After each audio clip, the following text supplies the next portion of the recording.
My name is Shananji. The sun was setting, casting a golden glow over Sanqing Mountain. The sky was deep and clear, and cranes circled around Eugin Peak.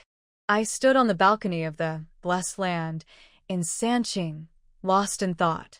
Sanqing Mountain, also called Xiaohua Mountain, got its name from its three peaks, resembling the revered Taoist gods.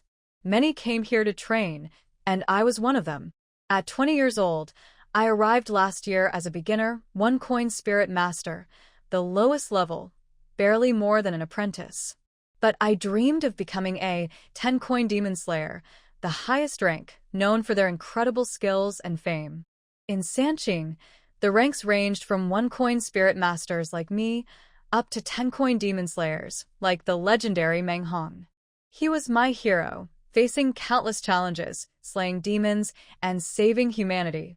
Yet here I was, failing miserably. During a recent competition, I couldn't even catch a single demon spirit and was sent to the Blessed Land, a place for weaker disciples. Elder Fan Zhen, a senior 7-coin demon hunter, called for a scripture. I fetched it, but couldn't hold back my frustration. Am I just stuck here doing chores forever? I asked. He gave me a vague encouragement, but I knew it was empty words. This place wasn't for training, it was where failures went to fade away. As I sat, dejected, senior sister Luoling appeared, as sharp-tongued as ever. She mocked my inability to advance and reminded me of past grudges, her jealousy over my brief closeness to senior brother Ku Dashing. I ignored her taunts until she crossed the line, calling me a failure and unworthy. I snapped, swinging my broom at her. She dodged and retaliated with her whip, striking my face. The pain burned, but when I looked, I saw she was injured too, her leg bleeding from a broom bristle. Furious, she summoned her spirit cat, a small leopard cat I had once raised and bonded with. Watching it heal her wounds while ignoring me broke my heart. That cat had been my companion, my comfort in this lonely place, but now it nestled in her arms. Luo Ling's final insults rang in my ears as she walked away with the cat. Her laughter stung, but it fueled something in me. Staring after her, I made a silent vow. This humiliation would not be the end. One day, I would repay it 100-fold. Night at Sanqing Mountain felt calm and mysterious. The vast mountain range merged with the sky, showcasing nature's grandeur. Below, Sanqing's blessed land, with its Taoist architecture and maze-like layout, glimmered under the lights. It was a place of beauty and mystery, known for its rich history and spiritual significance. I had just finished cleaning and organizing the scriptures in the archive when I sat down, wondering about my future. I felt stuck and hopeless after failing to progress in my training. As I pondered, a golden snake emerged from the scriptures. It startled me by speaking, "Don't be sad. Your time will come." The snake, a mystical creature, seemed to sense my emotions. It encouraged me to share my dreams and frustrations. Though skeptical, I couldn't help but pour out my feelings about the hardships and failures I had faced. The snake listened patiently, offering small words of hope. Finally, it said it could guide me to someone who might help me. That night, the snake led me through the quiet mountain paths to an imposing tower, Fonlei Tower, a forbidden place where the legendary demon slayer Meng Hong had once sealed a powerful demon. The snake revealed that I could meet Meng Hong, not in person, but through a dream. Hesitant but desperate, I sat down to meditate as the snake chanted a strange incantation. Soon, I felt dizzy and found myself in a surreal, dreamlike space. I walked through a tranquil forest until I saw a man wielding a sword with extraordinary skill. The power of his movements left me in awe. He approached and called my name. It was Meng Hong himself. Overwhelmed, I bowed, sharing my story and struggles with him. Meng Hong listened, reassured me, and reminded me that becoming a great demon slayer was a journey of patience and persistence. He gifted me a surge of spiritual energy and an introductory sword technique before flying away on his sword, leaving me inspired and determined. When I awoke, I felt a renewed sense of purpose.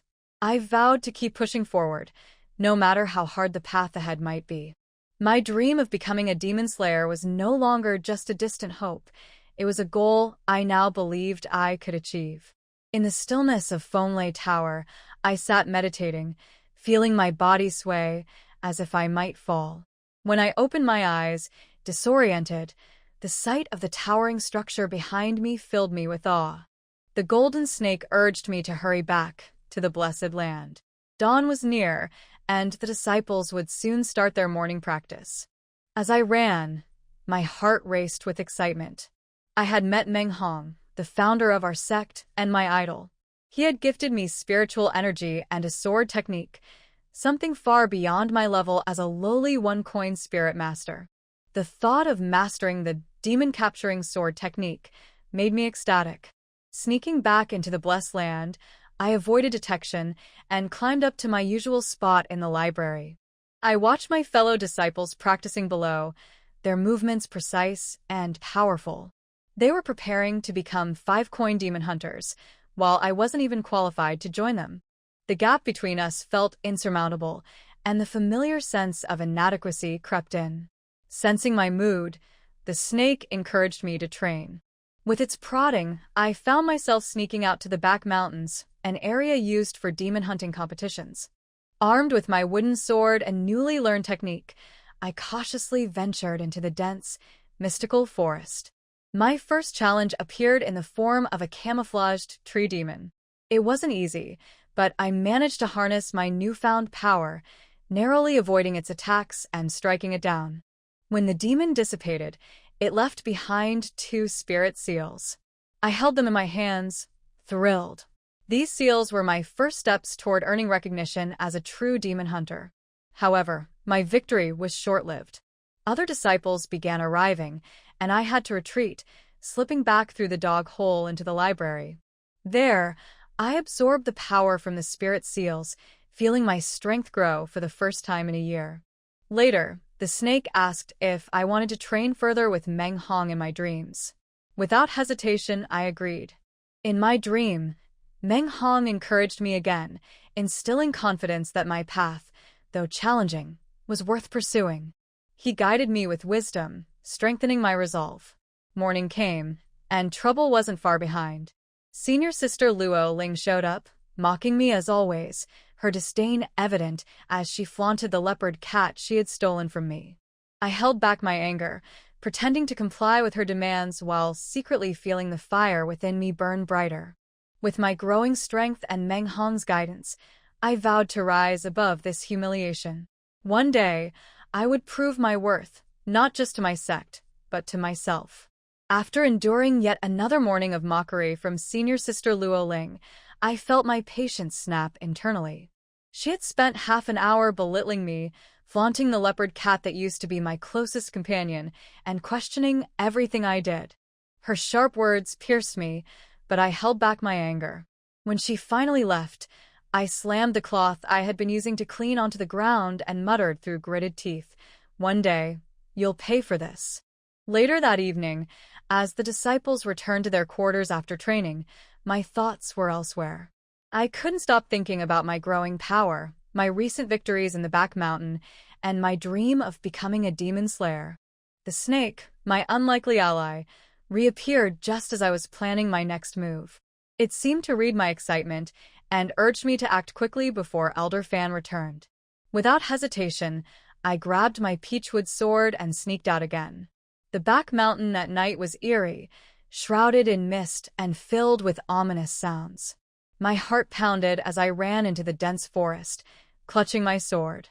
The snake guided me, and I forced myself to focus, channeling the spiritual energy I had started to master.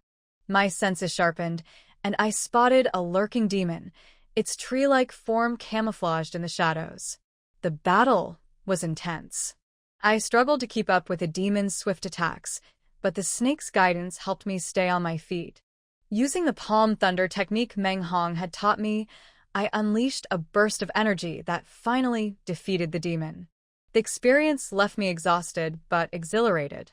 I picked up the glowing spirit seals it left behind, feeling a mix of pride and determination. By the end of the night, I had collected 10 spirit seals, a personal record. Though my body was drained and my mind weary, I felt stronger than ever. I was no longer the same timid girl who avoided challenges. I was growing into someone capable of facing the dangers ahead, one step closer to my dream of becoming a demon slayer. Sanqing Mountain is fresh and peaceful in the early morning. The mist floats gently among the mountains, like a mysterious veil, giving the mountains endless mystery. The Sanqing blessed land is like a sleeping giant, lying quietly in the veil like morning mist. As the sun rises, all things gradually wake up, and a ray of sunlight shines into the house from the attic windowsill. Anji was still sleeping soundly. Maybe he was too tired last night, so he forgot to get up early today. Even the sound of people doing morning exercises in the attic did not wake him up. She clearly remembered that it was the sound of a cane. Oh no, Uncle Fan is here. Anji quickly got up and stuffed the bedding roll under the bed. Fan Jin came to Anji's room on crutches. He picked up the crutches and knocked on the door. Anji, why don't you get up? Get up, get up, get up. Anji hurriedly opened the door. Looking at Fan Jin's haggard face, she felt a little embarrassed. She even forgot how to explain for a moment. Master Uncle will go to Sanqing Temple later. There are a few ancient books on my desk. Remember to take them. After hearing this, Anji realized that Fan Jin was dissatisfied with him and was using words to criticize him. So he said, "Thank you, Uncle, for the reminder. I won't do it again. I won't do it again." After saying that, he did not forget to step forward to support Fan Jin. Seeing that Anji had a good attitude in admitting his mistakes, Fan Jin was too embarrassed to criticize and educate him any further. Master Uncle will go to Sanqing Temple later. You just stay in the courtyard. Don't run around. Anji heard something from the words "don't run around," so he asked, "Uncle Master, what happened?" Fan Jin was silent for a moment. Then he tapped the stone lion with his walking stick and said, "The 8 spirit monsters used to test new disciples in the back mountain disappeared overnight. I don't know if they were killed or escaped, so don't run around." After hearing this, Anji looked around in surprise. Wasn't it her who killed him last night? But she still pretended to ask, "Ah? Then if he escapes, wouldn't it be dangerous?" Anji said this, but he was actually very excited. Fan Jin frowned and said, "Go to the hall and notify my uncle to come over." After saying this, Fan Jin walked out of the blessed land with his cane. Before he entered the courtyard, he continued to remind her, "Don't forget to put away my ancient books." "Okay, Uncle Master." Anji responded excitedly and turned around and went into the house. Snake treasure, snake treasure. Sanqing Temple. The palace is majestic, with the main inner pillars supported by many giant red pillars. Each pillar is engraved with a swirling, lifelike golden dragon, which is extremely spectacular. Some disciples and elders of Sanqing Palace have gathered here, discussing what happened this morning. Seeing Elder Fan Jin coming, Sanqing Palace's senior brother Kodashing came forward to report, "Uncle, I took 15 people to the back mountain for an assessment this morning, and all the demons were gone." Luo Ling is leading people to search the back mountain. Kodashing, a 7-cent demon catcher and the eldest brother of the 3 Pure Ones, holds the Yuhua Sword of the 3 Pure Ones. As they were talking, Luo Ling led a group of female disciples back to the main hall. Seeing that several elders had gathered, she exchanged glances with Kodashing and reported, "My fellow masters, we did not find any demon spirits in the back mountain. He must have escaped by some other means. It's also possible that someone killed him last night." Faced with everyone's different opinions, the Taoist elder Taiqing was very angry. It would be fine if the demon was destroyed, it could be a story, but if it ran away from Sanqing Mountain, it would be a real accident. In particular, if the evil spirits escape from Sanqing Mountain and commit crimes outside, the reputation of Sanqing Palace will be greatly damaged. So Elder Taiqing was very angry. He asked Luo Ling bluntly, "Luo Ling, you female disciples were the last to leave the test yesterday, and you were the first to enter this morning. Wasn't there a sealed stone gate?" The stone gate is the only legitimate way to enter the back mountain. The demon spirit is lost, and the blame must be put on Luo Ling yesterday. Taoist priest Taiching is the elder of Sanqing Palace, second only to Fan Jin in position. He is specifically responsible for the security of Sanqing Palace. He has a very bad temper and is very strict in managing the affairs of the people. Luo Ling and the younger disciples all dislike this elder. Now that the demon spirit has been lost, it is a very serious accident, and the head Taoist Yushu will definitely hold us accountable. Faced with Taoist Taiching pointing his finger at Luo Ling also became afraid of this hot-tempered elder. If she talked back, she might be punished on the spot. She looked at her senior brother Ku Dashing with pitiful eyes, motioning for his help. Ku Dashing and Luo Ling had an unclear relationship. Facing the elder's accusations, he, as the eldest brother, stepped forward to smooth things over. Elder, it is too early to declare the demon's spirit lost before it is found. Yes, I think they might have been killed. After Ku Dashing's reminder, Luo Ling actually thought of some details. We found traces of fighting, especially in the Furong cave in the back mountain. The traces of fighting are very obvious. Seeing this, the other disciples also responded in agreement. Elder Taiching frowned and looked at Fan Jin doubtfully, asking, could it be that there are outsiders in Sanqing Mountain again? It was not the first time that outsiders came to Sanqing Mountain, and everyone started to talk about it. I don't know how long it took, but everyone's discussion still didn't come to a conclusion, but the possibility of the demon being destroyed was greater. Fan Jin nodded, sat on the chair, and stroked his beard and said, find out quickly. Yes. Luo Ling bowed and left angrily. As soon as she walked out of the Sanqing Hall, Luo Ling punched the stone pillar angrily. She didn't expect that Elder Taiching would question her about this matter in public without finding out the facts. Junior sister. Suddenly, senior brother Ku Dashing appeared behind Luo Ling. He put his left hand on Luo Ling's left shoulder and said, Junior sister, are you sure there were signs of a fight at the scene? You don't believe me either? Luo Ling looked at Ku Dashing aggrievedly and asked, these old guys don't believe me and you don't believe me either? No, I may not trust anyone, but I absolutely trust you. Haha. Ku Dashing said and then began to comfort him. But we do need to find out the truth quickly. It will be troublesome if the head of the sect asks about this matter. Luo Ling smiled evilly after hearing this. In fact, she already had a plan. Brother, release 2 4th-level demon spirits tonight. It's hard to control. Although Ku Dashing was a little embarrassed, he also expressed his concerns. A 4th-level demon spirit will advance 1 level further to become a monster, and its ability is much stronger than the previous 2nd-level demon spirit. Luo Ling has obviously been madly angry, and she wants to use the monster's hand to test or eliminate the outsider in Sanqing Mountain. What do you mean it's difficult to control? Can't you just follow behind with others? Luo Ling was a little angry. On ordinary days, Ku Dashing was always a cute little junior sister, but at the critical moment, Ku Dashing seemed unwilling. Haha, yes, whatever junior sister says is right. Ku Dashing showed a pious look after he finished speaking. Sanqing Blessed Land. Pavilions. Anji knew that something big was going to happen in Sanqing Temple today, but it didn't matter to her anymore. After she finished all the cleaning and archiving of ancient books for the whole morning, the spirit snake used the Dream Realm skill to bring Anji into a dream to meet the demon slayer Meng Hong. Under Meng Hong's guidance, she digested the 10 demon seals she had obtained last night. As the midday sun reaches overhead, the mountains stand peacefully under the blue sky like silent beasts. Anji slowly opened her eyes. The training she had just done with the demon slayer made her feel that this was a real existence. How is it? Are there any changes? When the spirit snake saw Anji waking up, it immediately asked with concern. Anji sat cross-legged on the ground and took deep breaths repeatedly. Wow, in one word, awesome. I can feel the spiritual power in my body increasing, very obviously, really. Anji had never had this feeling again.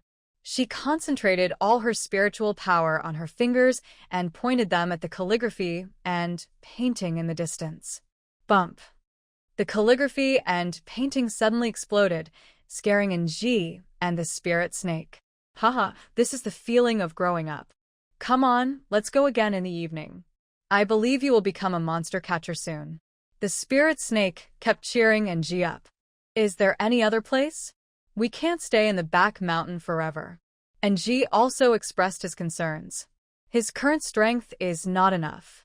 If he is discovered, he may face the risk of being expelled from the sect.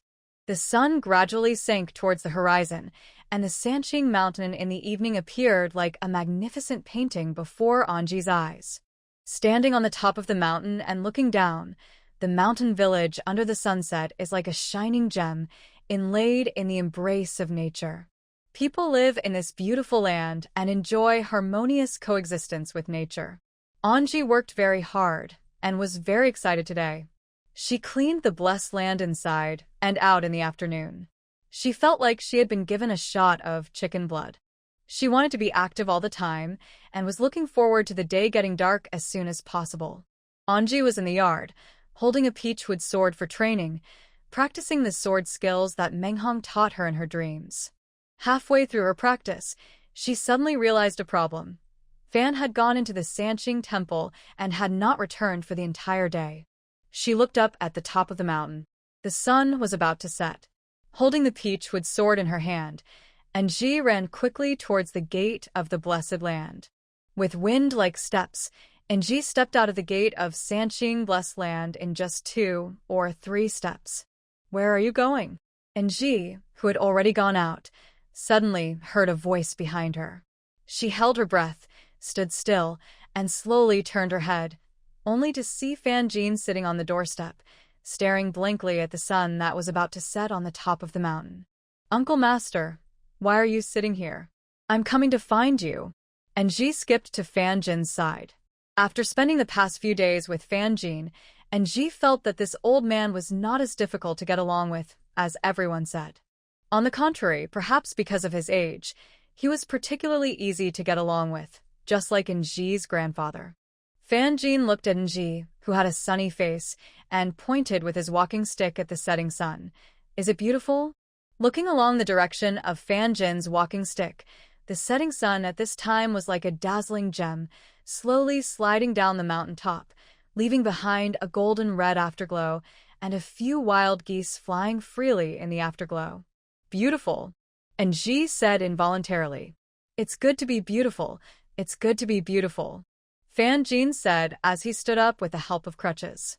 She knew Nji wanted to go out at this time, so she walked into the yard without looking back. Come back early, don't run around. Nji was dumbfounded. This old man was acting weird anyway. He wanted to ask him about what happened in Sanqing Temple today, but gave up. Suddenly, the spirit snake crawled out of Nji's arms, looked around and said, "Why don't you leave?" Nji didn't think much about it and ran down the mountain. Night. The woods on the back mountain seemed to be shrouded in a mysterious veil, giving people a tranquil and dreamy feeling. In this deep forest, the moonlight shines through the gaps between the leaves, sprinkles on the moist soil, forming mottled light and shadows. Wait, don't go. The spirit snake suddenly said in a low voice. Nji slowly squatted down, looked around and asked in confusion, "Snake Bao, what's wrong?" The spirit snake climbed up a branch and whispered, "Come this way." Nji quickly came to the tree that the spirit snake mentioned. Sure enough, in a depression in the woods, a group of people were walking back and forth in the dark.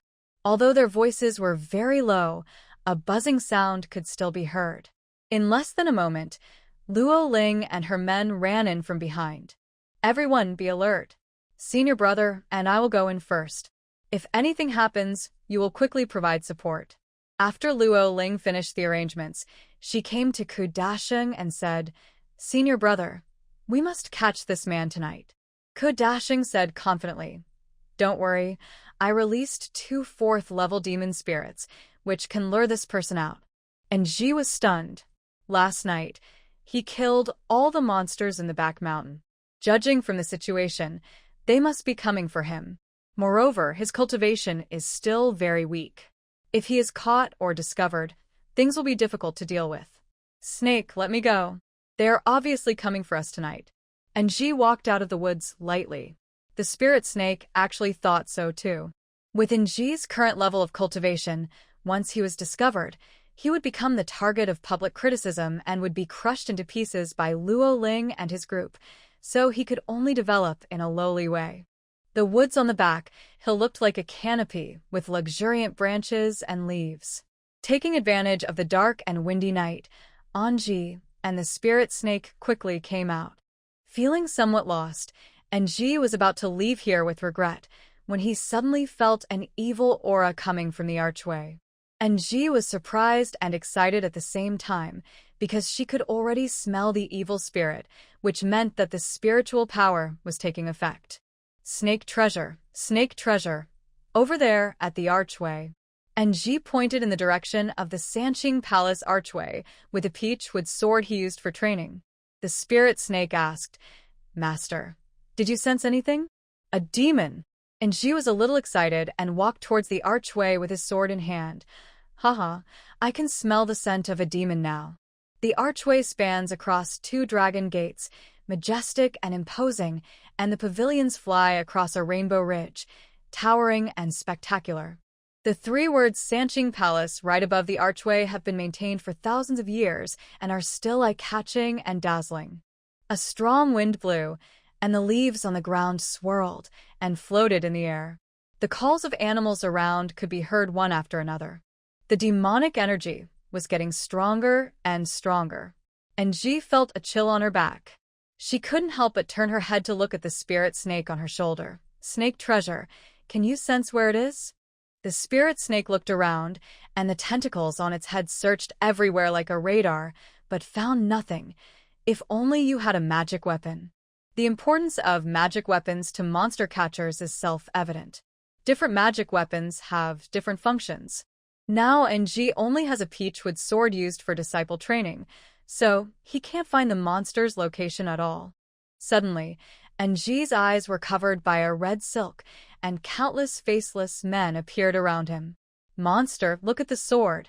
Before the spirit snake could say anything, Anji raised his sword and stabbed forward, but missed. Faced with the changing spirit monster, Anji dropped the peachwood sword, condensed spiritual energy in his palms, and shot out palm thunder at the phantom in front of him. "Ha ha, ha ha ha. Let me play with you. Little girl, why are you playing with palm thunder for no reason?" The hollow voice surrounded them like a spell, alternating between male and female voices. As the voices became more rapid, a strong wind blew up from all around. A 4th-level demon spirit is only 1 step away from being promoted to the level of a monster, so its abilities must be very strong. "Master, don't be afraid. These monsters don't have much killing power." The spirit snake comforted again. Anji stroked the blood on his cheek and asked in disbelief, "The blade is scraped by the wind." The spirit snake said, "These monsters say they are 4th-level monsters. They have been sealed by the 3 Pure One's disciples for a long time and have long lost their 4th-level habits.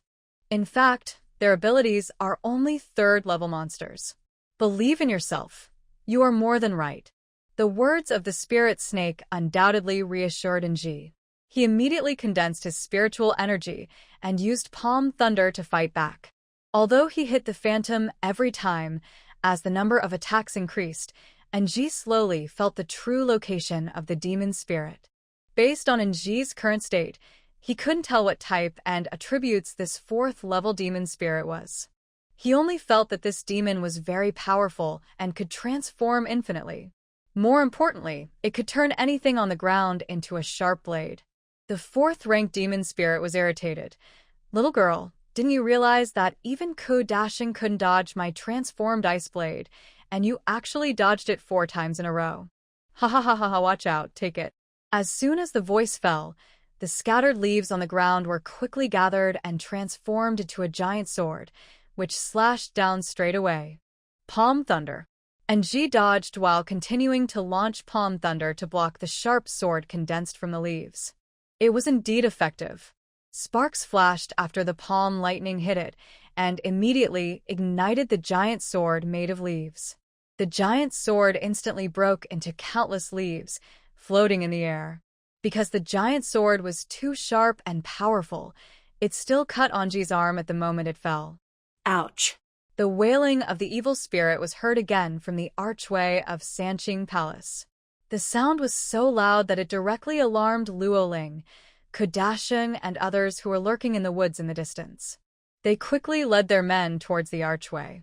The monster was killed successfully, but Anji knelt on one knee and did not stand up, with a stream of blood flowing out from his sleeve. "Master, hurry up, they are coming." The spirit snake immediately felt the danger coming. Anji endured the severe pain and picked up the 4 demon seals on the ground with the peachwood sword, then limped along following the spirit snake in another direction. When Luo Ling and Ku Dasheng arrived, there was only blood on the ground and wailing sounds all around. "Brother, all the 4th-level demon spirits have been killed. It seems that this person is not simple." Luo Ling dipped his fingers in the blood on the ground. Ku Dasheng and Luo Ling led their disciples to search everywhere like hungry wolves, smelling blood. A large number of spirit masters surrounded the main passage in and out of the back mountain, as if they would not give up until they captured this outsider. On the other side, Anji, holding his severely injured arm, stumbled and followed the guidance of the spirit snake to the dog hole. Although the dog hole was small, the other side of the courtyard wall was the demolished house of Sanqing Fudi. Snake baby, hurry up." Anji actually urged the spirit snake behind him to quickly get through the dog hole. When Anji returned to the blessed land again, his heart finally settled down. Looking at the brightly lit scripture pavilion not far away, his heart seemed to calm down a little. He brushed off the dust on his body and wiped the blood flowing from his right arm. "No, we have to block this hole first." Anji slumped on the ground looking at the hole under the courtyard wall. Then he struggled to get up and found stones and weeds from the stone pestle next to him to block the hole. "Does your arm still hurt?" the spirit snake asked with concern. Anji was sweating profusely from exhaustion. "You've lost so much blood. Do you think it hurts?" The spirit snake jumped onto Anji's shoulder. "Okay, hurry up, go home, and heal your wounds." Seeing that the entrance of the cave had been blocked by stones and a pile of debris, Anji turned around with satisfaction and walked towards the blessed land. It was almost midnight. Fan Jin was walking back and forth in the attic with the help of a cane, because he found that Anji had not returned since he went out in the afternoon. He was very worried, so he was about to go down to the attic with the help of a cane to call the 3 Pure One's disciples. It just so happened that Anji was running towards the pavilion in a hurry with the spirit snake, looking a little anxious along the way, so much so that he happened to meet Fan Jin, who was leaning on a crutch at the corner. When their eyes met, Anji was at a loss. The snake was very agile and jumped off Anji's shoulder in an instant and disappeared without a trace. "Master, uncle." Anji stuttered and glanced at his shoulder, and found that the spirit snake had slipped away. "Why haven't you rested yet?" Although Fan Jin was nearly 80 years old and could not walk well, he was still very perceptive. Although Anji had kept his right hand behind his back, he had noticed something was wrong and said, "Hurry up, go back and rest early." "Well, then I'll go upstairs first." After saying this, Anji quickly ran up to the pavilion. Turning around and looking at Anji's figure going upstairs, Fan Jin's face darkened, and then a trace of worry appeared on his face. Anji returned to the house and hurriedly closed the doors and windows, then sat cross-legged on the bed to circulate the spiritual power in her body. Finally, her injuries were under control a little, but she also felt that the healing was also consuming her spiritual power. It would be great if the leopard cat was here at this time, as its skill Heavenly Rain and Dew would heal the wound quickly. There was no point in thinking about this. At this moment, Anji longed for the presence of the spirit snake, so he called out softly, "Snake treasure? Snake treasure? Here we go." Suddenly, a voice came from the windowsill, and then the spirit snake climbed up from the 4-story attic, complaining as it climbed, "This old man Fan is so annoying. He made me climb up from such a high place." Seeing her pet baby was there, Anji at least felt safe. She asked with some relief, "Are you afraid of Uncle Fan?" The spirit snake pondered for a moment. "I'm afraid of him?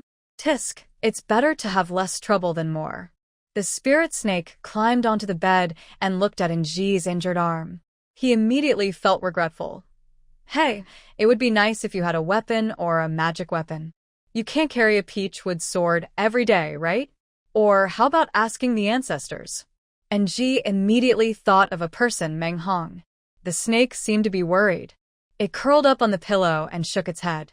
Seeing that the spirit snake had no way to deal with it, Enji said somewhat discouragedly, "What should I do? The monsters behind are getting stronger and stronger. I can't just use a fire stick to kill monsters every day. The ancestor must have a way." The spirit snake remained unmoved. It seemed to have encountered some difficulties as well, but it quickly adjusted itself. Okay, let's ask the ancestor. There must be a way. The spirit snake immediately stood up, and then the two tentacles on its head emitted a spiritual light. Enji just felt drowsy, and when he opened his eyes again, he came to another world. Grandmaster, Grandmaster. Enji called out when he saw Meng Hong practicing swordsmanship in the center of the lake. Meng Hong was dressed in Taoist robes. His attire was elegant and solemn, simple yet stylish. They wear wide-sleeved Taoist robes decorated with various cloud patterns, 8 trigrams, and auspicious designs such as goldfish, bats, lotus, etc., which symbolize Taoist concepts such as the harmony of yin and yang, the unity of heaven and earth, and the law of nature. Seeing Enji coming, Meng Hong flew up to Enji and immediately gave him a thumbs up. "Not bad today. You even killed a 4th-level demon spirit. I saw it all." Enji had already regarded Meng Hong as his master, and immediately said, What a pity that there are no weapons and magic tools." Meng Hong was silent for a moment after hearing this, and then continued, "Actually, there is. It depends on whether you dare to take it." Idare. "As long as you give it to me, I dare." Enji replied expectantly. Meng Hong put one hand behind his back, walked forward a few steps, and said, "It's on the 6th floor of the Buddhist scripture pavilion in the Blessed Land.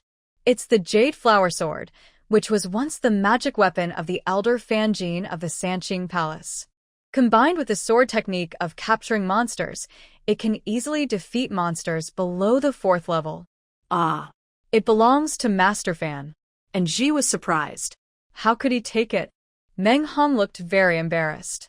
He walked around a few steps and thought again and again, "Forget it. This weapon is not suitable for you.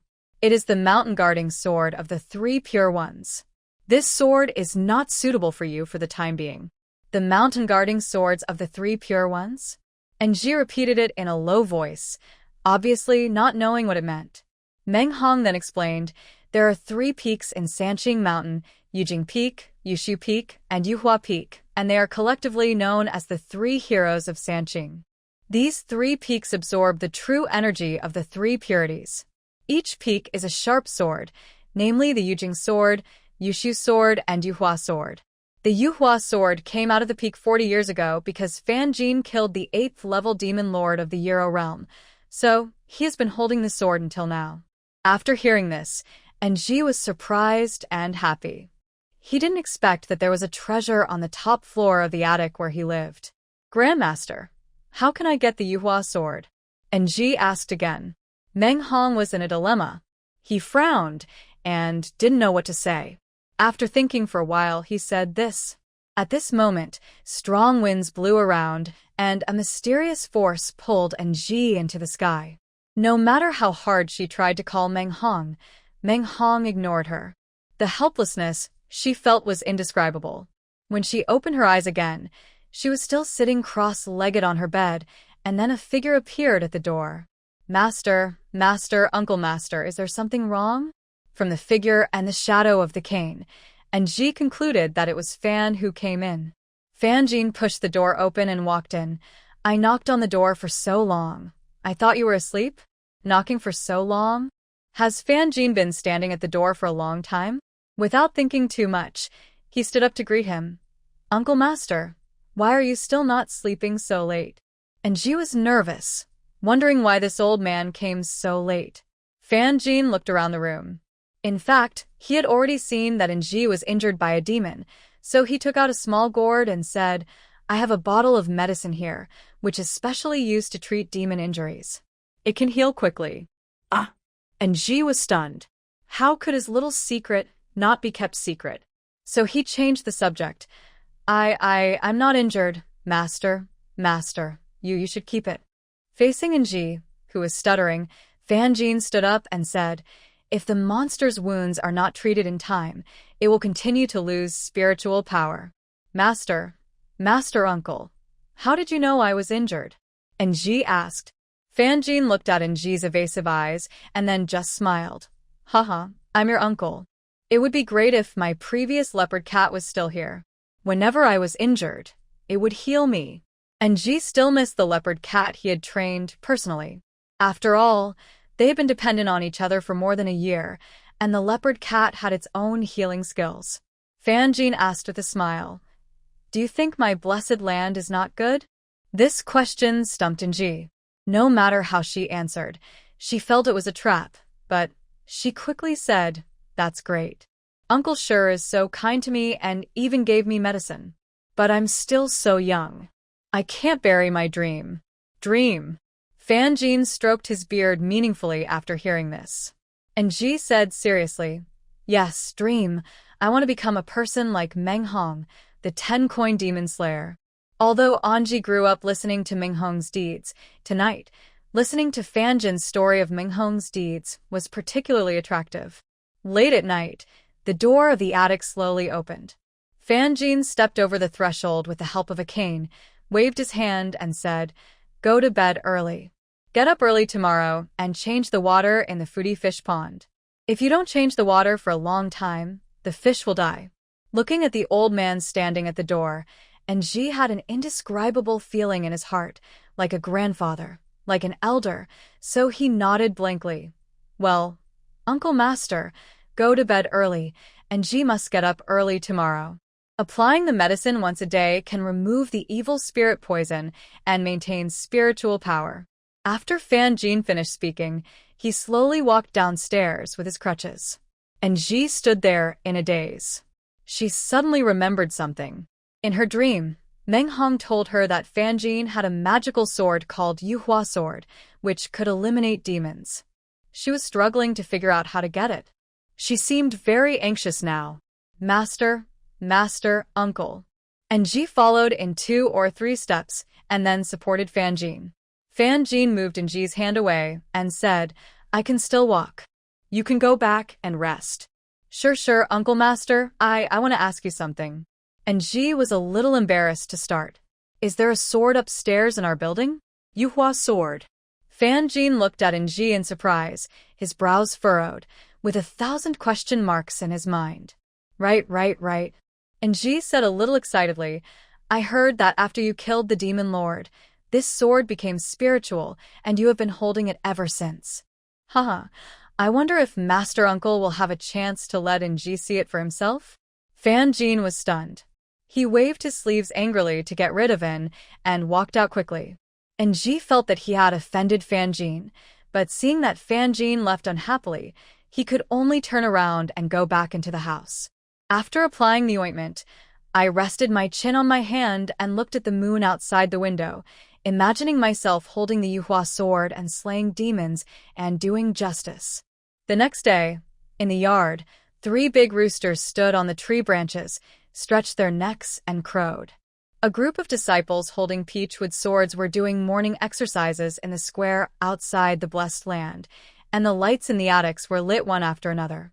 And Ji rubbed her eyes and saw the spirit snake coiled on the pillow. She couldn't help but kiss it affectionately. This ointment is really effective.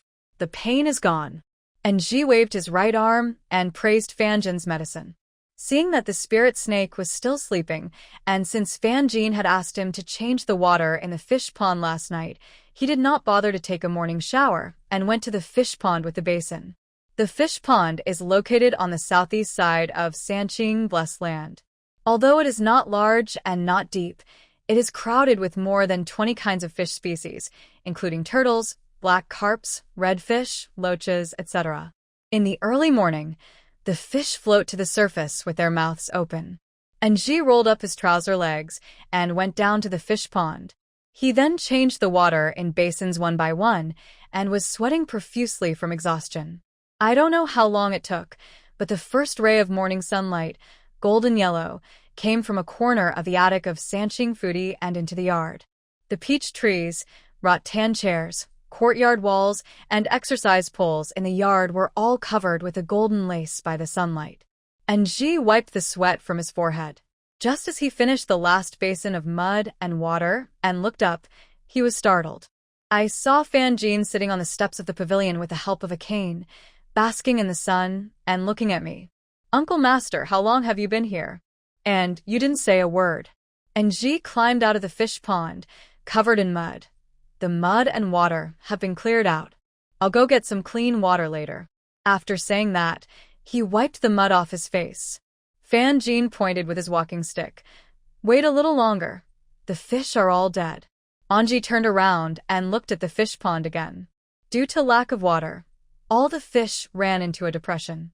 "Oh, I'll do it right away, right away." And Ji continued to run to the water pavilion a few meters away and started fetching water. The sun continued to rise, and the rooster hid in the shade. Only Fan Jin continued to bask in the sun lazily. Just then, a disciple came over to report something, muttered something for a while, and then left. Fan Jin stood up with the help of a cane. He walked slowly to the edge of the fish pond and nodded with satisfaction. "Well, not bad. By the way, you can clean the scripture library on the 6th floor when you are free." After that, he handed Enji a piece of gossip. Enji wiped his muddy hands on his clothes, took the gossip, and asked, "Here, is this the key?" "Well, remember, you must give it to me before I come back." After saying that, Fan Jin walked out of the yard with his crutches. Looking at the bagua in his palm, Enji was totally confused and continued to work with it in his hand. The sutra library on the 6th floor. Enji's bucket suddenly fell to the ground. She slowly raised her head and looked towards the 6th floor of the attic. Then she suddenly realized, "Isn't the Yuhua Sword on the 6th floor?" Enji couldn't believe what Fan Jin meant by this behavior. Was he testing her? Or what? She looked at the gate of the courtyard in disbelief. Putting down the bucket in his hand, Anji ran straight home. Snake treasure, snake treasure. Anji was looking for the spirit snake everywhere. "Master, it's here." The spirit snake crawled out from the ancient book. "Look." Anji showed the gossip to the spirit snake. "Old man, do you think he is crazy?" "Bagua pendant. This is the key to the 6th floor." The spirit snake recognized at a glance that this was Tong Yao's Bagua jade pendant on the 6th floor of the sutra repository. "Yeah." And Ji nodded, and then recounted to the spirit snake what had just happened. Lingxi made the decision immediately and went to the 6th floor without thinking twice.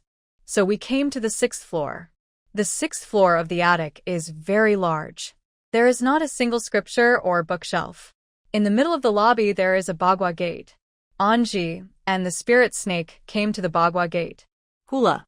The bagua gate suddenly emitted a beam of light, and a beam of light knocked the spirit snake on Enji's shoulder to the ground. Before Enji could react, the snake swiftly crawled out. Looking at the aggressive gate, Enji tried to take out the bagua jade pendant. Sure enough, the various edges and corners matched the grooves of the gate. Use spiritual power to fight your way in. Suddenly, the spirit snake secretly said at the door. Enji followed the instructions of the spirit snake and practiced his skills. The 8 diagrams jade pendant floated in the air under the influence of the spirit power and then injected the spirit power again. The bagua jade pendant gradually grew larger and quickly merged with the bagua gate. Enji concentrated his spiritual power and palms, quickly adjusted the direction of the bagua jade pendant, aligned the corners with the groove, and struck it with one palm. Clang. With a loud bang, the bagua door was opened, and what appeared before his eyes was a sword on the sword rack in the middle of the hall. "Is this the Yuhua Sword?" Enji walked forward slowly. One of the 3 heroes of Sanqing, Yuhua Sword. It was formed by Yuhua Peak. The sword is 7 feet long, of cold element, silver in color, and can kill monsters with ice. It is suitable for monster catchers with more than 6 coins. Enji was about to reach out to take it, but before he got close to the Yuhua Sword, He felt a chill all over his body and his right hand was instantly frozen. A snake treasure, snake treasure. And Ji suddenly felt a piercing pain. His entire right hand was covered with frost, and the Yuhua Sword was slowly rising. The spirit snake didn't dare to get close. It could only crawl around outside and observe the situation inside. Hearing Ji's call, it shouted, "Go! This sword recognizes people. You can't control it." The words of the spirit snake reminded Ji of the time when Menghong said hesitantly in his dream, "This sword is not suitable for you for the time being." So this is what he meant. Although her ancestor Menghong advised her not to take the sword in her dream, Ji did not want to give up this opportunity. She held the Yuhua sword tightly, feeling like she was suffocating. It seemed that she was really going to die. "Let go, you will die." The spirit snake shouted loudly. It wanted to move forward but was hit back by the Bagua beam. Anji's whole body stiffened and began to turn pale, with a layer of ice all over his body. My mind was filled with hazy images of listening to Menghong's stories as a child and of Menghong teaching me swordsmanship. Just when he felt he was about to die, Ji's mind flashed with the scene of Fan Jin sending the spirit monster away late at night and watching him clean the fish pond. Ah! Got it, got it. Ji finally got it. She observed the Yuhua sword carefully, and waves of chills came over her. Snake treasure, I got it, I got it. Ji quickly walked out of the room. The Bagua door behind him closed automatically, and the jade pendant quickly shrank and flew into his palm. The spirit snake cautiously poked its head out, and when it saw the Yuhua sword really appear in Ji's hand, it felt incredible. It is said that the Yuhua sword of Sanqing Mountain recognizes its master. Before its current owner dies, it will not accept the next owner. No wonder Uncle Fan kept it on this pavilion even though it had never been used. Ji looked around with a little excitement. The Yuhua sword was finally obtained, and Ji went downstairs very excitedly. "Let's go to the back mountain." The spirit snake suddenly encouraged Ji to go to the back mountain to catch monsters. At this time, Ji calmed down. She shook her head and said, "No, we'd better go at night. We can't be exposed, otherwise we will become the target of public criticism." After that, she wrapped the Yuhua sword in cloth and placed it in the cabinet. "Where are you going?" the spirit snake asked when it saw Ji was about to go out. "Ji, the fish pond hasn't been cleaned yet, I have to continue." The spirit snake was stunned. How come Ji seemed like a different person? The mountains of Sanqing Mountain are connected to each other and are rolling. The winding and steep wooden plank road winding around the mountainside is like a ribbon wrapped around the green waters and green mountains, forming a unique and beautiful scenery. In the deep canyon, the mysterious mountain mist rises like a magical veil. It is a landscape painting that is delicate and graceful. Ji is very hardworking. At this moment, she is not excited about getting the Yuhua sword. In her opinion, she needs to work even harder. Time flies and the sun sets. As Ji carried 2 buckets of water back from outside and poured them into the fish pond, the entire pond became crystal clear again. Fishes swam around at the bottom of the water, turtles crawled leisurely on the stone pier in the middle, and a few dragonflies skimmed the water surface. Ji teased the fish in the water with a blade of grass and said cheerfully, "Okay, I'm going to catch monsters now. You guys can have fun. I'll store some water for you tomorrow." After saying that, he ran towards the attic with light steps. At night, Ji held the Yuhua sword wrapped in cloth and took the spirit snake with him and once again crawled through the dog hole to the back mountain. In the deep and dense forest, Ji felt a thick and gloomy atmosphere, as if countless pairs of eyes were watching her in secret. Whoosh! The sound of the wind in the forest made her shiver. Suddenly, a dark shadow flashed through the woods, and she only had time to see a pair of red eyes flashing in the darkness. "Snake Bow, I always feel that there is a strong evil spirit." Ji once again had such a strong feeling. The spirit snake said happily, "This is the feeling of progress. Only when your spiritual power and level have improved can you feel the existence of monsters. If your spiritual power and level are higher, you can directly identify monsters at a glance." "Oh, and Ji continued to move forward, his previous timidity no longer in his heart. In fact, what in Ji and Ling she had not expected was that after the commotion they had caused last night, senior brothers Ku Dashing and Luo Ling had been searching for the entire night and morning without any results. The two men, furious, had already sent out 3 4th-level demon spirits to wait. But tonight, the two of them only opened the stone gate at the back mountain and had already set up an ambush around them. Are you okay?" The spirit snake asked with some concern. After all, his right arm was injured by the demon last night.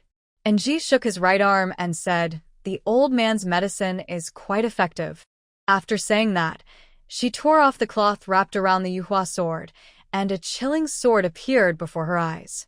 And Ji kept walking deeper into the back mountain, but she didn't encounter anything after walking for a long time by feeling the rocks.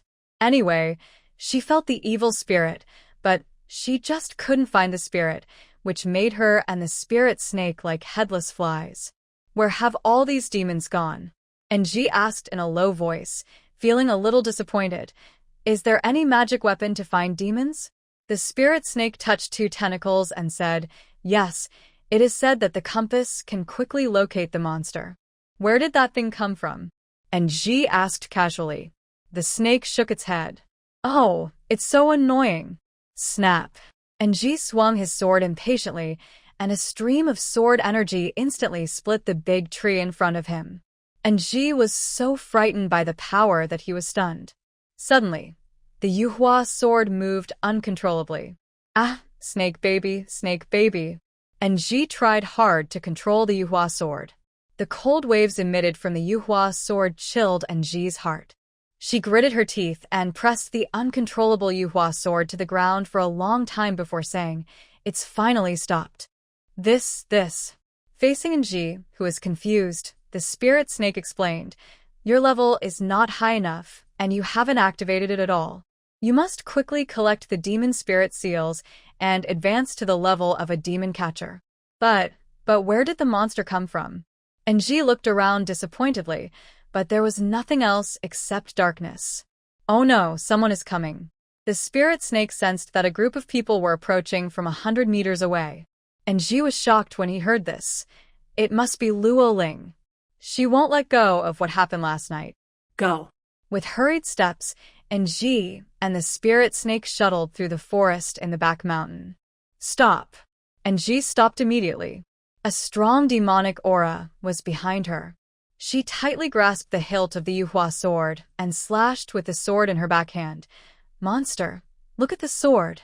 A stream of icy air leaped away, and after a wow sound, the demonic energy disappeared, and then 4 glittering demon spirit seals fell to the ground. "Just died like that?" And Ji couldn't believe it. He didn't even see the shadow of the demon, and the demon was gone. He stood there in a daze. The spirit snake was not so calm. It stepped forward to take away the 4 demon spirit seals and quickly urged Ji to keep running. After running for a while, Ji sensed the evil spirit again, so he took advantage of the opportunity again. In this way, while running and picking up leaks, Ji killed 3 4th-level demon spirits in a row and obtained 12 demon spirit seals. Behind them, Luo Ling led everyone in pursuit.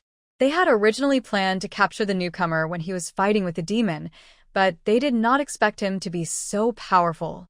Basically, the demon was already destroyed as soon as they arrived. "Senior sister, it seems that this person's level is not low. The 3 4th-level monsters we deployed were all killed." Junior sister Li Tongyu exclaimed in disbelief. Luo Ling was obviously very angry because she had been seriously and harshly criticized by Elder Taiching for the incident at the training ground in the back mountain. So before Li Tongyu could step back, she slapped him. Snap. As Li Tongyu's face felt hot, she took a few steps back in fear. "We must catch him tonight. Notify senior brother Ku immediately and take people to search the mountain." Luo Ling said angrily. "Yes." Li Tongyu turned around aggrievedly and gave orders. There were 3 4th-level demon spirits. Even Luo Ling had to fight for dozens of rounds to take down one of them. Now the newcomer killed them instantly. This made Luo Ling shudder. Immediately go to Sanqing Temple to report to Elder Taiqing and tell him that a distinguished guest has arrived at Sanqing Mountain. Yes.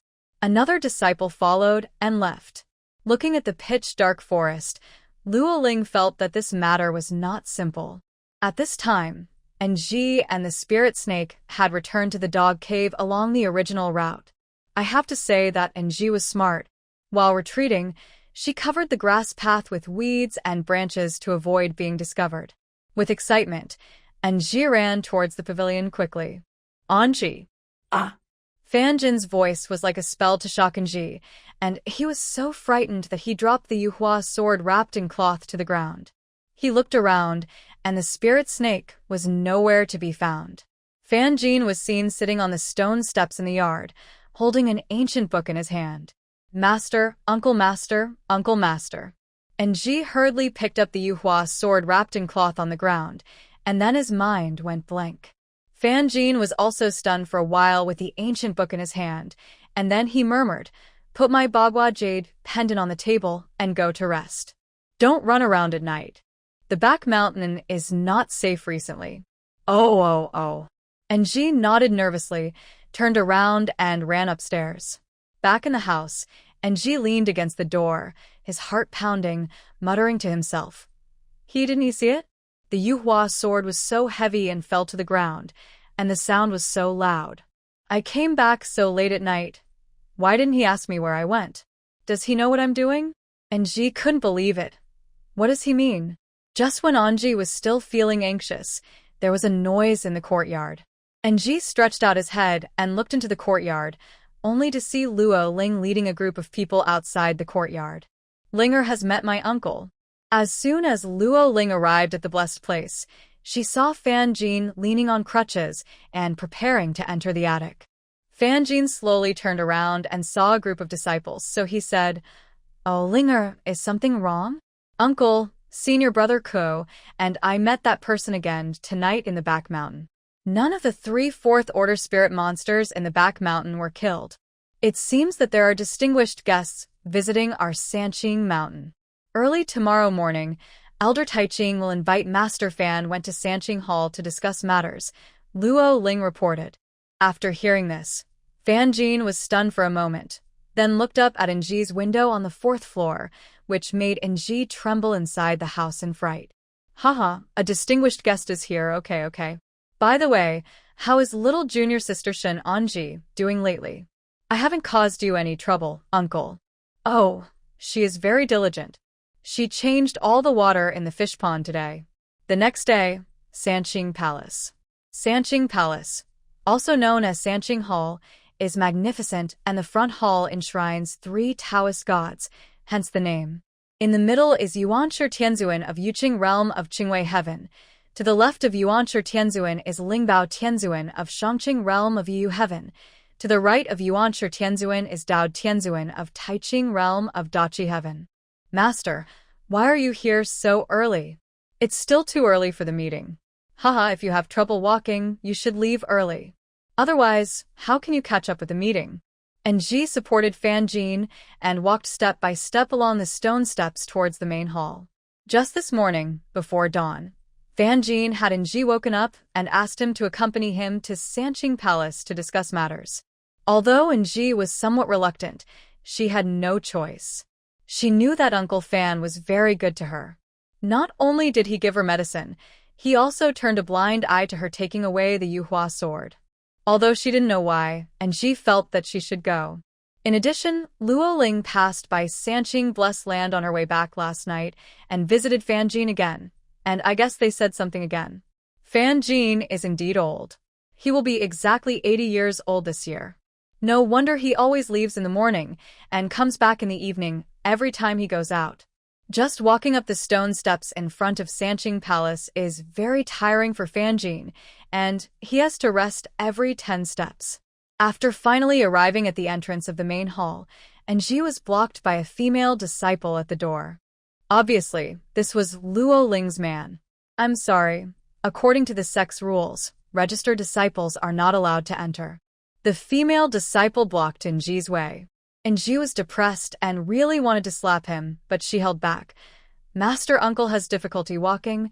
I won't teach you through labor. After saying this, the female disciple smiled and stepped forward to help Fanjin. Come on, Uncle. You go in and sit down first. It is true that registered disciples cannot enter the temple because Nji failed the last assessment, so she did not become a regular student. At this moment, Luo Ling walked out of the hall and asked seriously what happened. Senior sister, Shun Anji wants to enter the main hall. The female disciple reported. Luo Ling immediately became arrogant. How can that be done? Is she an official disciple of our Sanqing Palace?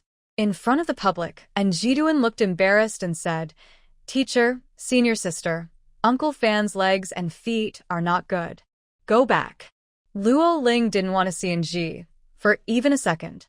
Hey Fanjin heaved a long sigh of relief, then knocked on the threshold of the hall with his cane and said, Linger, master, I can't stand for long. Let her help me in first. I'll be out soon. It won't affect me. It was obvious that Fanjin was favoring Nji. Luo Ling glared at Nji even more angrily, but she had no choice but to obey. Humph. Nji proudly helped Fanjin into the Sanqing Palace. In the Sanqing Palace, Elder Taiching had already taken his seat and was arranging something with his eldest brother Ku Dashing. Upon seeing Fanjin coming, Elder Taiching quickly stood up and helped him to sit on the third chair, and then talked about what happened last night. It was at this moment that Anji's heart began to beat because she saw the person she least wanted to see. Ku Dashing, the eldest brother of Sanqing Palace, is also a 7-cent demon catcher. Ku Dashing also discovered Anji. He seemed a little surprised, but soon became delighted. Why are you here? Kodak asked warmly. Nji dodged Ku Dashing's gaze. She had seen through some of Ku Dashing's human nature. I'll send my uncle over. I'm really sorry about the assessment. Keskiviikko Dashing apologised. Anji didn't say anything. She just felt her nose sore and wanted to cry. The scene of Kodak being so affectionate with her last year appeared to her mind. It's nothing. I'm just not as skilled as others. In the last promotion assessment, Nji actually had a chance to get a demon spirit seal, but he listened to Ku Dashing's lies, which resulted in him losing both the wife and the army. He doesn't dare to tell anyone about this yet. Actually, I have no choice. Ku Dashing almost gave Luo Ling away. It's none of your business. Nji said suddenly. At this moment, Luo Ling appeared in the hall. She looked at Ku Dashing and Nji viciously, and scared Ku Dashing so much that he had to turn around. In fact, Nji knew for sure that the last assessment result of 0 was related to Luo Ling, but now she didn't want to know anything. She just wanted to work hard silently and achieve her dream. The leader is here. Following the disciple's shout at the top of his lungs, Taoist Yushi walked quickly towards the hall, holding his beard with his hand, his steps steady and calm. Seeing the headmaster arrive, everyone stood up, except Fanjin, who remained seated. Taoist Yushu, the current head of Sanqing Palace, is a 9-cent demon slayer. He has great fortune and has slain countless demons and monsters. His only wish now is to become a 10-cent demon slayer in his lifetime, but as he gets older, he seems to have lost the best stage for promotion. Master, there may be outsiders in our Sanqing Mountain. The eldest brother Ku Dashing stepped forward to report. Taoist Yushu nodded, looked at Elder Taiching, who was standing beside him, and said, Elder Taiching has already reported the matter to me. It's not surprising that there are outsiders. In the past, demon hunters and immortal cultivators often visited Mount Sanqing.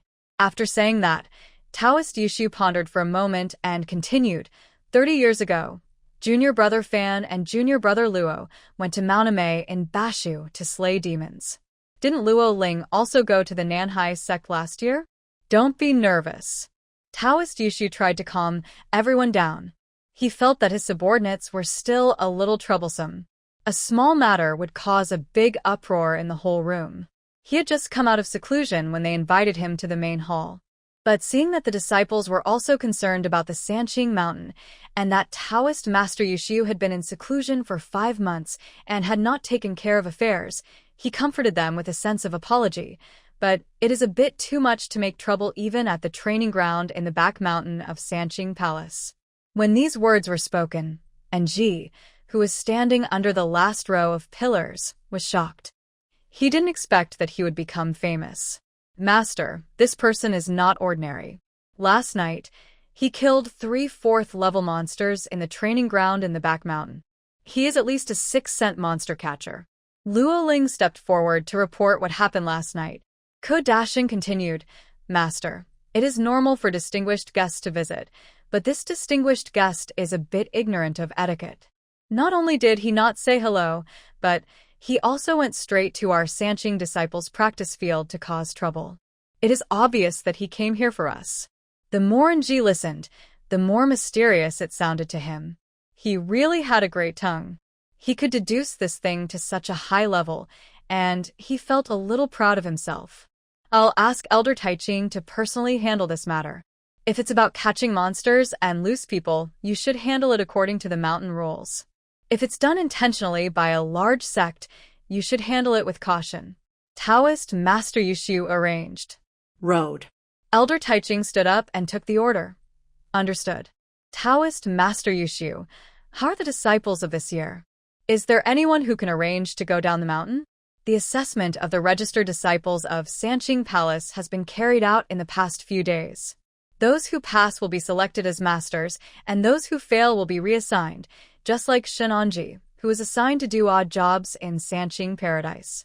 Luo Ling was the first to stand up and report. Reporting to the leader, there are 12 named female disciples, 7 of whom have failed the preliminary assessment. 5 of them, including Li Tongyu, have entered the master building to wait. 7, including Shenanji, are not qualified and have been assigned to various assistants. Taoist priest Yushu nodded after hearing this, and whispered something to the elders on the side. Shin Anji felt bad inside. Her fists were already sweating. Luo Ling would not give any face to such a big occasion. Evening. The victory conference of Sanqing Palace ended like this. Anji supported Fan Jin and came back without saying a word. Fan Jin seemed to have noticed her unhappiness and comforted her all the way, but Anji couldn't let go of this matter.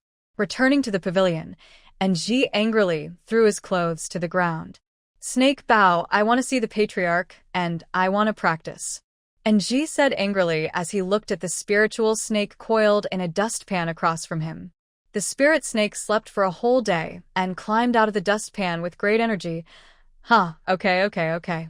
Then, the 2 tentacles on the head of the spirit snake rubbed together for a burst of light. And Jiduan felt dizzy and then fainted.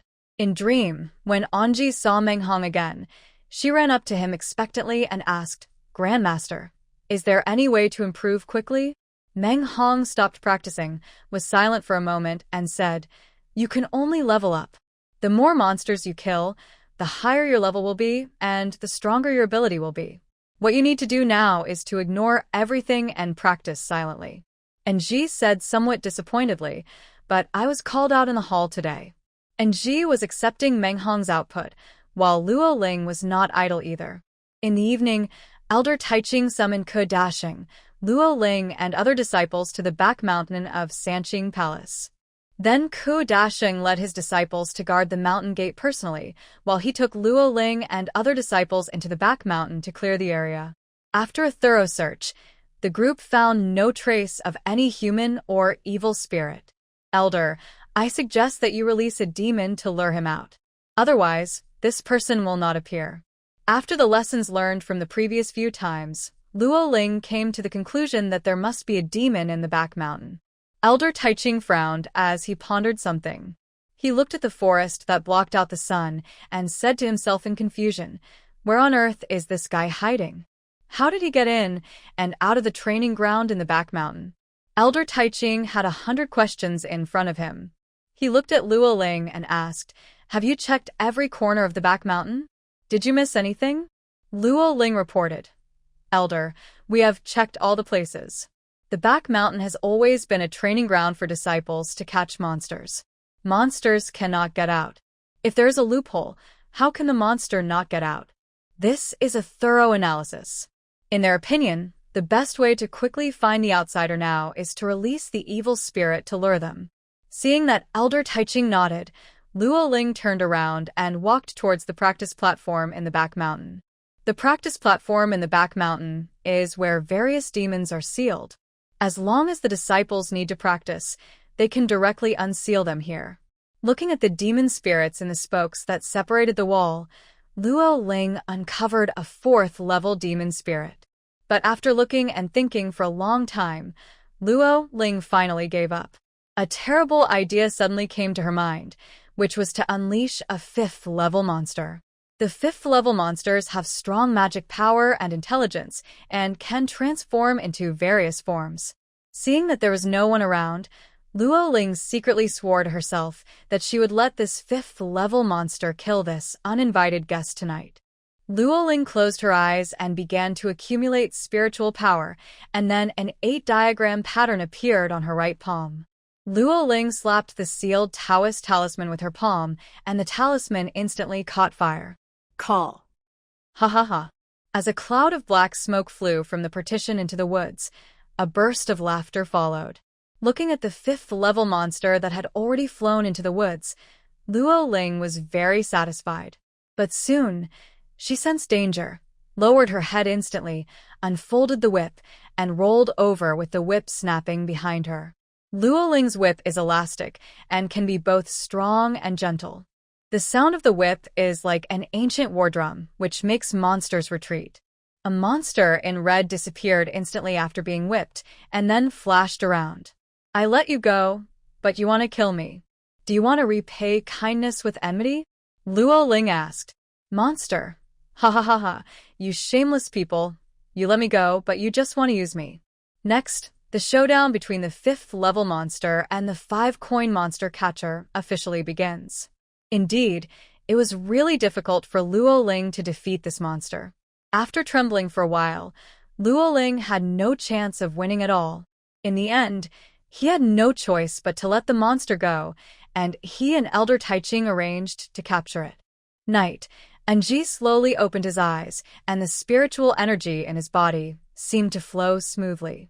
Just now in the dream, Menghong helped Anji regulate the spiritual power in his body. After what happened in the hall today, Anji secretly vowed to practice hard and impress them. Snake treasure, snake treasure. Anji looked for the spirit snake everywhere in the house, but the spirit snake was gone. After searching in vain, Anji had a bold idea to go to the back mountain alone again tonight. After taking a sip of tea, Anji picked up the Yuhua Sword wrapped in cloth, went down to the pavilion, and was about to sneak around to the back. Not good. Anji felt a chill on her back and she slowly turned her head in disbelief. I saw Fan Jin standing under a peach tree with a cane, looking at me like a ghost. It's embarrassing, it's over. Master, Uncle Master, why didn't you say anything? Anji hurriedly hid the Yuhua Sword behind his back. Hearing the voice, Fan Jin took 2 steps forward and said, Anji, come and chop these firewoods. We will light the peak fire tomorrow. Ah. Anji was extremely depressed. Is there something wrong with this old man asking him to chop wood at this time? But there was no other way, Anji could only hide the Yuhua Sword behind him and walked awkwardly towards the firewood pile behind Fan Jin. Put the iron lump here and take the axe. After saying this, Fan Jin turned and walked towards the chair. Iron lump. Anji was sure that Fan Jin must have known that he had taken the Yuhua Sword, and he knew even more that the sword wrapped in cloth in his hand must be the Yuhua Sword. Otherwise, how could he know it was an iron lump? Hurry up, Uncle Master still needs to sleep, Fan Jin said, and started to drink from the wine gourd. Oh. Anji reacted and swung up the axe to start chopping wood. He was busy with his hands and asked, Master, do we have to chop wood tonight? Can't Anji get up and chop wood tomorrow morning? Fan Jin closed his eyes and said leisurely, No, I need it tomorrow. Just like that, after an unknown amount of time, Anji chopped the wooden stakes into pieces one by one. Judging from the momentum and quantity, he was no less capable than the male disciples in doing this. After wiping the sweat off his forehead, Anji straightened up and prepared to stretch, but saw Fan Jin was already snoring in his sleep, so he muttered, Wow, the old man sleeps well. When people get old, they must have good sleep to live longer. Fan Jin blurted out. And Ji was shocked. Uncle Master, can you hear my voice even though it's so soft? I'm not deaf. Fan Jin retorted. Don't stop, keep going. Half an hour later, Fan Jin opened his eyes and looked at Ji, who was stacking firewood. He nodded with satisfaction, then looked up at the moon that had appeared above his head and muttered to himself. Well, it's almost done. There's just enough time. And Ji was sweating profusely, and as tired as a dog, he asked, Uncle Master, when is the right time? Fan Jin struggled to stand up with the help of his crutches and prepared to walk towards the pavilion. Suddenly, Ji discovered that the Yuhua Sword was glowing. Although it was wrapped in cloth, it could not conceal the light inside. Ji suddenly remembered one thing. That is what the spirit snake said, that the Yuhua Sword actually recognizes its master. Could this be a test? Ji felt that he could no longer hide it, so he dropped the firewood and quickly stepped forward to support him. Uncle Master, Yuhua Sword. Yuhua Sword. Fan Jin looked up at the 6th floor and blurted out, Oh, right, it's on the 6th floor. After saying that, before Ji could react, Fan Jin continued to say softly, Don't run around. There is a book on my desk. Take it and read it if you have nothing to do. Ji blinked and replied calmly, Oh, never mind. Ji secretly saw that Fan Jin had already gone upstairs. He quickly piled up all the firewood, then took the sword and went to the back wall of the pavilion. But when he arrived, he was dumbfounded because the dog hole was completely blocked. This dog hole was brought to her by the spirit snake, and no one knew how long it had existed. It was called a dog hole, but in fact it was just a long and narrow passage. People had to crawl on their stomachs for a long time to reach a haystack on the back mountain. Now the dog hole is blocked, with a large piece of hand stuck directly in the hole, and it has been physically reinforced. Feeling lost, Ji tiredly came to the yard again. Looking at the firewood that she had neatly stacked, she could only go upstairs helplessly. Pushing open the door, Ji couldn't help but be surprised to see a book on the square table. She remembered that Fan Jin had just asked her to take a look at a book on the table, so she quickly stepped forward and picked up the book's Spiritual Power Breathing Method. Ji couldn't wait to put down the Yuhua Sword in his hand, and then began to look through it. The Spiritual Breathing Method records the method of regulating the spiritual energy in the body of a demon catcher, and how to balance the breathing through several acupuncture points. This old man. Ji murmured happily, This old man loves you.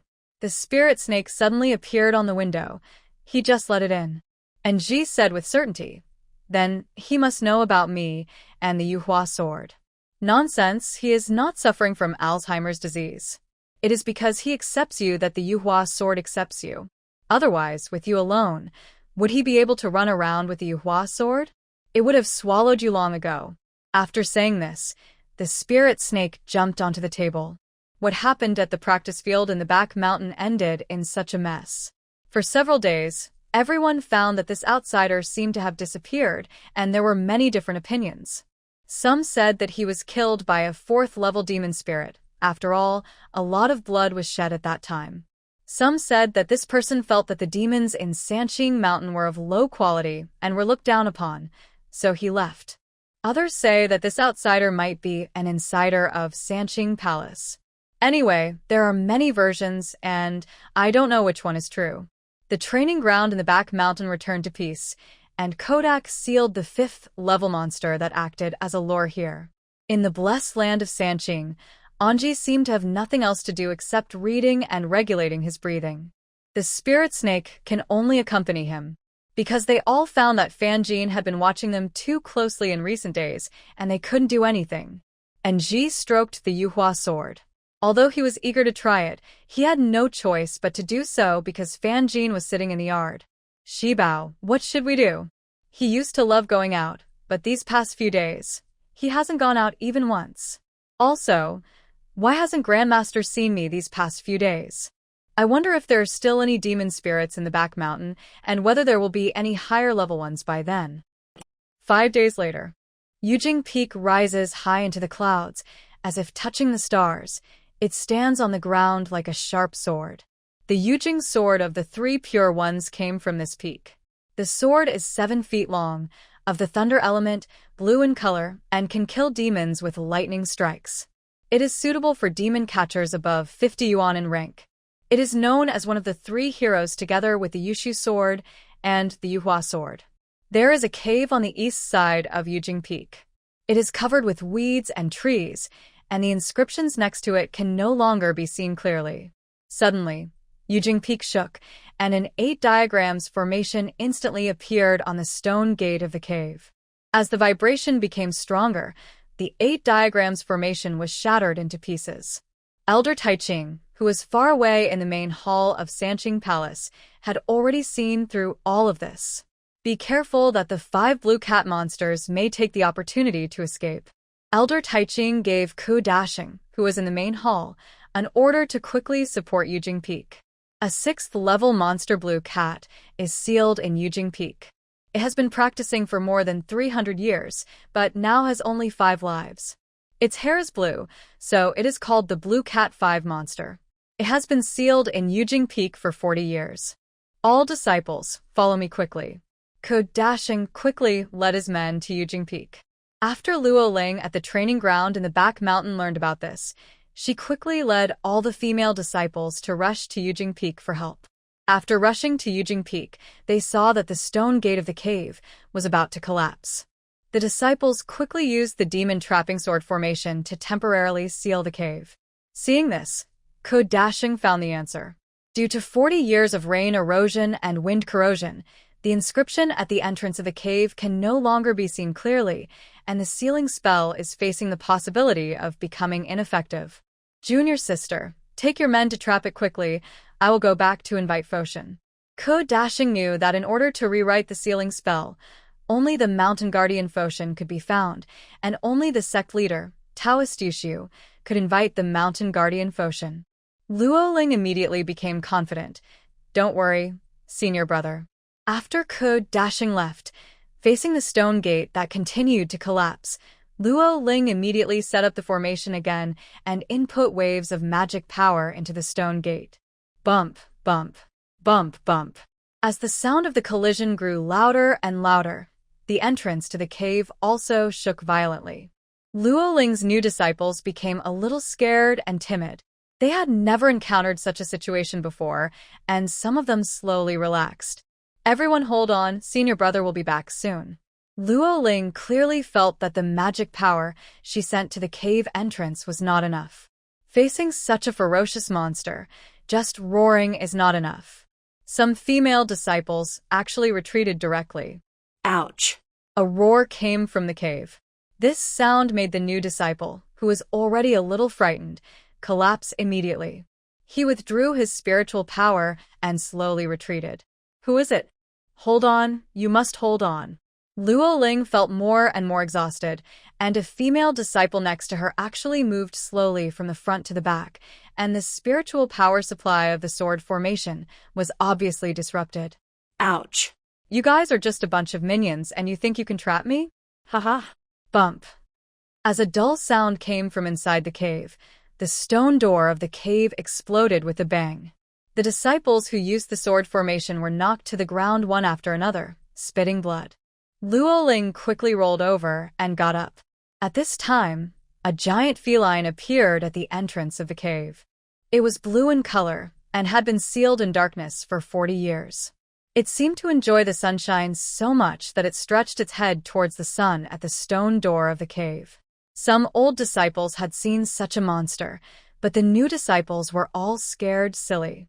It was the first time for them to see this huge blue cat, especially when it opened its bloody mouth and yawned towards the sun.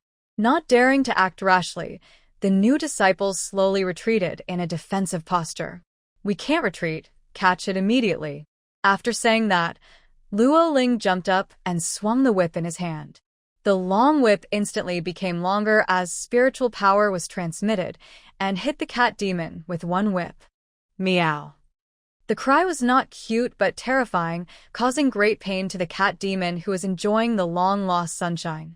At the same time, the cat demon also noticed them. His eyes turned green, and he looked at the group of demon catchers fiercely, the blue light on his body becoming more and more dazzling. The new disciples were scared to death. The cat demon had not paid any attention to them, but after the whip came down, he was glared at. The cat demon became angry and immediately leaped towards the group of people. Facing the angry cat demon, the disciples had no hope, so Luo Ling immediately stepped forward to fight and used Mystery of Nirvana. The Mystery of Nirvana triggers the spiritual power of the long whip. The whip is flaming and will trigger secondary and tertiary damage when hitting the monster. Just like that, Luo Ling and the cat demon started fighting. But unfortunately, because the cat demon was too excited, Luo Ling was soon injured. He killed 5 disciples on the spot and ran away. 3 pure ones blessed land, and Ji was helping Fan Jin fish out 2 turtles from the fish pond in the yard when Fan Jin walked in from outside, leaning on a crutch. Uncle Master, this turtle must have drowned." And Ji held a motionless turtle in front of him. Fan Jin stood there in a daze for a while, then said, "The cat demon from Eugin Peak ran away. Luo Ling was also injured in the battle with it, and 5 disciples died." Sigh. And Ji looked at the turtle in his hand, and it suddenly lost its fragrance. He asked, "Huh?" Fan Jin seemed to realize that Ji didn't understand, so he looked at Ji seriously and asked, "What are you talking about?" "I said the cat demon from Eugin Peak ran away." After saying that, he sat on the rattan chair in the yard with a very angry look. Monster. Having been locked up in the courtyard for many days, and Ji was actually very excited when he heard the word monster. "Come inside the house, snake treasure, there's another demon." And Ji said to the spirit snake lying on the ancient book, "Just now I heard from the old man that the cat demon ran away, Luo Ling was injured, and 5 disciples died." "Cat demon? Blue cat?" The spirit snake also poked its head out of the ancient book in surprise. "Okay, let's go tonight." And Ji was worried. It was very fierce. Luo Ling was injured, and someone died. The 2 tentacles of the spirit snake were like 2 radars. After turning around, it said, "Haha, it's actually not as scary as you say. The blue cat 5 monsters are actually not that powerful but a little hard to kill. You know this monster?" And Ji asked with a frown, "How do you know everything?" The spirit snake was stunned for a moment, then continued, "There is a book called Records of Subduing Demons. If you read it, you will learn how to chop wood and catch fish." According to the spirit snake, the blue cat actually has 9 lives. Back then, Taoist Yushu fought several battles and was almost exhausted, and he only managed to kill 4 of the cat demon's lives, so it is now called the 5 demons. In the end, Yushu could only seal it in a cave on Eugin Peak. Even the master can't handle it. And Ji was even more surprised and didn't believe that he could succeed. The spirit snake encouraged, "It's because it's difficult to deal with.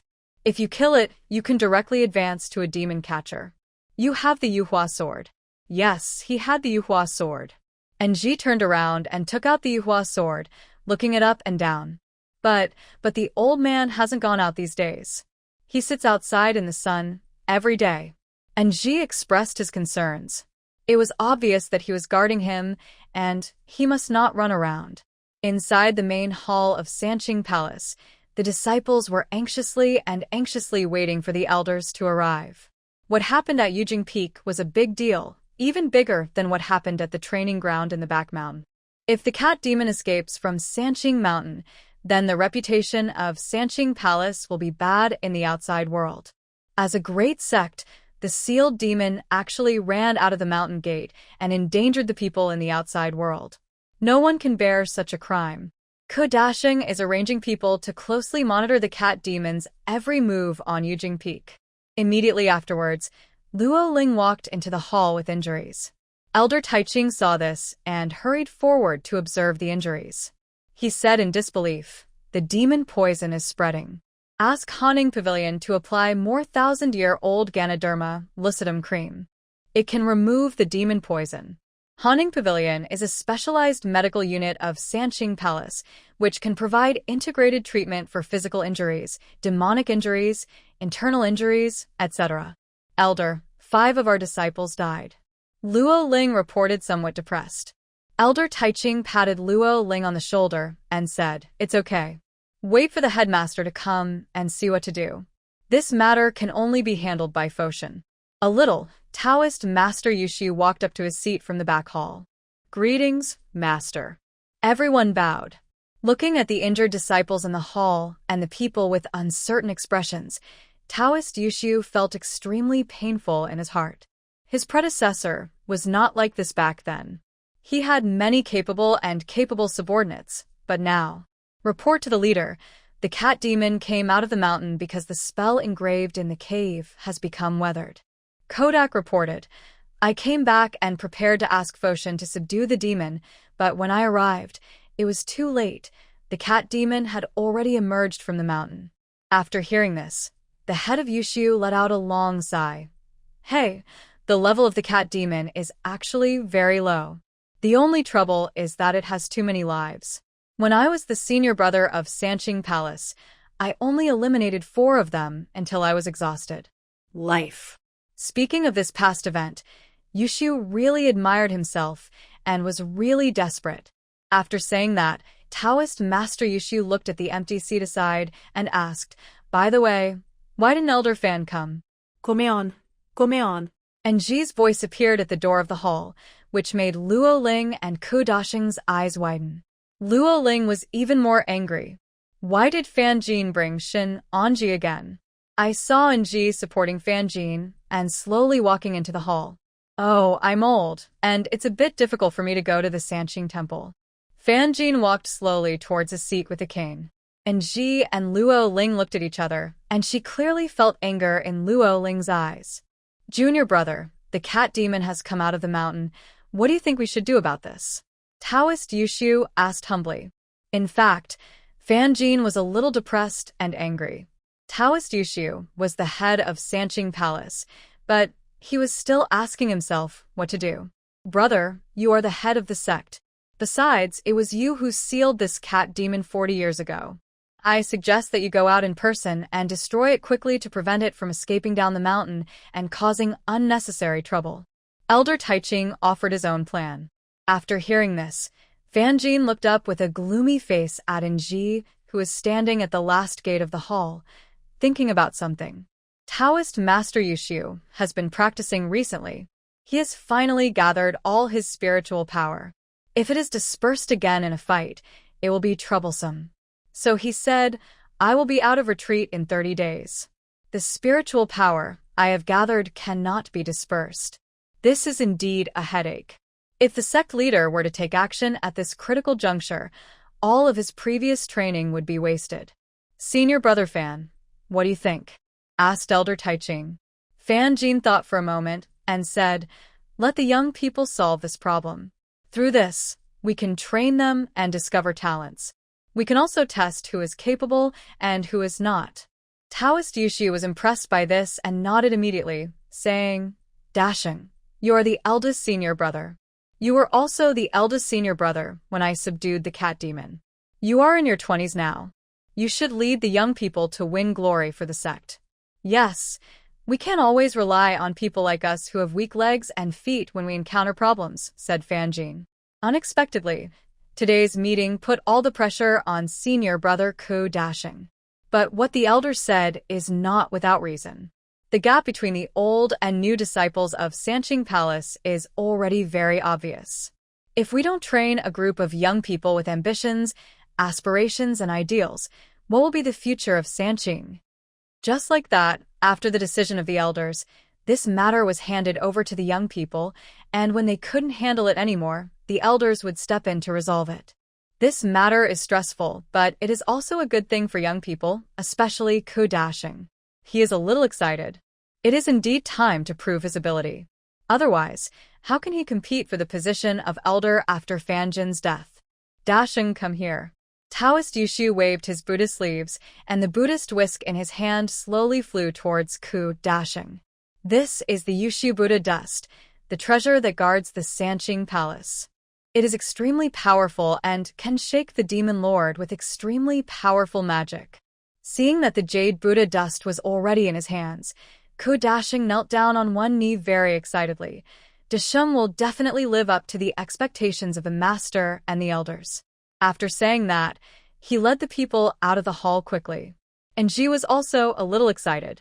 After looking at Fan Jin in the high hall, and Ji understood from his eyes that Fan Jin might have to stay in Sanqing Palace all day today, so he slowly withdrew with his own little thoughts. To the main hall. Although there is no Yuhua Sword now, and Ji does not want to miss the opportunity to see the world, so he follows the disciple in front. On the trail, all the disciples were walking towards Eugin Peak with light steel swords on their backs. Some of them had excitement on their faces, some were worried, and Ji was more worried. Ku Dashing seemed to see a very familiar figure running in front. Anji. Ku Dashing shouted to Shenanji, "Go back quickly, it's dangerous." Shenanji's heart suddenly pounded. I just want to go, I don't care about your business. The cat demon's magic is very strong. 5 of our disciples have died. This is no joke. You don't even have spiritual power. Ku Dashing was still worried about the young junior sister in front of him who he admired, so he tried to persuade him. And Ji was determined to go. Whether I go or not is none of your business. Please, please, from now on we will pretend that we don't know each other. And Ji didn't want to mention or think about the shameless days between him and Kodak. As it happens, just as the two were exchanging words, Luo Ling appeared behind them. Seeing the two meeting again, Luo Ling suddenly became furious and appeared in front of the two with anger. Ku Dashing, what do you mean? Do you want both sides to take it all? Luo Ling asked without concealment. Luo Ling's words shocked Kodak. What do you mean by that? I'll let Nji go back. It's dangerous over there. These words made Luo Ling even angrier. You're just protecting her like this? That's not what you said in bed. Kodak was embarrassed. He looked around and was at a loss, but luckily there was no one else. Shenanji, as a registered disciple, why are you running around? Luo Ling said directly to Anji. Logically speaking, you are not even qualified to enter the hall, and you don't know how old man Fan disciplines him. Registered disciples you're not allowed to run around. It seems that I really need to tell Uncle Fan. I find that he is a little relaxed about you now. After saying that, Luo Ling still seemed to be upset. Look at you, whether you have qualifications or not, whether you have ability or not, and besides having a good face to hook up with you everywhere, I think you should go back to the blessed land and continue chopping firewood. As for catching monsters, we just come and do it. Junior sister. Ku Dashing couldn't bear to listen any longer and signaled Luo Ling to stop talking. Luo Ling immediately gave Kodak a terrifying look. I have something else to do today, otherwise I would have to give you a good lesson. After saying that, he walked forward with a long whip in his hand. Go back quickly. Ku Dashing whispered and followed. The further Luo Ling walked, the more she felt something was wrong. Since Nji wanted to go, that was fine. There was nothing wrong with killing him with the help of the cat demon. So she turned around and walked to Nji again and said, forget it. I'm making things difficult for you, and you still say that I'm narrow-minded. This time can be regarded as an opportunity for training. Just follow your fellow brothers. After saying that, Luo Ling turned around and quickly caught up with the main group. Although Nji had endured Luo Ling's humiliation to the limit, she knew that now was not the time to turn hostile. She had to wait until she had the ability to fight against her. At Eugin Peak, the disciples had already controlled Blue Cat with a sword formation, and Ku Dashing and his men quickly arrived. At this time, the Blue Cat became very huge while trying to break free from the sword formation. The 4 phantoms representing the remaining 4 lives appeared from time to time, making deafening noises, and their fur was dazzlingly blue. Ku Dashing slowly drew out the Yuhua Sword, and flames began to cover the entire sword. The Yuhua Sword was formed by the Yuhua Peak. The sword is 7 feet long, of the fire element, red in color, and can kill demons with blazing fire. It is suitable for demon catchers worth more than 6 cents. Heavenly Thunder. Ku Dashing concentrated his mind and used his spiritual power to make the fire of the Yuhua Sword burn even more vigorously, and then he chopped it away quickly. Tianluo Thunder is the demon-killing sword technique of Sanqing Mountain. He concentrated his mind and strength and swung out a sword, and 3 lights and shadows chopped off. Crackling. 3 beams of light directly chopped the cat demon's body, and it was immediately engulfed by flames, with its hair all over its body burning and crackling. The cat demon struggled with all his might to break free, and some of the disciples controlling the sword formation vomited blood on the spot due to exhaustion of their spiritual power. And Ji, who had been hiding behind a big tree, was stunned. He didn't expect that the Yuhua Sword among the 3 heroes was so powerful. When he thought that his Yuhua Sword was just an ordinary sword, he also wanted to take it out and try it. The cat demon Luo Ling struggled fiercely and immediately swung out a long whip and began to whip the cat demon endlessly. The sound of the long whip was like an ancient war drum, which frightened the monsters. Snap, snap, snap. Snap, snap, snap. With the endless attacks of Luo Ling and his fellow disciples, the cat demon began to slowly fall down in the sword formation. In order to subdue it as quickly as possible to avoid any further trouble, Dashing immediately brought out the Yuhua Buddhist dust. Yuhua Buddhist dust is the magic weapon of the first ancestor, the 10-coin demon slayer Meng Hong. It has been passed down to this day with immense power. Not only can it bind any monster, but when the Buddhist dust hits its body, it can make the monster unable to live or die. Kodak made a hand seal knot, and the Buddha's dust instantly appeared in front of him, his whole body shining with golden light. Dashing slowly took it down with his hands, then leaped up and started hitting with Luo Ling's long whip. Just like that, the cat demon never expected that this time he would be beaten severely by the long whip and the Buddhist dust like a corpse. The pleasure of being unable to live or die made it slowly weaken, and it lay obediently in the sword formation. In the end, he died and 2 monster seals appeared in the sword formation. Dashing and Luo Ling were also exhausted and out of breath. They had used up most of their spiritual power and would probably need to rest for a few more days. The disciples retracted their swords and slowly stepped forward to check the situation. And Ji followed quietly behind. Meow. Suddenly, behind everyone, the sound of a cat's cry made them turn their heads. Oh no, it still has 4 lives. Just as Kodak finished his words, a brand new cat demon appeared. Set up the formation. Luo Ling shouted upon seeing this. Anji Malio hid behind a big rock. Arrange the formation. It's not that easy. The sword formation has been put away. It will take time to arrange it again. The cat demon seized the opportunity and launched an attack immediately. The 2 disciples were killed on the spot and turned into a pile of bones. What's even more terrifying is that junior sister Li Tongyu was injured by the cat demon. Since Li Tongyu was a new disciple who passed the assessment this year and her spiritual power was insufficient, she was unable to resist such a strong demon poison, and soon hair began to grow on her face.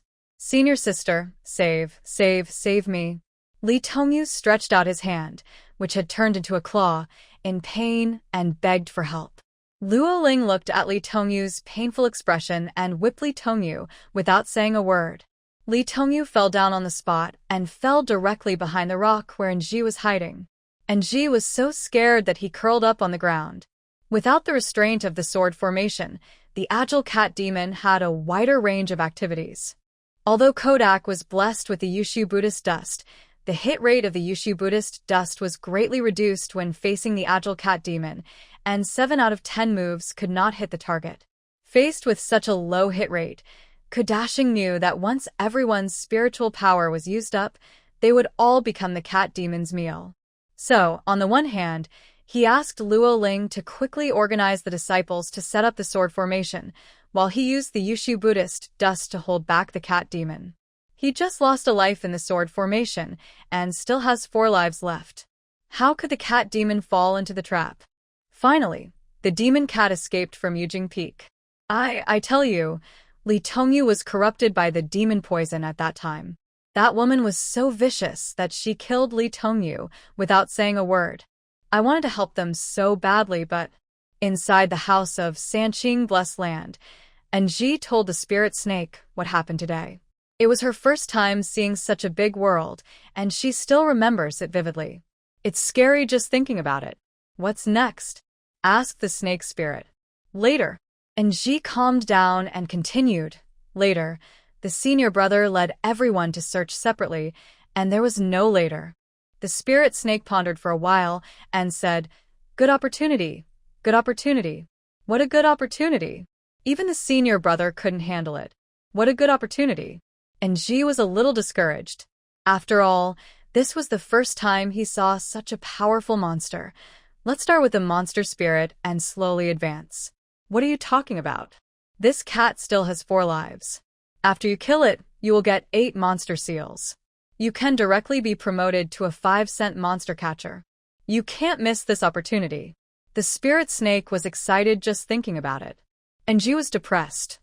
I can't win. I have a way. After saying that, the spirit snake crawled to the window and looked into the courtyard. Hurry, it's getting dark. The old man hasn't come back yet. Follow me. I will take you to get a magic weapon and kill him. With a nervous mood, Anji followed the spirit snake and slipped out of the Sanqing blessed land. I don't know how long I walked, but after passing through the dense forest, across the small river, and past the cemetery, Anji arrived at an unknown Taoist temple in Sanqing Mountain. The Taoist temple is in a dilapidated state, with only the roof beams remaining. The 3 characters Yuling Temple on the door plaque are vaguely visible, but have been corroded by moss. Snake Bao, where's this? It's pitch dark. And Ji felt scared when he heard the sound of wind coming from the Taoist temple. The spirit snake brought Anji to a mound of earth that was overgrown with weeds. Dig it open and you'll find a magic weapon inside, a rope for tying up demons. The spirit snake said confidently. How do you know? And Ji couldn't believe that there was a treasure under this mound of earth, but he would definitely listen to the spirit snake and immediately began to dig up the mound of earth using various methods. Suddenly, when Anji was halfway through, she actually dug out a skull, and she was so scared that she threw it away immediately. Before Anji could react, the spirit snake had already seen the demon binding rope. Anji reacted and took the rope out of the mud. He looked at it again and again, but there was nothing special about it. This thing can really bind monsters? And Ji couldn't believe it. Haha, don't underestimate this rope. It's an absolute magic weapon for dealing with cat demons. The spirit snake jumped onto the small mound and said, the sensitivity of a cat is unmatched in the world. It is very difficult to kill it without restraining it beforehand. There's nothing special about it. Are you sure? Seeing that Anji didn't believe it, the spirit snake immediately told the origin of the rope. 70 years ago, a demon catcher from Qingqing Mountain in Bashu traveled to Sanqing Mountain and met the demon king at Yuling Temple. He was killed, and this treasure was left here. Mount Qingqing? And Ji had never heard of the name of this mountain.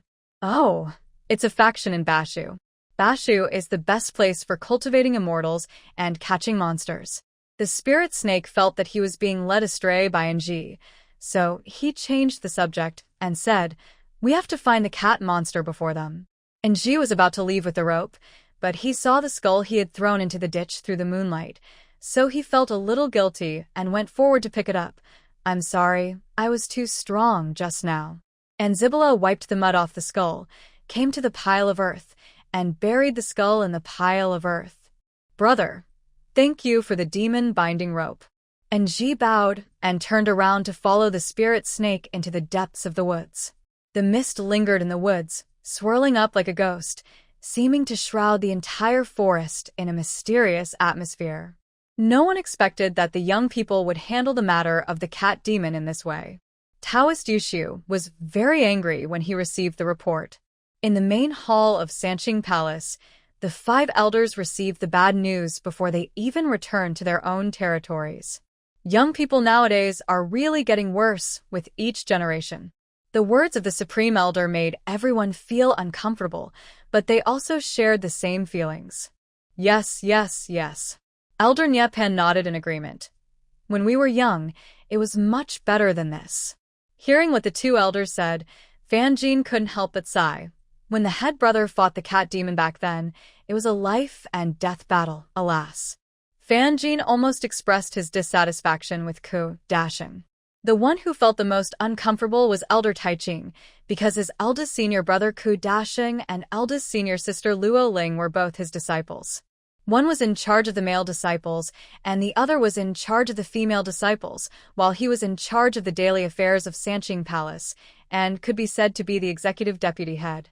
Just as several elders were discussing this matter, a disciple came to report, "My dear elders, the master is in seclusion on the 12th floor tonight, and will not be coming.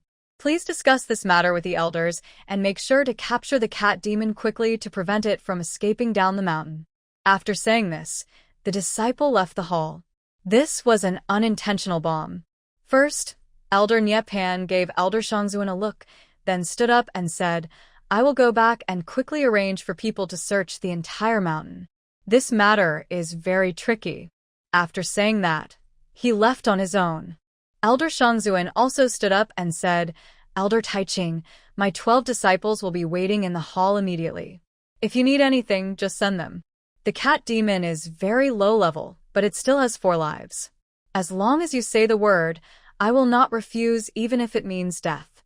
Faced with such a haha, Elder Taiching could only say awkwardly, "Thank you for the support, Elder Shangzuan."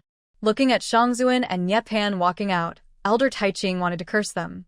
After they all left, Elder Taiching looked at Elder Fan Jin, who was dozing off on the side.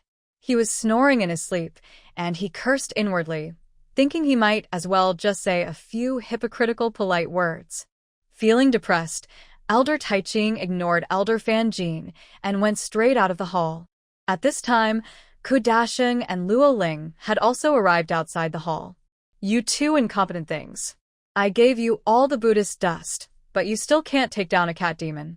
Elder Taiching scolded angrily, but just after he finished speaking, he felt that there was an Elder Fan Jin sitting in the inner sea of the hall, so he suppressed his anger. "Elder, I have arranged people to go down and search." Ku Dashing glanced at Luo Ling's search, and search again. "We searched for 7 days for the training ground in the back mountain, but didn't even find a feather. Now that something so big has happened, we still need to search." Elder Taiching couldn't help but say, "You want the people in the room to laugh at me, right? You want to tell them how useless you are." Ku Dashing and Luo Ling both understood Elder Taiching's feelings. After all, the male and female leaders were his disciples. Others would laugh at him, especially Ku Dashing, as the whole mountain had high hopes for him. Elder Taiching also felt that his voice was too loud, so he looked around the hall and lowered his voice and said, "Right now, even if you don't sleep, you must find the cat demon tonight. Regardless of whether you can catch it or not, at least you have to find it first." After saying this, Elder Taiching looked around the hall again. "Whether you can take it or not is a matter of ability. If you can't even find it, tomorrow, Fan Jin and the others will point at your master and laugh at him. How will you let me explain it?" Elder Taiching said angrily in a low voice. "Disciple knows." Ku Dashing could only respond forcefully, "If you can't find it, I won't be the senior brother anymore." Facing 2 insignificant disciples, Elder Taiching looked around the hall and said to Luo Ling, "Arrange someone to send this pig back to the blessed land. I am annoyed just looking at it. All I do is sleep and act weird." Luo Ling glanced sideways at the hall and saw Fan Jin sleeping soundly in a chair, so she answered, "Yes." In this way, Ku Dashing quickly took his men and all the magic tools to search for the cat monster all over the mountain overnight. Looking at Fan Jin in the hall, Luo Ling was also very angry. Shan Anji was in the capital in the afternoon, but now he has disappeared, so she said to her disciple, "Go to the blessed place and call Shan Anji right away, quickly." "Yes." The disciple was so frightened that he hurriedly gave the order. After the disciple left, Luo Ling looked at Fan Jin, who was snoring and sleeping in the hall again, and muttered, Shananji, just wait, you will be lucky this afternoon. I'm so angry. In the forest on the other side, the spirit snake had been leading Enji through the woods for a long time. She didn't know where they were going. If there was no road, she would make one. It didn't matter if she fell or bumped into anything. She would just get up and continue walking. The spirit snake is very agile. Sometimes it floats in the air, and sometimes it crawls on the ground. Anyway, its speed is faster than Anji. Snake bow, where are we going? Anji was carrying the heavy Yuhua sword on his back and holding the demon binding rope in his hand. Spirit snake, it's almost time. We need to go to the bamboo forest. The cat demon is there. Anji was surprised. Ah? How did you know? Me. The two tentacles on the top of the spirit snake's head moved like radars and said, I've been in Sanqing Mountain for hundreds of years. There is nothing I don't know about these little monsters. Don't worry, I will definitely be there. But it's almost in time. And Ji looked up at the sky through the gap in the woods. The round moon was already above his head. He asked worriedly, can we get back before dawn? Yes. The spirit snake continued to move forward. Half an hour later, Ji and the spirit snake finally arrived at the bamboo forest. The so-called bamboo forest is a place full of bamboos. Under the moonlight, the bamboo forest looks particularly peaceful. Suddenly, an invisible force surged out from the ground, and the bamboo roots began to stretch and break out of the ground. Under the bright moonlight, you can vaguely see the bamboo leaves gradually unfolding and dancing, as if celebrating a new life. Suddenly, a burst of blue light flickered deep in the bamboo forest. Seeing this, the spirit snake finally breathed a sigh of relief. That's right. Blue light, blue cat. And Ji's nerves began to tense up, and he couldn't help but feel a little excited. The spirit snake jumped onto Anji's shoulder, where it usually stayed, and then continued to walk deeper into the bamboo forest. Getting closer, Ji could strongly feel the evil aura. Master, look, the demon binding rope has sensed it. The spirit snake discovered that the demon binding rope in Ji's hand also emitted a blue light. With the Yuhua sword on his back and the monster binding rope in his hand, Anji suddenly felt safe. This afternoon, it was because everyone was careless and thought it was dead that they cancelled the sword formation, which led to such a disaster. Anji replayed the scene of this afternoon over and over in his mind. He must not make the same mistake tonight. Snake treasure. Does it take time to use the demon binding rope? Anji asked worriedly. Anji and the spirit snake found the cat demon, and another group of Kata students also found the cat demon.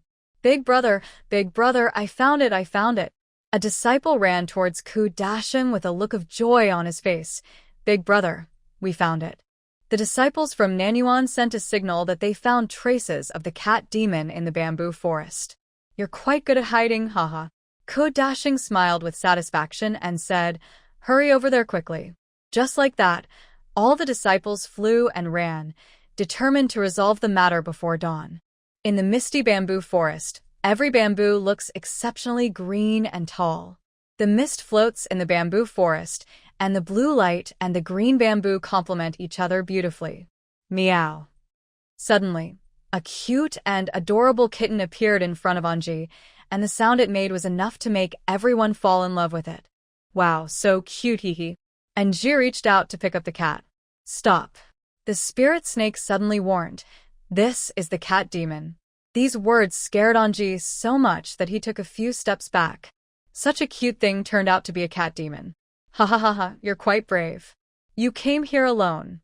The little cat finally revealed its true form and instantly turned into a large blue cat with bared teeth. Palm thunder. Anji made a mistake in panic and immediately released the palm thunder. Bump. With a few thunders in the bamboo forest, the cat demon dodged quickly. Why are you using palm thunder? Can't you just use the monster binding rope? Now it's hard to tie it up. The spirit snake anxiously pointed out. The cat is very agile. You have to tie it up before you can kill it. After hearing this, Anji began to organize the ropes to tie up the monsters. Snap, snap, snap. Suddenly, all the bamboos around the bamboo forest exploded, and the cat demon officially came out to fight with it. After all, Anji lacked practical experience. After being repeatedly misled by the cat demon, he finally lost his composure and swung the Yuhua sword around in the bamboo forest. His hit rate was extremely low, and he couldn't use any spells. It was obvious that the cat demon was using its agility to drag Anji to death. Seeing that this didn't work, and Ji began to organize the ropes for binding the monsters. Whoosh. Seeing the right moment, and Ji threw out the monster binding rope, but the bad thing was that the rope got entangled with the bamboo next to it. Ha ha ha ha, with this level of skills, how can you still be called the real me? The cat demon laughed. Faced with the cat demon that he had been unable to capture for a long time, and Ji began to panic. He wanted to take back the rope that tied the demon, but was entangled by the exploding bamboo. Seeing this, the cat demon launched an immediate attack, not giving Anji any chance to fight back or catch his breath. Ah!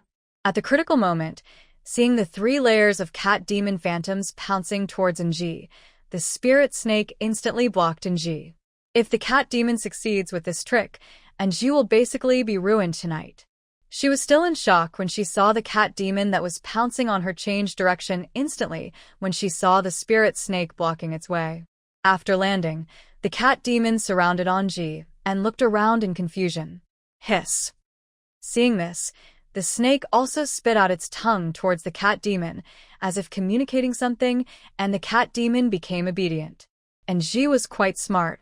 He used the brief period of calm to quickly gather the rope and then threw it at the cat demon. Ouch! Ouch! The cat demon reacted and let out a heart-wrenching cry, but the more it struggled, the tighter the ropes became. Snake treasure, ha ha, I caught it, and Ji started to draw the Yuhua Sword excitedly. Hiss. Hiss. The spirit snake seemed to ignore what Ji said and kept spitting its tongue at the cat demon, as if it was having a conversation with it. Facing the bound cat demon, Ji took out the Yuhua Sword. With one strike of the sword, the cat demon was killed instantly, and 2 demon seals fell to the ground.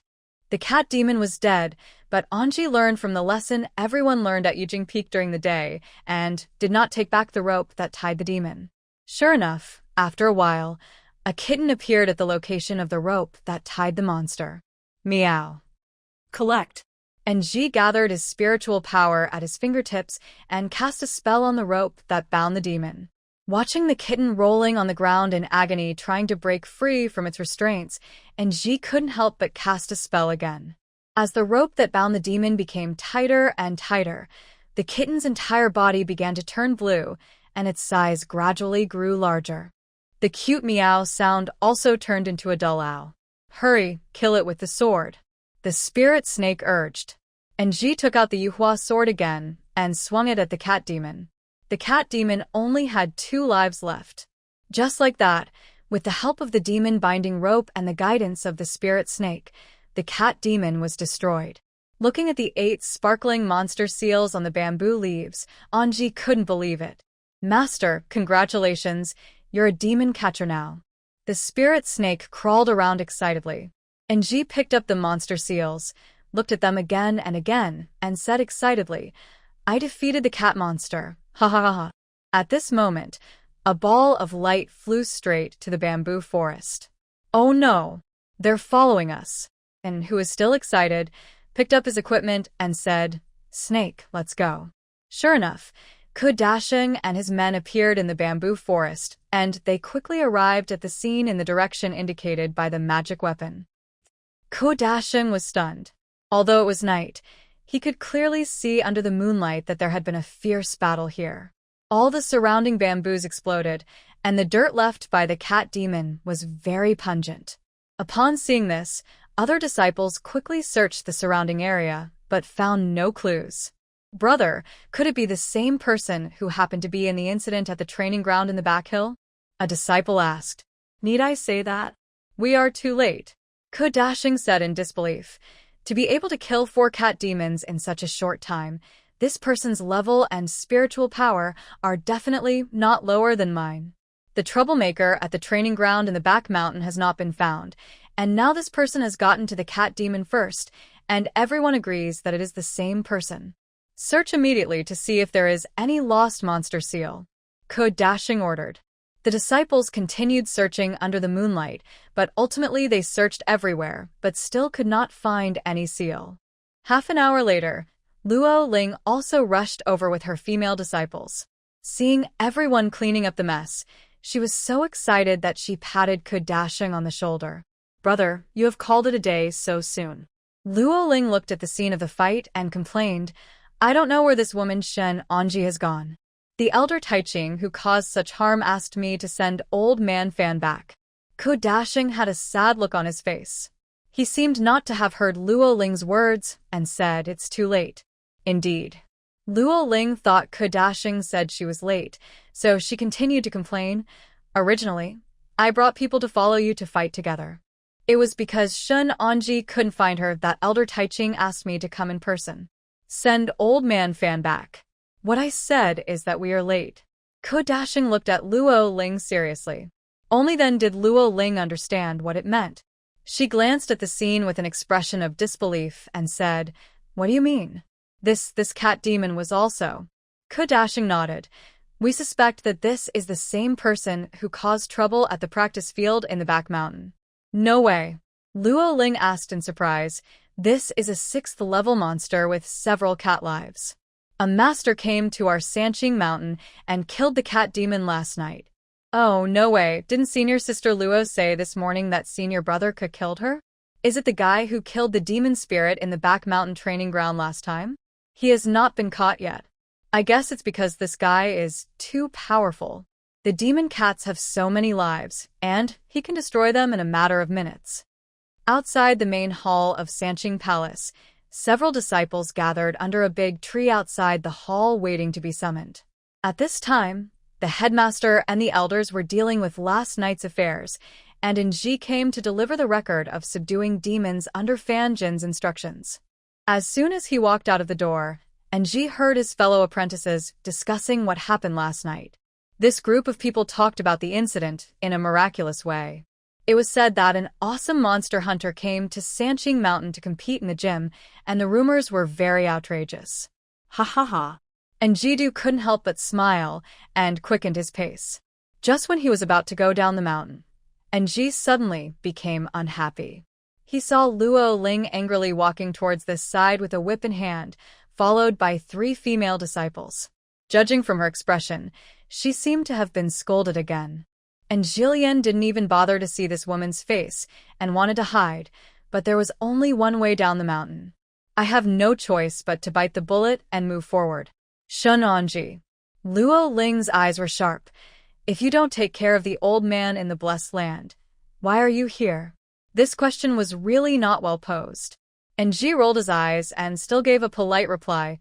Senior sister, Uncle Fan asked me to deliver something. It's nothing. I'm going back now.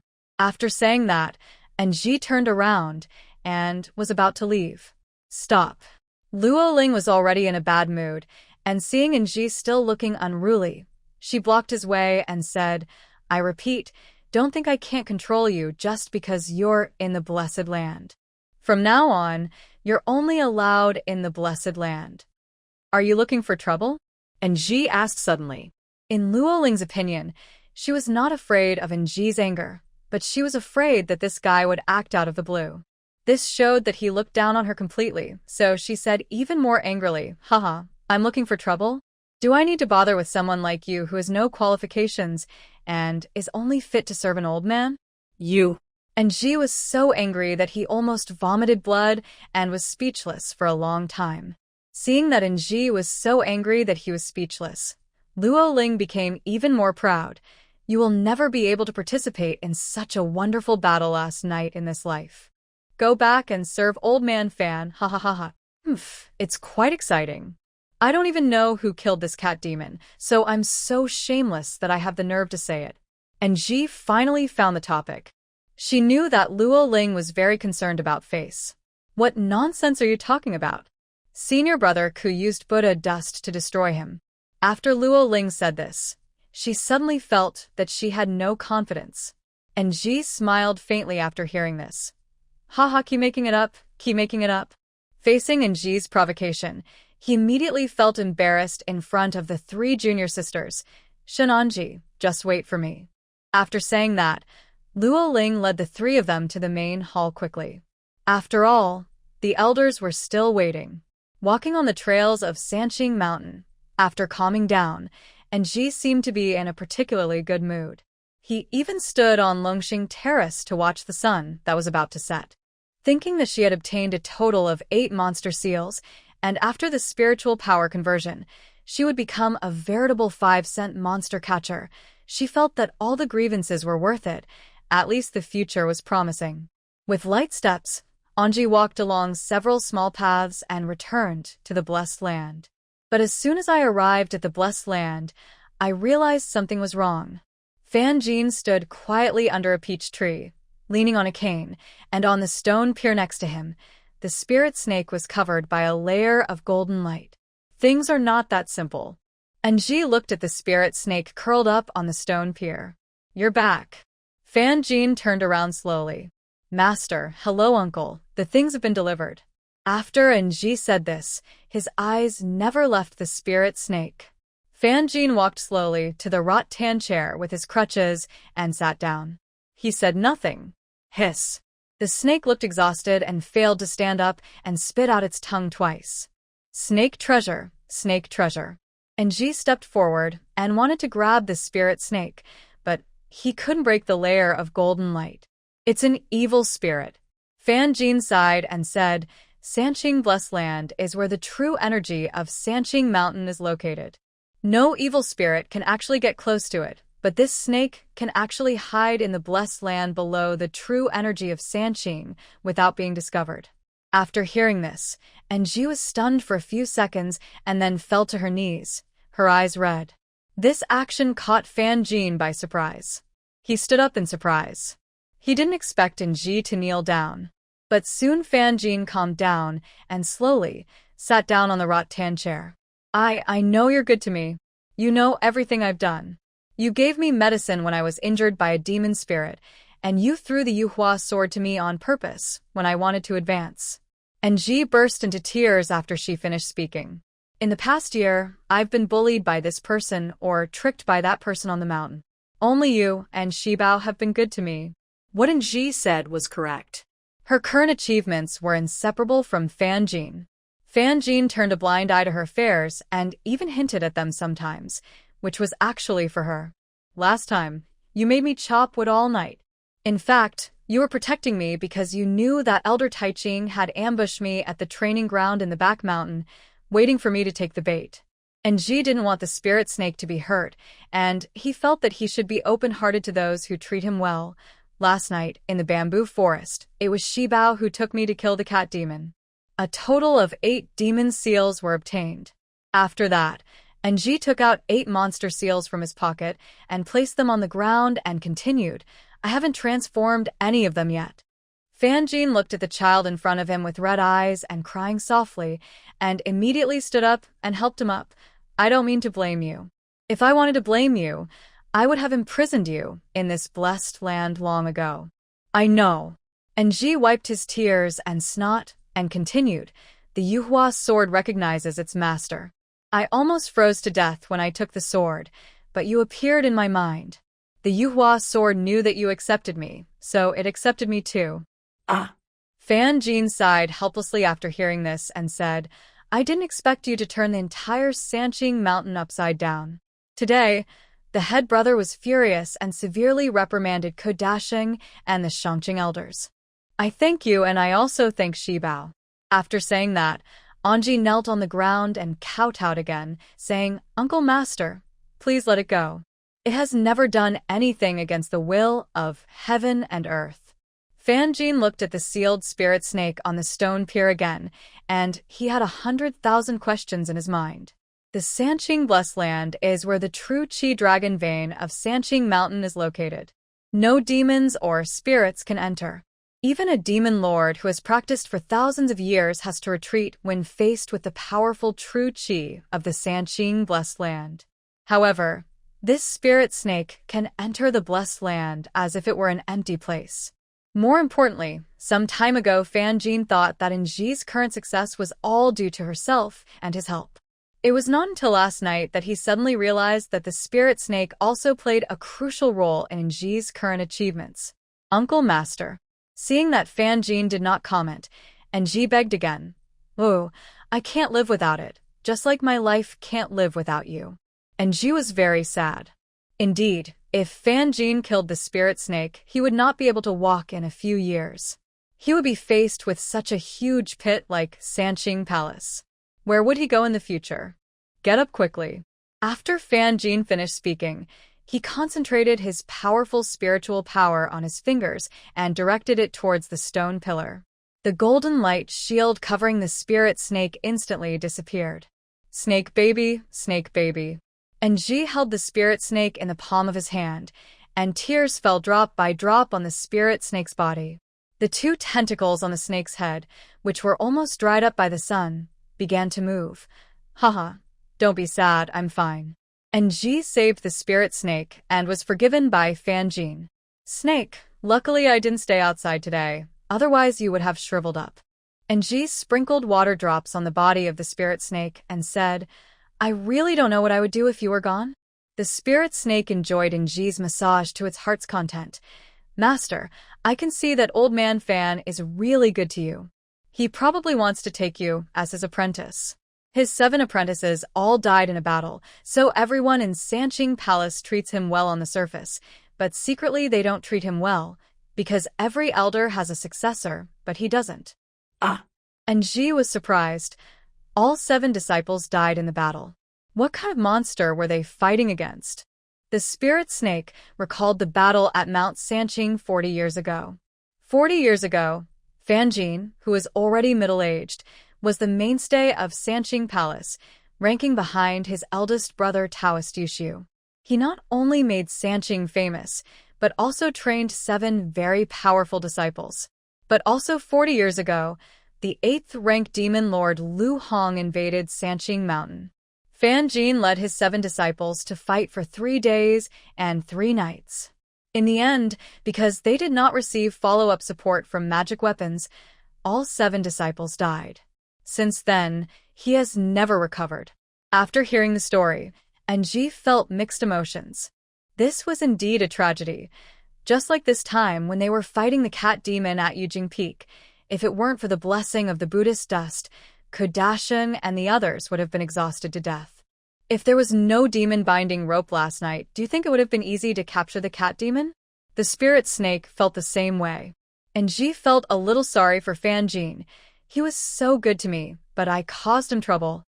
Hanqing Pond. A bright moon is reflected in the Hanqing Pond. The ripples on the water surface sway with the wind, and 4 words Fu Emo Shangxiang are engraved on the wall of a huge rock in the northwest. Fan Jin stood quietly by the pond, leaning on a cane. His mood was like the rippling water in the pond. Hanqing Pond is the largest water body in Sanqingshan Mountain, and together with Jingyi Pond and Qinghua Pond are collectively known as the Xiaohua 3 Ponds. It was just as the spirit snake had expected. Fan Jin was very lonely now. Every time he saw other elders surrounded by their disciples, while he was waiting to die in this quiet place of Sanqing, he felt really bad. It wasn't until one day Luo Ling brought Ji to this nursing home that things began to look hopeful. So, even though she knew what Ji was doing all day, she still secretly supported and approved of him. Ji is carefree and very smart. And judging from the fact that he pleaded for the spirit snake today and revealed everything he knew, Ji is also a man who values friendship and loyalty. This makes Fan Jin feel that he was not wrong about him. He slowly turned sideways and sat down on the steps of Hanqing Pond, stirring the water on the surface of the pond with his crutch, but his heart was still empty. Elder. Suddenly, Ji's voice appeared on the other side of Hanqingqi, and she trotted over to Fan Jin. I've been looking for you for a long time. The senior brother at the door said you came to Hanqing Pond. Why don't you rest so late? Ji showed an innocent and lovely smile. Thank you so much today. I'm getting old, and when I can't sleep at night, I want to go out for a walk. After saying this, Fan Jin stood up and prepared to go home. Elder, please accept me as your disciple. I want to be your apprentice. Ji supported Fan Jin. Fan Jin was stunned again. Every decision and action of this little girl was beyond his imagination. He was just thinking about this. I don't accept female disciples. Fan Jin refused with a smile. Why not? I want to be your apprentice. Look, Yuhua Sword has recognized me, but you still don't. Jigue said cleverly, if I become your apprentice, We can take care of each other in the future. Fan Jin stopped and looked at the high-rise penthouse in the distance. In fact, he had already thought about how to deal with this matter. He would not accept Shinonji as his disciple, but he would help Shinonji. After all, Anji was very good. Haha, just be my apprentice. Life is short. Fan Jin still couldn't let go of the deaths of his 7 apprentices. In the final analysis, he still failed to protect them. I'm not afraid, Anji said decisively. Fan Jin looked at Anji awkwardly and said, but I'm afraid. After saying that, Fan Jin walked towards the blessed place on crutches. Anji was stunned for a moment, then trotted quickly to catch up and help him. Things ended like this. The entire Sanqing Palace was still silently looking for the foreign expert who killed the demon spirits at the back mountain training ground and the cat demon in the spotted bamboo forest. Among people, but after that incident, the master seemed to have left, and there was no news. The days passed like this. And Jiming was either chopping wood or cleaning in Sanqing Blessed Land. Occasionally, Luo Ling would come to cause trouble for him, or he would tease the turtles and fish in the pond. It was a very leisurely life. However, she was secretly circulating her spiritual power to digest the previous monster seal and accepting some breathing instructions from Fan Jin. Even more secretly, she let the spirit snake take her into the dream to practice with her ancestor Meng Hong. And just like that, a month passed. On this day, all the elders were invited by Elder Taiching to the Sanqing Hall to discuss matters. The core of the discussion was that they received a call for help from the villagers at the foot of the mountain. There was a monster plague in Jiangxin village, and they asked the Sanqing disciples to go and suppress the monster. This was a good opportunity to go down the mountain to gain experience, so Fan Jin brought Anji to the hall after consulting him. According to the arrangement of the head brother, we must arrange a capable person to go down the mountain to subdue the monster this time. Otherwise, the reputation of our Sanqing Palace will be really bad. Elder Taiching said in front of everyone. As soon as he finished speaking, people started whispering to each other in the hall. It must have been done by Elder Taiching's disciple. Anji was still standing near the door, and Fan Jin fell asleep while sitting as usual. I'm so anxious. How can this old man fall asleep while sitting anywhere? Fan Jin actually fell asleep while sitting despite such a big incident. This made Anji so anxious that she almost ran over to wake him up. Perhaps it had already been decided beforehand. Luo Ling stood in the middle looking at everyone with some pride.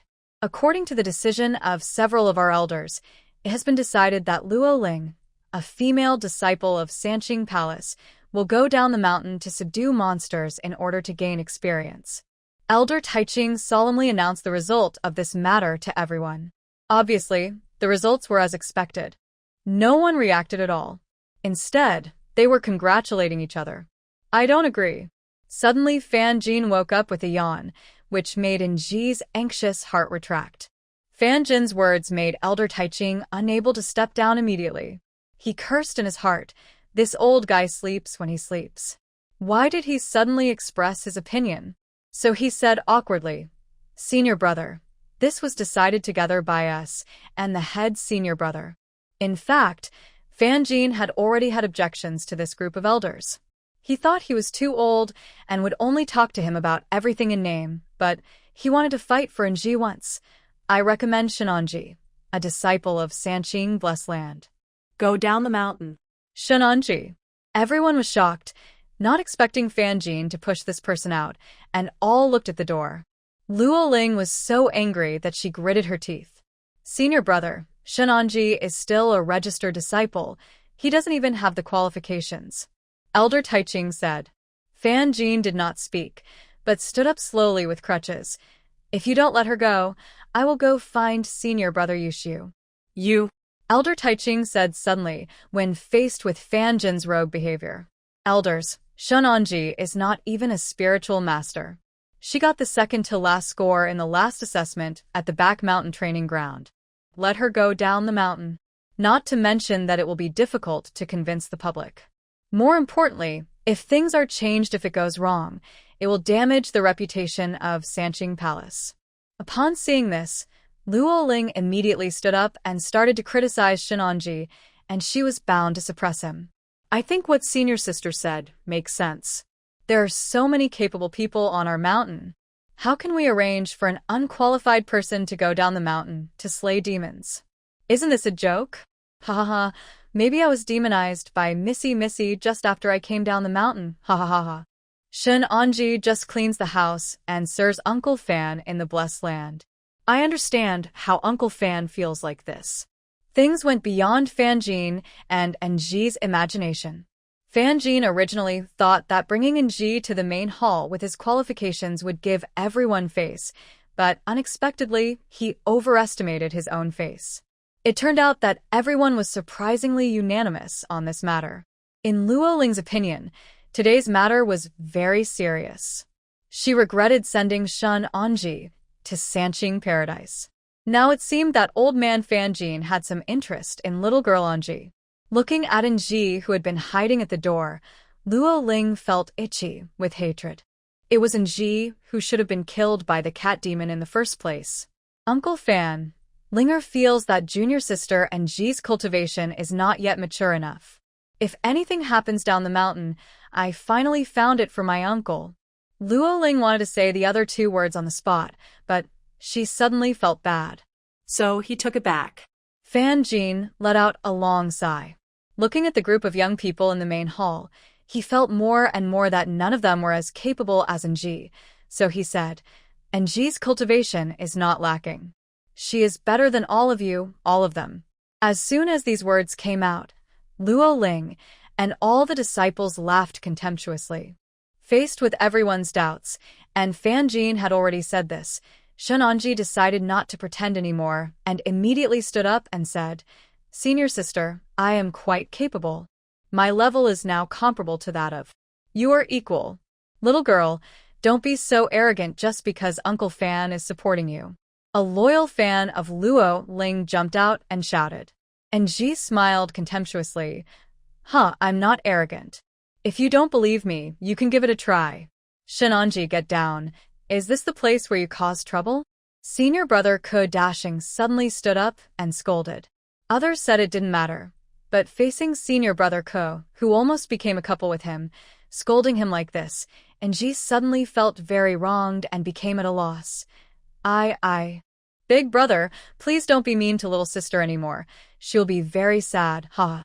Luo Ling finished her words proudly and reported to the elders. Elders, since Master Fan recommended Enji, Linger has nothing to say, but Enji also needs to show his ability to convince others. It's not enough to just talk about it. I have a monster seal. Anji was eager to show off. Having a monster seal is nothing.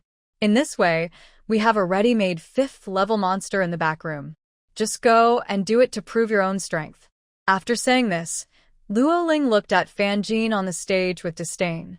5th level monster. Is Shen Anji crazy? Senior sister can't even subdue that fire monster. Shen Anji, you'd better retreat in spite of the difficulty. You're not even a spirit master now, so you still want to challenge a fire monster that can only be challenged by a monster hunter level. Brother, you'd better take Shen Anji back. She can't offend the fire monster. Today we are talking about going down the mountain. Things. I was also talking about going down the mountain. Fanjin suddenly responded forcefully. This made Elder Taiching lose his composure immediately and said angrily, Okay, go. Let Shen Anji go. Luo Ling knew the power of the fire monster. She had failed in her 3 previous challenges. This time, Shen Anji would definitely suffer. What if I succeed in the challenge? Enji asked unconvinced as he looked at Luo Ling, who looked proud in front of him. Luo Ling said with a smile, If you succeed in the challenge, I will go and light the fire, and the woodshed will be mine. Enji nodded angrily. Okay. So many brothers and elders are present, okay, it's settled. After saying that, Shen Anji walked quickly to the top of the hall, helped Fanjin up, and walked out of the hall. Watching the old man and the young man walking out slowly, no one tried to persuade or say anything. In this way, everyone watched the 2 people leave the hall. It's bad luck, this old man's head is broken, Luo Ling muttered to herself. Seeing that the disappointed person had also left, Elder Taiching quickly adjusted and calmed down. Luo Ling, Get ready and go down to Jiangxing village in 3 days to get rid of the monsters. In the opinion of Elder Taiching, the performance by Fan Jin and Shenanji in the hall just now was a comedy, and everyone couldn't laugh after the comedy. Take it seriously. Luo Ling stepped forward with some excitement and responded, "Thank you, Master. Linger will never disgrace the Master's orders." After saying that, Luo Ling did not forget to look at Ko Dashing, her face filled with joy. Shenanji, who returned to Sanqing Paradise, was very angry. What Luo Ling and everyone did today really made her and Fan Jin feel that it was time to stand up and prove themselves, and Anji even wanted to get this certificate. "Uncle Master, do you think I am right this time?"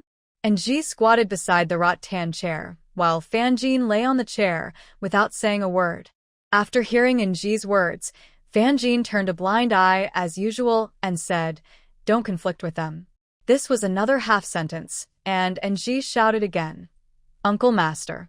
Fan Jin opened his eyes, looked at Taohua beside him, and said, "Bring me the Yuhua Sword." "Okay." Anji quickly went into the house, took out the Yuhua Sword and handed it to Fan Jin. Looking at the cold Yuhua Sword, Fan Jin condensed his spiritual power in his palm and then stroked the sword, and streams of spiritual power were injected into the sword.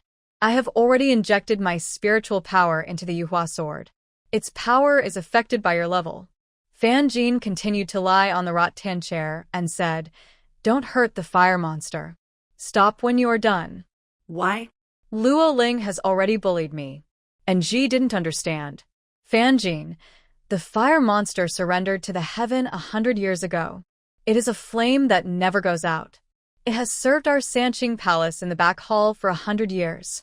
We can't do stupid things because of their provocation." "Oh," and Ji nodded, not quite understanding. Back inside, and Ji told the spirit snake about this. When the spirit snake heard it, it immediately said excitedly, "This monster is good. Killing it will increase your spiritual power. You can't miss such a good thing." The spirit snake advocated killing the fire monster. But Uncle Master said to stop at that point. And Ji emphasized. Master Ancestor said it. Lingxi also emphasized again. Uncle Fan is old and doesn't want to bear the name of being unkind and unjust. After all, this fire monster has been serving the Sanqing Palace for 100 years by setting fires in the back hall. And Ji was still embarrassed. "Are we being unkind?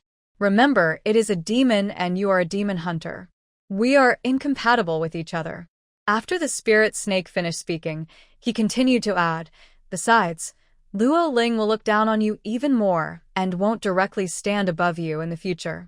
These words really hit the point, and Ji held the Yuhua Sword and said decisively, "I want to prove myself." In the main hall of Sanqing Palace, a disciple hurried to the main hall to report. "Senior brother, Shenanji. Shenanji is crazy.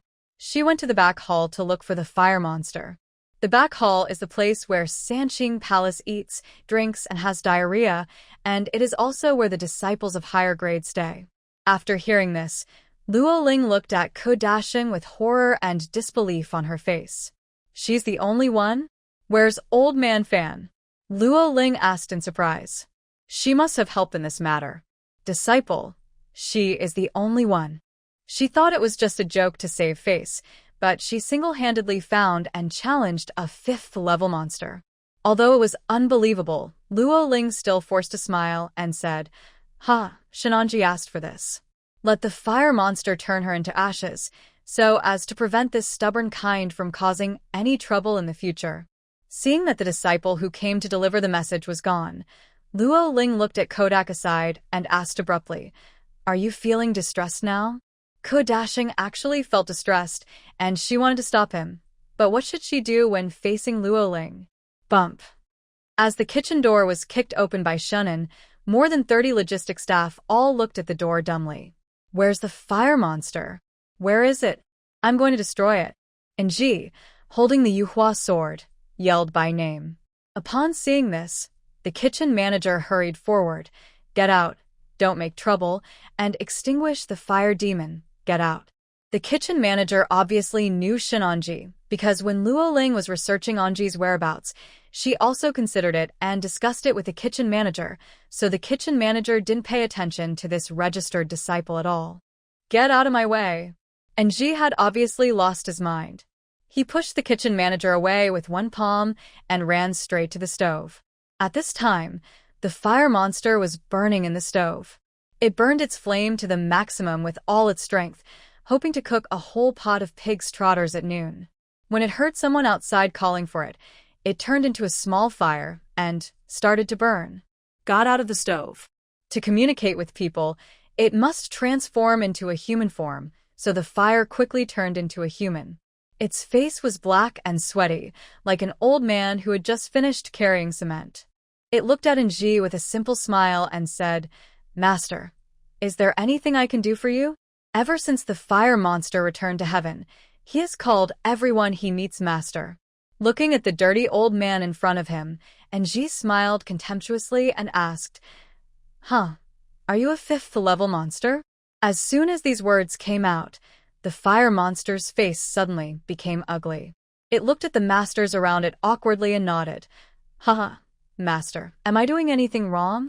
Nji tightly grasped the Yuhua sword in his hand and said firmly, "No, I will kill you." Ah. The fire monster's eyes widened. He really responded to the sentence, "If the fire is burning in the stove, disaster will come from the sky." He has been working hard since his return and has never dared to slack off. Why did someone suddenly appear and want to kill him? Seeing that Nji had the Yuhua sword in his hand, the kitchen manager immediately knew that the matter would be difficult today, so he stepped forward to persuade him. "Shenanji, what do you want to do? Master Hua can be called your master. Why are you so unreasonable?" Facing the obstruction from the kitchen manager, Nji said nothing, but slowly pulled out the Yuhua sword in his hand. "Shenanji, don't act recklessly. The fire monster is older than you. You get out." Everyone was surprised that this little woman actually wanted to kill the fire monster on the spot, and they all stepped forward to stop her.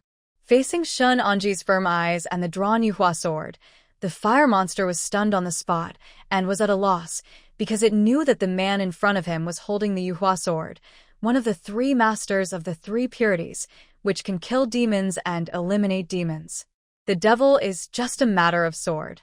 At this moment, the spirit snake popped out its head from Nji's arms. Seeing that the situation outside was not right, it immediately encouraged Nji. "Master, hurry up. Luo Ling and the others will arrive if you don't fall to the sword." As soon as these words came out, the fire monster knew that today was going to be difficult and immediately transformed into a ball of fire and prepared to run away. Ah. With a loud scolding, Shunan raised his sword and lowered his hand. A cold light instantly became a fire monster.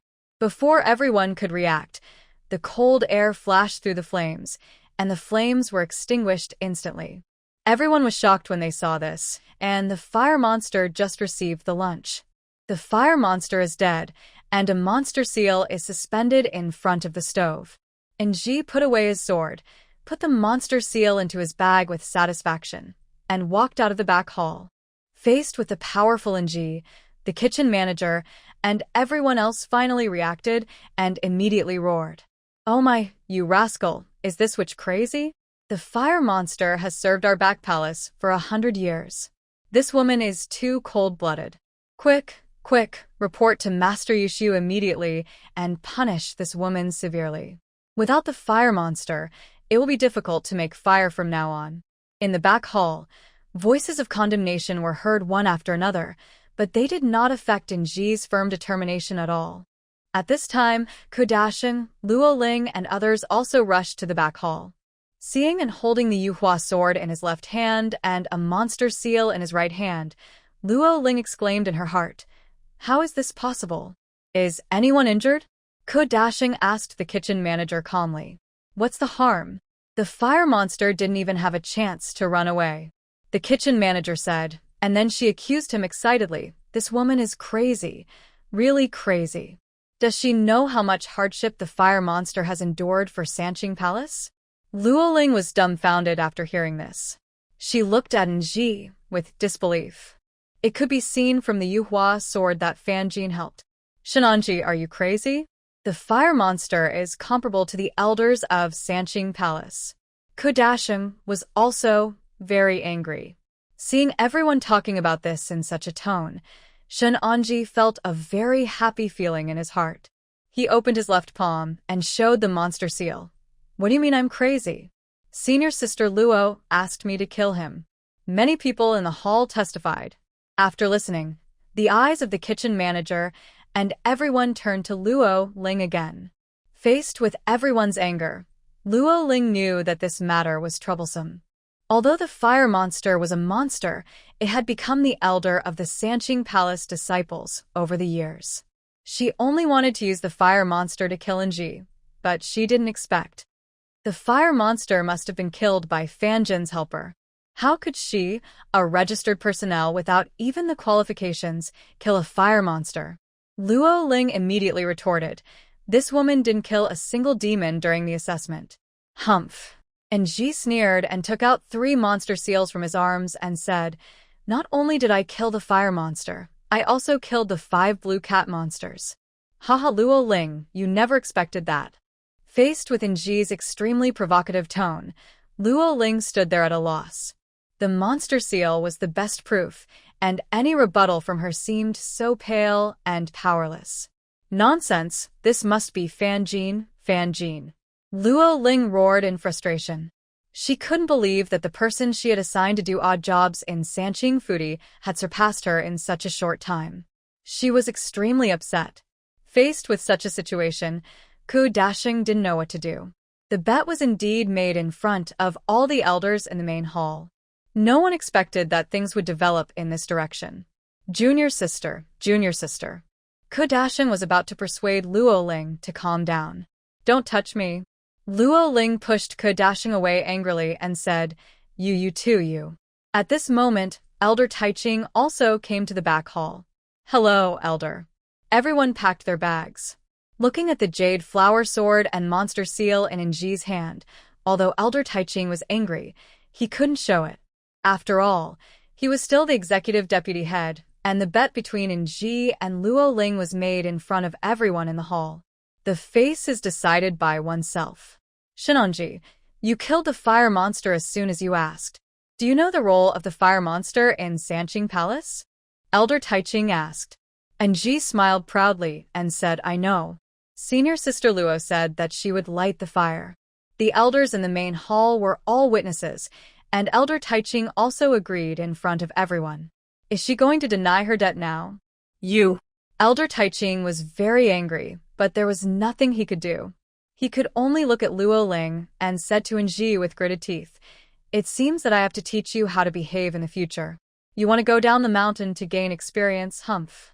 Faced with the threat from Elder Taiching, Nji ignored it. After all, he had proved himself and won the bet. Things should have been getting out of control, but after Nji returned to the Sanqing Blessed Land, the whole situation seemed very calm. Fanjin had not returned yet after being summoned to the Sanqing Palace by Master Yushu. Nji stood in the pavilion of Foodie and looked at the Fonlei Tower towering into the clouds in the distance. His heart had already left the mountain and was walking in the world doing justice. The growth experience of the ancestor was the same as yours. He practiced for a year and then went down the mountain to gain experience. The spirit snake coiled on the windowsill beside Nji and told the story of Meng Hong. After he came down the mountain, he was already a 9-cent demon exorcist. After hearing this, Nji asked expectantly, Do you think they will let me down the mountain? The spirit snake shook its head. I don't know. Luo Ling and Elder Taiching will not let you go down the mountain easily. They will obstruct you. Being able to go down the mountain is what all the disciples of Sanqing Palace dream of. After all, the world outside is huge, and they all want to go see it. They don't want to be confined to Sanqing Mountain. Especially for the disciples who have gone down the mountain, it is hard to forget the memory, and they want to go down even more. Facing the future, Nji is expectant but also confused. He can only follow Meng Hong's footsteps and move forward. Back then, the first demon that Meng Hong conquered after he came down the mountain was a spirit demon. He almost died in Menghuang City, fighting monsters for 3 days, leaving all distractions behind. Meng Han was not tempted. The story told by the spirit snake made Anji fall into reverie, as if the hero the spirit snake mentioned was herself. She was now walking between heaven and earth at the foot of the mountain, fighting a decisive battle with monsters in the White Mountains and Black Waters. The moonlight at night is like a cool silk, softly covering the earth, making all things sink into this tranquility. I don't know how long it took, but finally, under the light in the attic, a man with a cane and unsteady steps came over. "Uncle Master is back." And she excitedly turned around and wanted to run downstairs. The bang bang bang rapid footsteps reflected Anji's current mood. "Uncle Master." And Ji stood at the door looking at Fan Jin, who had returned, full of anticipation. Although it was dark, and Ji could still see the smile on Fan Jin's face in the moonlight. "Haha. The head brother said that he would let you go down the mountain to gain experience. You can pack up and go down the mountain in a few days. It will take 3 months. Wow. Ha ha ha." And Ji was so excited that he started dancing. "Thank you, Uncle Master. Thank you, Uncle Master." And Ji thanked him repeatedly and then asked, You haven't come back for so long. I thought something happened again." After hearing this, the smile on Fan Jin's face gradually froze. He said seriously, "My uncle told you not to embarrass the fire monster and to stop when it's time. Why didn't you listen?" Fan Jin's blame made Ji feel a little guilty. The fire monster has served Sanqing Palace for 100 years. Now that the fire monster is dead, the kitchen will have to add at least 30 more laborers to chop wood and make fire. Alas, this is not a good thing. Fan Jin vaguely remembered the scene in which he was attacked by the people in the back hall today. The death of the fire monster will make them overwhelmed. At least they will have to arrange people to chop wood every day, and they cannot stop. And Ji pouted and said, "Uncle Master, this is not my fault." Elder Taiching's words are the final word in the hall. You. Fan Jin couldn't help but point at Ji, shook his head helplessly and said, It was precisely because Elder Taiching said that in front of everyone in the hall that I, Uncle Master, was able to escape unscathed today." After hearing this, Ji said to himself, "Haha, it's true that you can eat whatever you want, but you can't say whatever you want." After returning to the house, Fan Jin began to tell Ji what to pay attention to when going down the mountain. At this moment, the spirit snake also appeared on the windowsill, and Fan Jin's face showed a serious expression again. Fan Jin always felt that the origin of this snake was unknown, especially since it could still survive in the face of the powerful true energy of the 3 pure ones. This kind of demon spirit was obviously beyond the spirit itself, but he could not subdue Ji's persistence, so he was still worried. Snake baby, we're going down the mountain, haraha." And Ji said excitedly to the spirit snake. Seeing Ji being so close to the spirit snake, Fan Jin said to Ji bluntly, "Ji, if the spirit snake behaves in any way on the way down the mountain, kill it with the Yuhua Sword and cut it into 2 pieces." And Ji was stunned. She looked at the spirit snake and then at Fan Jin stupidly. Seeing this, the spirit snake quickly said, "Don't worry, Master. The snake treasure will definitely protect the Master. This is all that can be done now." Fan Jin nodded. 5 days later, Ji appeared at the mountain gate holding a Yuhua sword and carrying a small bag. Breathing the fresh air outside, Ji now felt really comfortable, and the spirit snake on his shoulder jumped left and right in excitement. Walking out of this mountain gate is another colorful world, and Ji can't wait. It's a fixed task to chop 5 bundles of firewood every day. Shenanji, I will kill her when I see her. Suddenly, at the foot of the hillside, the voices of Luo Ling and her disciples were heard. I saw everyone carrying a bundle of dry firewood on their backs and struggling to climb up the hillside. Just in time, I met Ji, who was about to go down the mountain. "Hey, senior sister Luo, I stopped practicing today and started collecting firewood." And Ji said angrily. Facing such arrogant Shenanji, Luo Ling angrily threw the bundle of firewood on the ground. "Ouch, ouch, ouch, it's over, senior sister. Look, You have to go back to chopping firewood again. And Ji said provocatively. Luo Ling angrily walked up to Anji and pointed at her nose and said, Shenanji, don't pull me. There are times when you cry. Ha ha ha, I'll talk about it later when I cry, but I have to laugh now, ha ha ha. After Anji said that, he twisted his devil figure and continued to move forward. Senior sister, chop wood slowly, I will go down the mountain first. Just as Anji took a few steps forward and stopped, she found the ocelot standing on the way down the mountain looking at her pitifully. Anji understood that Luo Ling's life was difficult now, and it also wanted to go down the mountain with her.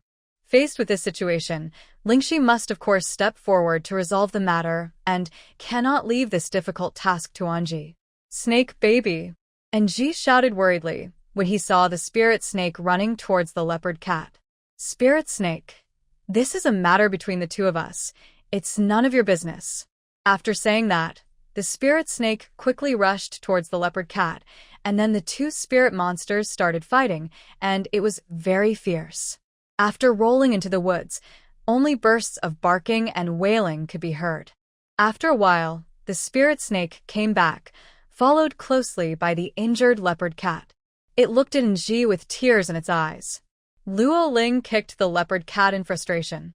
Meow at Eugin and at. With a scream, the leopard cat flew into the woods like a bomb. Faced with Luo Ling's anger, Anji calmly picked up the spirit snake with his palm and walked down the mountain. Senior sister, let's go back. The people in the back hall are still waiting for firewood to cook. The younger sister urged. Jiangxing Village is a village with a population of 100 households at the foot of Sanqing Mountain. It is named Jiangxing Village because the village is located between two major rivers and looks like it is in the center of a lake.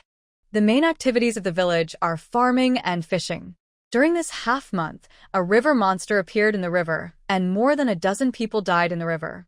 All the villagers did not dare to go down to the river to fish, let alone pass by the river, causing the village to lose contact with the outside world. Just a few days ago, several young men from the village risked their lives to cross the river and invited several monster catchers to kill the river monster, but in the end they were killed by the river monster. The angry river monster completely blocked Jiangxing Village. For the future of Jiangxing Village, young people risked their lives to cross the river and finally succeeded. Then they went to Sanqing Palace to ask for help. This is why the disciples of Sanqing came down the mountain. After more than a day's journey, Anji and the spirit snake arrived outside Jiangxing Village. The trees by the river are straight. The willow trees sway lightly in the spring breeze, like graceful girls dancing. Anji walked towards the clear river. Oh, I'm so thirsty, master. There are so many fish. The snake was so thirsty that it jumped into the water on the shore. Anji scooped up a stream of clear water and drank it. It felt so refreshing. Since it was his first time going down the mountain and he had no experience, Anji forgot to bring a water bag and kept picking up water to drink along the way. She drank a few sips of water, washed her face, and then did her makeup in front of the mirror like water surface. Looking across the river at Jiangxing Village, there is fog everywhere. Shibao, that should be Jiangxing Village, right? And Ji asked. The snake that was laughing in the water crawled towards the stone pier and looked. Yes, it should be. Uncle Master said that Jiangxing Village is in the center of the lake. Hearing this, Anji was a little excited, feeling that it was finally his turn to show his skills. Let's go. We have to get into the village quickly. Anji walked out of the water and continued walking towards the ferry. What they didn't know was that, not far away under the water, a pair of eyes were staring at them. Bronze Horse Ferry, it is where the ferry boat to Jiangxing Village is parked. It is also the only way to go to the porcelain capital Jingdezhen and Fengcheng by land. It is very lively here, and due to the large number of people coming and going, a miniature market has been formed. Whether selling tea, sesame cakes, or noodles, everyone would shout out to the customers whenever someone passed by their stall. There are monsters appearing in Jiangxing Village across the street recently. Everyone, please don't enter the water. Wow, a bounty is being offered. Whoever can catch the river monster will get silver and a monument. Yay! What level of monster is this river monster? How about I give it a try? On the bulletin board at the ferry, a group of people were discussing the reward for catching the monster, surrounding the notice that Jiangxin village offered a reward of 5 taels of silver to quell the river monster. But it was obvious that everyone was just there to watch the fun, and after dinner, they would continue on their way. After all, they didn't have the ability to do so. "Old man, are you from Jiangxin village?" Suddenly, a young man put the saber in his hand on the table, asked the question, and took a sip of wine from the wine gourd. "I don't want more. 20 taels of silver. I guarantee to get rid of the monster." What? 20 taels? The old man was so frightened by the number that he couldn't speak clearly. You know, he only made less than 1 tael of silver from selling tea at the ferry for 5 days, and he had to be lucky to make that much money. "Go ahead and rob me." The young man drank a mouthful of wine, the aftertaste still lingering. "This is my price. You spent so much money to hire so many people before, but was it useful? Why not give all the money to me? I will provide a one-stop service and guarantee the quality." The old man is an elder of Jiangxin village. He has been doing business at the ferry. He has not returned to Jiangxin village since the river monster appeared. Now he also wants to go back to the village to see if his family is okay, so he is a little anxious. Can it be less? The old man really couldn't afford so much money, but the man in front of him could be considered a monster catcher.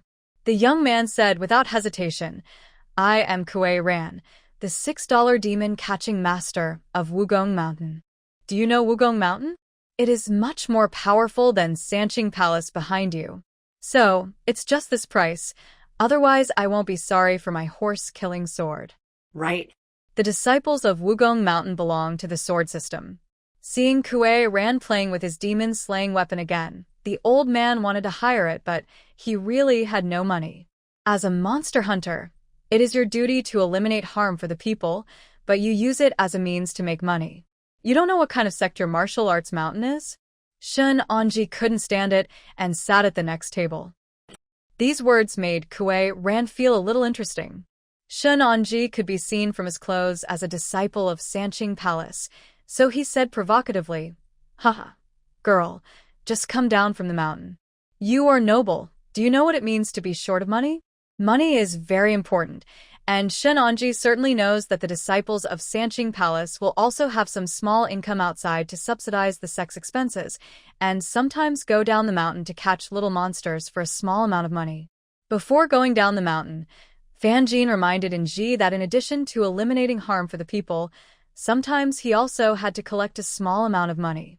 After all, there were hundreds of people in the sect who needed expenses, and if there were expenses, there would be income. Nji said disdainfully, "No matter how short of money I am, I will not do such a dirty thing to humiliate the master. I only ask for 20 taels. It seems that your Wugong Mountain is too poor to open the door. If you can't do it, just eat the bark." Kuei Ran was angry. She could criticize him, but she could never criticize her own sect. In an instant, her spiritual power focused on her fingers, and the cup flew towards Nji. At this time, Anji was no longer the Shun Anji of the past. The moment the cup flew towards her, she had already sensed it. Using a protective shield, she immediately shattered the flying teacup with a bump. Seeing this, the old man hurriedly stepped forward and acted as peacemaker. "Haha, you two, we are all monster hunters, so there is no need to make such a quarrel. Our village has no industry, so we just do some business and fishing." Seeing this, Nji comforted the old man and said, "Old man, don't worry. This girl is not like some people who smell like copper and ask for 20 taels of silver. In this way, after the monster is removed, you only need to give 3 taels of silver. You can hand over 20 taels. I worked hard." Nji still has a sense of money, especially this year in the mountains. Since there is no source of income, her monthly living expenses are only 2 cents. In addition, there is no money and many places are not taken care of, so she behaves like a dog. Kuei Ran was depressed. Someone was trying to steal her business. So she reminded him, "Girl, there are rules in the industry. Catching monsters is risky. You're selling yourself for 3 taels of silver? What do you mean by selling yourself? 3 taels of silver is the rule of my trade." After saying this, She laughed with contempt. At this moment, a spirit snake crawled out from Enji's sleeve, and Quirin stepped forward and grabbed the spirit snake. Let me go, master, master. The snake began to struggle. Snake treasure, don't be afraid. Snake treasure, don't be afraid. Wow, a spirit snake. If this thing is soaked in my wine gourd, it will be a good medicine. Kuei Ren said with salivating eyes, how about this? I'll give you 20 taels of silver, and I'll give you this snake. Okay? Get out. Enji refused suddenly, and put the spirit snake in his arms. This is such a pity. Quirin still didn't want to miss such a good opportunity and continued to pester him.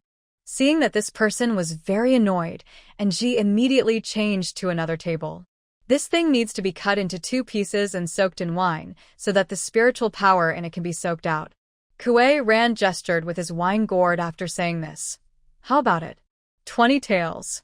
Enji stood up angrily and put the Yuhua Sword on Kuei Ran's shoulder and threatened, I warn you, don't try to kill the spirit snake, or you will die a miserable death. Kuei Ran, TSK. A 5-cent demon catcher is so arrogant. Sooner or later, I will pickle this snake. Boy, I'm afraid you don't have the ability. Suddenly, the spirit snake poked its head out from Enji's arms and became ferocious. Yo. Kuei Ran seemed even more excited. In his opinion, after drinking this spiritual snake, its absolute skill and spiritual power would increase exponentially. Facing Kuei Ran's provocation, Shunonji couldn't bear it, and finally the two of them took action. Combining magic attacks with physical attacks, a martial arts mountain disciple and a Sanqing Palace disciple were fighting back and forth at the Bronze Horse Ferry, leaving the old man on the side at a loss as to how to persuade them. The fight between the two young men instantly attracted everyone's attention, with cheers and discussions. There were even bettors on the scene, hoping to win a sum of money from the duel between the two. Quick, 3 cents, I'm the master of martial arts. After all, a woman can't do anything to a man. The disciples of Sanqing Palace are still stronger. I will defeat this girl. After a fight, it was found that the two men were equally strong, and the unlucky one was of course the old man's tea stall. You two, stop fighting, river monster. The old man hurried over to stop the fight, then turned around and pointed at the river next to the ferry and shouted repeatedly, River monster. Everyone looked and saw that the calm surface of the Anyang River began to roll. A gust of wind blew to the river surface, and a tornado was formed in an instant. The tornado began to absorb the river water, and slowly, a water dragon appeared on the river surface. Wow, what a big river monster. Yeah, this design is quite creative. Everyone pointed and talked about the river monster. This river monster has a characteristic, that is, it will not come ashore and will only stay in the water, so it blocked the only river channel in and out of Jiangxin village. As long as people do not get close to the river, they can safely stand by the river and watch the fun. The opportunity came. Enji put the spirit snake in his arms, grabbed the Yuhua Sword, and rushed to the ferry. At this time, the river monster took the form of a water dragon and hovered over the river, with such power that it caused splashes of water more than 2 meters high. Trying to steal my business. Seeing that Enji had already rushed to the ferry, Kuei Ran picked up his saber and rushed over as well. The river monster, hovering on the river, became angry when he saw the two monster catchers standing at the ferry. Ha, if you want to cross the river, you have to leave your life. The river monster's voice was deep. Enji immediately warned, Little demon, I advise you to stop immediately. It's not too late. Don't harm any living beings. Suddenly, the spirit snake poked its head out, looked around and said, Master, stop talking nonsense. Kill him and grab the seal. This reminded Enji, because Quirin was already standing next to him. Palm thunder. Enji concentrated his spiritual power into his palms and struck out palm thunder.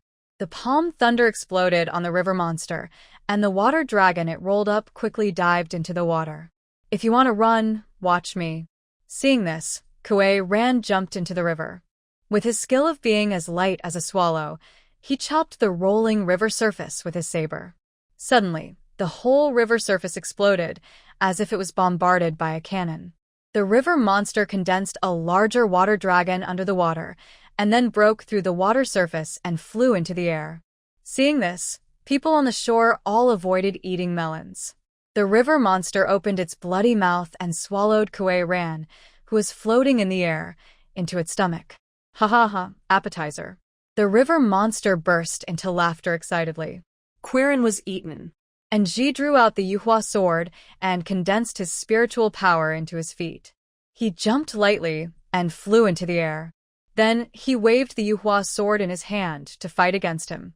The Yuhua Sword is of cold nature, and every strike of the sword carries a strong icy sword energy.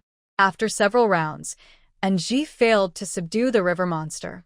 Instead, he had exhausted his spiritual power and urgently needed to rest and catch his breath, so he went ashore. Oh, this river monster is pretty powerful. It ate one and chased away another. Girl, don't be discouraged. Come on, drink some water and keep going. Quick, quick, bring the fan, take a break, and continue. And Ji was so tired that he was out of breath and sat on the stool for a long time without being able to recover. At this moment, the river monster rolled in the air, looking extremely painful. Ah, ah, ah. The river monster let out a deafening wail. Bump. The water dragon formed by the river monster suddenly exploded in the air, and the splashing water poured down on the Tongma ferry like rain. Occasionally, a few fish would fall from the sky, and one of them, a big silver carp, hit Ji's shoulder. I saw Quirin flying in the rain with the halo of a hero. The river monster turned into a water fish again, left a sentence "you will pay the price," and disappeared into the river. Obviously, both monster hunters were going down the mountain for the first time and also encountered such a monster for the first time. One was so tired that he was out of breath and needed urgent care, while the other was almost frightened and was still stricken. They stared at each other on the shore. The river monster escaped, and the river temporarily returned to calm. Amidst a round of pointing and talking by the crowd, the two men finally came to their senses. The old man looked left and right at the ferry, carefully righted the boat that had overturned in the river, and then surveyed the river surface in shock. After making sure that the river monster had indeed left, the old man boarded the boat. Wait for me. Kuei Ren walked quickly forward and jumped onto the boat first. He wanted to take the opportunity to reach Jiangxin village. Master, hurry up, it's too late, and we won't be able to reach Jiangxin village. Seeing that the old man was about to row away, the spirit snake urged Ji to get on the boat quickly. Ji took several deep breaths and quickly followed. The small boat carrying 3 people swayed towards Jiangxin village. At this time, Jiangxin village had been blocked by the river monster for almost a month. People outside could not get in and people inside could not get out. Wow, village chief, there is a boat. A little child was jumping and calling the village chief, and his voice immediately attracted the attention of the villagers. Finally, the person they had been waiting for showed up. Village Chief Nyo Benbin. Seeing that there were people at the entrance of the village, and the village chief Nyo Benbin was also here, the old man called out excitedly, I brought 2 demon hunters, and they fought away the river. Demon. Nyo Benbin was so moved that tears filled his eyes, and he walked down the river beach himself to push the boat to the shore, even though he was soaked. Thank you. Without you, our Jiangxin village would be finished. Village Chief Nyo Benbin held the hands of Kuei Ran and Ji tightly and was moved to tears. Jibai glanced at Kuei Ran and said, This is what we monster hunters should do. Folks, hurry up and invite your benefactor to come in and sit down. Village Chief Nyo Benbin hurriedly arranged for people to greet the guests. In this way, the two came to the village chief's house surrounded by everyone. The spirit snake was also moved by the new things in front of it. It jumped up and down on Ji's shoulders and occasionally provoked Kuei Ran. Kuei Ran's nerves suddenly became tense. Could he be in trouble? Upon seeing this, the village chief Nyo Benbin quickly closed the door. He was afraid that the 3 people inside would be miserable and frighten the 2 new arrivals. He hurriedly said, "Haha, these 3 spiritual masters came into the village to catch monsters. The monsters are gone. Catch. What has become of this person?" Ah! And Ji heard the sound and stood up to find out, but was blocked by the village chief Nyobenbin. According to the story of the village head Nyobenbin, when the river demon first appeared, there were spiritual masters who came to the village to slay the demon. However, these spiritual masters went crazy without even entering the river after eating and drinking in the village. That's it now. Then what will they do now? And Ji asked. After thinking for a moment, the village chief Nyobenbin said, "What can we do? People are crazy, so just stay in the village as laborers. Anyway, there are few cattle in the village." From the mark on his wrist, it could be seen that he was a 3-coin spiritual master. He was carrying so much cargo that his back was bent. He came from the village. Changmen passed by and smiled stupidly at Kuei Ran and Inji. This made Inji and Kuei Ran, who were originally at odds, tremble in their hearts and look at each other.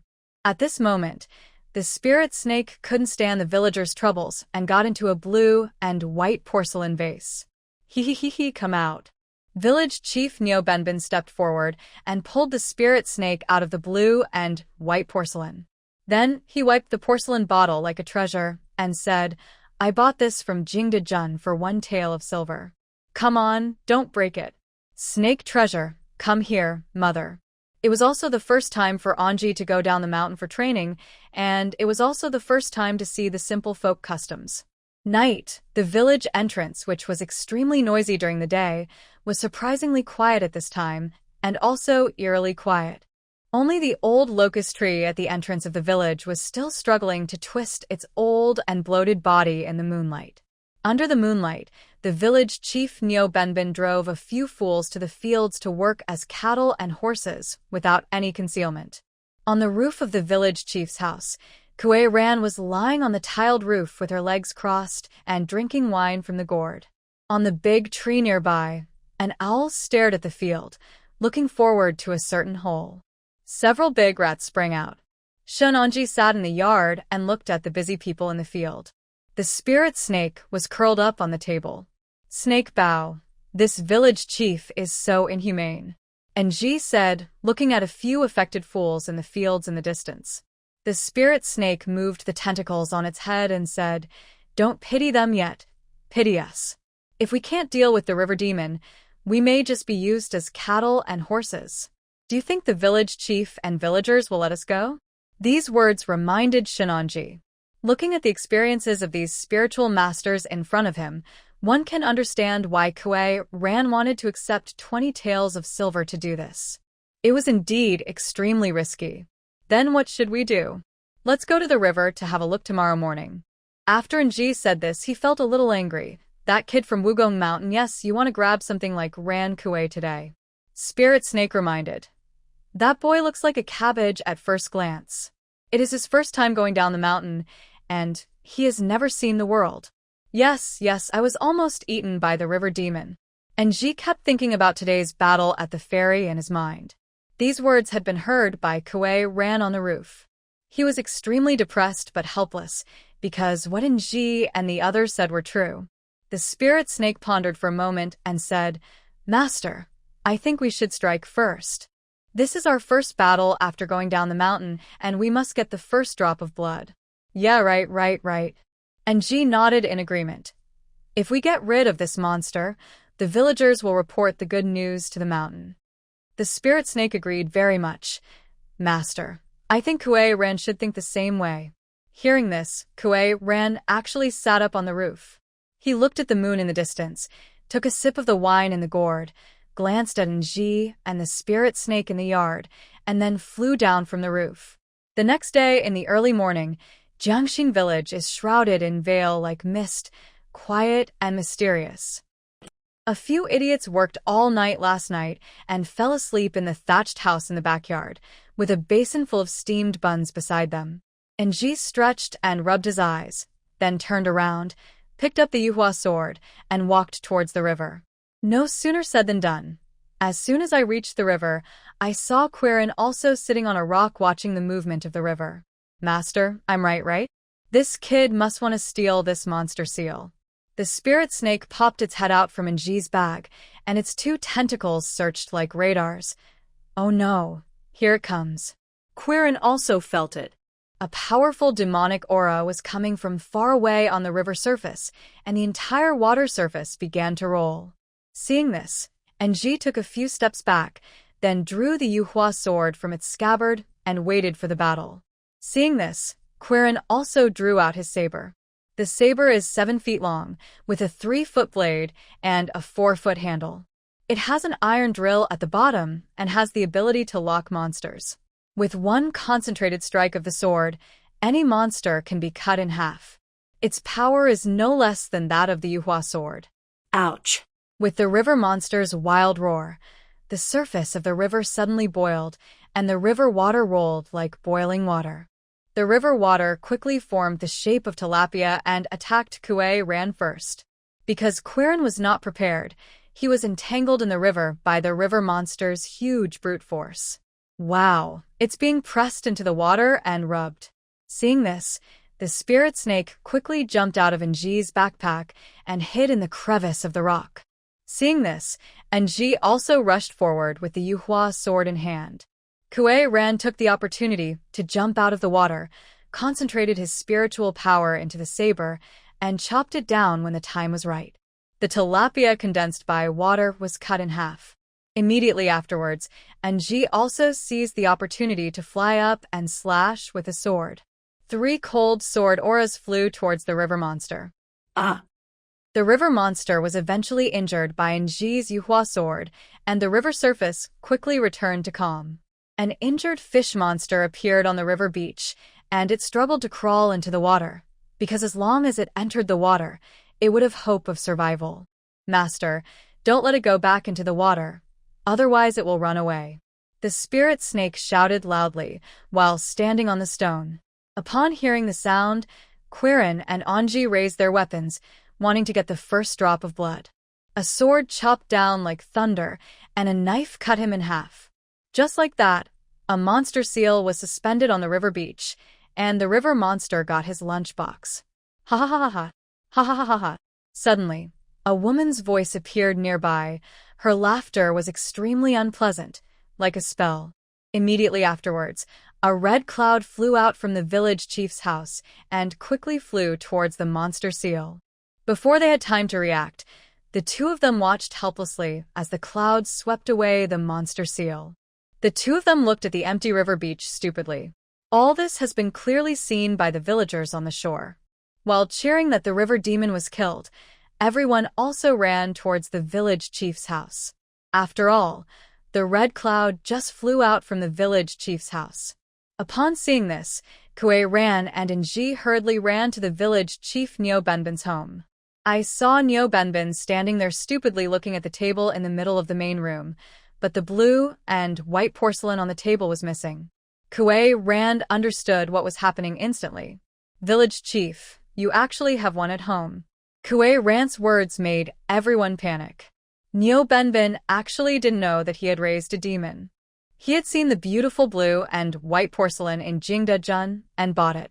Just now, it turned into a beautiful woman in red, and then turned into a cloud and flew away. I don't know, I really don't know. Newbenben was a little surprised. I understand.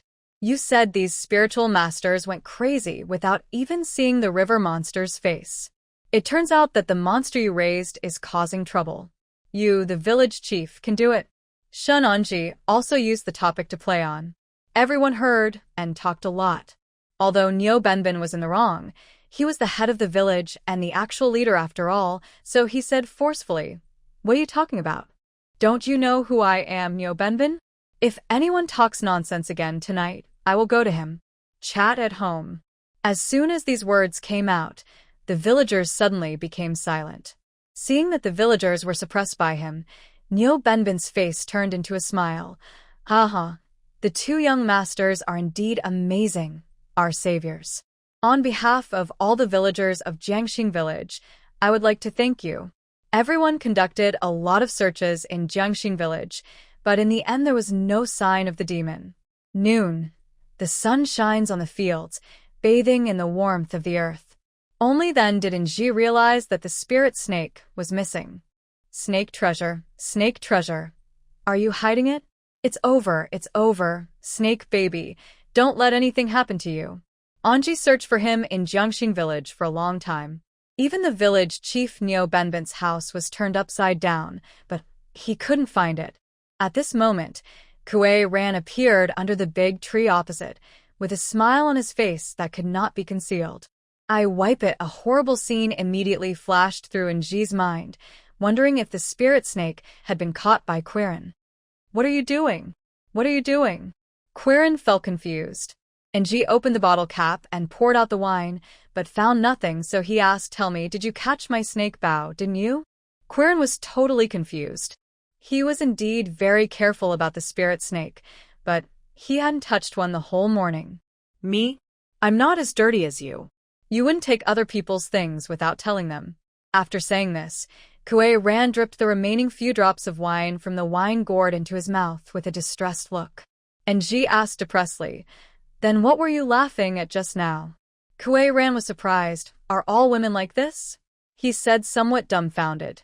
Does it mean it's me when I smile? Ha ha ha, ridiculous. I'm laughing now. Doesn't it look like me? Ha ha ha. Facing Kuei Ran's strange aura, Enji was also very depressed. She turned around anxiously to look for him again. Before the spirit snake was found, the two were invited into the village ancestral hall by the villagers. This is where important matters in the village are handled. Today is a special day in Jiangxin village. The river demon that endangers the safety of the village was captured by two young people. The village chief must fulfill his promise. Kuei Ran and Enji were surrounded by villagers and invited to the ancestral hall with flowers. This is the first time in Shun Anji's life that she's been recognized, and it is recognized by so many people. She feels extremely honored. Then there was the sound of crackling firecrackers. After the sound of firecrackers, the two villagers carried the two stone figures to the ancestral hall. Neo Benben, fellows. Today, Shun Anji from Sanqing Palace and Kuei Ran from Wugong Mountain helped our village get rid of demons. They are the great benefactors of our village. To express our gratitude, we have statues for them at the entrance of the village. Statue. Kuei Ran almost laughed angrily. This is me? These are clearly two Shirtuatua. And Ji almost fainted when he saw this. It was just a lump of stone. The top was small like a head, and the bottom was big like a body. It had no eyes or nose, not even limbs. This was a statue. Haha. Kuei Ran said to village chief Neo with a bit of embarrassment. Village chief, don't deal with these useless things, cash the reward. Just as I said before, I don't want 20 taels of silver, just 5 taels of silver. Bring it. When Neo Benben heard this, he frowned and said, oh, little brother, talking about money is too foreign. You are young and have a bright future. You have to look further. The recognition of you by the villagers is endless. Price. Ah. Kuei Ran's jaw dropped in shock, and he looked at Enji beside him and said angrily, you guys don't want to give me a cent, Neo Benben. Are we the kind of people you are talking about? If I don't give it, the villagers won't agree. After finishing speaking, Neo Benben looked at the villagers and said, Xiao Shun and Xiao Kuei are the great benefactors of our Jiangxin village. We had just discussed that we would pay 5 taels of silver according to the announcement, but I think it's too late to talk about money. It is a disapproval of the two young heroes and an insult to their abilities. I suggest that everyone express their gratitude in their own way. Shun Anji had never experienced this, let alone faced hundreds of villagers surrounding her for praise. She stood on the stage stupidly and could only smile and nod at the villagers. She felt very fulfilled. Thank you. These are what we monster hunters should do. And Ji nodded his thanks to everyone for their recognition and praise. This made Kuei Ran beside him very anxious. He cradled Enji with his arm and said, why are you giggling? They don't want to give you money. Well, I know. I think everyone's approval is the most important. And Ji nodded proudly. It is our duty to eliminate demons and bring peace to the people. I don't think it's anything. Good. Pa, pa, pa. And Ji's words immediately aroused the cheers and affirmation of hundreds of villagers, and everyone's palms were calloused. The smile on Kuei Rant's face gradually solidified, and she muttered in her heart, "It's over. This girl has been killed." Ha. And Ji looked at the two stone men and suddenly laughed, and asked, "Ran Kuei, which one do you think is me? There are no noses, eyes, or ears, ha ha ha ha." Kuei Ran was extremely depressed.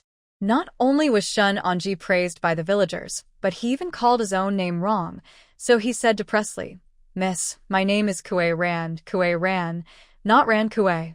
If it weren't for you today, I won't get any money either." Shun Onji was in a good mood at this time. It was the first time in his life that he was recognized. It doesn't matter if the stone statue doesn't look like him, as long as he thinks it is. "Okay, I'll give you my share of these eggs and oranges." "That's what you said." Kuei Ran was not polite and immediately turned around and headed towards the ferry. In less than half an hour, the buyer from the ferry came and bought them all for 10 cents. Stand at the intersection of the ferry, go straight to Jingdajun, go up right, and enter Fengcheng. "Shenanji, let's say goodbye. Don't let me meet you again in the future." Kuei Ran packed his luggage after saying that. And Jibai glanced. "I don't want to see you yet."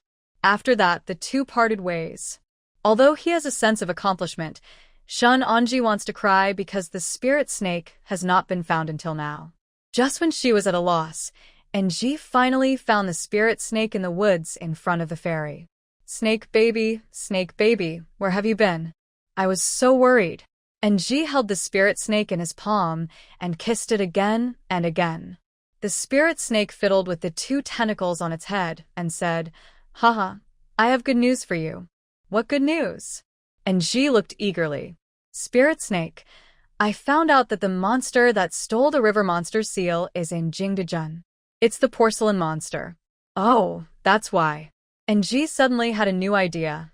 "Let's go to the town and take a look." The snake said, "Okay, master, next time you see a monster, don't be soft-hearted. Didn't Grandmaster Meng Hong teach you in a dream? You must be ruthless when facing monsters, and you can't be kind. They are monsters." After 2 days of travel, walking along the mountain road from Jiangxin village, Ji and Ling Shi arrived at the famous porcelain capital Jingdajun. Jingdajun is known as the city of porcelain. The porcelain is beautiful in shape, diverse in variety, rich in decoration, and unique in style. It is famous for being as white as jade, as bright as a mirror, as thin as paper, and as loud as a chime. Its blue and white porcelain, exquisite porcelain, pastel porcelain, and colored glazed porcelain are collectively known as Jingdajun's four traditional famous porcelains. Historically, Jingdajun porcelain was not only famous domestically but also widely known overseas. According to relevant historical records, people in ancient Southeast Asia, Arabia, Africa, and Europe were very fond of Jingdajun porcelain. Standing outside the gate of Jingdajun and looking up, Ji and Ling Shi were very excited. This is the first time Shunonji has come to such a big city in his life. The city gate is guarded by soldiers and crowded with people coming and going. On the left and right sides of the city gate are blue and white porcelain, exquisite porcelain, pastel porcelain, and colored glazed porcelain. A large porcelain vase taller than a person. "Master, hurry." The spirit snake couldn't wait to enter the city first. Anji quickly followed. The streets of Jingdajun are very wide, with horse-drawn carriages and pedestrians running side by side, and all kinds of small vendors hawking their wares on both sides of the streets. In the middle of the street in Jingdajun, a group of people surrounded a juggling troupe tightly. The scene of a woman brandishing a whip in the middle of the crowd is unforgettable. She was dressed in red, waving a thin whip in her hand, the tip of the whip dancing in the air, making a crisp sound. Her dancing was light and graceful, making people feel both beautiful and shocking. Seeing this scene, Ji seemed to think of someone, that is his senior sister Luo Ling, who is dancing everywhere like a whip. Snake baby, don't run away, come onto my shoulders quickly." and Ji was afraid that the spirit snake would get lost while wandering in the crowd. The spirit snake scurried around under the crowd's feet, not afraid of being stepped on by others. Hearing Ji's call, it jumped onto Ji's shoulder. Master, Master, look, there are candied haws over there. The spirit snake stretched its neck and guided. And Ji hadn't seen enough of the acrobatics over here, and when he heard that there were candied haws over there, he ran in another direction. Girl, a string of candied haws costs 1 penny. The old man introduced. Tonghulu, the crystal-clear fruits strung together, looked like strings of sweet gems. And Ji couldn't help but take a string and taste it. Wow, it's delicious. Can you give me another string? Sure. The old man took another string and handed it to Ji. 3 cents in total, said the old man. Money. And Ji finally reacted. She searched her left pocket and her right pocket, and then she found that she only had the 2 cents that Xia Shan Fan gave her. It's over. If I had known, I would have sold their gifts to Kuei Ran for some money. Anji realized that he had no money when he needed it, and he regretted giving all his things to Quirin. Uncle, I'll go get the money. Please wait a moment. And Ji was about to run away. He turned around awkwardly and ran away while the old man wasn't paying attention. Ha ha ha, run, snake baby. Cross one street and come to another street. Anji was attracted by a stall with a sign that read Jingdejun cold noodles. Boss, what is cold vermicelli? And Ji asked curiously. The boss looked at Ji's attire while making cold noodles and introduced. Sir, you can tell from the first time you come down the mountain. Cold noodles are a traditional specialty snack in Jingdejun. The noodles are relatively thick, about 0.5 centimeters in diameter. They are easy to make, have a unique flavor, and are inexpensive. How about trying a bowl? It's delicious. Another delicious meal. Anji's mouth was watering, but both his left and right pockets were empty, so he could only prepare to leave awkwardly. Okay, girl, I'll treat you to a bowl. The boss was very generous and immediately prepared to fill the bowl. Really? Thank you, thank you, thank you. And Ji quickly found a seat and sat down. After eating a bowl of cold noodles, Anji was so greedy that he wanted to eat another bowl. Boss, you are so kind. When I have money, I will definitely give it to you. After Anji finished speaking, he came to the stall and said with some embarrassment, Haha, can you install another one for me? Haha. The boss was surprised. Hey, you eat for free and you have to pack a portion? And Ji was a little embarrassed. Haha, no, yours is so delicious, so delicious. The boss was not stingy. Okay, I see you are a disciple of Sanqing Palace. One of your disciples helped us get rid of demons in Jingdejun back then, so I will give you another bowl. Take it. Wow. That great god buried his love back then, haha. And Ji turned around and continued shopping while holding a cold powder. Anji finally realized the joy of shopping. It was so relaxing, especially the delicious food on the street. I didn't know how many streets I wandered through in Jingdejun's main streets, but before I knew it, I came to Porcelain Street. Porcelain Street is quite wide and long, with porcelain shops lined up on both sides of the street, selling all kinds of porcelain. Wow, Shibao, there are so many porcelains. And Ji looked at the beautifully shaped, colorful, and exquisitely decorated porcelains everywhere and exclaimed, This is amazing. Master, look, blue and white porcelain. The spirit snake saw the same blue and white porcelain as the one in the home of village Chief Neo in Jiangxin village. And Ji hurried forward to take a look. Seeing the guest coming, the boss hurried forward to greet her. Girl, this is blue and white porcelain, lead-free and non-toxic, acid-resistant and wear-resistant, and its color will not fade after thousands of years. It is known as the blue and white that never fades. The blue and white porcelain here comes from Hengfeng Porcelain Company.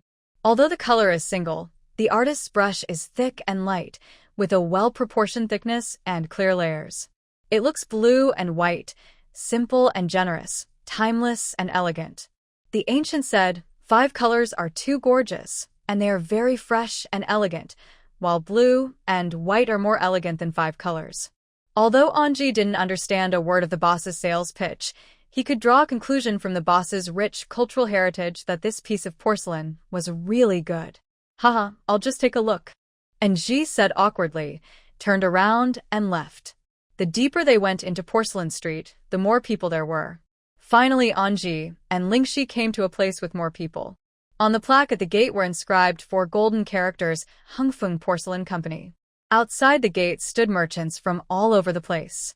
From their words and deeds, it could be concluded that these people were all here to purchase goods from Hongfeng Porcelain Company. More than a decade ago, Hongfeng Porcelain Shop was still an unknown small porcelain workshop. But after the owner Ding Tianfeng of Hongfeng Porcelain Shop married his wife Lu Yulin, the porcelain produced by the entire Hongfeng Porcelain Shop became extremely good. The boss lady is here, the boss lady is here. Amidst cheers, Lu Yulin, the proprietress of Hongfeng Porcelain Shop, walked out from the courtyard. This proprietress was no ordinary woman. Not only was she one of the most beautiful women in Jingdezhen, she was also a master in porcelain making. She had created more than 50 kinds of porcelain by herself. More importantly, in order to make good porcelain, she also opened 3 academic workshops. Lu Yulin dances lightly in Hanfu, full of ancient charm, noble and elegant. Haha, fellow bosses, thank you for your trust in our Hongfeng Porcelain Company. Come on, reception room, reception room. Lu Yulin began to invite the customers to come into the house to discuss business matters. A coastal boss said, Madam, the porcelain you make is really good. The 100 sets of blue and white porcelain we imported last month were all sold to Chola. The king even personally selected a few pieces as royal tribute.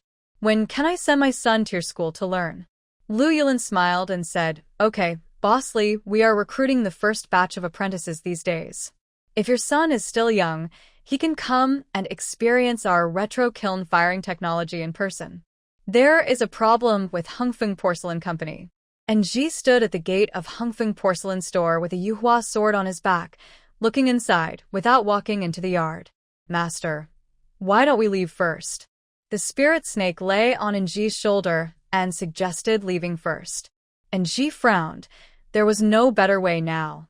If he rushed in with only a trace of demonic energy, he might be scolded, so he replied, Shi Bao. Do you think she is a demon? The spirit snake shook its head. Not sure, not certain. The breath is weak. The appearance of Lu Yulin does not mean that she is a demon, but the presence of her aura shows that she is inseparable from demons. Faced with the 6 burly guards at the door, Nji couldn't help but take a few steps back. Let's find a place to stay first.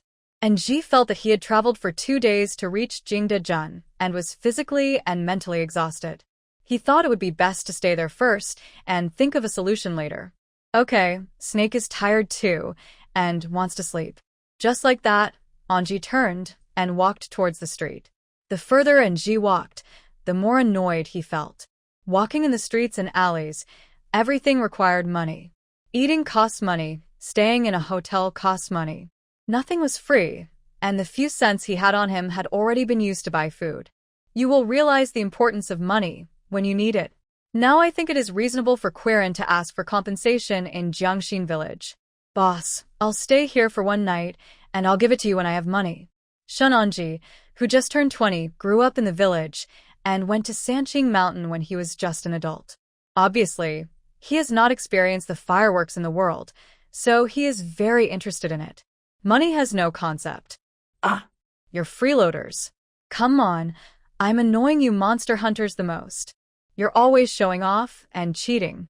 When the boss saw this, he felt like he was being cheated again, so he dragged Nji out of the inn. At this moment, Kuei Ran was humming a tune and passing by with a few slings of money in his hand. Isn't this the little fairy daughter of Sankingshen? What? No money to stay in the hotel? Kuei Ran said with a more or less personal emotion. Well, there is a ruined temple outside the city, and there is no money there. Nji was extremely depressed. Yes, can you give me the money back? Pay back the money? Kuei Ran was completely confused. Haha, I remember I never borrowed money from you. But it was you who was responsible for standing on the stage and making a strong argument. I didn't even get a penny of the reward. Didn't I give you all the things? You even sold them for money. Nji said a little embarrassedly. Kuei Ran played with the copper coins in his hand and said, "Fairy, have you stayed in the mountains for too long? Below the mountains is the human world, and the human world must have fireworks. Do you know what fireworks are? They are the smell of copper." Anji didn't know this before, but he understood it completely after entering Jingdezhen. Every step you take costs money, and it is difficult to take a single step without money. I have a big rooster and a basket of eggs, all given by the villagers. And Ji thought that he had to give Quirin something. Kuei Ran said angrily, "Shun Anji, Kuei Ran, am definitely not a person who loves money as much as life, but you gave me this thing willingly.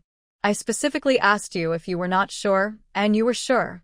The two of them were talking to each other at the door of the inn, and it didn't take long for people to gather around. "Master, hurry up and go to the ruined temple." The spirit snake urged further, very scared. Kuei Ran didn't want to be nagging after hearing this, because he had been on the road for 2 days, and now he was dizzy and wanted to sleep. So he handed in Ji 2 cents of money and said, "Forget it, take it, so as not to starve to death tomorrow morning." After saying that, Kuei Ran entered the inn and shouted, "Boss, get a nice room." The boss greeted him with a smile. "Haha, sir, are you alone? Do you want to order some other services? A dragon?" Kuei Ran blurted out. The boss gave thumbs up repeatedly. "Haha, you are a real guest." Seeing such arrogant Kuei Ran, Shun Anji looked at the 2 cents in his hand again. This was the hope of living tomorrow. With their exhausted bodies, Shun Anji and Ling Shi walked for half an hour and finally arrived at the ruined temple mentioned by the boss.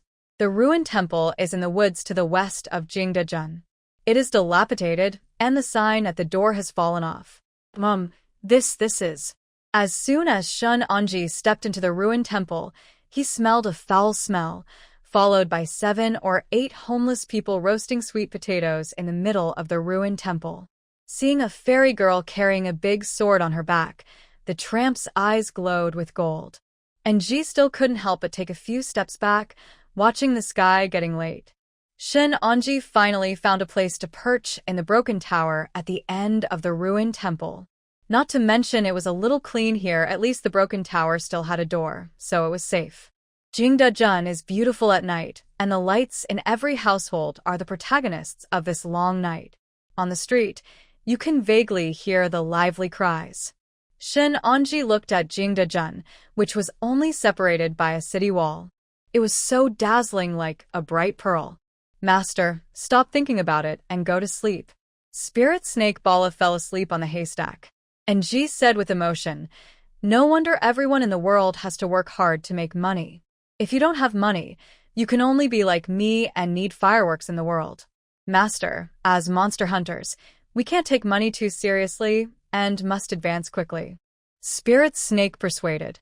Shun Anji became depressed and leaned against the Spirit Snake and asked, "I smelled the evil spirit today at Hungfeng Porcelain Shop. According to my judgment, this evil spirit must be at the 5th level, not too low." "Wrong, it's a 7th level monster," Spirit Snake corrected.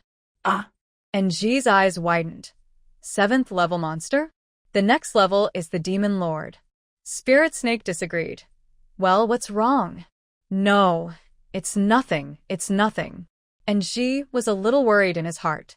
He had just advanced to become a $5 demon catcher. When the Spirit Snake said that this demon was almost at the Demon Master level, he was still a little bit worried in his heart.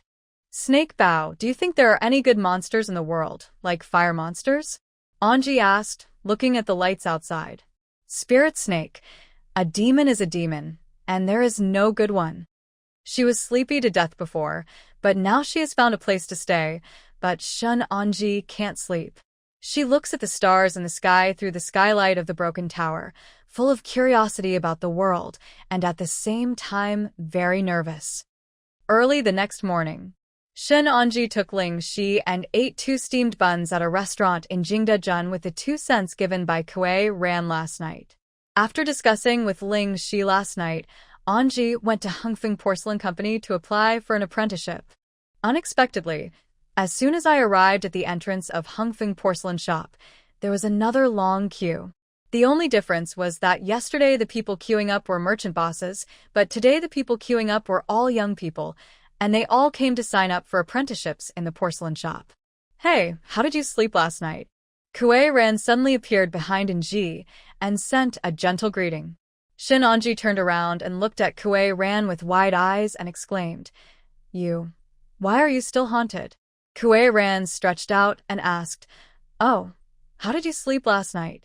Get lost. Shin Anji responded casually and then stroked the spirit snake in his arms. Seeing that Shin Anji was a little angry, Kuei Ran continued, I said, there is a demon in Hungfeng porcelain store. Let's help them deal with the matter when the time comes. How about half the money for each person? Shin Anji actually liked hearing this now and nodded. I just want to go in and find out. It seems to be quite strong. I checked last night. Of the 21 porcelain shops in Jingdezhen, the Hungfeng porcelain shop is abnormal. Kuei Ran said softly and pointed to the courtyard. The evil spirit is stronger inside. After saying that, Kuei Ran picked up the wine gourd and took a sip of wine, then stroked the spirit snake. Haha, how come this little thing becomes more and more beautiful the more you look at it? Don't pay attention to my snake treasure. You have to buy one on the wine street. And Ji put the spirit snake into the pet bag on his waist. In order to apply for today's job, both Nji and Kuei Ran modified their appearance so that they could not be seen as monster hunters at all, especially Nji. She put the Yuhua Sword in a rectangular wooden box and carried it on her back. On the back, the makeup is more like that of a young girl who has just grown up and is looking for a job. She is so green, while Kuei Ran's style is more exaggerated. Soon, the long queue began to shorten. Everyone was very lucky. Most of the people in the front were selected as trainee apprentices at Hungfeng Porcelain Company. Only one was eliminated due to age. Shin Anji, why did you come to learn the art of porcelain making? The examiner at the door asked when he saw the handsome Shin Anji. Fortunately, Shin Anji was prepared last night and replied, to pass on our Jingdezhen ingenuity. Good. Before the examiner could react, Lu Yulin, the young mistress of Hungfeng Porcelain Company, walked out of the courtyard. So many people wanted to become apprentices in Hungfeng Porcelain Company. Everyone's reasons were different, but most of them wanted to learn well. The craftsmanship goes home and opens a shop to make money. Although Shin Anji's answer today was short, it touched Lu Yulin's heart. Seeing that the young lady from Hungfeng Porcelain Company came out to give her praises, others also stood up and stepped back. Lu Yulin looked at Shin Anji, nodded repeatedly, and asked with admiration, Do you understand what ingenuity is? Shin Anji's head was spinning rapidly, and he glanced at Kuei Ran beside him, and then replied, As for ambition, one should be down to earth and diligent. He should be very serious about making every work, pay attention to details, and complete every step with all his heart. There is also the pursuit of perfection through continuous improvement and innovation to continuously improve the quality and exquisiteness of ceramic products. Shin Anji's answer impressed Lu Yulin very much, and also surprised Kuei Ran on the side, because he had not done any homework in this area. Fortunately, he was not in front of her. Is there any more? Lu Yulin asked. Shin Anji looked at Kuei Ran again. That was about all she had learned in her dream with her ancestor Meng Hong last night. After these few sentences were used up, she didn't know how to answer, so she could only bite the bullet and continue. Said, Also, another thing is inheritance, which means paying attention to the inheritance and promotion of skills, constantly passing on one's experience and skills to future generations, and promoting ceramic culture. After hearing this, Lu Yulin gave a thumbs up and said on the spot, Okay, you passed. Wow. Shin Anji couldn't believe his ears and had already forgotten the purpose of his trip. After personally interviewing Shin Anji, Lu Yulin stood in the middle of the gate, looked at everyone and said, Welcome to Hungfeng Porcelain Store. As we all know, Hungfeng Porcelain Store holds 4 ceramic skills training sessions every year. Although the number of places is limited, each training session it has attracted many people from Jingdezhen and even surrounding areas to come and learn skills. Craftsmen come from all over the world to make pottery all over the world. As the girl just said, Everything we do at Hongfeng Porcelain is to inherit the craftsmanship of the potters and let our Jingdezhen porcelain spread all over the country. I hope everyone can continue to carry it forward. The ceramic craftsman's spirit of being down to earth, diligent, pursuing perfection, emphasizing inheritance, and being modest and prudent will lead to success in learning, Lu Yulin encouraged. Okay. And Ji actually clapped his hands in praise. Lu Yulin gave her another thumbs up. Well done. Watching Lu Yulin get on a carriage and walk towards the streets of Jingdezhen, Shenonji felt that this person must be a good monster. Just now, Shenonji had actually smelled a strong demonic aura on Lu Yulin, and this demonic aura was the same aura as the red-clothed porcelain demon that appeared in Jiangxin village, but at the same time, she also learned about another side of Lu Yulin. In the early years, Hongfeng Porcelain Company was a private porcelain kiln on the mountain in Jingdezhen, with only one member, artist Ding Tianfeng. Ever since Ding Tianfeng married Lu Yulin, his beautiful wife in red, Ding Tianfeng's life, like the fate of Hongfeng Porcelain Company, has risen sharply. In just 15 years, Hongfeng Porcelain Company has become the largest porcelain producer and seller in Jingdezhen. The porcelain shop now has 13 porcelain kilns and 350 craftsmen. It mainly produces blue and white porcelain, exquisite porcelain, pastels, and colored glazes. When everyone in Jingdezhen thought that Ding Tianfeng would definitely expand his industries or enjoy the fruits of success after getting rich, under the leadership of young lady Lu Yulin, Hongfeng Porcelain Company controlled the number of industries, began to train a large number of ceramic craftsmen for free, and exported ceramic production skills and techniques, which promoted the prosperity of the ceramic industry in Jingdezhen as a whole. Because of this, Lu Yulin's prestige in Jingdezhen is extremely high, even surpassing the 3 local bosses in Jingdezhen at one point. Today, Hongfeng Porcelain Company is no longer the porcelain company of Ding Tianfeng and Lu Yulin, but the center for the outsourcing of ceramic products and technologies of Jingdezhen. The slogan of Hongfeng Porcelain Company is, "Craftsmen come from all directions, and the finished products are sold all over the world." Next, seeing that Lu Yulin had already left in the carriage, the examiner called the next person to be interviewed. Me. Quirin was standing behind him. He quickly walked forward and got very close to the examiner, then muttered a few words. Okay, that's good, go in. The examiner smiled and nodded repeatedly, letting Quirin enter the yard. And Ji was also surprised, and immediately pulled Kuei Rant's sleeve and asked, What did you tell him? How did you pass?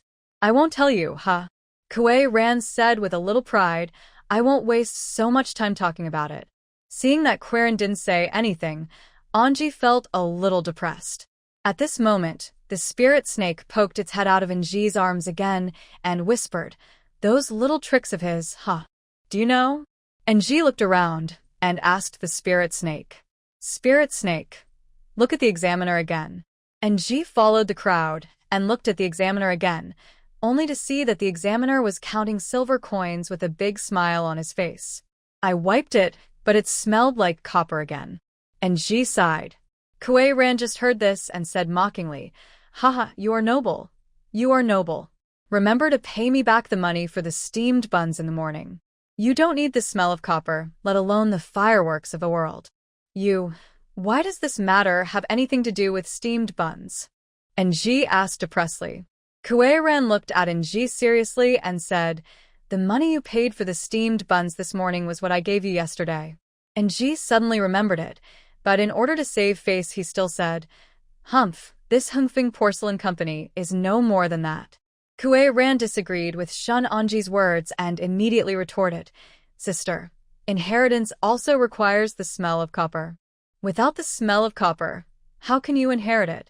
Just say you are a country bumpkin coming down the mountain. You still don't believe it. Anji was shocked. How could Kuei Ran talk like this? He immediately said, Kuei Ran, are you sincerely looking for trouble? Quirin smiled and said, No, I'm not sincerely looking for trouble. I really want to find fault. As night falls, the night scene of Jingdezhen is picturesque, making people intoxicated in the tranquility and beauty. Along the small river in Jingdezhen, The lights are reflected on the water, like a winding Milky Way. The chandeliers on both sides of the river, the stone bridges and the lanterns under the eaves make Jingdezhen look like a dream. Hengfeng Porcelain Company, a small courtyard, was brightly lit. Lu Yulin was concentrating on writing on porcelain. The candle next to him was half burned. The breeze outside blew a bonsai tree next to the windowsill to and fro. Porcelain Talk is a book about the production methods of Jingdezhen porcelain, which took Lu Yulin 15 years to write. It records in detail the production methods of more than 200 types of Jingdezhen porcelain, as well as various legends and promotion methods of Jingdezhen porcelain. More importantly, On Porcelain provides guidance for the future development of Jingdezhen porcelain. It can be said that porcelain theory is Lu Yulin's life's work. Crunch. As the door opened, Ding Tianfeng walked in wearing thick clothes and shivered when he turned around to close the door. "My lady, it's very windy and cold outside tonight." Upon hearing this, Lu Yulin put down the brush in his hand and stepped forward to help Ding Tianfeng take off his thick cloak. "Have you seen the ancient kiln? The 40 apprentices recruited today have already moved in, and the ancient kiln must be lit as soon as possible." Ding Tianfeng saw that Lu Yulin was still writing the story of porcelain late at night, so he said with some distress, "Don't worry, I have already read it and I guarantee that it will be ignited on time and will not delay your training.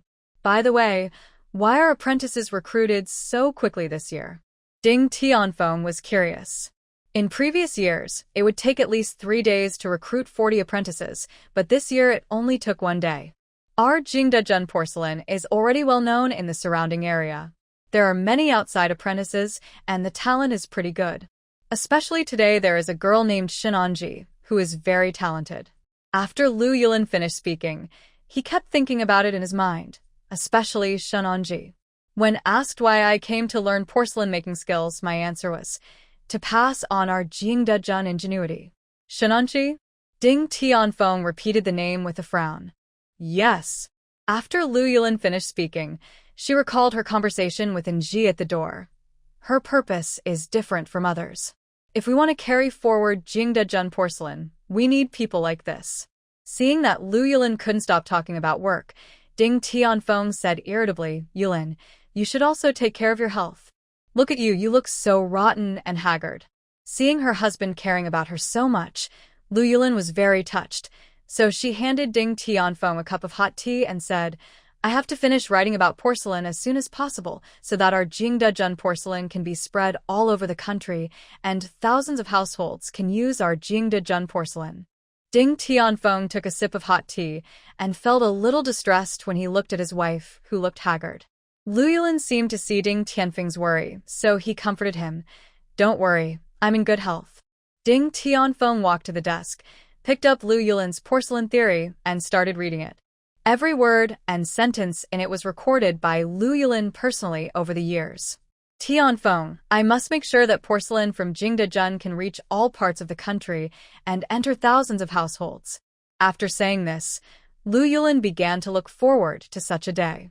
This was her lifelong wish. Ding Tianfeng put down the book on porcelain in his hand, held Lu Yulin in his arms, and said, "There will be such a day." Time passes slowly. Soon midnight arrived. Ding Tianfeng, who had been busy at the kiln site for a whole day, was the first one who couldn't bear it anymore. He yawned continuously and prepared to go to sleep. "Yulin, stop busying yourself and take a rest," Ding Tianfeng advised. Seeing that Ding Tianfeng was also very sleepy, in order to comfort him, Lu Yulin closed the story of porcelain and prepared to rest. Suddenly, a strong wind blew from outside and blew the window open. Lu Yulin felt a surge of spiritual power appear. No. Monster catcher. Regardless of whether he is a demon catcher or not, as long as he does not use his spiritual power, Lu Yulin cannot feel the other party's existence. Only when the other party uses his spiritual power, even if it is only a little bit, she can feel it.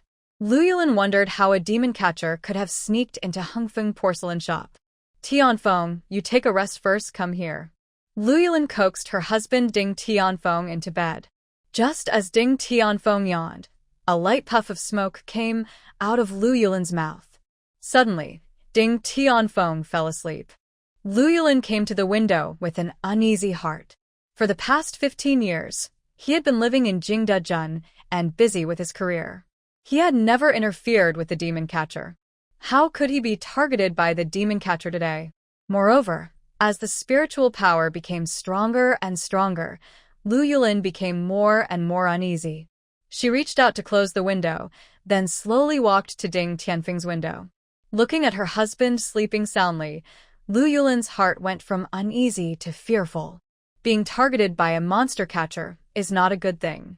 Your career and your family will be threatened. Lu Yulin was originally a 6th-level blue and white porcelain demon who had practiced for 300 years. He was ever-changing and devoted himself to studying ceramic art. He wanted to promote Jingdezhen porcelain, so he had been lurking in Hengfeng porcelain shop. As the impact of this spiritual power on Lu Yulin became stronger and stronger, she became more and more frightened. As the window was blown open by the wind again, Lu Yulin turned around, opened the door, and walked out. Before leaving, he did not forget to lock the door from the outside. At this time, Kuei Ran was sneaking into the porcelain warehouse of Hengfeng Porcelain Store, and he discovered a powerful evil spirit. Compared with his daytime attire, Quirin's nighttime attire fully reveals his characteristics as a demon catcher. The saber behind him was wrapped tightly with cloth, and the wine gourd around his waist seemed to be full of wine. What's more important is that the astronomical pendant worn around the waist flashes brightly from time to time. It was this bright light, coupled with Quirin's powerful spiritual power, that allowed him to track his path all the way here. Haha, you can't run away now, Kuei Ran said to himself. The wind outside is getting stronger and stronger. The warehouse of Hengfeng Porcelain Company is very large, and the well-arranged shelves are filled with various porcelains ready to be sold, estimated to be thousands of pieces. Suddenly, a cat jumped out from the shelf, startling Quirin. Whoosh! A red cloud of mist floated past Quirin, causing him to shiver. Kuei Ran turned around slowly, but there was nothing behind him. However, he already felt the danger coming. The murderous aura was so strong that it made him feel like he was about to suffocate, making the already extremely dark warehouse even darker. The porcelain warehouse is where Hengfeng Porcelain Company stores porcelain for export. Although it is night, it seems very scary here, and the occasional sound of porcelain colliding can hit people's hearts directly. A strong wind blew in through the patio and instantly extinguished all the lights. Lu Yulin wanted to lure the demon catcher here, and then use his magic power to make the demon catcher give up. Suddenly, Quirin felt a chill on his back, and it seemed that all the porcelain around him had eyes, emitting beams of light of various colors and staring at him. Kuei Ran knew that at this moment he was in the light while the demon was in the dark. He moved slowly and drew out the saber from his waist. Lu Yulin was floating above the porcelain warehouse like a float at this time, and she looked at Kuei Ran quietly. Xiao Dao, we have no grudges against each other. Why are you looking for trouble with me here? Lu Yulin infused the porcelain with magic, allowing the porcelain to speak for him. Kuei Ran turned around and stepped back, saying loudly, "Why do you say I'm here to cause trouble for you? We exist to eradicate evildoers like you. You hide in the human world and harm all living beings. You can't stand seeing people and the light. You're talking nonsense." Siki was very angry and suddenly flew towards Quirin. Fortunately, Quirin dodged in time. Seeing that Quirin was not frightened, Lu Yulin continued to direct the porcelain production and said, "I have never done anything against the law. On the contrary, in the past 15 years, I have been promoting the porcelain production of Jingdezhen. The apprenticeship class will start tomorrow, and 13 pieces of porcelain will be exhibited in the south of the Yangtze River." Lu Yulin wanted to gain Quirin's sympathy by showing off his achievements. A monster is a monster. If you have the guts, show your true form and don't hide in the dark. Kuei Ran held a saber and remained alert at all times. Lu Yulin had no other options, but she still didn't want to make a big deal out of it. After all, she was a real demon, so she said, "Little Taoist, Wugong Mountain has always been a sword sect. I don't have any grudges against Wugong Mountain, so why do you have to embarrass me? Lu Yulin, I know it's you. Please show up." Kuei Ran didn't like the atmosphere of being hidden in the dark and talking to someone. Seeing that there was a demonic aura when Lu Yulin showed up during the interview today, he concluded that it was Lu Yulin. Suddenly, a red light appeared next to the porcelain rack, and Lu Yulin, dressed in red, appeared. He had a petite face and was a real beauty. Quirin laughed when he saw this. Haha, it really is you. I just called out your name out of uncertainty. Lu Yulin only then saw Quirin's face clearly, and an impression immediately formed in his mind. Yu. Haha, it's me, the apprentice during the day. Kuei Ran gestured with the saber in his hand and said, I let you escape when we were in Jiangxin village. Now you should surrender and avoid suffering. Lu Yulin was extremely angry. She felt that she had been cheated and immediately used the phantom to disappear. The servants in the porcelain shop were so frightened that they all pricked up their ears. Watch out for the knife. Kuei Ran chopped down with the knife, and a burst of flames spurted out. Seeing this, Lu Yulin quickly dodged and then directed porcelain to attack. For a moment, the entire warehouse became a fighting arena.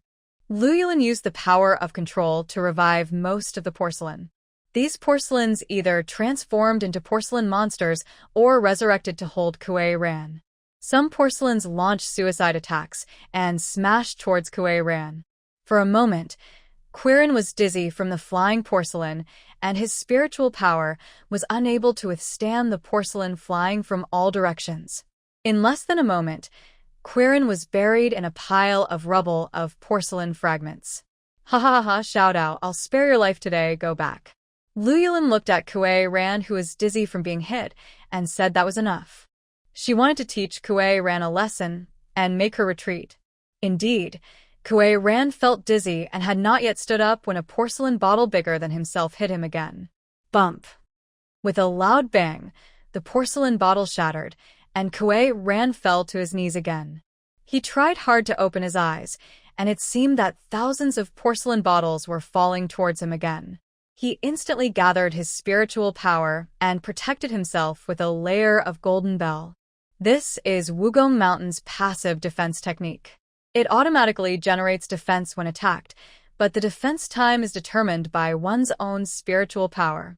The stronger the spiritual power, the greater the strength of the defense. Kuei Ran didn't expect that he would fall into the hands of this banshee in this way, and was almost killed. Thunder in the palm. Suddenly, Shenanxidian appeared on the scene and fired palm thunder from a distance. Snap, snap, snap. 3 thunderbolts exploded on Lu Yulin. Although the power was not very strong, Lu Yulin was still frightened and fled away on the spot. Then Shen Onji pulled out the Yuhua Sword and slashed into the air, and the sword energy swept across the entire warehouse. All the porcelain monsters controlled by Lu Yulin were killed, and the surrounding area returned to calm. Kuei Ran stood breathlessly in a pile of rubble, her head still dizzy. Ha ha, the 6-cent demon catcher from Wugong Mountain can't even deal with her. How couldn't Ji miss such a good opportunity to laugh? So, he wanted to laugh when he saw Lu Yulin almost knocking Kuei Ran unconscious. Kuei Ran patted the porcelain fragments on the wine jug and on his body, and he was actually feeling conflicted. Just now, Lu Yulin could have killed Kuei Ran directly, but she didn't. Instead, she stopped at the right time. More importantly, what Lu Yulin said was true. She was a good demon, and she only wanted to promote Jingdejun porcelain. I discovered this monster, so you'd better not care about it. Kuei Ran said somewhat unhappily. This made Nji a little depressed. What's with your attitude? If I hadn't saved you just now, you would have been crushed to death. Kuei Ran frowned and said seriously, just don't worry about it. After saying that, Quirin walked out of the warehouse angrily. Quick, the noise just now seemed to be coming from the warehouse. Is there a thief in there?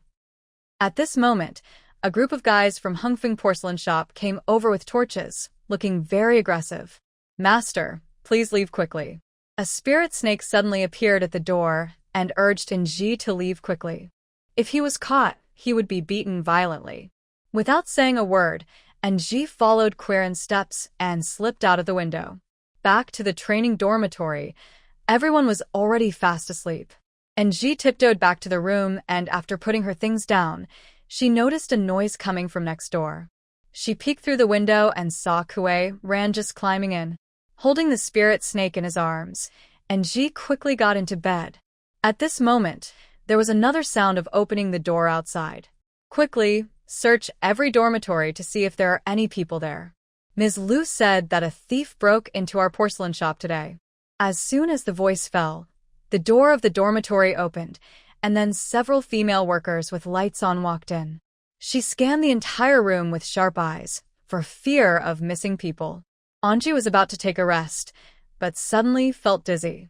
The spirit snake once again used the dream state to make Shinanji and the $10 demon slayer Meng Hong meet in a dream. Since coming down the mountain, Anji has asked the spirit snake to take her into dreams almost every day to receive Meng Hong's enlightenment. This time, the place where the two met in their dream was actually in Jingdezhen. Master Patriarch, why are you here in Jingdezhen? And Ji recognized Meng Hong in the crowd at a glance. He was carrying a demon-slaying sword on his back and wearing a long Taoist robe. He walked towards a porcelain mountain with firm steps, and Ji followed closely behind him. Meng Hong stopped, slowly turned around, looked at Ji and asked, "Grandmaster, I'm here to kill the demon for you." Ji was surprised. In the past, they had met in bamboo forests or mountains in their dreams, but today they were on the street. Haha, Quirin and I have already experienced this little demon. How dare we trouble the Grandmaster to come in person? Meng Hong sighed deeply. Hey, I'm afraid you can't take down this monster. She is good at disguising herself. This really hit the nail on the head. Ji repeated, that's true. She told Kuei Ran that she never did any harm to anyone and only wanted to promote Jingdezhen porcelain. After that, Ji pondered for a moment and continued, it seems. Shinanji. Meng Hong's face suddenly changed, and he reprimanded with a serious face. You are a monster catcher, and she is a monster. How come you have compassion for the monster? So, you can't take down this monster. After saying that, Meng Hong turned around very disappointed and continued walking towards Porcelain Mountain. Indeed, she had actually heard Lu Yulin's initial conversation with Kuei Ran in the dark. In fact, she felt that this demon was a good demon, so since the fight came back, she had been struggling in her heart. Master Patriarch, Master Patriarch. Shinanji saw that Meng Hongdu had already walked away and hurriedly followed him. Meng Hong saw Shinanji following him, so he enlightened. You have to remember that you are a demon catcher and she is a demon. The existence of the demon catcher is for demons. If you are indecisive on this matter, how can you advance? Indeed, the only way to advance as a monster hunter is to continuously destroy monsters to obtain seals and then digest the seals to complete the upgrade. Also, Kuei Ran told you not to worry about it, but he actually wanted to take over this demon seal for himself. Do you want to give it up? Since Shun and came down the mountain, Meng Hong has always guided Ji on the right path in his dreams. Ji nodded. I think so. This Kuei Ran has always valued fame and fortune. It's unbelievable that he wants 20 taels of silver to help Jiangxing village kill the river demon. Shinanji had already met his ancestor Meng Hong in his dream. But the entire Hongfeng porcelain store exploded. Because the porcelain warehouse was severely damaged, more than 30 pieces of high-quality porcelain were smashed to pieces. A group of people had been searching in the porcelain store for a while, and Ding Tianfeng had also been pulled out by the clerk. Door. Have you found the young mistress? Ding Tianfeng had just come out of the porcelain warehouse. Although he expressed regret and anger at the damage to the fine porcelain, he thought that Lu Yulin, who had been looking for half an hour, still hadn't found it, so he asked the servant anxiously. The servant shook his head. No, we have searched everywhere. As soon as the servant finished speaking, Lu Yulin, dressed in red, appeared at the door. She looked a little haggard. Yulin. Ding Tianfeng quickly stepped forward and supported Lu Yulin, his eyes full of doting. Lu Yulin saw that the guys were all very angry, so he said, the porcelain shop manager should arrange a few people to keep an eye on our warehouse. The rest of you can go back to sleep. The town government will come after dawn. Seeing that it was already in time, Ding Tianfeng nodded in agreement. Just like that, everyone ended a night of crackling. Ding Tianfeng helped Lu Yulin walk into the house. Yulin, where did you go just now? I was so worried. Ding Tianfeng asked with concern. Lu Yulin stopped in her tracks with worried eyes. She was very frightened because being targeted by the demon catcher meant that her future life and career would not be peaceful and she might face huge risks at any time. Don't think. I'm tired. Lu Yulin dragged his tired body and walked into the house with the support of Ding Tianfeng. After Ding Tianfeng settled Lu Yulin down, he asked, "How about you take a rest first? Will tomorrow's lighting ceremony be postponed?" Lu Yulin pondered for a moment and shook his head. "Forget it. The kiln ignition time has been set, and these apprentices have also expired, so let's not change what has been set." After saying that, Lu Yulin lay down and began to sleep. Ancient kiln ruins. Several kilns were lined up one after another, and the craftsmen put the clay that had been prepared previously together. Today is the opening day of the apprenticeship class, and 40 apprentices from all over the country have already been waiting in front. And Ji saw Quirin standing at the front again, so he squeezed through the crowd and came to Quirin's side. The snake seemed very naughty in Ji's arms, sometimes popping out its head or jumping onto his shoulders. "I thought you were hit to death last night," and Ji teased with some dissatisfaction. Kuei Ran rolled his eyes and did not follow Ji's words. "If possible, we will capture this porcelain monster on the spot later." This is actually what Lu Yulin was worried about. She had actually arrived at the scene a long time ago, but she just didn't dare to show up. She didn't expect that Quirin and Anji from last night not only came, but also stood at the front of the team. They must be here for her. "Yulin, what's wrong with you?" Ding Tianfeng asked when he saw that Lu Yulin was absent-minded. "Don't worry that it is fake. I have been dormant at Hongfeng Porcelain for 15 years, worked hard, and finally promoted Jingdejun Porcelain. If I were to be beaten back to the original shape or die here today, I would not dare to imagine." With fear and uneasiness, Lu Yulin opened the curtain and looked at Shunanji and Kuei Ran, who were observing everywhere. "Tianfeng, Tianfeng." Lu Yulin called her husband Ding Tianfeng and pointed at the crowd and said, "Take a few people and drive away Shunanji and Kuei Ran." Ding Tianfeng was shocked.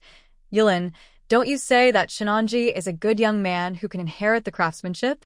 "Oh, just go if I ask you to go," Lu Yulin said impatiently. I'm afraid they will cause trouble." "Make trouble." Ding Tianfeng immediately called to the waiters on the side and said, "Bring a few more people and either drive them away or surround them and tell them that if they dare to cause trouble, they will be beaten with sticks." "Yes." The guys went downstairs viciously with sticks. Lu Yulin once again drew aside the curtain and looked at the crowd, only to see 8 big men running straight towards the crowd, and then coming to Kuei Ran and Shinanji and chattering for a while. The expressions of the two also became terrified, especially Kuei Ran, who actually raised his hands. After a while, the clerk came to report, "Madam, they said they came to learn the craft of porcelain making. If I drive them away without a legitimate reason, I am afraid that unnecessary trouble will arise. If it is overinterpreted by the outside world, it will damage the reputation of Hongfeng Porcelain Shop." Lu Yulin was still afraid.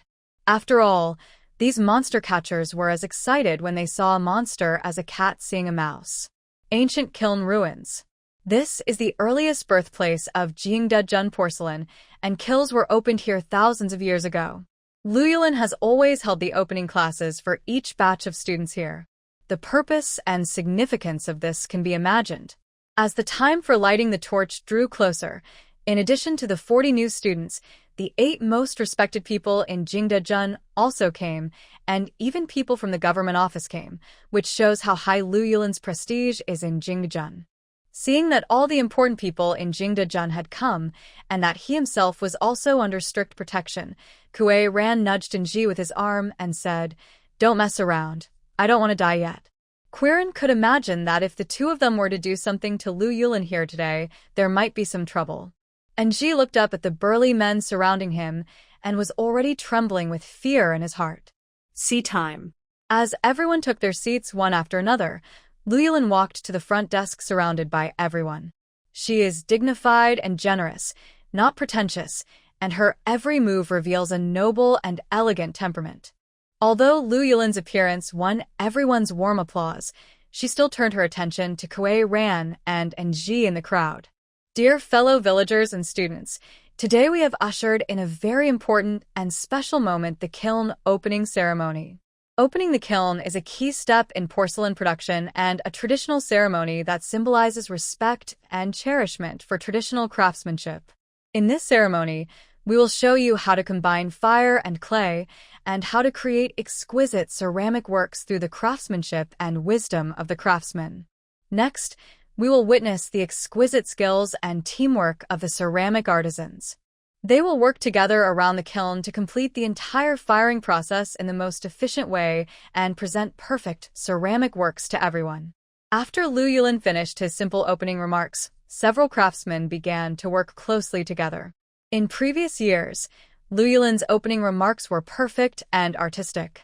But today, she felt uneasy when she saw the two monster hunters in the audience, so her opening remarks could only end hastily like this. Then, 40 students began to witness the art of mud and fire the process of porcelain firing. A good ceramic can be fired and formed because of the craftsman's control over various fields, the construction of the points, lines and surfaces of the shape, the speculation of the glaze, and the estimation of tension and shrinkage. Only with these things can a touching ceramic be created. The production process of Jingdejun porcelain is complicated, including clay washing, throwing, printing, spinning, painting, pounding ash, glazing, and glazing. Each process is closely linked, and no link can be missed. Following Lu Yulin's detailed explanation, the craftsmen began the production process in cooperation with each other. Panning mud. The mud for making porcelain is actually not mud, but is transformed from porcelain, or it not only involves washing but also sieving. The fine soil particles sieved out also have to go through a washing process to obtain mud, which is then dried through sedimentation and dehydration to obtain porcelain mud for throwing. It is a process of using porcelain clay to make the initial shape of the vessel, using hands and scrapers to pull the blank into the required round shape, such as bowls, plates, cups, saucers, etc. Printing blank. The original mold is repaired by placing the semi-dried blank on the prefabricated model sleeve and pressing it to make the blank round and even. Sharp blank, also called turned blank. The semi-dry porcelain blank is further trimmed with a cutter to give it a basic shape. Painting blank. Use blue and white and underglaze red underglaze color materials to paint patterns on the blank. All blue and white porcelain, whether round or carved, large or small, must go through the painting process. Glazing. It is a layer of glassy glaze applied inside and outside the vessel to make it shiny. Cut the blank. The blank can be scraped. The scraping process is the same as sharpening. After positioning the blank on the sharpening brain, use a scraping knife to cut the bottom handle of the blank flat. After the bottom blank reaches the specified standard, scrape out the dam edge, then hollow out the bottom inner cavity and finally round the dam foot. Loading the blank. Place the green body, semi-finished product, into the box steadily. With the completion of the above processes, we enter the most important step, which is kiln firing. As the master of Jingdejun porcelain, Lu Yulin is also the heroine who promoted Jingdejun porcelain to the north and south of the country. She has been lighting this fire for the past 10 years, and it is the same this time. All the respected bosses are standing below. Lu Yulin stood on the stage as usual, but her mood was always different from previous years. Her eyes never left the two monster hunters in the crowd, and she was always absent-minded. As Ding Tianfeng handed the torch in his hand to Lu Yulin, she once again stood at the entrance of the ancient kiln. The next step is to witness the art of fire. After speaking, Lu Yulin lit the ancient kiln. Zisher. A ruined temple on the outskirts of Jingdejun. As soon as Shun Anji's night activities arrived here, Kuei Ran came right after him. Hey, Xiao La Tia, where is your master? Seeing Ji missing, Kuei Ran teased the spirit snake on the side. The spirit snake was very angry, swung its tail and said, "You're the hottie, and your whole family is the hottie." Kuei Ran, why are you always haunting me? I can see you everywhere. Shun Anji complained and walked out of the ruined temple. Kuei Ran took out the wine gourd and took a sip of wine and said, "She is a good demon. I think we should not be embarrassed." Shen Anji expected this, because her ancestor Meng Hong had warned her in her dream that Kuei Ran's words and deeds were inconsistent, and he might want to monopolize this monster seal. "I have investigated in detail. This is a blue and white porcelain who has been practicing for 500 years. Although she is a monster, everyone has a very good reputation for her. It was she who advocated the construction of the 38 porcelain production workshops in Jingdezhen. Monsters also have good reputations." Demon. Kuei Ran continued drinking without noticing Shen Anji's expression. Seeing this, the spirit snake retorted, "Zatsa, are you still a monster catcher? No wonder you are still a $6 monster catcher despite your age. Monsters are monsters.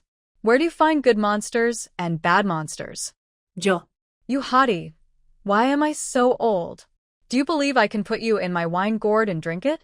Kuei Ran twisted the snake and began to threaten, and then threw the snake into the wine. Gourd gesture. The skin of Quirin's wine gourd is engraved with ancient inscriptions, which can reveal the dangers of various monsters. It can prepare wine in peacetime and use powerful spiritual power to collect monsters and refine elixirs in wartime. Master, master, master. The spirit snake was shocked. It would be troublesome if it entered the wine gourd. These words made Kuei Ran a little embarrassed, so he could only leave in a sensible way. "Master, don't listen to his nonsense. As a demon slayer, don't have distracting thoughts. If you want to be promoted to a demon slayer, you must get a waste card." The spirit snake looked at Kuei Ran, who was walking away, and said with some hatred, "This kid wants to take it all for himself. Ugly time." Shen Anji returned to Hungfeng Porcelain Company again, and during the investigation, he saw Kuei Ran acting alone again. This made the spirit snake confirm again, "Master, look, you are right. He just wants to swallow this demon seal for himself." Porcelain Making Workshop. This is the largest porcelain making workshop of Hungfeng Porcelain Company Limited. It faces north and south, and the rooms and mudrooms are built low to make full use of the sun to dry the porcelain. There are no boards in the main rooms of the workshop, but convenient for one-stop flow operation. The corridor pavement is higher than the ground to facilitate the craftsmen to dry and collect the blanks, shorten the working distance, and reduce the labor intensity. The racks in the drying pond can be used to dry the blanks, and mud buckets can be placed under the racks. The rainwater collected in the drying pond can be used as production water. The craftsmen carry out various processes of ceramic production according to their respective division of labor. Anji squatted beside a pile of pottery clay and began to throw the clay according to the instructions of the master craftsman. This is a process of using clay to make the initial shape of the vessel. He used his hands and a scraper to pull the clay into the required round shape, such as bowls, plates, cups, and saucers. Anji made a cup today, and a spirit snake was running around in the workshop, making the craftsman very happy. In fact, Anji is quite interested in the production of ceramics. He came here early in the morning and completed the pottery throwing under the guidance of the craftsman. Looking at the cup that he was satisfied with, Anji wiped the sweat from his forehead. At this moment, a familiar smell hit his face. At this time, Shen Anji was already a $5 demon catching master, and her spiritual power had also improved greatly, so she could still smell the presence of demons in a short period of time, and concluded that this was Lu Yulin. Lu Yulin was still dressed in red. She came to Shen Anji and slowly squatted down. In fact, Shen Anji came to the porcelain workshop today just to wait for Lu Yulin. She knew that Lu Yulin would definitely come to them after what happened yesterday. After all, Lu Yulin didn't want to make a big deal out of it. When making ceramics, you have to be patient, otherwise you won't get the utensil you want when you pull out the blank. Lu Yulin squatted down and twisted the clay on the utensil and said, "In the past 15 years, Jingdezhen porcelain has been in my under the leadership. It has become famous all over the country." And Ji said casually, "That's your dream." And Ji's answer clearly rejected Lu Yulin's show of weakness, so he could only ask, "Haha, what about your dream?" Shen Anji pondered for a moment, then threw the cup he made with his own hands heavily. The cup that had been made suddenly turned into a puddle of mud, which made Luyolin's face look a little more disappointed. My dream is to become a $10 demon slayer like Meng Hong and eliminate harm for the people. After Nji said this, she looked at Luyolin with a smile on her face. She was bound to take down the 5th Order Blue and White Porcelain Demon in front of her today. Shun Anji's words were the last trump card for Luyolin. She paused and looked at the dazzling array of porcelain around her with red eyes. But after a moment of reflection, she continued to draw the blank. Look, this is the vase I made for the first time. Seeing Luyolin pick up a vase made of clay, Nji also wiped the dirt on his hands and stood up slowly. At this time, Luyolin collapsed. It seemed that this life and death battle was inevitable. She was very worried that no matter whether she won or lost the battle, her identity as a monster would be exposed in Jingdezhen. This was something she could not accept. The porcelain-making workshop is now very depressing. The spirit snake is causing trouble in the workshop, causing the craftsmen to spare their hands to search for it. It also knocks over several shelves for drying ceramics. This gives the craftsmen a headache, but Luyolin's silence makes them reluctant.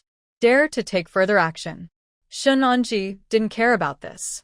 She slowly opened her wooden box and found a bright jade sword that was very cold. Appreciating the Yuhua Sword in his hand, Anzananan said, "The Yuhua Sword belongs to the cold. It kills the monster invisible, and it will be over soon. Don't you have any leeway?" Luyolin asked with red eyes. Shun Anji slowly picked up the Yuhua Sword, looked at the spirit snake being chased by the craftsman in the distance, and said, "You are a demon, and I am the demon exterminator. My existence is to eradicate you demons hiding in the world. But I didn't harm the world. Just because I am a demon?" Luyolin was very helpless. Shun Anji drew his sword and pointed it at Luyolin and said fiercely, "A monster is a monster and must die." Although this negotiation seemed somewhat calm, it was very depressing. Although Luyolin was squatting on the ground and continuing to make ceramics, she had already used magic to control the surrounding ceramics. This scene had actually been discovered by Nji a long time ago. After all, Kuei Ran was almost killed by these ceramics in the warehouse before. Shun Anji gathered his strength, raised the Yuhua Sword in his hand, and struck at Luyolin. Luyolin phantomed away at the moment when the Yuhua Sword was about to touch him, but was still frostbitten by the powerful cold air of the Yuhua Sword. The craftsmen in the workshop were frightened when they saw this scene, and they turned around and ran outside the workshop. Luyolin became angry, and within a few days, everyone in Jingdezhen knew that she was a monster. Seeking death, Luyolin used his red sleeves to attack Nji. The long sleeves were like ropes, adjusting their length during the attack, sometimes becoming extremely hard. After the physical attack was completed, Luyolin saw that it was not working and immediately controlled the porcelain and threw it at Shun Anji. Shun Anji swung the Yuhua Sword, and a burst of sword energy cut off all the surrounding porcelain racks. The porcelains fell to the ground and were broken before they could attack. After dozens of combined battles, Luyolin used various magic techniques but failed to withstand Shun Anji's attack. At this moment, the craftsmen who had just run out returned to the porcelain workshop again, with weapons in hand. Some of them looked at Luyolin fiercely, while others trembled and hid behind the shelves. Shun Anji said breathlessly, "Have you seen that, no matter what you have done in the past, a demon is a demon?" Seeing that everyone was holding weapons and wanted to kill him, and among them were the apprentices he had raised personally, Luyolin felt a little chilled and more helpless. Master, tie up the demon rope." Seeing Luyolin standing there helplessly, Spirit Snake climbed on the shelf and shouted at Shun Anji. To tie up the demon rope, Shun Anji quickly took the rope from his waist and threw it at Luyolin with lightning speed. The demon tying rope is an artifact used to subdue demons in the Qingcheng mountain of Bashu. When Luyolin saw the rope flying towards him, he was so frightened that he sat down on the ground. Whoosh! Bump! At the critical moment, a wine gourd flew towards Luyolin, blocking the rope that bound the demon, and the wine in the wine gourd was scattered all over the floor. Immediately afterwards, Kuei Ran appeared fiercely with a machete in his hand, with a ferocious face, as if he wanted to eat the monster. Monster, you can't run away. After saying that, Kuei Ran used the back of his Yuhua Sword to knock Lu Yulin flying a few meters away. He just hit the window, and Lu Yulin instantly transformed into a wisp of red cloud and flew out. Kuei Ran you. Shunonji was so angry that she pointed at Kuei Ran and stuttered until she was speechless. Kuei Ran said with a smile, Shunonji, this is your fault. You and I both have a share in this monster. Do you want to swallow these 2 monster seals for yourself? Huh. Kuei Ran's preemptive strike left Shunonji speechless. When he thought of what Master Meng Hong said in his dream, he immediately retorted, I think you want to take it all for yourself. If it hadn't been for you just now, the demon rope would have subdued it long ago. Lu Yulin finally escaped from the porcelain workshop. She was already injured. She was injured by Shunonji's Yuhua Sword in the early stage, and later by Kuei Ran's horse-killing sword. She held onto the wall and ran towards her husband's room in great discomfort. Another question came to her mind. Kuei Ran could have killed him with his Yuhua Sword, so why did he use the back of the sword instead? Although she couldn't understand it, she felt scared and helpless in her heart. Even if she escaped today's disaster, she would not be able to gain a foothold in Jingdezhen in the future. After all, her identity as a monster would soon be known to everyone. Although I have always been a good demon, human hearts are more complicated after all. Faced with the 2 unyielding demon catchers, Lu Yulin finally stumbled back to the yard of Hengfeng porcelain shop. At this time, Ding Tianfeng also learned about the porcelain workshop and was preparing to rush to the workshop. Tianfeng. Lu Yulin felt a sense of loss when he saw Ding Tianfeng holding a wooden stick. Ding Tianfeng obviously didn't know the whole story. Seeing his wife standing at the door very weakly, he stepped forward to support her and said, Yulin, what happened to you? Were you injured by a demon? They said a demon appeared in the porcelain shop. Lu Yulin didn't know how to respond. The truth could not be hidden. Lu Yulin still held back tears and sat at the desk and said, Tianfeng, the new porcelain sent to Jiangnan has been fired. I think this batch is better than the previous one. Yulin, it's already late. Why are you still using porcelain? Just stay home and don't go anywhere. I'll go take a look. Ding Tianfeng seemed to be experiencing this for the first time. He opened one of his boxes somewhat helplessly, took out a talisman from it, handed it to Lu Yulin and said, This talisman was given to me by a demon catcher. It can protect me. Don't go anywhere. After saying that, Ding Tianfeng went out and went to the porcelain workshop. Looking at the yellowed talisman paper in his hand, Lu Yulin couldn't help but sneer, and then the talisman paper burned by itself. Lu Yulin hoped that this disaster would pass. She sat at her desk and opened the book Porcelain Theory, which she had written for 15 years. It was obvious that her hands were shaking and she felt at a loss inside. After closing the story of porcelain, Lu Yulin stood up and walked to the window. Looking at the dark clouds in the distance and the occasional drop of rain falling along the eaves, she made up her mind that she must give it a try. She transformed into a red cloud and flew away. Strange Rock Forest. This is a mountain in the western suburbs of Jingdezhen. Because the mountain is full of strange stones, it is called the Strange Stone Forest by the locals. This is Lu Yulin's base camp. They are using the natural barriers here to carry out a earth-shaking project. As Lu Yulin's red cloud landed in the Strange Rock Forest, 5 other clouds of blue, white, green, yellow, and purple suddenly appeared. The moment they landed, they transformed into young, beautiful, and graceful women. Sister, why are you here? I heard you calling from far away. Sister, are you hurt? Who did this? When the 5 sisters saw that Lu Yulin was injured, they all came forward to show their concern. The 5 porcelain monsters, blue, white, green, yellow, and purple, have all been practicing blue and white porcelain for more than 300 years. Since only Lu Yulin has been practicing for 500 years, Lu Yulin is the only one in the porcelain business in Jingdezhen. I was targeted by 2 demon hunters. Lu Yulin slowly sat cross-legged and told the sisters about his experience. They're holding on to me tightly. We may be in trouble. Everyone was dumbfounded when they heard this. because demon catchers and demons are natural enemies. Sister, let's leave here and find a place to practice. No, our porcelain palace is not yet finished. This is the result of 100 years of hard work. But now we are being targeted by the demon catcher, aren't we? Facing the young sisters chattering, Lu Yulin looked at the girl in purple. Her public name was Kong Qing, and she was currently leading the construction of the porcelain palace in the strange stone forest. The porcelain palace is the second work of the 6 porcelain demons. Lu Yulin led porcelain talk, which included the styles and firing methods of nearly 1,000 pieces of Jingdezhen porcelain for future generations to pass on. The porcelain palace led by Kong Qing is a building built with thousands of various colored porcelain pieces, porcelain bottles, and porcelain plates. They call it the porcelain palace, and it is now nearing completion. Sister, we can't leave now. The porcelain palace is nearing completion and will be successful soon. Then the porcelain from Jingdezhen will shine. Kong Qing and her sisters have been working for 100 years, collecting tens of thousands of exquisite pieces of various porcelains from every household in Jingdezhen to achieve the current result. She doesn't want to give up. Facing everyone's embarrassment, Xiaolu said with some guilt, "It's all my fault.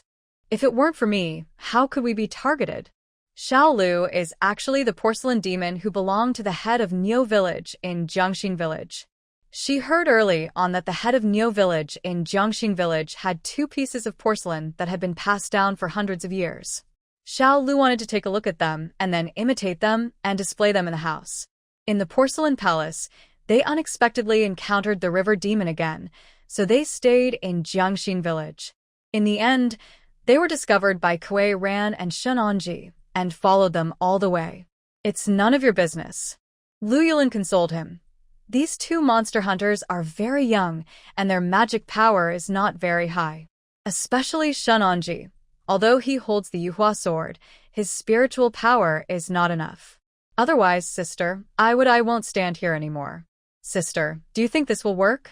Kong Qing thought of an idea. "We sisters will go there personally to put pressure on them and make them retreat.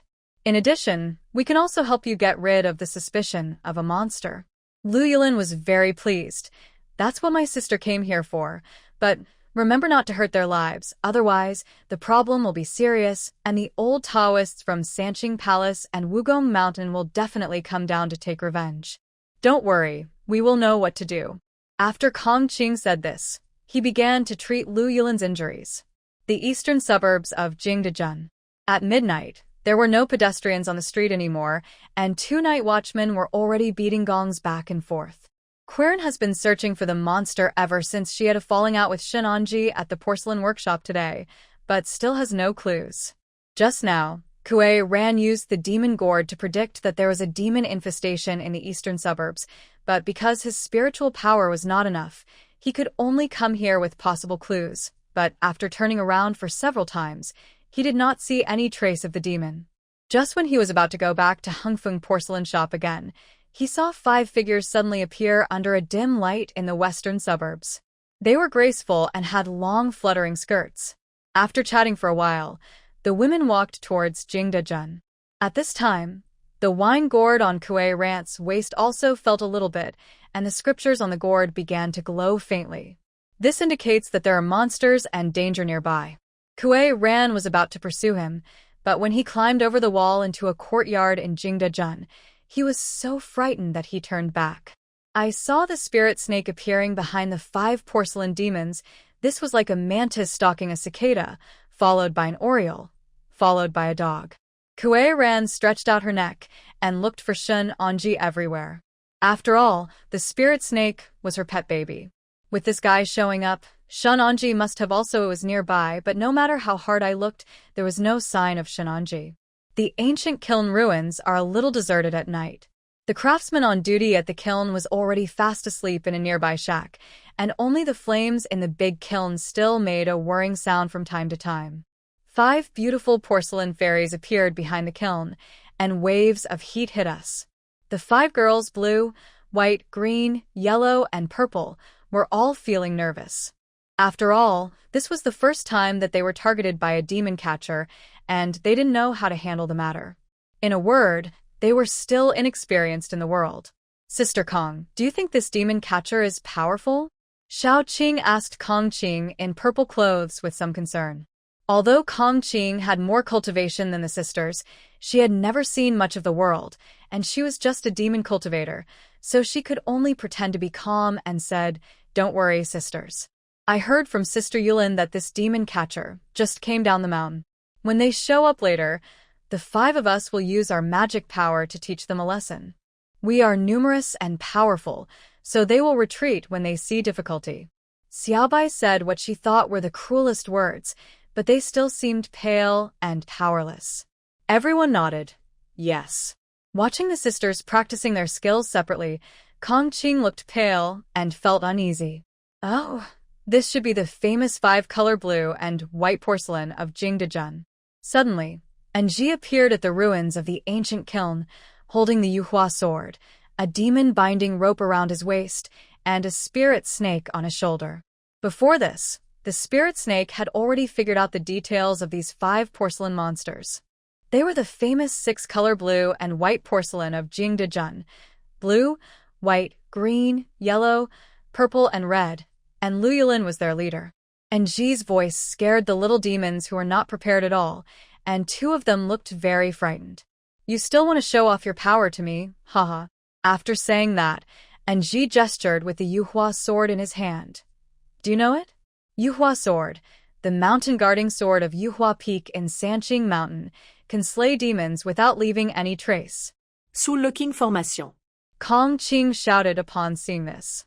The soul-locking formation is a passive defense formation. More than 3 porcelain monsters work together to form a dark barrier, locking the demon thoughts in it and condensing them to jointly resist external spiritual power, but it is limited by the monster level. The 5 porcelain demons quickly formed a formation, and a barrier locked the 5 people in the middle. Faced with this formation, Shenanji, who had been instructed many times by his ancestor Meng Hong in his dreams, no longer wanted to do anything. Taixuantian escape. Shen Anji struck down with his sword, and a flash of light struck at the 5 demons. Bump. This move immediately broke the soul-locking formation of the 5 demons, and the little demons who were new to the world immediately panicked.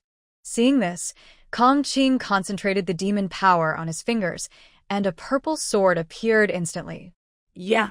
Kong Qing flew towards Anji without hesitation. Seeing this, the spirit snake quickly jumped off Anji's shoulders and hid behind the big kiln to watch the battle. The porcelain demon Kong Qing is a 5th-level monster, but with the demonic power of a 6th-level monster, she and Anji fought for several rounds without taking advantage. Sisters, come on. Xiaobai shouted and joined the battle. Upon seeing this, the other demons also joined the fight, especially Xiao Huang. Her special skill was to move the phantom, which could deflect many attacking shadows. Shenanji's every kill was missed. The 5 little monsters are all 5th-level monsters.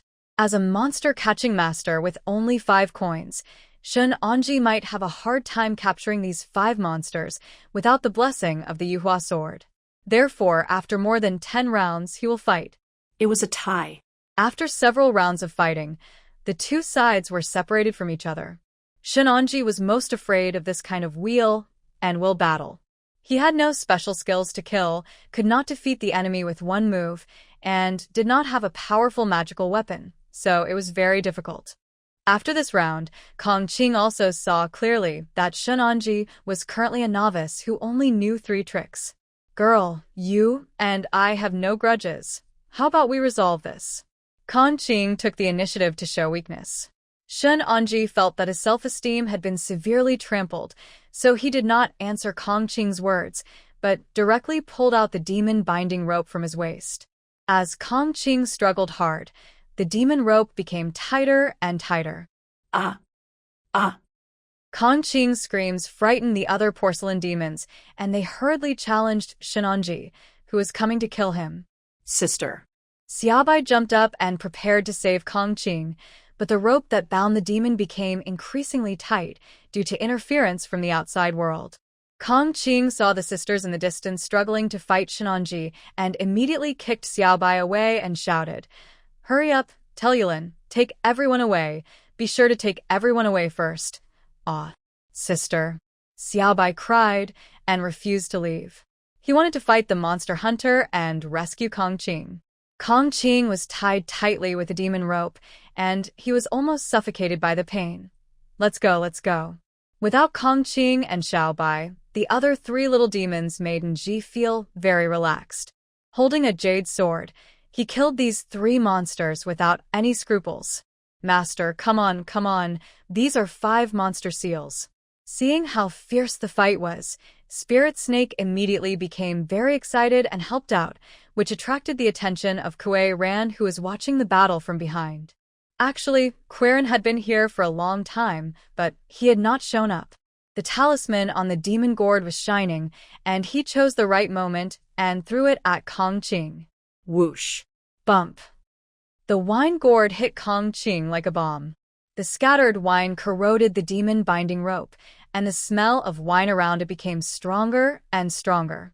Master, this monster is trying to run away. Seeing this, the spirit snake hurriedly reminded, with anxiety in its eyes. This made Quirin very angry, and he immediately ran towards the spirit snake, cursing. Hey, you spicy noodle, sooner or later I will soak you in wine. When the spirit snake found that Quirin was coming towards him with a saber in his hand, he hid in a porcelain vessel and didn't even dare to raise his head. Kuei Ran was lying on the ground and saw the snake curled up in the porcelain. He said with a lewd look on his face, hurry up, Daddy loves you, come out quickly, come to Daddy. The spirit snake trembled. Dad, you are a bad guy, helping monsters, and you are still my father? Hee, come on. Daddy won't hurt you, dear snake. Quirin reached in and tried to take out the spirit snake. His face became ferocious. Get out of here quickly. If I don't make you drink today, I'll be called Ran Kuei. Quirin was fighting with the spirit snake, and the battle on the other side was also becoming increasingly intense. The wine in the demon gourd was very powerful. After the demon rope was soaked by the spirit wine, it was as if he was drunk. The limp oak root rope was pulled around Kongqing's body. Kongqing, who had calmed down, quickly pulled away the demon rope from his body and immediately came to help the little sisters. In this way, after 3 strikes, 5 divided by 2, Kongqing told everyone not to fight and then disappeared into the ruins of the ancient kiln. The 5 porcelain demons escaped, and the ropes that bound the demons were thrashing around on the ground like earthworms as if they had drunk too much. Master, help me, Master. Shin Onji reacted to the spirit snake's call for help, put away the demon binding rope on the ground for a long time, and rushed towards the spirit snake. I saw that Kuei Ran had grabbed the spirit snake in his left hand and pulled out the 2 tentacles on the spirit snake's head with his right hand. The spirit snake screamed in pain. Shunonji was extremely angry and struck Kuei Ran with his sword. Kuei Ran moved his feet to dodge on the ice, then turned his back to Zhan Ma Dao, just in time to block Yuhua Sword. Only then did Kuei Ran see clearly that Shunonji was trembling with anger, and he quickly dropped the spirit snake. Master. The spirit snake quickly climbed into Nji's hand. You rascal, the monsters run away every time because of your troubles. Shin Onji asked persistently, do you want to monopolize these monster seals? You are extremely shameless. Kuei Ran smiled bitterly after hearing this. He felt that there was something wrong with Shin Onji's head and that she was very stubborn. Whatever you say. Kuei Ran put away his sword and lazily walked towards the ancient kiln. Then he concentrated his spiritual power on his fingertips and saw the gourd flying into Kuei Ran's hand again. He shook it and felt that there should be a little bit of wine in it, so he drank. Take a bite. What did you just do to the demon binding rope? And Ji suddenly realized that this is the only magic weapon he has now. Once lost, it may be difficult to upgrade later. Kuei Ran tied the wine gourd around his waist and said, it's nothing. It's just that the wine has soaked your rope. Just dry it in the sun. I don't understand. Why are you doing this? We are about to capture these 5 demons. Shin Onji wanted to understand. It was the same last time. You are a demon hunter, and they are demons. After hearing this, Kuei Ran pondered for a moment and said helplessly, "Those who obey demons still need to have a bodhisattva heart. Cultivating demons is not easy." Shin Anji understood this. She turned angrily and walked out of the ancient kiln ruins without looking back. Standing there, Kuei Ran sat helplessly on the stone pier. The fire in the ancient kiln nearby was very strong, and the porcelain being fired inside made a crackling sound. A gust of wind blew, causing Kuei Ran's hair to scatter a little. He once again took off the wine gourd from his waist, poured the last drop of wine into his mouth, and then meditated on the spot. This time, Kuei Ran really felt compassion. Kuei Ran's descent was also his second descent. The first experience was far away, in the land of Bashu, but the time was short. This was the second time he went down the mountain to experience.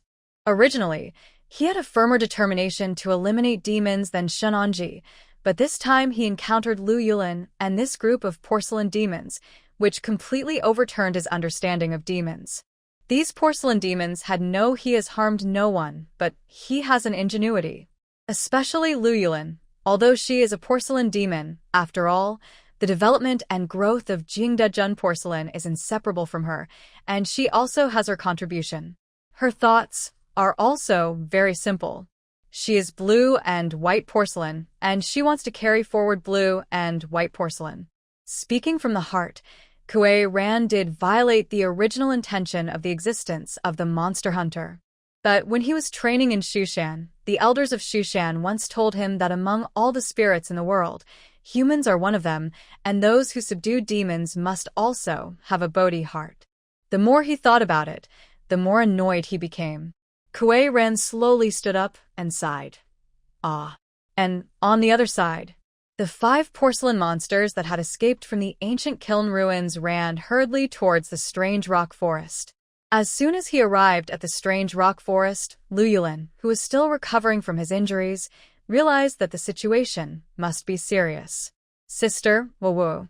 Xiao Bai was the first one who couldn't help but hug Lu Yulin. "I almost couldn't come back." Seeing that all the sisters were in a miserable state and Kong Qing was seriously injured, Lu Yulin felt that this matter was not simple. "Sister, this woman holding the Yuhua Sword is too powerful. We can't do anything about it," Xiao Huang said in shock. "Sister, how about we leave here first and take shelter?" Lu Yulin nodded helplessly. "This is the only way now."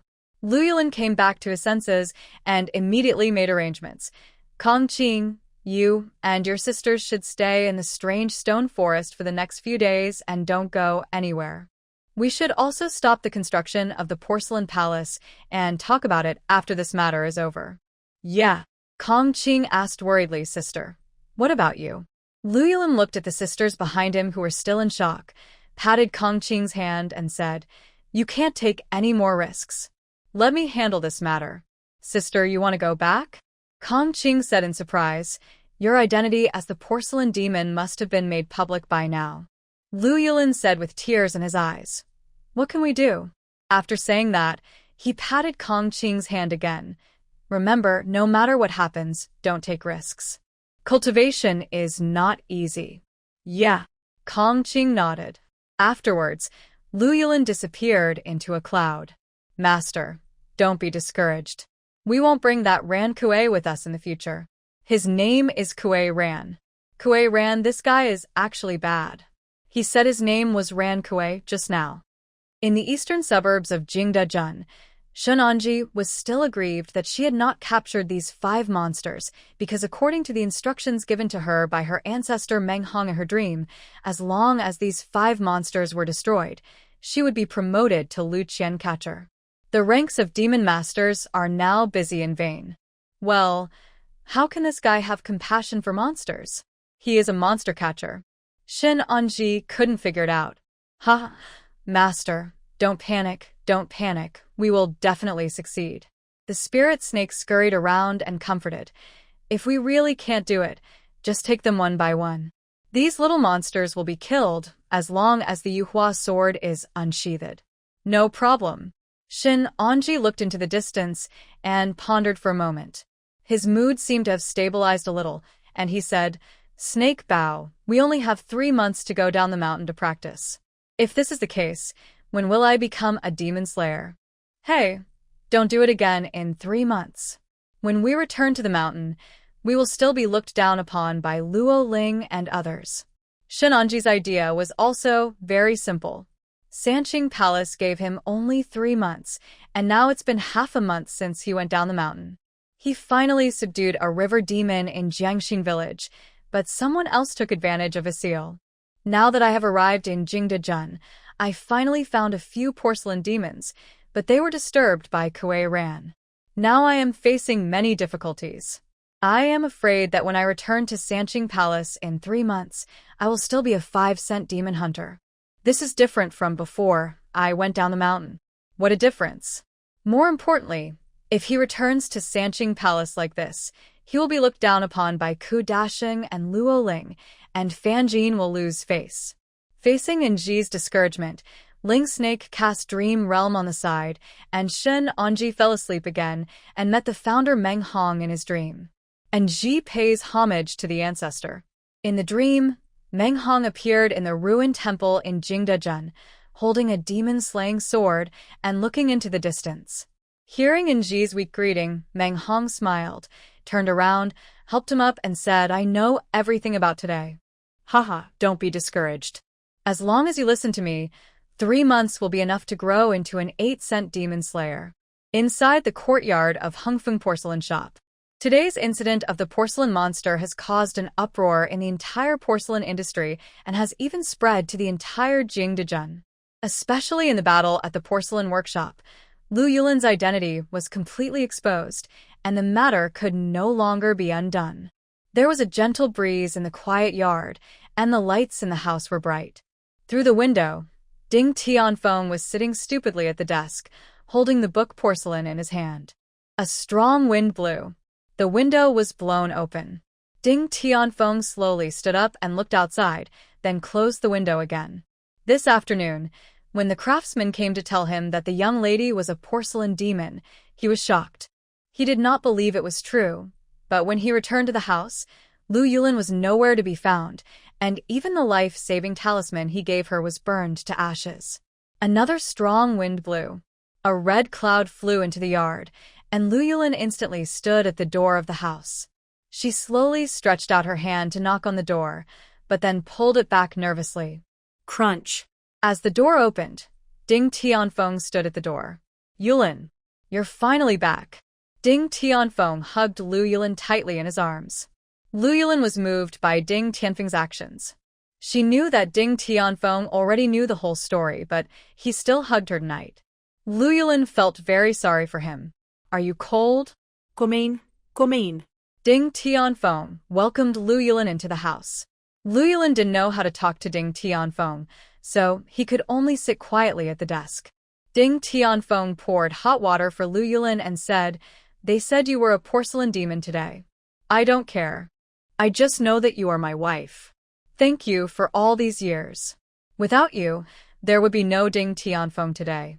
Ding Tianfeng's words made Lu Yulin's eyes red, and tears fell on the paper like drops of water. Back then, I was a cowherd living in the back hills of Jingdezhen. I tried several times to learn the art of porcelain making but failed because my family was poor. It was you who showed up and taught me how to make ceramics step by step for 15 years. Even if you are a demon, you are my Ding Tianfeng's demon. Ding Tianfeng knew that Lu Yulin was the most helpless at this moment, and she had become the target of public criticism in Jingdezhen. The acquaintance of Ding Tianfeng and Lu Yulin dates back to 16 years ago. At that time, Ding Tianfeng lived in the mountains in the western suburbs of Jingdezhen. His family was poor, and he could only make a living by herding cattle. Although Jingdezhen had already had the porcelain-making skills, and Jingdezhen porcelain was also well known, skills also require money to be passed on, so the penniless Ding Tianfeng could only inherit a cow from his family. In order to learn the art of porcelain making, Ding Tianfeng taught himself and built a kiln in front of his house. However, due to improper operation, not only did the kiln explode, but the house next to it was also burned down. His father, who depended on him for everything, fell ill and eventually died. A man and a cow lived in a shack beside the pond. In order to find a way out, Ding Tianfeng decided to go down the mountain to study. However, because these craftsmen were aloof, he had no money and no one to recommend him, so he was deceived into working in a black kiln to make bricks for half a year. After going through untold hardships, he finally ran back to the mountains. When he came back, he found that his cow had been stolen and only his shed was left. Disheartened, Ding Tianfeng began to dig his own grave to commit suicide. Unexpectedly, he dug out a broken blue and white porcelain from the soil. He spent a long time studying in the shack and used the most clumsy way to stick the broken blue and white porcelain back together with clay. Looking at the blue and white porcelain that had been restored to perfection, Ding Tianfeng's dream of making porcelain was rekindled in his heart. However, what he didn't know was that the blue and white porcelain that Ding Tianfeng rescued was actually the blue and white porcelain demon that had been practicing for 500 years. Because it was accidentally broken by the previous owner 1 year, it was left on the roadside. Because it was broken, even though this blue and white porcelain had 500 years of demon cultivation, it was unable to transform into a human form. Ding Tianfeng's behavior undoubtedly helped the blue and white porcelain. A few days later, a girl named Lu Yulin in red clothes came to the poor mountain.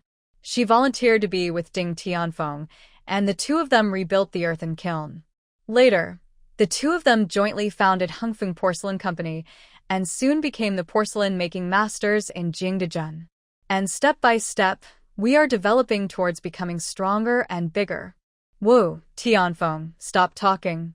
Lu Yulin really couldn't bear to listen anymore, and the two hugged each other.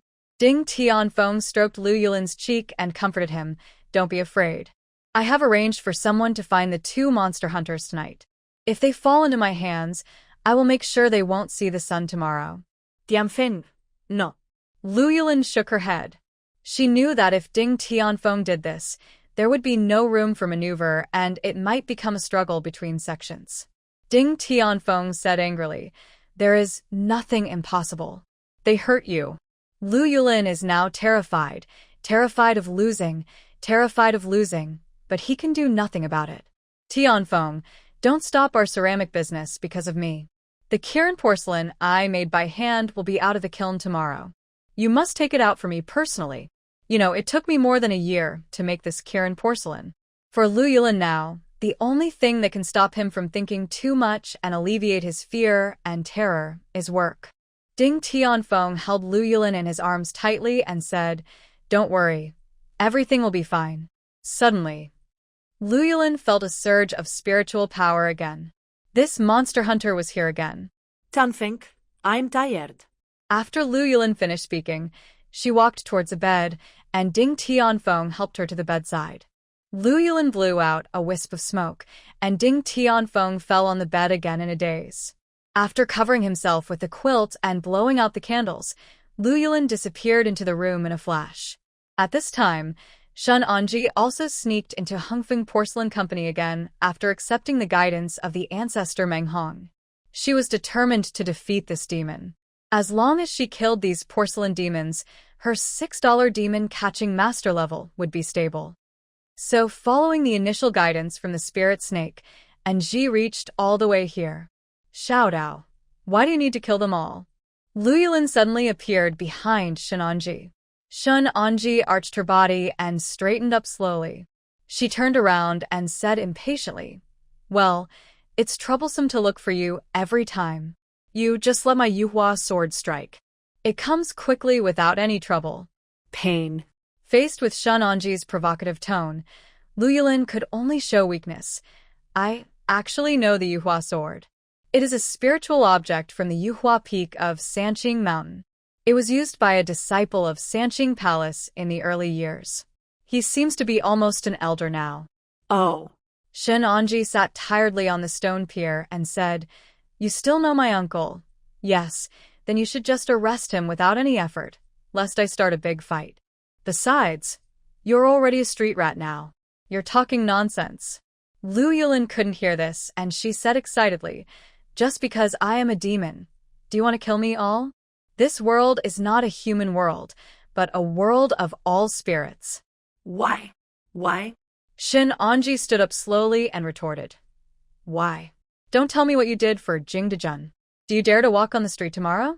Even if you do 100 good things, it won't change that you are a monster. Lu Yulin was so stimulated by Shun Anji's words that she went crazy. She really didn't understand why humans and monsters in this world couldn't get along with each other. Does this world only belong to humans? She felt it was unfair. Hee. Faced with Shun Anji's irritation, Lu Yulin was not angry, but sneered. She was indeed scared and did not dare to meet the villagers in Jingdejun again. She knew that no matter what contribution she had made, they would not accept it after all. Lu Yulin closed his eyes and slowly floated into the air. His body turned black, and a layer of red gas swirled around his body. Suddenly, she disappeared in midair and then appeared behind Shun Anji 3 times in a row. Her sleeves instantly condensed into a sharp scimitar and slashed at Shun Anji. The blade was extremely sharp, and Ji, who had been on guard for a long time, turned sideways and hit Lu Yulin with a thunderbolt from his palm. As the thunder from his palm struck Lu Yulin, causing a burst of flames, Lu Yulin quickly dodged. Seeing that Lu Yulin was defeated in the first round, Shun Anji said with a joyful smile on his face, "You are the first drop of blood I took when I went down the mountain for the first time, so don't blame me for being ruthless." Last night, Grandmaster Meng Hong taught Shun a lesson. It was almost half a month since he came down the mountain, and he still hadn't dealt with a single demon. These porcelain demons wanted Nji to use them to become famous and upgrade, so Lu Yulin would definitely die today. Lu Yulin quickly extinguished the flames on her body. Fortunately, the thunder in her palm just now had no power, otherwise she would have burst. While she was rejoicing, Lu Yulin was also thinking of ways to escape, because she knew that Shun Anji, who was holding the Yuhua Sword, would crush her. Master, hurry up if you don't take action. That Ran Kuei is coming again. Suddenly, the spirit snake, who was watching the battle in the distance, smelled the presence of strong spiritual power. For now, the spirit snake concluded that this was Kuei Ran, the troublemaker, who had arrived. If he didn't take action, things would be in trouble. Shun Anji and Lu Yulin both followed the spirit snake's cry and saw Kuei Ran flashing towards this side quickly. Shun Anji pulled out the Yuhua Sword. The rolling cold air on the sword seemed to swallow up all the demons in the world. Her eyes were full of determination. Lu Yulin on the opposite side almost collapsed. She had also experienced the power of Yuhua Sword before. Look at the sword. Shun Anji swung his sword and rushed forward. In this way, the two women started a life and death contest. Each of Shun Anji's swords contained the air of ice. Although Lu Yulin cleverly avoided them, the cold air still killed the demon spirit in her body. As the Yuhua Sword continued to output, Lu Yulin's whole body seemed to be frozen, becoming white and red and white. Lu Yulin felt that his whole body was covered with ice, and it seemed that it was inconvenient to move around. He wanted to run away, but there was already ice on his body, so he couldn't escape at all. Moreover, the demon spirits in his body were being killed as fast as possible. He felt that his whole body was covered with ice. People were hollowed out. Stop! Kuei Ran arrived and threw out the Zhanma Dao in his hand, blocking the Yuhua Sword in Shun Anji's hand. Gold, wood, water, fire, and earth, the celestial phenomena are worn to perform the spell. Kuei Ran immediately took out a jade pendant from his waist, then made a seal with his palms and recited the spell, and percent Yuan at Yuan percent. Shun Anji was dumbfounded. He didn't understand and couldn't understand. Kuei Ran wanted to save this porcelain demon? As Kuei Ran chanted the spell louder and louder, a fireball appeared where the seals were made with his hands, and the fireball quickly grew in size. Hurry up and leave. Kuei Ran hit Lu Yulin with a fireball, causing the ice energy on his body to melt quickly. Although Lu Yulin didn't understand why the two demon hunters fell out, this was an opportunity to escape. Seeing that Lu Yulin was about to run away, Shun Anji held his sword and fought out again. But she never expected that no matter how she ran, she couldn't get close to Kuei Ran. Just like that, Shun Anji could only watch helplessly as Lu Yulin ran away from him again. It was no accident that Kuei Ran was able to save Lu Yulin from Shun Anji. Through their interactions over the past few days, Kuei Ran discovered that Shun Anji's own level, spiritual power in his body, and monster-catching skills did not match, and seemed to be biased. Kuei Ran, you actually dare to associate with monsters. You have really lost face as a monster hunter. Shun Anji was so angry that he was about to raise his sword to kill Kuei Ran, but no matter how she slashed, she could not hurt him. Kuei Ran.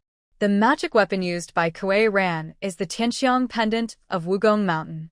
It can record the voice of the owner of the Jade Pendant in advance.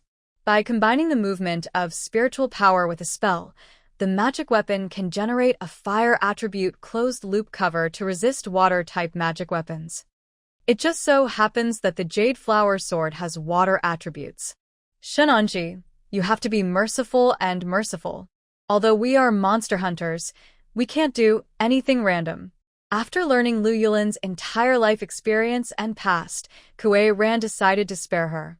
After 100 years, she has advanced in demon cultivation. Then it will belong to itself. Master, this guy is very bad. He has been confused by this porcelain demon. The spirit snake did not dare to step forward and only dared to roar from a distance because it also felt that Kuei Ran had murderous intent and was especially afraid of the snake around his waist. Paired with demon gourd. Lei Xiao, shut up. Kuei Ran pointed at the spirit snake in the distance with his sword and scolded. Are you thinking about the wine gourd? The spirit snake was stunned after hearing this and did not dare to say anything, so it could only lurk behind the porcelain vat again. Don't point at my snake treasure. Shun Anji knew that the spirit snake was most afraid of Kuei Ran, and it would retreat every time Kuei Ran appeared, so in order to appease the spirit snake, Anji was prepared to confront this degenerate monster catcher. One wanted to protect, and the other wanted to kill. The porcelain demon also ran away. The two of them had a fight at the scene, and they were so tired that they squatted on the ground. At this moment, Lu Yulin, who had been running away, returned to the scene. She watched the two demon masters fighting from a distance. Suddenly, her eyes fell on the spirit snake behind the porcelain jar. He caught the spirit snake and then threatened Shun Anji. This idea immediately appeared in Lu Yulin's mind, and without any hesitation, he instantly moved behind the spirit snake. Evil spirit. Anji smelled the demonic energy at the moment when Lu Yulin exerted his demonic power, but it was too late. He turned around and saw a red cloud flying away. Snake treasure, snake treasure. Shun Anji shouted and ran quickly to the porcelain vat, but he turned around and couldn't find the spirit snake. Kuei Ran, you look at the good things you have done. If there is something wrong with the snake treasure, I will never be done with you. Shun Anji continued to search anxiously and even turned the porcelain jar over, but did not see the spirit snake. Kuei Ran didn't speak. In fact, he saw clearly just now that it was indeed Lu Yulin who hijacked the spirit snake. If it's gone, it's gone. I don't think it's a mascot anyway. Kuei Ran pouted and fell into deep thought. She was also blaming Lu Yulin in her heart. If it ran away, it ran away. Why did he come back? To catch a snake.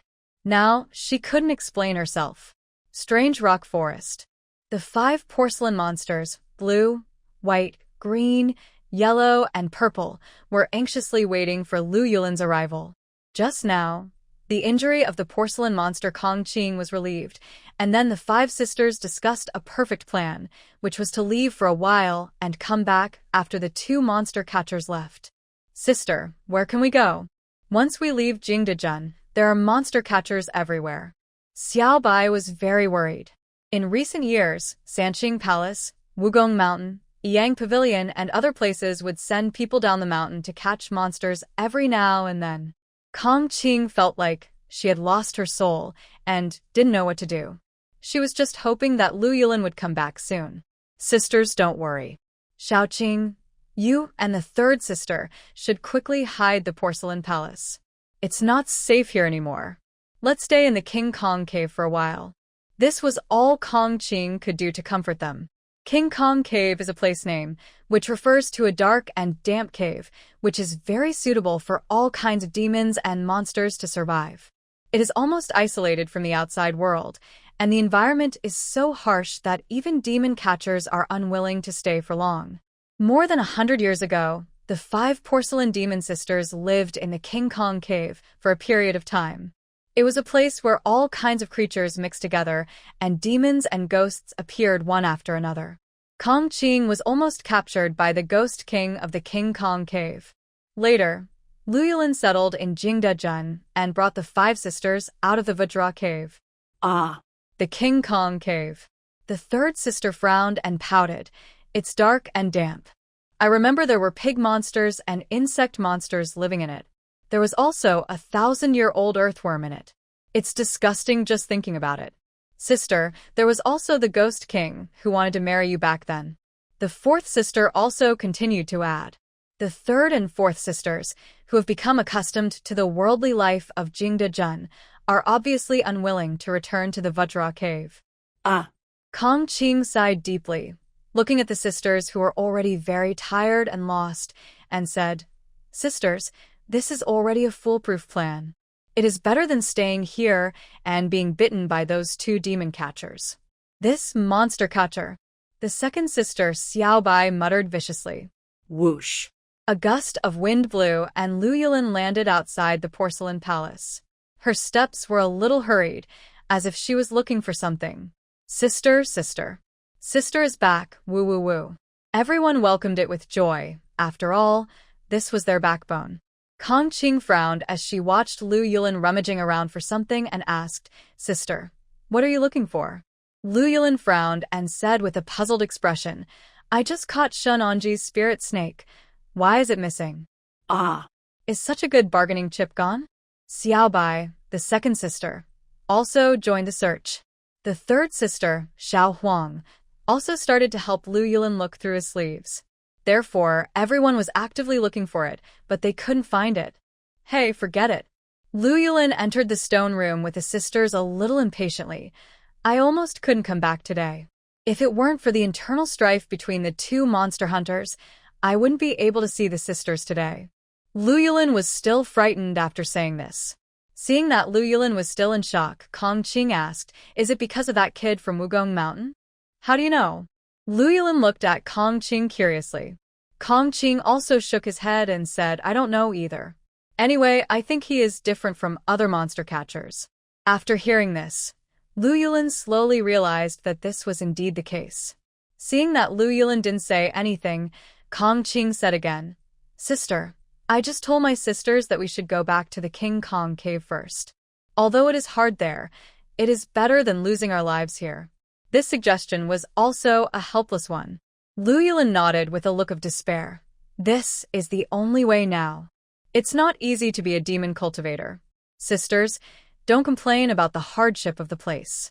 It's good enough to be alive. These words made the other 5 sisters feel helpless, and the 6 of them hugged each other. Kong Qing, you must quickly prepare with your sisters and hide the porcelain palace first. Lu Yulin said with a worried look. I still have to go back to the porcelain shop. I still can't let go of Tianfeng. Kong Qing, sister, let's leave Jingdezhen together tomorrow morning, and you should quickly deal with Ding Tianfeng's matter. Lu Yulin patted Kong Qing on the shoulder and said, Thank you for your hard work, sister. In this way, Kong Qing led her sisters to leave the stone workshop and walk towards the looming porcelain palace. Only after everyone left did Lu Yulin feel relieved. Suddenly, behind a big rock, there was a flash of golden light, and through the golden light, there seemed to be the shadow of a spirit snake. Lu Yulin cautiously went forward to check. As the golden beam of light appeared, the expression on Lu Yulin's face changed from relief to shock, and then he collapsed to the ground, his eyes full of panic, and his rapid breathing seemed to be suffocating. The strange stone forest at midnight seems to have entered a magical and mysterious world. In the moonlight, the stones have various shapes. Some stand abruptly like giant mushrooms, some are like ferocious beasts with bared fangs and claws, and some are like strange figures watching silently. There are many narrow passages and deep caves in the strange rock forest, which make people want to explore. Entering the cave, there is a cool breeze, quiet and deep, as if hiding countless unknown stories. Suddenly, the sound of horse hooves came towards the strange stone forest. Shenanji and Kuei Ran pursued it here. Especially the wine gourd on Kuei Ran's waist emitted a faint light, indicating that there was a demonic atmosphere in this area, so they stopped to investigate. Quickly, see if it's over here. If something happens to Snake Bao, I'm not done with you. And Ji asked Kuei Ran behind him anxiously. Kuei Ran is using the astronomical pendant for tracking. Because the operation of the astronomical pendant is affected by the strength of spiritual power, the astronomical pendant can only give an approximate location. Anyway, there is evil spirit here, but it is very weak. It should be. Kuei Ran frowned and dismounted. Snake treasure, snake treasure. Shin Anji shouted anxiously. Suddenly, a big stone in the strange stone forest suddenly lit up, and then the spirit snake stretched out 2 tentacles. Master, master. Kuei Ran was finally relieved. If he couldn't find the spiritual snake, Shenanji would have to kill him. Snake treasure, snake treasure. And Ji quickly dismounted and ran towards the spirit snake, then hugged it in his arms. I was scared to death. The snake playfully turned its tentacles on its head and said, I'm fine. They don't dare to do anything to me. I just told Quirin that if anything happens to you, I will tear down their nest. And Ji felt relieved. She really didn't know what she would do if something really happened to the spirit snake. Quirin came in front of him and suddenly glanced at the spirit snake. The spirit snake seemed to be very afraid of Quirin, so Melio crawled into Anji's arms. Wait. Kuei Ran looked around disdainfully. It was silent all around except for the occasional sound of wind and his own footsteps, which made people feel the antiquity and mystery of this strange rock forest even more. Hungfeng Porcelain Company. The night enveloped the yard, and there was silence. The moonlight sprinkled like water, covering the entire yard with a layer of silver glow. The trees in the yard stood quietly, their shadows stretched long on the ground, like a series of ink paintings. Inside the house, the faint candlelight flickered in the study, illuminating the ancient books and paintings on the walls. There are pens, ink, paper, and inkstone on the desk, which exudes a faint scent of ink. The carved windows were tightly closed, and occasionally a breeze would sneak in through the gaps in the window frames, causing the candlelight to flicker slightly. Lu Yulin walked back and forth by the window, anxiously waiting for her husband Ding Tianfeng to come back. Half an hour. Ding Tianfeng walked in angrily, with a wooden stick in his hand. Looking at his wife Lu Yulin, who was already sleeping on the desk, Ding Tianfeng slowed down his pace, and his face, which had been angry just now, was filled with melancholy. Lu Yulin felt the sound and opened his eyes. Tianfeng. The two hugged each other again, and Lu Yulin couldn't help but burst into tears. Yulin, don't be afraid, I will deal with them tonight. Ding Tianfeng held a wooden stick and was ready to kill the 2 monster hunters tonight. Lu Yulin was very touched, but shook his head. Tianfeng, forget it. It doesn't count. I've already caught one, and he was just about to sneak into the porcelain shop. That man is Kuei something Ran. Ding Tianfeng gritted his teeth in hatred when he talked about this. Everything changed after these 2 men came. Lu Yulin was shocked. No, Tianfeng. Why not? They hurt you. Ding Tianfeng paced back and forth excitedly. Lu Yulin was afraid that Ding Tianfeng would make a big mistake, so he immediately shook his head and said, Tianfeng, let him go. After that, Lu Yulin picked up her book on porcelain from the side and handed it to Ding Tianfeng with tears in her eyes.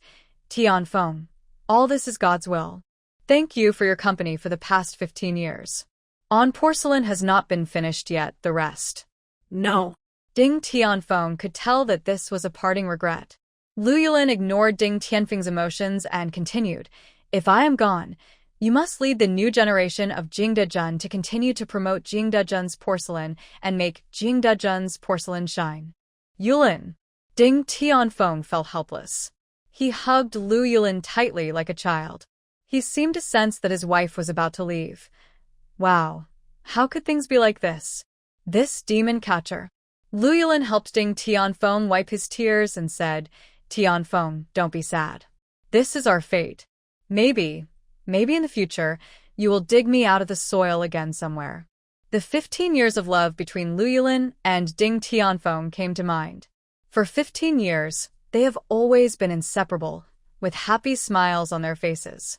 Ding Tianfeng's eyes are full of doting on his wife, and Lu Yulin's eyes are full of dependence and love when she looks at her husband. Every morning, they greet the first ray of sunshine together, and then spend the whole day busy in the porcelain workshop, sharing each other's dreams and aspirations for porcelain. Ding Tianfeng will carefully wipe the clay off Lu Yulin's face, and Lu Yulin will gently straighten her husband's collar. For 15 years, they have always supported each other and faced everything together.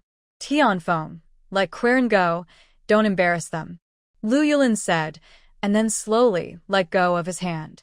He began to become ethereal, as if he was about to disappear. Thank you. As the word thank you landed, Lu Yulin turned into a purple cloud and flew out of the window. Yulin. Ding Tianfeng quickly opened the door and chased after him. Unfortunately, there was nothing. The yard was immersed in silence late at night. The moonlight fell gently like silver gauze, covering the entire yard with a hazy glow. Ding Tianfeng's sad sobbing echoed in the yard. Strange Stone Forest. Kong Qing and her 4 sisters Qing, Bai, Lu, and Huang were already waiting here. They had hidden the porcelain palace on which they had worked hard for decades, waiting for Lu Yulin's arrival, and then headed to the King Kong cave together. As the purple clouds descended on the stone forest, Lu Yulin emerged, looking very tired. Looking at the sisters who were already prepared, Lu Yulin said with relief, Kong Qing, you can go first with the sisters. Sister, what about you? Kong Qing was surprised. Didn't we agree to go back together? Lu Yulin suppressed his sadness and shook his head. I still have things to do. No, sister, let's go together. The third sister Xiao Huang said excitedly. If we are going to leave, we are going to leave together. If we are going to die, we are going to die together. If sister doesn't leave, I won't leave either. The worst that can happen is that we will die together with the 2 demon catchers. Lu Yulin was in a dilemma. Sister, what happened? Let's go back to the King Kong cave to take shelter first. We'll be back sooner or later. Kong Qing didn't know what had happened to Lu Yulin, but she saw fear in Lu Yulin's eyes. Lu Yulin waved his hand. Let's go quickly. We must go quickly. Faced with what happened suddenly, Kong Qing didn't know what to do, but she was sure that Lu Yulin was in big trouble. Sisters, let's go quickly. The sisters started to leave. Lu Yulin stood there dumbfounded, not knowing what he was thinking. And Shenanji, who was in the ruined temple, had just experienced a thrilling experience. An hour ago, Shenanji and Kuei Ran, who had just found the spiritual snake, sneaked into Hungfeng Porcelain Company again, but they were caught by Ding Tianfeng and others with a fishing net. Because Kuei Ran was a man, everyone went up and beat him up, screaming again and again. Shen Anji fought hard with the Yuhua Sword and finally escaped, but he also received many sticks all over his body. Ouch, snake baby, it hurts. Shen Anji looked at his already red and swollen arm with lingering fear, but luckily, the unlucky Kuei Ran was caught by Ding Tianfeng and was beaten on the spot. The spirit snake seemed not to have heard Nji's words and said, Master, don't worry about the pain. You must kill the porcelain demon tonight, otherwise it will run away. How did you know they ran away? Nji asked while wiping the potion on himself. The spirit snake seemed to be very concerned about this matter and jumped to Shenanji and said, Master, we have been down the mountain for almost half a month, and we don't have a seal. How can we be promoted to Demon Slayer Master? How can we go back and explain? We will be looked down upon. These words immediately made Nji feel painless. She looked at the spirit snake seriously and asked, What should we do? Didn't Ran Kuei get caught? If the porcelain demon appears again, he must take the first drop of our blood. The spirit snake became more and more excited as he spoke. We must accomplish something in such a short time down the mountain. But will they show up now? Are they all scared? And Ji is worried that after several early battles, the porcelain demons have been scared, and they may not dare to show up on their own initiative. Ruined Temple. As night falls, darkness is like a huge net, covering this ancient building. When the last twilight disappeared from the sky, the outline of the ruined temple looked even more eerie under the moonlight. The broken walls were covered with vines, as if they were the scars of time. The door of the temple has long been decayed and is ajar, making a creaking sound, as if telling the story of the glory of the past and the loneliness of the present. Sudden, an owl's hoot pierced the night sky and echoed through the temple. Shin Anji opened her eyes fiercely. Although her arms still hurt, she could smell the demon coming. Lu Yulin is dressed in gorgeous clothes, with a graceful figure and a beautiful face, but with an elusive sadness. Haha, you're finally here. Shin Anji, carrying the Yuhua Sword, pointed proudly at Lu Yulin, who was floating in the air. Lu Yulin looked at the spirit snake next to Shin Anji expressionlessly. Master, master. The spirit snake was so frightened that it hid behind the bodhisattva elephant in the ruined temple. Upon seeing this, Shin Anji protected the spirit snake and then pulled out the Yuhua Sword. Lu Yulin, today is the day you die. That depends on whether you have the ability. Lu Yulin said a harsh word and turned around and flew away. Upon seeing this, Shin Anji hurriedly chased away. After an unknown length of journey, Shin Anji followed the demonic energy to a wild place. Through a layer of fog in the distance, Shin Anji saw a very majestic building. The top could not be seen when he looked up. The outer walls of the building were inlaid with blue and white, exquisite, pastel and colored glazed porcelain, and a large number of porcelain plates were pasted on the top. Crunch. As the door of the building opens, a beam of light shines out, giving people a mysterious and depressing feeling. Snake treasure, snake treasure. And Ji felt unsure. She turned around and was about to call the spirit snake, but the spirit snake disappeared. Why? Why is it gone again? With an uneasy mood, Ji walked into the building. Stepping into this splendid porcelain palace, you feel like you are in a dreamlike world. The first thing that catches the eye is the towering dome, which is inlaid with countless bright porcelains, shining like stars, emitting a blurry and gorgeous light. The floor is paved with marble as smooth as a mirror, and each stone slab is inlaid with golden threads, reflecting a charming luster under the candlelight.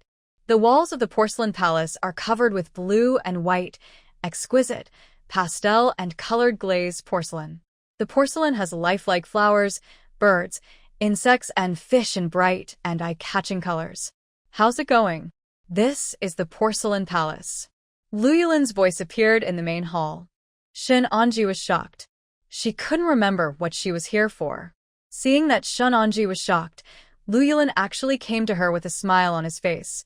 Shin Anji, you keep saying that monsters like us shouldn't be in this world. Do you know what the right way is?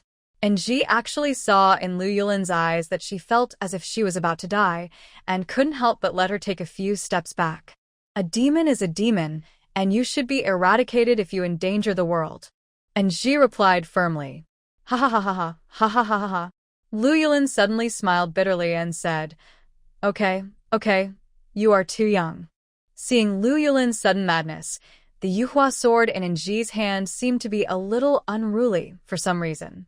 Aren't you going to kill me? After Lu Yulin said this, he turned his back to Ji. Come on. The brilliant light stimulated Shin Anji's eyes, and Fan Jin's shadow suddenly flashed in her mind. She slowly looked at the unruly Yuhua sword in her hand, and wondered if Master Fan was stopping this? Master, come on. You are a demon slayer. The voice of the spirit snake came again. Ah! At this moment, Ding Tianfeng and Kuei Ran appeared at the door. Yulin, whoa. Ding Tianfeng rolled and crawled towards the fallen Lu Yulin. Seeing this, Kuei Ran walked quickly towards Shin Anji with a limping leg. On the way, he saw the spirit snake, blocking the way. He raised his foot and kicked the spirit snake out with difficulty. Shin Anji, you are crazy. Kuei Ran was extremely angry. Ding Tianfeng cried and held Lu Yulin in his arms. As a large number of demon spirits leaked out of her body, she was slowly disappearing. Seeing her husband coming at the last moment of his life, Lu Yulin stroked his cheek with tears in his eyes and said, You, Tianfeng, do you see it? This is the porcelain palace, I told you. Whoa, I saw it, don't leave me, please. Ding Tianfeng cried like a tearful person. You asked me to let Kuei Ren go, and I let him go. I didn't hurt him, woohoo. Lu Yulin felt that he was about to dissipate, and his whole body was slowly becoming transparent in Ding Tianfeng's arms. You must finish writing on porcelain and protect our porcelain palace so that our Jingdezhen porcelain will. Cough. Yeah? Whoa. Ding Tianfeng nodded. Under the dazzling lights, they hugged each other tightly, as if they wanted to embed each other deep into their souls. Lu Yulin's tears rolled down uncontrollably, dripping into Ding Tianfeng's trembling arms and soaking his clothes. His eyes were filled with endless pain and reluctance, but his hands were tightly clasped on her back, as if this could hold back the time that was about to pass away. Her voice was choked with sobs, and broken words flowed from her trembling lips. After this farewell, you have to leave me in the porcelain building in Jingdezhen. I want to see you and our home. He tried hard to hold back the tears in his eyes and said in a hoarse but firm voice, Okay, thank you. The breeze blew gently, ruffling Yulin's hair. She raised her head and looked deeply into Tianfeng's eyes, wanting to engrave his appearance in her heart. In an instant, Lu Yulin disappeared, leaving only a blue and white porcelain vase and a monster seal at the scene. Ding Tianfeng stroked the blue and white porcelain vase. The curves of the vase were beautiful and smooth, just like Lu Yulin's graceful figure, light and agile. The color of blue and white is like the azure sky, deep and high. The bottle may be a beautiful flower blooming on a branch, or a lively bird flapping its wings and ready to fly. Ding Tianfeng cried as she held the blue and white porcelain vase in her arms and walked outside with a deathly pale face. She wanted to go to the most prosperous street in Jingdezhen, put the blue and white porcelain vase on the pavilion, and let Lu Yulin look at her home, the place where she once struggled. With Ding Tianfeng's departure, the porcelain palace disappeared in an instant. This was the first time Ji experienced such a thing, and he was obviously at a loss. Fan Jin's shadow kept flashing in his mind, and the Yuhua Sword fell to the ground uncontrollably. Forest in the early morning. Quirin limped through the dense forest. The dead branches and leaves underfoot made crisp crackling sounds, breaking the silence. He endured the pain and continued to move forward, the magic gourd on his waist emitting a faint light from time to time.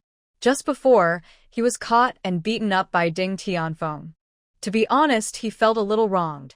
Although he was very angry, he had to find the other 5 porcelain monsters before Ji arrived. A damp mist filled the woods, and a cold breath hit Quirin's face, making his skin shiver slightly. His figure moved quickly in the mottled light and shadow, and rustling sounds could be heard from the surrounding grass from time to time. Suddenly, Kuei Ran stopped and a slight smile appeared on his face. The magic gourd on his waist had already sensed the demonic energy. Whoosh. Oh my god. The pain in Quirin's right leg was excruciating. Seeing that Quirin had been hung up, the 5 porcelain monsters poked their heads out one after another. Sister Kong, we caught him, we caught one. The third sister Xiao Huang was a little excited. Kong Qing quickly transformed into a human form, looked up at Kuei Ran who was screaming in pain, and immediately used magic to cut the branches. Bump. Quirin fell heavily to the ground, and his already injured right leg felt as if it was broken. Oh my goodness! Whose ancestor grave have I dug up? Kuei Ran was extremely depressed. In order to save Lu Yulin, he was beaten up by Ding Tianfeng. In order to save the 5 sisters, he was either hung up or thrown to the ground. Kong Qing stepped forward quickly. Xiao Dao, I'm sorry. Kong Qing knew that Kuei Ran was kind-hearted and had let them go many times. She also heard from Lu Yulin that he had saved her before, so Kong Qing didn't feel that scared of this demon catcher from Wugong Mountain. Instead, She stepped forward and helped him up. Quirin finally responded and said, enduring the severe pain, I knew you didn't leave. What are you waiting for? Kong Qing said sadly, I'm waiting for my sister. Oh, wait. No one can save you if you don't leave. Your sister is already. Kuei Ran didn't know how to describe this. Go quickly, the faster the better. If she catches up, it's troublesome. This is why Kuei Ran was very anxious after coming out of the porcelain palace, because he estimated that the 5 porcelain demons were still hiding somewhere waiting for Lu Yuan. After all, they were sisters, so they pursued them all the way. Kong Qing stood up and looked at the 4 sisters behind him, but he could only salute quickly, turn around, and lead them away. But they delayed for too long. In a forest far away in the western suburbs of Jingdezhen, Shun Anji blocked these monsters. The 5 porcelain demons, blue, white, green, yellow, and purple, faced each other, and no one dared to come forward. The purple porcelain demon Kong Qing was the boss, so although she was very calm, it could not hide her nervousness and fear. On the opposite side, Shenanji, the 5-coin demon hunter, was wearing a horse-face skirt and holding a jade sword that shone with cold light. His face was solemn, but his eyes were firm. She has a tall and straight posture, and her whole body exudes an invisible aura. The battle was about to break out. Kong Qing took the lead in launching an attack. And Ji dodges and nimbly avoided Kong Qing's attack. The other porcelain demons swarmed up, and the battle was fierce. And Ji knew that he could not be defeated by the 5 demons one by one, so he began to take the initiative. I saw that his sword skills were fierce, and his sword power was like a gust of wind and rain, attacking the 5 demons. Although the 5 demons had flexible transformation skills, they were still no match for Ji. The battle entered a fierce stage, and the surrounding air seemed to be solidified by the tense atmosphere. Just when the porcelain demon had consumed a large number of demon spirits and was running out, Ji saw the right moment and used a unique move. The Yuhua Sword suddenly glowed brightly, turning into a huge sword shadow and slashing at the 5 porcelain demons. With a loud noise, the light disappeared, and the 3 porcelain monsters received the lunch boxes on the spot, leaving only 3 monster seals suspended in the air. Kong Qing and her 3rd sister, Xiao Huang, were immediately frightened and backed away. The 3rd sister even hugged Kong Qing tightly. Sister, whoa, I don't want to die, sister. 3rd sister Xiao Huang begged bitterly. Shunanji's steps and eyes were very determined. Shunanji. Suddenly, Kuei Ran limped and shouted deep in the woods. Whoosh. I saw Shunanji chasing after him like a flying sword. At the critical moment, Shunanji spun in the air to dodge the sword. Bump. Seeing the help coming, Kong Qing and his 3rd sister Xiao Huang quickly hid behind Kuei Ran. Shunanji, the monster seal is yours. I, Kuei Ran, will never steal it from you, but the porcelain monster has a share in it. Do you want to give these 2 to me? Otherwise you will be unkind. Kuei Ran could only do it. Use this method to develop. As soon as these words came out, the 3rd sister, Xiao Huang, was so frightened that she collapsed to the ground. Only Kong Qing understood the meaning of this. While Kuei Ran was communicating with Ji, he quickly helped his 3rd sister, Xiao Huang, and walked deep into the woods, leaving Kuei Ran with an injured right leg leaning against the trees. Shunanji. Kuei Ran, you. Shunanji didn't know what to say. Kuei Ran. Okay. 3 monster seals are yours, absolutely yours, I won't take them away. Although Shunanji was angry, he was helpless. Now it seemed that Kuei Ran was a stumbling block on his way to becoming a demon slayer. He had to part ways quickly, otherwise he would have to go back to Sanqing Mountain to scavenge after these 3 months. Picking up 3 monster seals, Shunanji had a smile on his face. With a few more, he would be promoted to a $6 monster hunter. In just 3 weeks, Shannon went down to the mountain and finally completed his small test. Master, it's a pity. The spirit snake suddenly emerged from Nji's arms. It was very afraid of Kuei Ran and looked around without daring to speak loudly. If the 2 porcelain demons who ran away were killed, You can do it promoted to 6 money demon catcher. After hearing this, Shunonji looked at Kuei Ran with contempt and muttered to himself, "If you fail, you will fail. Master, it's okay. We finally completed our little trial, right, haha?" Spirit Snake's voice was very low. Seeing that Anji had not turned around, Kuei Ran seemed to sense what she was communicating with the Spirit Snake, so he dragged his lame leg forward. Hey, what are you muttering about? Ah? Anji turned around and looked at Kuei Ran with contempt and said, "It's nothing. It just means that if you fail to succeed, you will fail." Shunonji, what you said, you are simply heartless. What's wrong with my legs? Ask yourself, if it weren't for you, Ding Tianfeng and the others would have caught me? Kuei Ran feels that women are extremely unreasonable. Shunonji refused. Besides, I don't know how your martial arts mountain taught you how to be kind to monsters and women. Jingda Jun and his party really made Shunonji's trip worthwhile. Although it did take a lot of energy to kill these porcelain monsters, there was a harvest after all. They got 5 monster seals and completed their small test since coming down the mountain.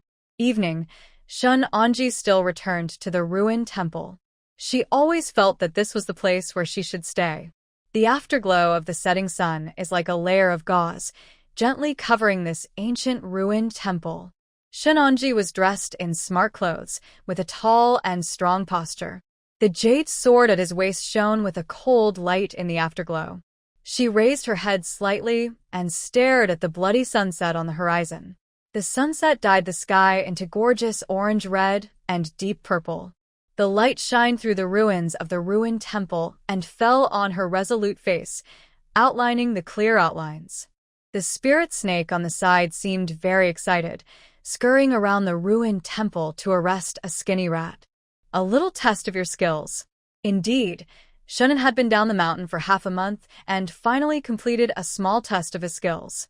He finally lived up to the instructions given by his ancestor Meng Hong in his dreams every now and then. At the same time, he also lived up to the expectations of Elder Fan Jin for himself. During the day, in the woods, Kuei Ran let the 2 porcelain monsters go, and Shunonji had a big quarrel with him. She felt that Kuei Ran had become the monster's accomplice, or had been assimilated by the monster, and she had a strong opinion of him anyway. Kuei Ran felt that monster hunters should also have Bodhisattva. The world is for all spirits, not for humans, so he felt inappropriate for Shunan to kill Lu Yulin and the 5 porcelain monsters. Eventually the 2 parted ways. There was a complex emotion in Shunonji's eyes, including his agreement with Kuei Ran's point of view and his expectations for the future. Her long hair fluttered gently in the wind, and she seemed to be the only moving thing in this silent, ruined temple. In the ruined temple, a fierce fight broke out between the snake and the mouse, intertwined with the sound of birdsong in the distance. Shunonji remained unmoved, just watching the setting sun intently, as if in this short period of tranquility, he was thinking about how to move forward on the road to eliminate demons in the future. Snake treasure, snake treasure. Shunonji came back to his senses, looked at the victorious spirit snake and asked, "I want to see the ancestor tonight." The spirit snake was about to swallow the mouse alive when it heard Nji's thoughts and immediately became happy. Okay, indeed, if we want to achieve something in just 3 months, we must have the guidance of the ancestor. Shunonji had the same idea, because she had been looking at the sunset and thinking about many things for a long time, but after all, she had limited experience and limited vision, so she couldn't think of anything and instead felt confused. "Well, let's go to the town to find some food later, and then you take me to see the ancestor." And Nji knelt down and kicked the mouse away. "Yes." After the spirit snake responded, it quickly caught up with the mouse and started to eat away at it. Soon, Shunonji ate a bowl of ice powder on the streets of the town and returned to the ruined temple. In the process of eating ice powder, he met the hateful Kuei Ran again. The 2 didn't even bother to say hello when they met. Putting down the Yuhua Sword, she tidied the grain and grass in the ruined temple, and Nji sat cross-legged and slowly closed her eyes. The spirit snake was directly in front of her, and the 2 tentacles on its head kept rubbing and rotating. A beam of light entered Enji's mind. She was drowsy, her vision began to blur, and she gradually fell into a dream. In the quiet courtyard, Enji walked up with a sad face, holding the jade flower sword tightly in his hand, his eyes wandering, and his heart was full of confusion about the way to eliminate demons in the future. Meng Hong came slowly. He was tall and straight, with deep and gentle eyes. Looking at Enji's expression, he already understood in his heart. Meng Hong said, "Enji, Grandmaster knows that you are confused and entangled at the moment. The road to exorcising demons is full of difficulties and obstacles, but it is the road of justice. There is no need to worry about worldly feelings." Enji frowned slightly, as if he had realized something, but Lu Yulin and the others. Meng Hong stood up, looked up at the sky, and said, "There is no such thing as fairness and justice in the world. As long as you stick to your original intention and your best, even if everyone says you are wrong, for you have succeeded." Enji's eyes gradually lit up and he clenched his fists. "Enji understands. I can't back down because of my concerns." Meng Hong nodded with satisfaction. Enji stood up and bowed deeply to his ancestor Meng Hong. At this moment, the sunlight shone on the two of them, reflecting their determined figures. Early morning. The morning light was just breaking, and the faint sunlight shone through the mottled leaves and sprinkled on the dilapidated temple. The ancient statue was silent in the corner. Its colors had mostly faded, and it was covered with dust and cobwebs. "Master, Master, wake up. Good news, good news." Enji slowly opened his eyes upon hearing the voice, as if he had just finished playing chess with his master Meng Hong. He looked at the spirit snake in front of him with hazy eyes. "Master, the two porcelain monsters have arrived at the Mithria temple." The spirit snake confirmed again. Meng Hong had been counseling Enji all night, and when he heard this exciting news at dawn, Enji immediately stood up, picked up the Yuhua Sword beside him, and walked out of the ruined temple with determination. "Shibao, hurry up, we must get rid of these two monsters." With firm steps and determination, Enji and the spirit snake chased all the way to the Mithria temple. Enji stopped when passing through an ancient forest. Tall and thick trees reach into the sky, their trunks covered with folds of time and traces of moss. "Master, what's wrong?" Spirit Snake asked curiously. Shun Enji sensed a burst of qi from Sanqing Mountain, and from this he was sure that there were people from Sanqing Palace nearby. "Snake Bao, I sense the 3 pure qi." After Enji said that, he carefully hid deep in the woods. "There is a thick layer of rotten leaves under your feet, making a slight sound with every step you take. There are many knotted roots on the ground.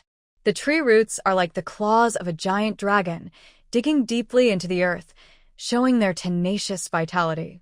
Really, along this path in the ancient forest, the familiar voices of a man and a woman came. Getting closer, getting closer. Through the branches, I saw senior brother Ko Dasheng and senior sister Luo Ling walking towards the side. They seemed to have sensed the Sanqing Qi, and they also walked forward cautiously. Seeing this, the spirit snake asked softly in confusion, "Master, what are you afraid of them doing now?" "Yes. What am I afraid of them doing? I came down the mountain to practice in a fair and honest manner. Although I had some troubles before, after all, I am now a $5 monster hunter. With a few monster seals, I am a $6 monster hunter, which is similar to Kodak." Enji stretched deeply, stood up, and ran out of the forest with a quick step. "Shunanji." Luo Ling was the first to see it, and said in surprise, "No wonder there is 3 pure qi in this forest." Shunanji looked at the man and woman in front of him with disdain, and guessed that they were either expelled from the school, or they secretly went down the mountain. "Brother Ke, do you have time to go down the mountain? Have you been expelled from the school?" Facing Shunanji's provocative greeting, Ko Dasheng could only remain awkwardly silent. This matter was indeed disgraceful. The enemy was extremely jealous when they met. He didn't even think highly of her. Luo Ling immediately stepped forward and asked, "What do you mean? Don't think that you are great because of your experience in going down the mountain. Looking at you, it's nothing great." Shunonji was now at the same level as Luo Ling, so he naturally didn't take it seriously. He smiled contemptuously and said, "Sister Luo, please don't push me. There are some things. I really don't know how things will develop until the results come out." In the ancient forest, the trees are tall and straight, and their branches and leaves are intertwined, forming a green dome. The sun shines through the gaps in the leaves, casting tiny shadows of light and shadow, like shimmering bits of gold. "What do you mean? Do you mean that the two of us still want to follow her? What can I do now? I will definitely be punished if I go back to the mountain now. I just thought there was something going on between you two. I can see it now, huh? Oh, can you stop thinking so wildly?" A fierce conversation broke the tranquility, and Kodashing decided to follow Shunonji. Of course, from the bottom of his heart, he still liked Shunonji. Apart from anything else, Shunonji was indeed several times prettier than Luo Ling and had a better figure, but he couldn't admit it. "If you hadn't encouraged her to kill the fire monster at that time, would we have done anything later? You mean to blame me, Luo? Do you blame me for the mess we two are in now? In the end, you, senior brother, are still incompetent." Luo Ling. Inability. These words hurt Kodakson's self-esteem. Although it was true, it hurt his self-esteem too much. Kodashing and Luo Ling simply ran away secretly when they went down the mountain this time.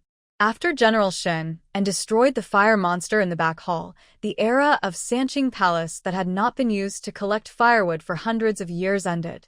Faced with the problem of feeding hundreds of people every day, dozens of people had to be added to make fires every day, and thousands of firewood had to be burned every day. The disciples had no time to practice. They were collecting firewood all over the mountains and plains every day, and there were many complaints. Of course, the matter was started by Elder Taiqing, Kodashing, and Luo Ling, so of course it is up to them to solve this problem. After half a month of working together, everyone finally couldn't stand it anymore, especially Luo Ling. She had a heavy firewood task every day, which led to the junior sisters also complaining about her. Over time, everyone became dissatisfied with her. As a student of Kodashing, most of the elders of Sanqing Palace already had opinions about him. It was rumored that he was the most useless senior brother in recent years, especially in dealing with the disappearance and destruction of the monster spirit in the back mountain training ground and the elimination of the 5 blue cat monsters.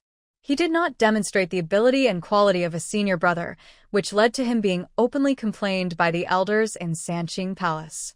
Although it was true that he was incompetent, Elder Taiqing felt that it was embarrassing for him as the executive vice head to see other elders constantly nagging about their disciples being useless, so he did not look at Kodashing in a good mood every day when he saw him. So, Kodak started to go into disarray after Shun and came down the mountain. Final. On a dark and windy night, Kodashing and Luo Ling were discovered having an intimate act. In an emergency, the two of them just ran down the mountain. As for what people said on the mountain after they left, they had no control over it. The quarrel between the two revolves around one core point. Kodashing either wants to take Shunonji with him, or he wants to follow Shunonji. But as Luo Ling, she had no other choice. With such a man, she was very strong on the mountain, and Kodak-sun had to deal with her at every turn. But now down the mountain, Luo Ling could only listen to Kodak-sun's words. But when faced with Kodak's student walking towards Shunonji, Luo Ling, who was unwilling to accept it, was angry, but she had no choice. She didn't know how Shunonji, who couldn't even pass the preliminary examination at the back mountain practice field, was so good now. Especially today, I saw with my own eyes the mark of the $5 demon catcher on Shun An's wrist. Fanjin, Shunonji. Luo Ling clenched her fists unwillingly and watched from a distance as Kodak rushed to Shunonji's side. The two walked side by side on the path in the woods, the fallen leaves under their feet making a crisp sound, and they didn't know what they were talking about. Luo Ling could only follow behind Kodashing. The birds in the woods sang happily, and their songs came and went, intertwining into a beautiful natural symphony. From time to time, you can see squirrels jumping nimbly on the tree trunks, their furry tails swinging behind them. The deeper we go, the quieter the woods become. Suddenly, Nji stopped. She looked around and felt the presence of an inexplicable true energy. At the same time, there was also the presence of demonic energy. It has to be said that Shunonji's experience down the mountain was indeed effective. Especially after getting rid of several porcelain demons, she has become very, very sensitive to demons and demon hunters. She can sense the slightest movement of aura. Snake treasure. Snake treasure. Anji looked for the spirit snake, but it disappeared again. She became confused. Why does this guy keep running away? Snake treasure, come out quickly. Why does he keep running away? Upon seeing this, Ku Dashing immediately shouted at the top of his lungs, snake treasure, snake treasure. At this moment, Luo Ling, who had been following behind, became jealous. She kicked the wooden stick on the ground away with a fierce kick. Why are you shouting so loudly? Shin Anji asked unhappily. Didn't you find that there is evil spirit and true energy here? You still need $6 to catch the evil master. Ku Dashing was dumbfounded. Shin Anji used to be a silly and sweet person in front of him, easy to deceive and obedient. Now the tone of his words have changed. It must be that Kuei ran again. The energy in Ji's sense was not from Sankingshan, so he initially judged that Kuei ran was following him, and after speaking, he accelerated his pace forward. Ku Dashing turned around and gave a look to Luo Ling, who was looking depressed behind him, urging her to catch up quickly. In the ancient forest, a demon catcher wearing a black robe and carrying a peachwood sword was walking through the dense woods with firm steps. His eyes were as bright as torches, and he would not miss any possible traces. In front, the third sister of the porcelain demon, Xiao Huang, fell twice, and her 3 transformations were discovered by the demon catcher and turned back to her original form. Behind this demon catcher, the limping Kuei Ran was quickly following him. Because of the inconvenience in his legs and feet caused by the beating by Ding Tianfeng, Kuei Ran had to sit down and rest every time he walked a distance because of the pain. Time is life. He didn't know whether saving the remaining 2 porcelain monsters was against the will of heaven. He just wanted to save them now. Unable to run any longer, Quirin sat down against a tree and took out the celestial pendant from his waist. Looking at the astronomical pendant that was already floating in the air, Kuei Ran Nan said, "Old friend, it's up to you." After saying that, Kuei Ran closed his eyes tightly and immediately recited a spell, Yuan at Yuan %%. Yuan. As the spell ended, Kuei Ranmeng opened her eyes and threw the celestial pendant into the air. Miraculously, the sky elephant pendant flew towards the third sister, Xiao Huang.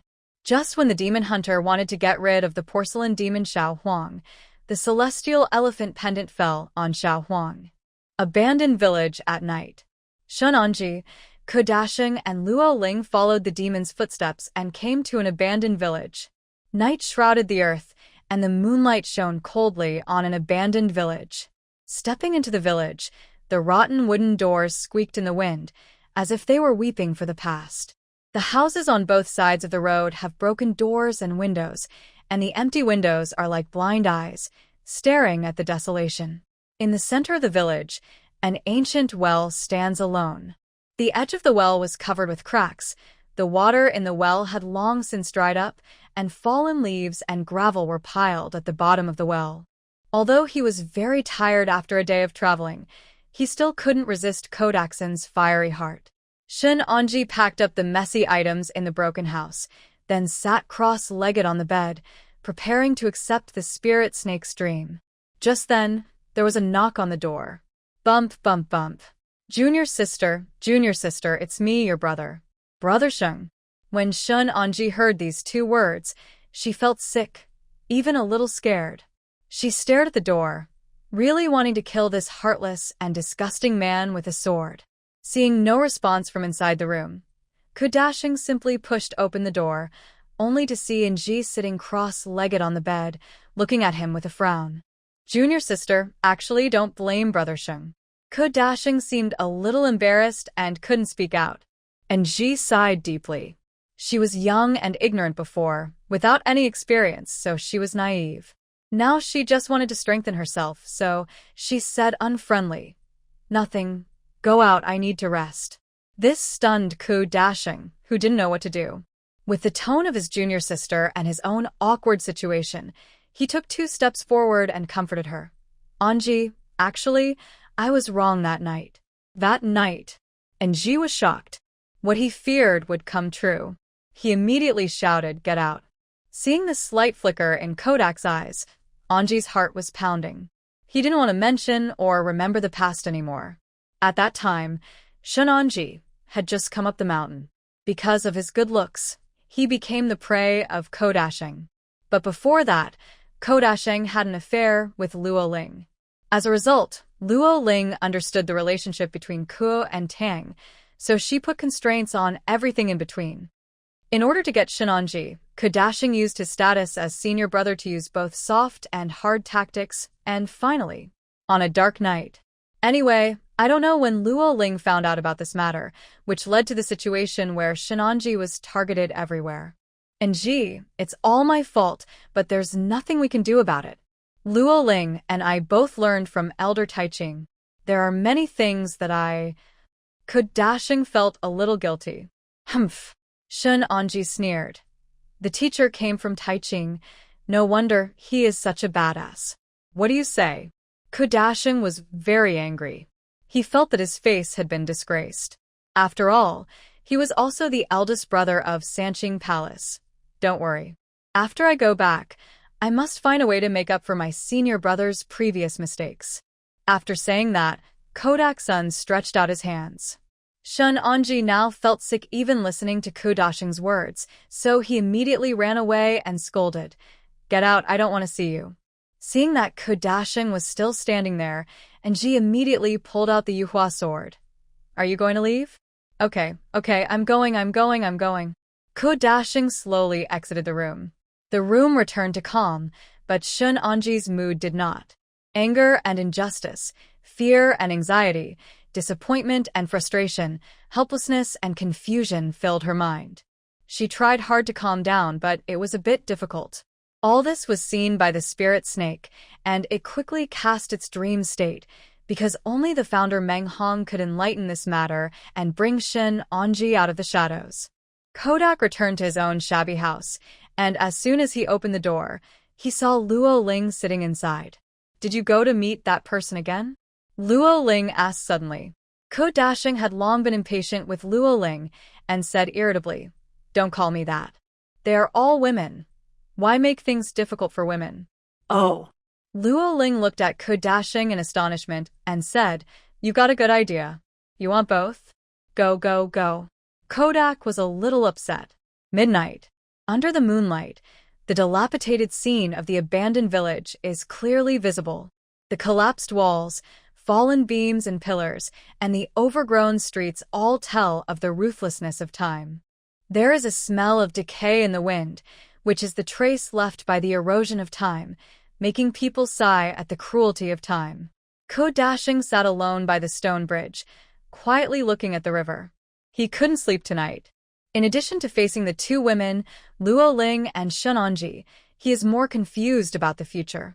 Indeed, although he was the eldest senior brother of Sanqing Palace, he was indeed overwhelmed facing so many elders and disciples and such complicated interpersonal relationships.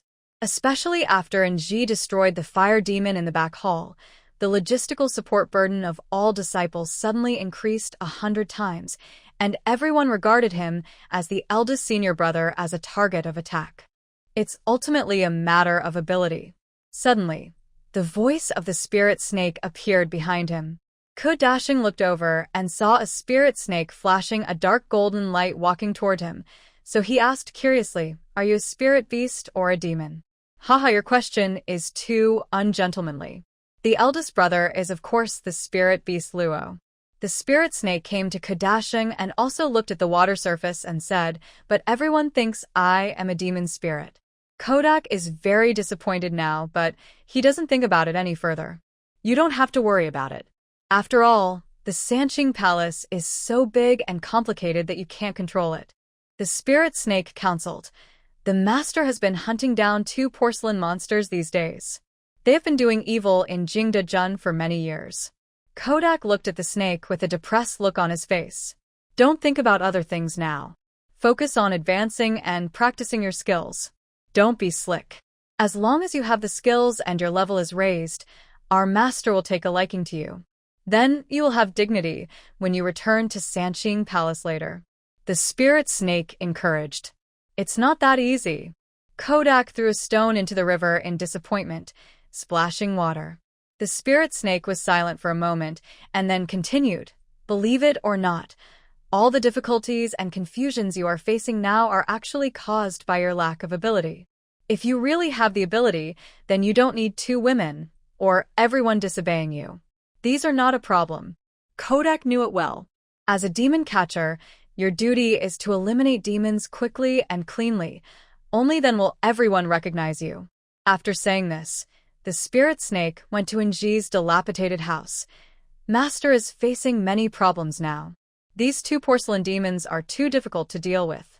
Kodashing stood up with his sword in hand and said, I will go and destroy them tomorrow. The next day, the first ray of sunlight in the early morning carefully passed through the thick clouds and fell on this forgotten, abandoned village. The village, shrouded in pale golden light, looks like a faded ancient painting, silent and desolate. The ruins are covered with green vines. They grow wantonly and tightly wrap around the remaining walls, as if they are guarding the ruins. Shin Onji slowly opened her eyes. After accepting the guidance from her ancestor Meng Han last night, she felt much calmer. Looking at the curled-up spiritual snake beside him, Enji was relieved. Maybe in the future, he will only be accompanied by the snake treasure. Slowly pushing open the dilapidated window, I saw the scene in front of me clearly. In front of the abandoned old house, the dilapidated fence is crumbling. In the yard, the flowers that once bloomed have long since withered, leaving only dry branches standing alone in the wind. A rusty bucket lay aside, next to a rotten wooden chair, as if still waiting for its owner's return. Master, let's go. The porcelain demon has arrived at Methria Hall. The spirit snake suddenly said. How do you know? Enji breathed in the fresh air. Spirit snake. Kodashing said this morning that he has gathered 5 monster hunters to go there. Enji looked at the spirit snake in astonishment and said, How can this be possible? The spirit snake jumped onto the window, looked outside and said, Why would I rush you if you woke up? Hurry, hurry, hurry. Enji quickly packed up his things and followed Kodashing's footsteps towards the Methria Hall. Undoubtedly, in this hunt, the 2 porcelain monsters became the key. After rescuing the 3rd sister of the porcelain demon, Xiao Huang, Qiren continued to follow her footsteps. While Kodashing and Enji were resting in the abandoned village, Kuei Ran, who knew that time was life, continued to limp forward. Just this morning, he bypassed the Methria temple and went directly to the Vajra cave. King Kong Cave is the final destination of the porcelain demon's refuge this time. It is also the place with the worst environment, a place that even demons are too lazy to come to. The entrance of the King Kong Cave is irregular in shape, like a gaping bloody mouth, ready to devour any life that approaches. The walls of the cave were covered with wet moss, emitting a pungent stench. Looking inside from the cave entrance, it was pitch black, as if it was a passage to Hades. Most monster hunters know about the King Kong Cave, but because of the harsh environment inside, even the monster hunters are too lazy to come. Kuei Ran followed the direction of the celestial pendant and stepped into the cave. A cold air blew in his face. Faint light came in from the cave entrance, and he could barely see the rugged ground under his feet and the abrupt rocks around him. Deep in the cave, the sound of dripping water could be heard from time to time. Tick, tick, which was particularly clear in the silence, and each sound was like a countdown to death. Suddenly, a low roar echoed in the cave, followed by a pair of eyes flashing red light, staring at the intruder in the darkness. The owner of the eyes was hidden in the darkness, making it impossible to see his true face. Getting closer, when Qiren saw that the shining celestial pendant had been stepped on in the mud, she knew that something bad was going to happen. He squatted down and carefully counted the footprints. There were at least 7 or 8 people. Alas, I am still a step too late. Kuei Rend wiped the astronomical pendant that was stepped into the mud and put it back on his waist. Then he sat on the ground, took out the wine gourd, and poured the wine on the ground. Alas, go well, go well. Xiao Huang, the third porcelain demon sister, received her lunchbox, and now only the porcelain demon Kong Qing is left. Looking at his weak legs and feet, Kuei Ren also plans to give up. Indeed, a demon is a demon, and even though he has a Bodhi heart, he can just do his best. Sitting on the ground, Quirin didn't dare to go deeper into the Vajra cave because it was said that there were a lot of monsters in the Vajra cave. The deeper you go, the larger the space becomes, but the ability of ordinary people to endure becomes weaker. So, he could only drink some wine, rest for a while, and prepare to leave. Ouch. Awoo. Suddenly, the sound of a wild boar was heard in the cave. The sound was deafening and creepy. Quirin Malia stood up and limped behind a rock, still cursing Ding Tian foam in his heart. He wanted to save Lu Yulin but was beaten up by this guy. This lame leg has now become a stumbling block to his success. After hiding, Quirin discovered through the entrance above the King Kong cave that it was Ko Dashin, Luo Ling, and a group of monster catchers who were chasing a pig monster in the cave. Among them, Luo Ling and 2 other monster catchers blocked the way into the cave. The boar demon was huge, like a small hill. It was covered with a layer of black bristles as hard as iron, each of which stood upright and shone with a metallic luster. Its blood-red eyes revealed endless ferocity and murderous intent, and its thick fangs extended from its mouth. Luo Ling felt a little guilty because the pig demon kept staring at her. She blocked the only entrance for the pig demon to escape to the depths of the King Kong cave. Junior sister, we must stop him. If he runs into the Vajra cave, we will have no chance.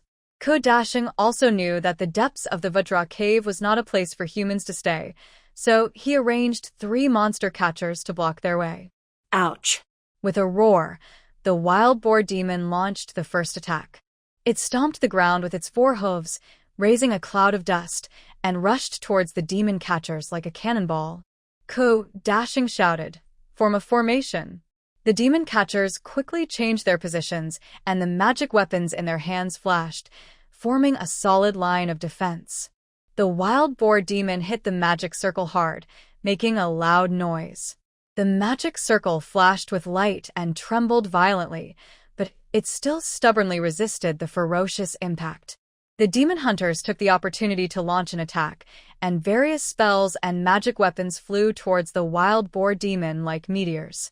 The wild boar demon was hit by the spell, and plumes of smoke came out, but this seemed to anger it even more. It shook its head wildly, and its fangs knocked away the flying magic weapons. Luo Ling jumped up. The whip in her hand flashed with cold light, and struck the wild boar in the eye. The wild boar demon sensed the danger and turned around suddenly to escape deeper into the diamond cave, but no one blocked it again.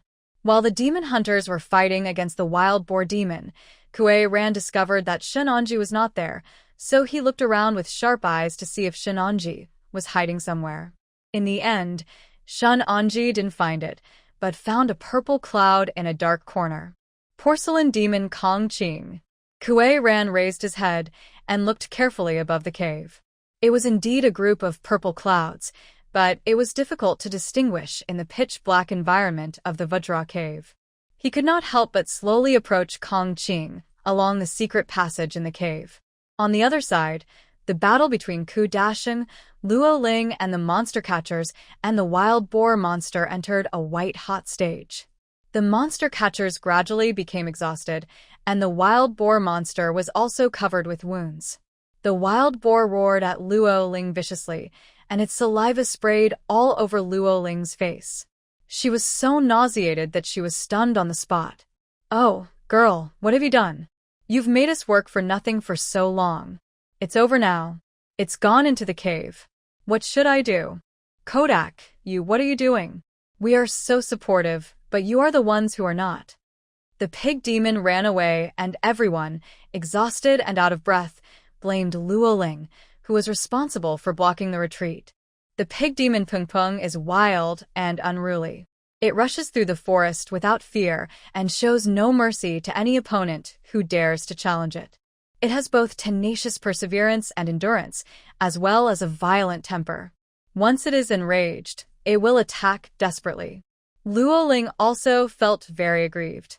Although this pig monster was only a 6th-level monster named Porcupine Pungpung who had practiced for more than 100 years, its strength was definitely among the 7th-level monsters.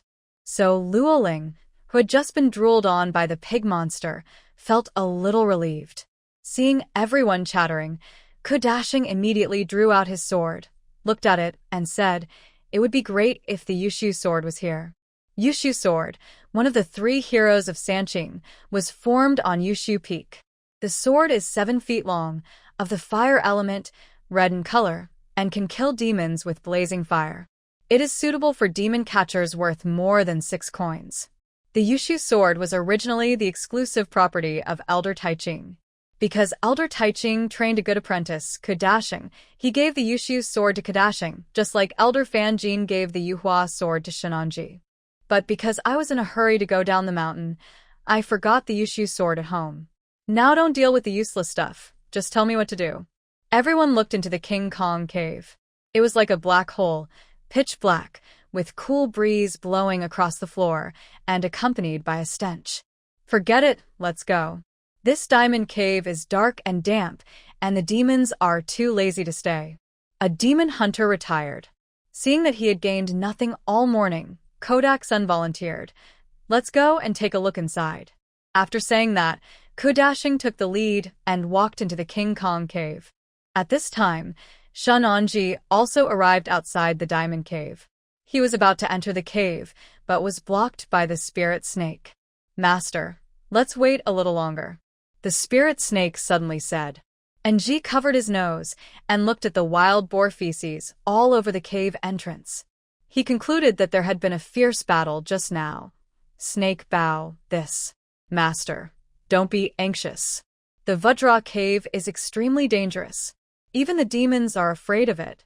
Let's wait a little longer," the spirit snake said as it probed the entrance of the cave, and then said, "Master, you stay outside.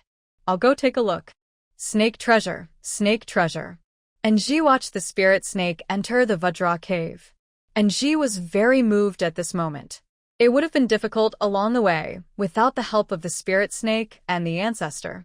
Inside the diamond cave, a damp and rotten smell hit me in the face. The ground under my feet was covered with sticky water stains. Every step I took made a padding sound, like the heartbeat of the devil.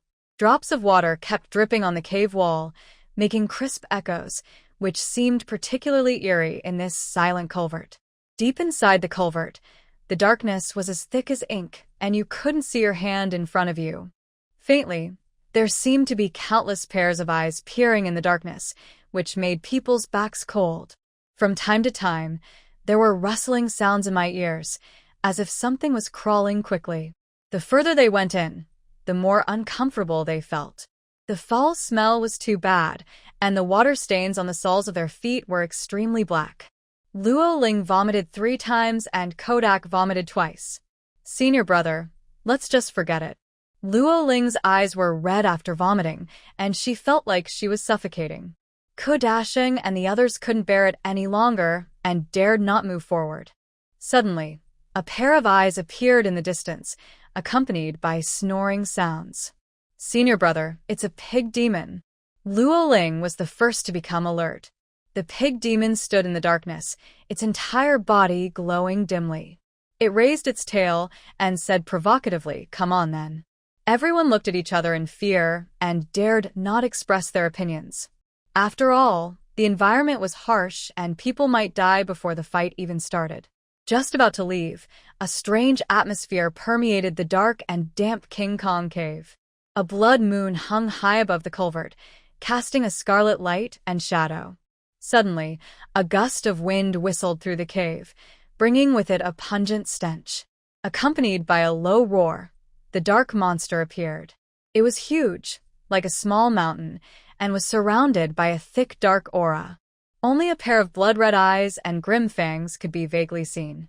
This is a dark monster that has been practicing for 300 years and has lived in extremely cold and polar places all year round. It is the product of the Vajra cave. Then it's you. Kudashing was not afraid, and took the lead in attacking. The sword flashed with golden runes, turning into a sharp sword energy, slashing at the dark monster. Other monster hunters also used their own spells, and fireballs, ice arrows, and lightning intertwined into a gorgeous attack network, attacking the monster in an overwhelming manner. The dark monster opened its bloody mouth and spewed out a stream of black smoke. Wherever the smoke reached, the magic light instantly dimmed, as if it had been swallowed up. It waved its huge claws, bringing up a gust of wind, knocking several monster catchers to the ground. A demon catcher, who is good at spellcasting, quickly stood up and threw out the spell in his hand. The spell burned in the air and turned into golden chains, wrapping around the dark demon.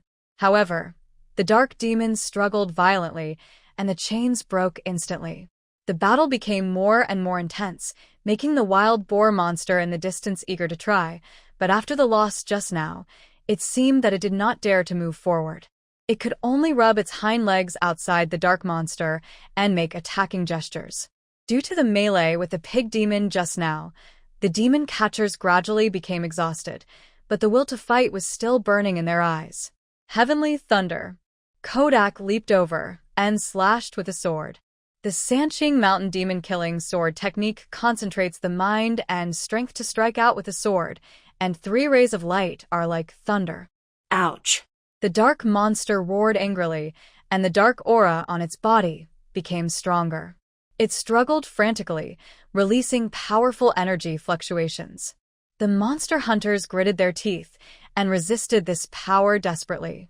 Finally, after a thrilling battle, the monster catchers, with their tenacious will and tacit cooperation, successfully killed the dark monster and frightened the wild boar ping-pong who was pretending to be in the distance. The diamond cave was extremely dark, and no one dared to act rashly for fear of being in danger if they entered the cave, so they eventually returned to the entrance of the cave. These demon hunters are all good friends of Kudashing, and 3 of them are demon hunter Sanrin. The so-called Sanrin means that they have left the sect and are now walking around the world. As soon as they arrived at the cave entrance, Kudashing happily hugged the spirit snake and seemed to be very affectionate, which made Luo Ling jealous again. After a while, Kudashing took advantage of the opportunity to deliver food to Shun Anji and secretly handed her 3 monster seals. Shun Anji was shocked. Although he was in short supply of this stuff now, was it inappropriate for Kodak to do this? The spirit snake on the side shook his head. You can practice it yourself. You don't need it. After saying that, Anji walked towards the woods. Seeing that he was defeated again, Kudashing looked at the spirit snake beside him and said, "Haha, snake baby, try to persuade your master." Just when everyone had killed the dark monster, it started raining heavily outside the King Kong cave. The sky was covered with dark clouds, which pressed down heavily and made it gloomy. Fine rain threads fluttered down, hitting the rocks at the entrance of the cave, making crisp paw-paw sounds. At the entrance of the cave, water drops continuously dripped from the edge of the rock above, forming a series of water curtains that isolated the cave entrance from the outside world. The water curtains shimmered in the hazy rain and fog, like a string of crystal-clear pearl curtains. Everyone went into the cave to hide. It's just right. We can't leave now. Let's see if that wild boar monster will come out to show off. A monster catcher said with a smile. Kudashing has been friends with this group of wild monster hunters for many years, so he said with certainty, it will probably come out. This wild boar's nature cannot be changed. Everyone said something to each other, and soon it got dark. The men were very harmonious, but this made Shinanji and Luo Ling miserable. They could only sit far away, feeling extremely embarrassed. Shinanji didn't care, because Kudashing put the roasted meat on the stone pier here. Kudashing handed a piece of meat to Luo Ling. Luo Ling angrily blocked the barbecue and asked, "What do you mean? Why should you give it to her first?" Kudashing was extremely depressed. Even at this time, this woman was still jealous and immediately reprimanded. "Eat it if you like it." After saying that, Kudashing turned around and walked towards the men. You, what's your attitude? You didn't have this attitude when you needed it." Luo Ling was furious. But there is no way, this is not a mountain, and Luo Ling has obviously lost the capital to behave and wallow. In the end, she could only pick up the barbecue on the ground and sit down far away from Shenanji. The wind carried the raindrops and blew them into the cave entrance, bringing bursts of chill. Humid vapor filled the air, making everything at the entrance of the cave damp. The 5 male monster hunters all smelled the same. They were talking, laughing, and driving. Just then, there was movement in the cave, which scared everyone to their feet. I saw Kuei ran limping towards the outside. Fellow Taoist. Haha. Brother Kuei, why are you here? Ran, come on, bring your wine gourd. Obviously, 3 of the demon hunters whom Dashing knew also knew Kuei Ran. Kuei Ran walked slowly towards the fire with lame legs. Just now, he chased the porcelain demon Kong Qing into the cave in the dark. He got lost and almost didn't come up. Fortunately, the rain was smooth.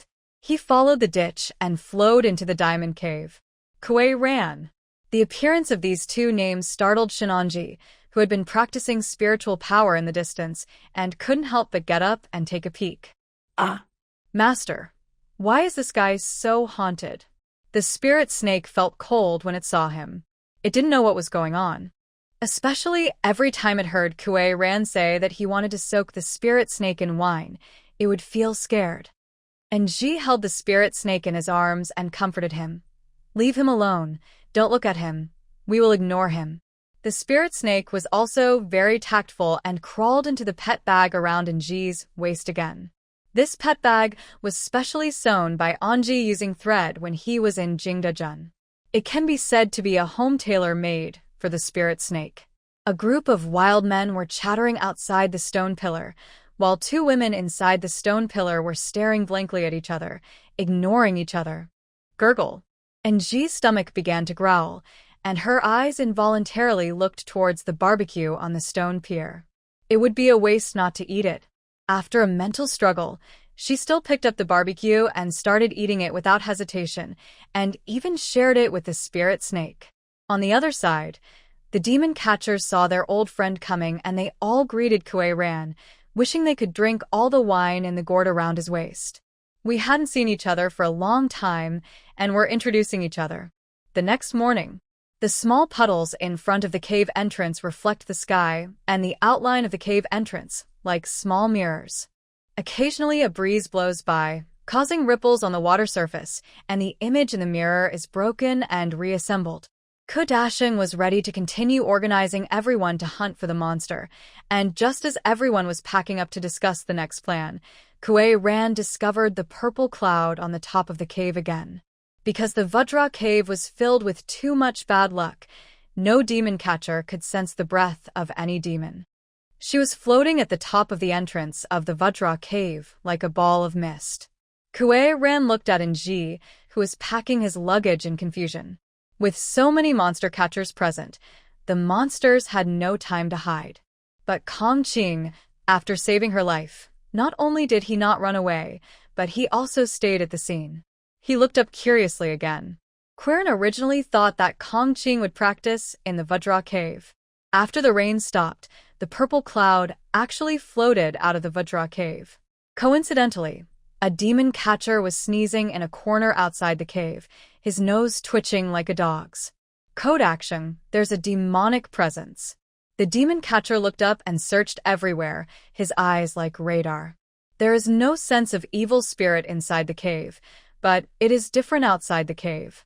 Demonic aura. Everyone ran out of the Vajra cave, all smelling the demonic aura, and began to look for it, even taking out their magic weapons. Seeing this, the purple cloud quickly flew into the depths of the forest. Hurry, follow me. There's a monster, hurry. Fellow Taoists, attack quickly. Seeing this, Dashing did not rush to follow, but turned around and walked into the cave. He saw Luo Ling packing her luggage with a bit of disappointment, while Anji walked out of the cave with a cold face while holding the Yuhua Sword. When the spirit snake saw this, he immediately said, "Look at you, a big man. Why do you look so embarrassed?" Dashing frowned at spirit snake. These 2 women were indeed difficult to deal with. Get rid of the demon as soon as possible.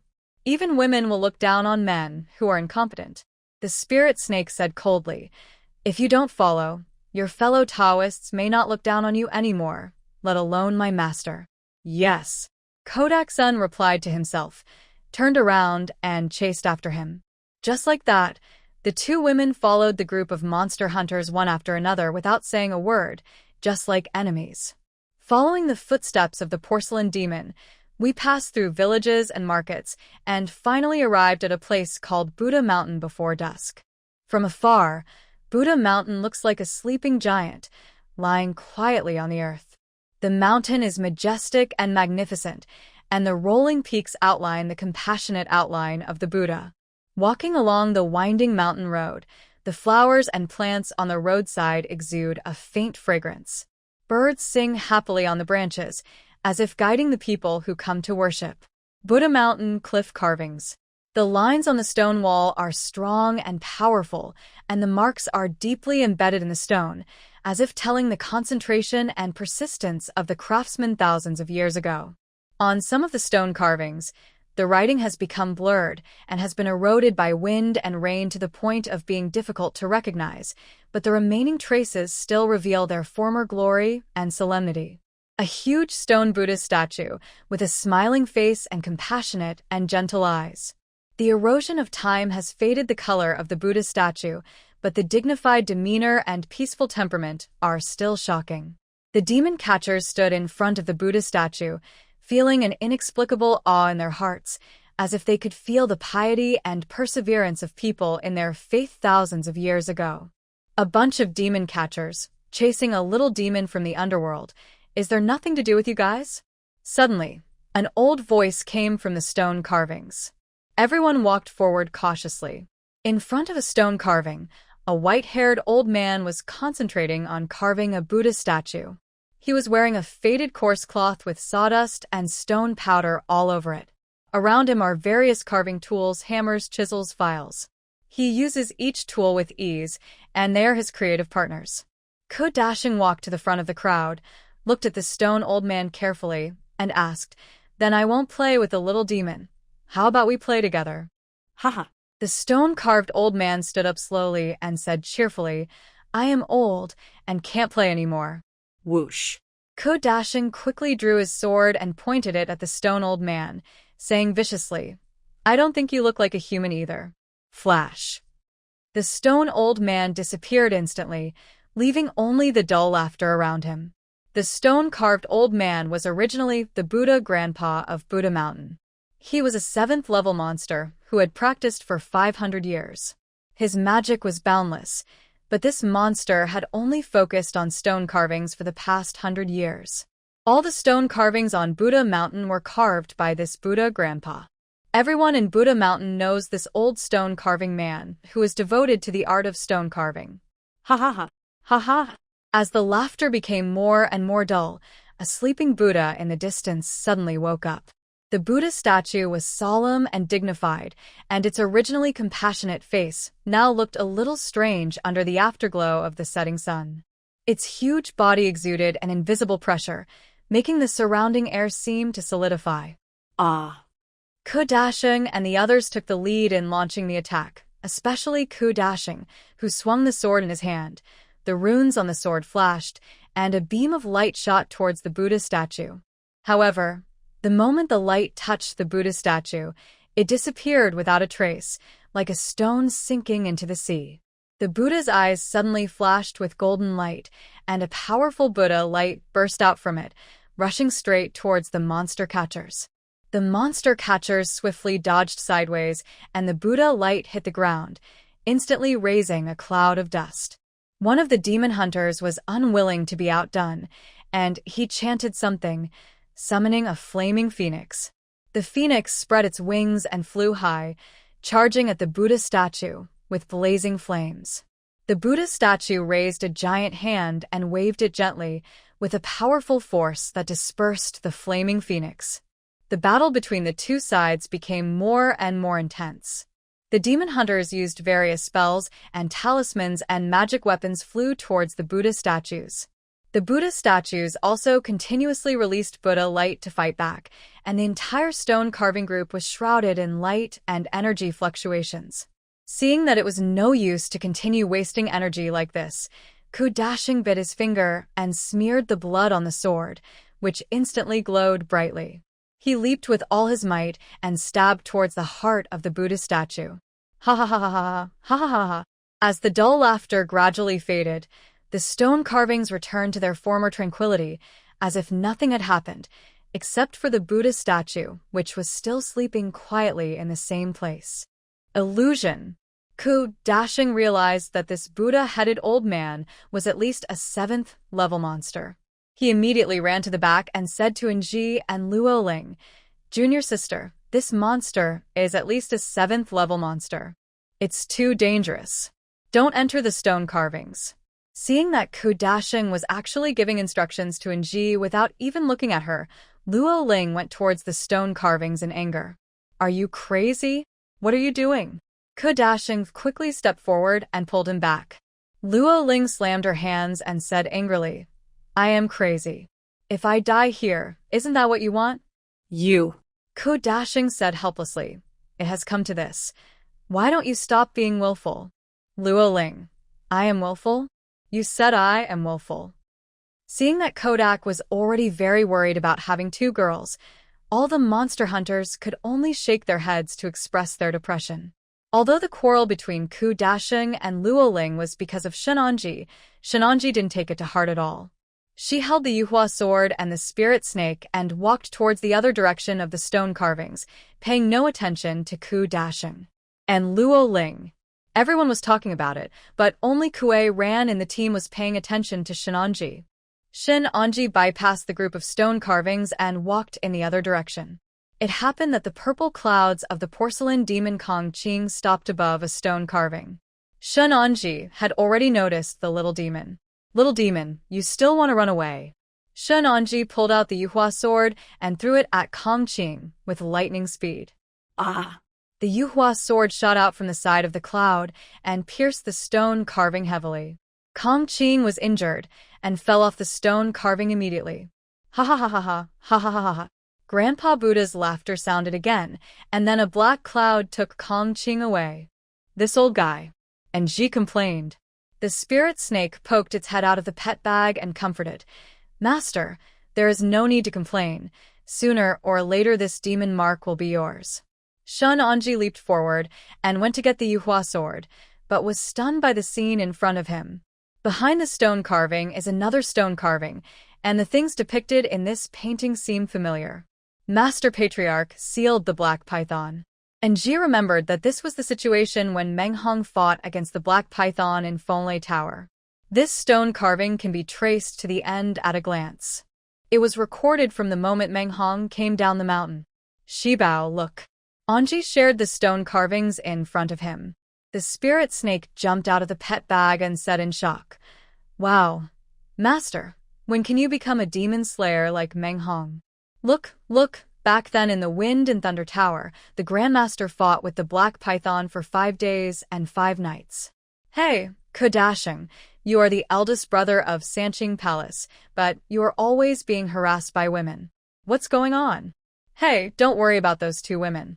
This Buddha grandpa is a 7th level monster, just 1 level away from being a demon king. Don't worry about the 2 women. Let's go into the stone carvings first. We can't let this old monster get away." "Oh, Mr. Kodak, don't be dragged down by 2 burdens. You are some of our big guys." Facing everyone's complaints, Ku Dashing looked at the sulking Luo Ling behind him again. He really wanted to strangle her to death, but after searching for Shenanji, he didn't know where he had gone, leaving only a group of big men ready to make a move. "Let's go in and take a look."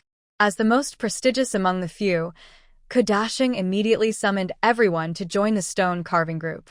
Stone carving is an important category in plastic arts, with a long history and profound cultural heritage.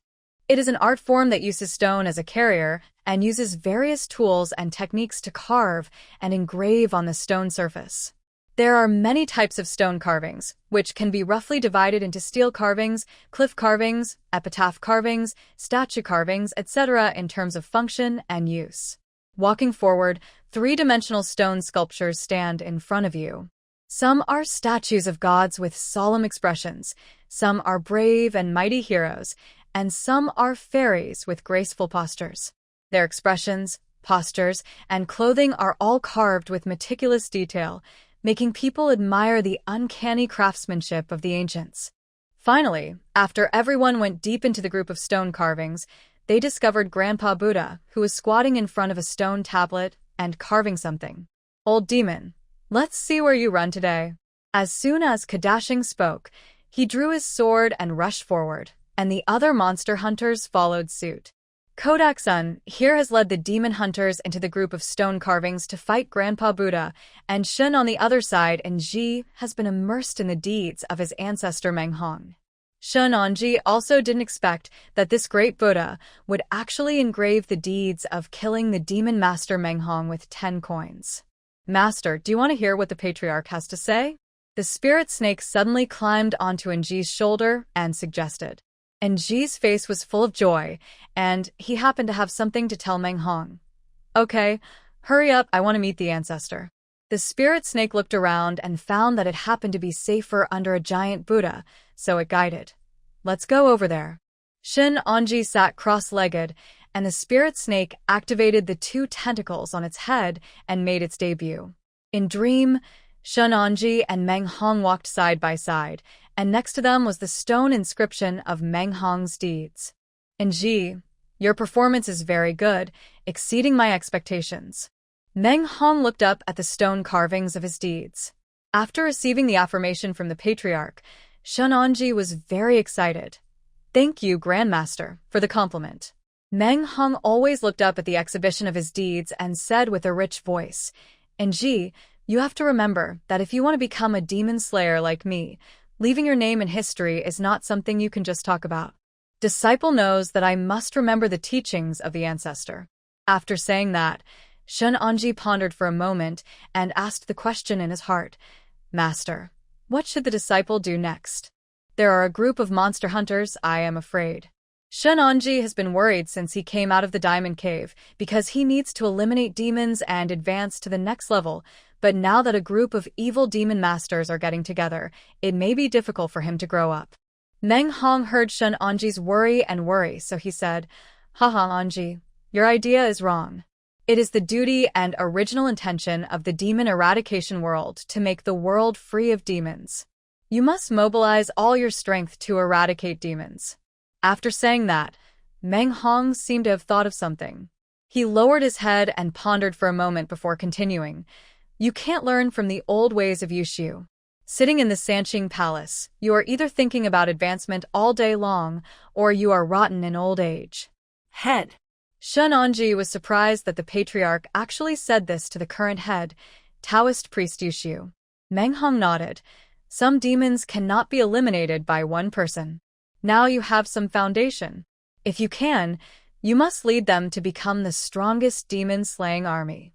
This is the great demon-slaying pattern. The strongest demon-slaying army." Although Nji was confused by Menghong's words, he still repeated it again. Anyway, he felt awesome. Seeing that Shun Onji had an epiphany, Menghong continued, "Don't hate them. Demon hunters must have the spirit of working together to overcome difficulties. You must lead them to complete every demon elimination mission." Shun Onji nodded. "Disciple understands." "Menghong, it's actually very simple to get rid of this Grandpa Buddha. You have to." Here Menghong is giving guidance to Shun Onji, but on the other side, the masters have been defeated in the battle with Grandpa Buddha. The Buddha has many changes.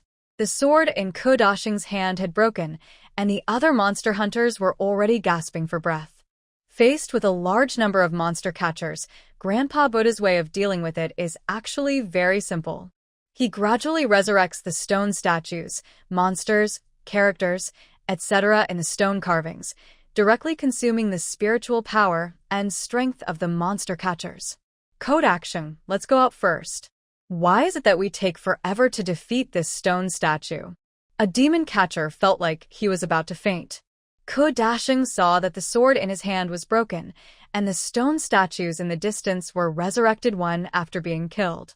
There were even 5 or 6 monsters jumping out of some of the stone tablets at once. Although they were all illusions of the Buddha, the monster catchers were overwhelmed. Let's go. Dashing led everyone to evacuate the stone carvings. Grandpa Buddha saw the intention of Dashing and others and immediately awakened the 2 Qilin beasts in the stone carvings. Ha ha, you come here, and you want to leave easily. What do you think this place is? Ha ha ha. The voice of Grandpa Buddha echoed throughout the entire stone carvings. The voice was so deep that it made people feel creepy. The resurrected Qilin blocked the retreat of the demon catchers. Kodak was quickly defeated by the Qilin because he had no weapon. Come this way, quickly. Suddenly, Quirin appeared on the side of the stone wall with a saber in his hand.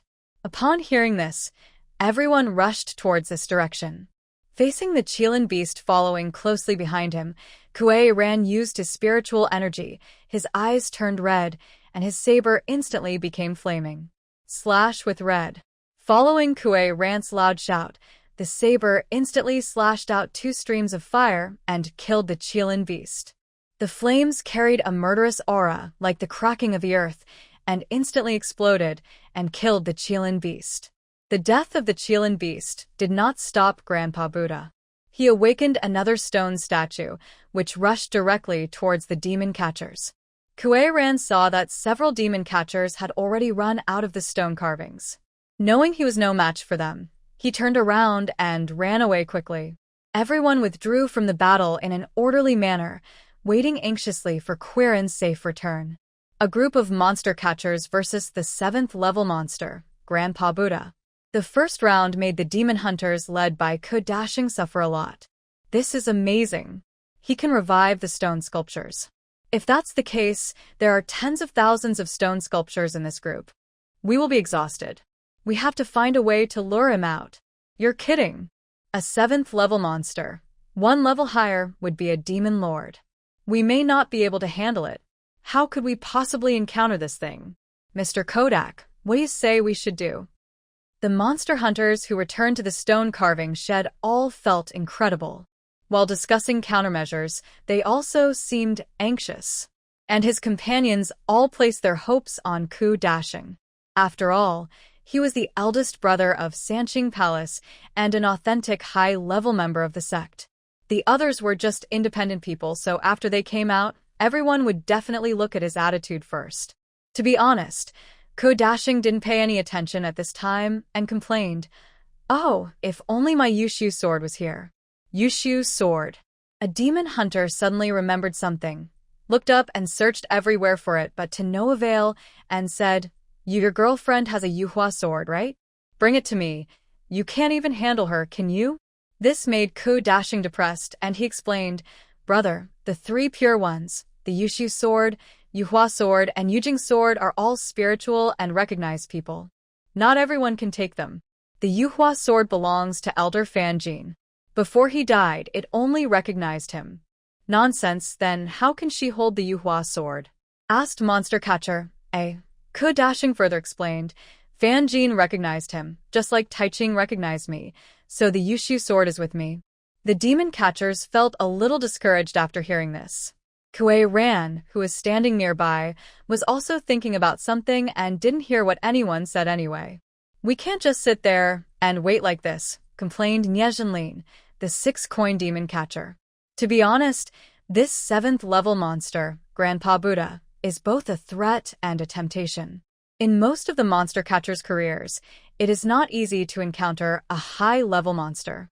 If they do not actively appear in the world, it is difficult for the monster catchers to find monsters of this level by themselves. Therefore, it is tempting for the monster catchers to encounter such a high-level monster while chasing the porcelain monster Kongqing, because after killing it, there will be 3 monster seals, and everyone will have the opportunity to advance. Several grown men were chattering, and Luo Ling seemed to feel that staying away from them was not the solution. What if she stayed away and finally left? So, holding a whip and putting down her dignity, she came among everyone to listen to their opinions. "I think if it doesn't work, let that woman go. Doesn't she hold the jade flower sword in her hand?" Luo Ling wanted to let Grandpa Buddha kill Shenanji in this way, so she came up with this idea. This idea was a good idea, but it made Kodak a little embarrassed at the time, so he said, I'm afraid she can't do it. Seeing that Kodashing was still speaking for Shinonji, Luoling suddenly became furious. Are you afraid that this monster will eat your sweetheart? I just saw an idea that you couldn't come up with, so you went to her. Kodashing was shocked when he saw this. He looked around at the other monster hunters, and everyone had a mocking expression on their faces. Awkward. Luoling's brain suddenly became better again, and she also felt that this hurt the self-esteem of senior brother Kodashing. After all, everyone was a monster hunter, so she could only keep her mouth shut. Kodashing was in a very bad mood due to Luoling. He didn't want to talk and could only walk aside in silence. Although the matter has calmed down, Luoling's thoughts just now kept popping up in her mind. If Shin and was allowed to kill him with the help of these 7th-level monsters, wouldn't it be just killing 2 birds with 1 stone? So, after gathering her mood, Luoling began to walk towards Shinonji in the distance. At this time, Shinonji was also in a good mood and received inspiration and guidance from his ancestor Meng Hong to have his own demon-killing team. Looking at Shinonji, Luoling, who was originally in a bad mood, suddenly smiled and said, Anji, we have encountered a very difficult matter now. You have the Yuhua Sword you may need. Before Luoling finished speaking, Shinonji stood up and walked towards the demon hunters without even looking at her. Anji's move made Luoling so angry that she immediately kicked a stone away. Her fists were already clenched with fever, and she secretly vowed to kill this woman to avoid future troubles. Kodashing, who was in a bad mood, was talking about something with Kue Ran and drank all the wine in the gourd on Kue Ran's waist.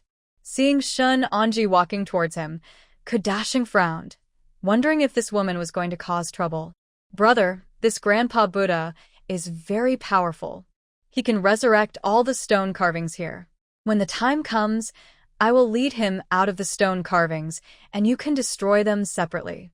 Shinonji followed the instructions of the ancestor in his dream and gathered them together as much as possible. Everyone. These words surprised Kodashing. He didn't know what to say to Anji, but Anji took the initiative to stand up. No, it's too dangerous. Kodashing was still afraid that Grandpa Buddha would hurt his little cutie. This stimulated Luoling on the side. She really wanted to kill the man in front of her with a knife. Shinonji, don't be brave. This is a 7th-level monster. Kue Ran reminded. Anji looked at Kue Ran contemptuously and said, Don't worry, as long as you don't help the monster, there will be no problem. Obviously, Shinonji also remembered Kue Ran's behavior of helping monsters in Jingdejun. Kue Ran saw that several other monster hunters despised him, so he wisely kept his mouth shut. If this matter spread, it would become a joke in the monster hunting world. Oh, I think let's forget it. Women are women. Kodak, hurry up, let's work together and see how to deal with this monster. The image of the 2 women along the way has been deeply ingrained in the minds of these widowed men. At first, everyone envied Kodak-san, but after seeing the 2 women fighting openly and secretly along the way, it was obvious that everyone was a little disgusted. Faced with doubts, Anji didn't say much. Everything had to be based on strength, so he left with his sword. Looking at Shinonji's firm back, Luoling was angry, Kodashing was relieved, and Kue Ran was more confused. Along the way, Shinonji's actions and thoughts were not like a novice disciple who had just entered the sect and went down the mountain for the first time. Moreover, along the way, he could encounter such a 7th-level monster, which was absolutely unreasonable. No one had any hope for Shinonji and Luoling. They felt that women had nothing to do except chatter all the way, especially the relationship with Kodak, which they couldn't understand. In order to get rid of Grandpa Buddha as soon as possible, Kodak-san organized everyone again after a break and prepared to enter the group of stone carvings. They must get rid of them before dark, otherwise Grandpa Buddha will endlessly resurrect the stone sculptures to attack them at night. Nyezinlin, you take Kue Ran and the others to enter from the right side of the stone carvings, and we will enter from the left. You are responsible for holding back the resurrected stone carvings, and we will go deep into the stone carvings to search for the soul of Grandpa Buddha. Kudashing could only think of this solution now. Although Kuei Rand is not optimistic about Kudashing's method, he has no better way.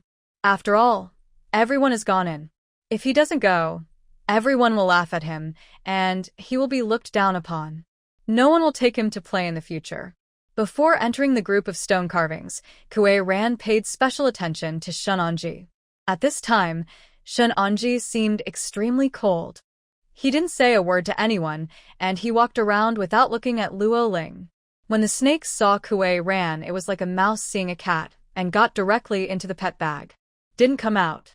Judging from Shunonji's behavior in the past few days, Kuei Rand concluded that there was definitely an expert behind Onji, but he didn't know who this expert was.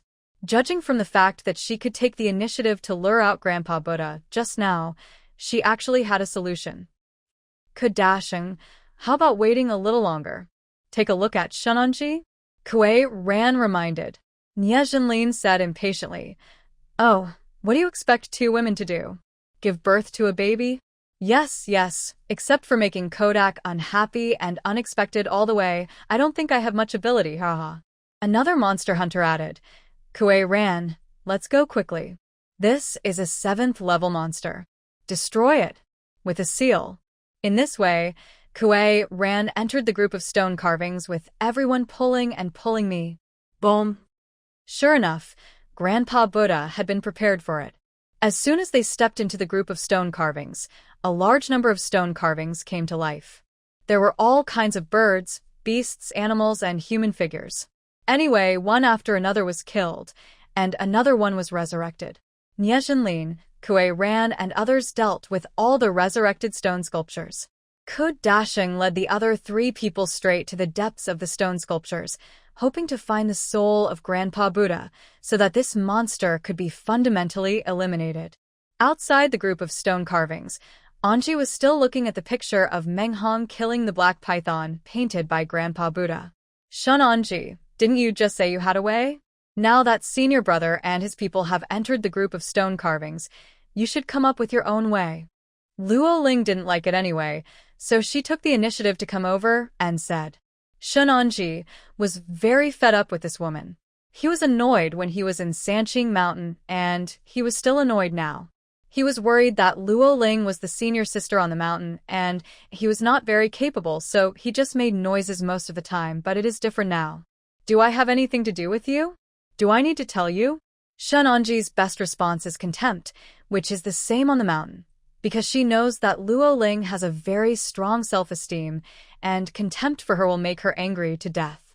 Luo Ling saw that Shunonji was talking without even looking at her, and she immediately became very angry. If this were in the sect, Shunonji would have something to eat, but now, she could only kick stones with trembling hands in anger. However, Shunonji held the Yuhua Sword and continued to admire the picture of Menghong killing the black python without even looking at Luo Ling. After walking for who knows how long, Enji arrived at the highest point of the stone carving, and then nodded with satisfaction. Well, let's do it right here, snake treasure. How about it? Enji-pan sat down and placed the Yuhua Sword on the stone pier aside. The spirit snake got out of the pet bag obediently and looked around. Wow, it's nice here. The location chosen by Enji is a place with a wide view. At a glance, the group of stone carvings can be seen in full view. Countless stone carvings are densely packed as far as the eye can see. This shows how dedicated the Buddha is to his work. Enji slowly closed his eyes and concentrated all his spiritual power according to the method Menghong had instructed in his dream. Countless elves like light spots suddenly appeared around him, and they were swimming around Enji's body. This scene was seen by Luo Ling from a distance, and she was surprised at what the city of Shunan had learned. As the skill deepened, the environment around the stone carvings changed, and the battle map of Menghong killing the black python seemed to come to life. A huge black python was circling in the air. It was dozens of feet long, as black as ink, and its scales were shining with a cold light. Its eyes were like 2 red lanterns, revealing a cruel and greedy look. Menghong was not afraid at all. He drew out the demon-slaying sword at his waist, muttered something, and the sword suddenly flashed with dazzling light. The black python sensed Meng Hong's presence, opened its bloody mouth, sprayed out a black poisonous mist, and pounced on Meng Hong. Meng Hong flashed and avoided the poisonous fog. At the same time, he swung the demon-slaying sword in his hand, and a stream of sword energy slashed towards the black python. The black python twisted its body flexibly to avoid the sword energy. Then, it used its thick tail to sweep towards Meng Hong. Meng Hong jumped up and landed on the top of the Wind and Thunder Tower. Seeing this, the black python kept hitting the Wind and Thunder Tower. Meng Hong cast a spell on the top of the tower, and a spell flew towards the black python. The spell stuck to the black python's body, emitting bursts of green smoke, and the black python screamed in pain. The scene in front of the stone tablet shocked everyone, and Kuei Ran couldn't believe it. Shun Anji, a $5 demon catcher, had already learned the concentration transformation of the $7 demon catcher. As the battle images in front of the battle map become more and more intense. Really, in the corridor of the stone carvings, an old man carrying a backpack appeared. He walked towards this side very expectantly, with expectations in his eyes. His backpack was filled with various stones and carving knives. When he came to the stone tablet, there seemed to be tears in his eyes, and he said softly, "I'm alive. Haha, I'm alive." Maybe even Grandpa Buddha himself couldn't believe that one of his most proud stone carvings, which he had practiced for hundreds of years, was actually alive. He looked up with joy at the decisive battle between Meng Hong and Black Python in the sky. It was simply a shocking battle. Shin Anji slowly opened her eyes. The spirit of Grandpa Buddha, the 7th level monster, finally appeared. She soared up and pulled out the jade flower sword. Taixuantian escape. Following Shun Anji's loud roar, 3 rays of cold light struck out with the Yuhua Sword. This made Grandpa Buddha, who was still in disbelief, lose his mind on the spot, leaving a basket on his back lying on the ground, with the carving knife inside. And stones scattered on the ground. Kill instantly with one move. Everyone was shocked, and Luo Ling was so shocked that she sat down on the stone floor and didn't react for a long time. Grandpa Buddha, a 7th level monster, was killed by Shun and Sword. This matter is definitely a big deal. All the monster hunters gathered together with the bonus monster seals in their hands. Teacher, junior sister, what you just used was concentration transformation. Ko Dashing asked in disbelief. This trick is an ability that only $7 demon catching masters and above can possess. In the entire Sanqing Palace, only the head of Yushu knows this trick. Shun Anji put the Yuhua sword into its scabbard with a nonchalant attitude. I'd say it's simple. These 5 words made everyone shocked and dumbfounded, especially Nyejianlin. He was not interested in these 2 women at first, but now it seems that his attitude just now was indeed inappropriate, and he even flattered them. Everyone was proud that Shinanji was shocked, but Kuei Ran was the only one who didn't circle around them. Kuei Ran slowly walked towards the location of the cliff carvings. Looking at the tilted backpack on the ground and the carving knives and stones scattered on the ground, he seemed to feel a sense of sadness in his heart. He involuntarily knelt down and picked up a carving knife. The carving knife is very old. Since it has been held by Grandpa Buddha for many years, it has formed a finger and wrist mark. Kuei Ran, come here quickly. What are you doing? In the distance, Nyejianlin's voice was heard. He called Kuei Ran to come quickly. Because the voice was too loud, the spirit snake was scared into the bag. Quirin responded loudly. Okay, I'll be right there. After answering, Quirin straightened the backpack, squatted down, and put the carving knife and stones into the backpack one by one. Suddenly, a magical scene appeared. The backpack filled with carving knives and stones was seen weathering at an alarming rate. Soon, the backpack and carving knives became century-old objects. Quirin lightly picked up the backpack with his hand, and the weathered basket turned into ash flying all over the sky. A gust of wind blew, and dust entered Quirin's eyes. He tried hard to open them, but he couldn't. He could only rub his eyes violently with his hands. Unconsciously, his eyes were already blurred with tears. The figure of Grandpa Buddha appeared on the stone path in the distance. The afterglow of the setting sun sprinkled on the stone path, and Grandpa Buddha, carrying a backpack, was walking slowly. His shadow was stretched out and intertwined with the golden sunlight. The old man's backpack was filled with carving knives and stones. His steps were slightly unsteady, and every step was filled with fatigue after hard work, but his eyes were full of satisfaction and peace, and a gratified smile appeared on his face. In the reflection of the setting sun, his figure gradually disappeared at the end of the stone path, leaving only the firm footsteps echoing in the air. Quirin rubbed his eyes that were covered with dust again. When he opened them, he saw only the stone path quietly leading to the sunset. Kuei ran. "What are you thinking about? Let's go." In the distance, Niezhenlin's voice was heard again, followed by Kodashing's call. With heavy steps, Kuei Ran returned to the cliff carvings. He handed the monster seal in his hand to Enji and turned away. Everyone was puzzled by Kuei Ran's actions and felt a little baffled. "You know how difficult it is to get a monster seal now." Seeing Kuei Ran leave without looking back, Enji sneered. "Humph, pretend to be noble now." Only Enji knows what Kuei Ran is thinking now. The matter was successfully resolved, and no one knew what to do next. Luo Ling, who was still in an awkward state, was even more embarrassed. She didn't know how to face Shenanji now. She felt that whenever she met Shenanji, she felt like he was laughing at her, so she had to find someone to vent her dissatisfaction to. "Humph, Kodashing, no wonder you look down on me now.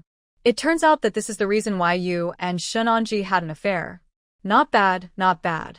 Luo Ling vented her dissatisfaction in a sarcastic tone. Kodashing was speechless.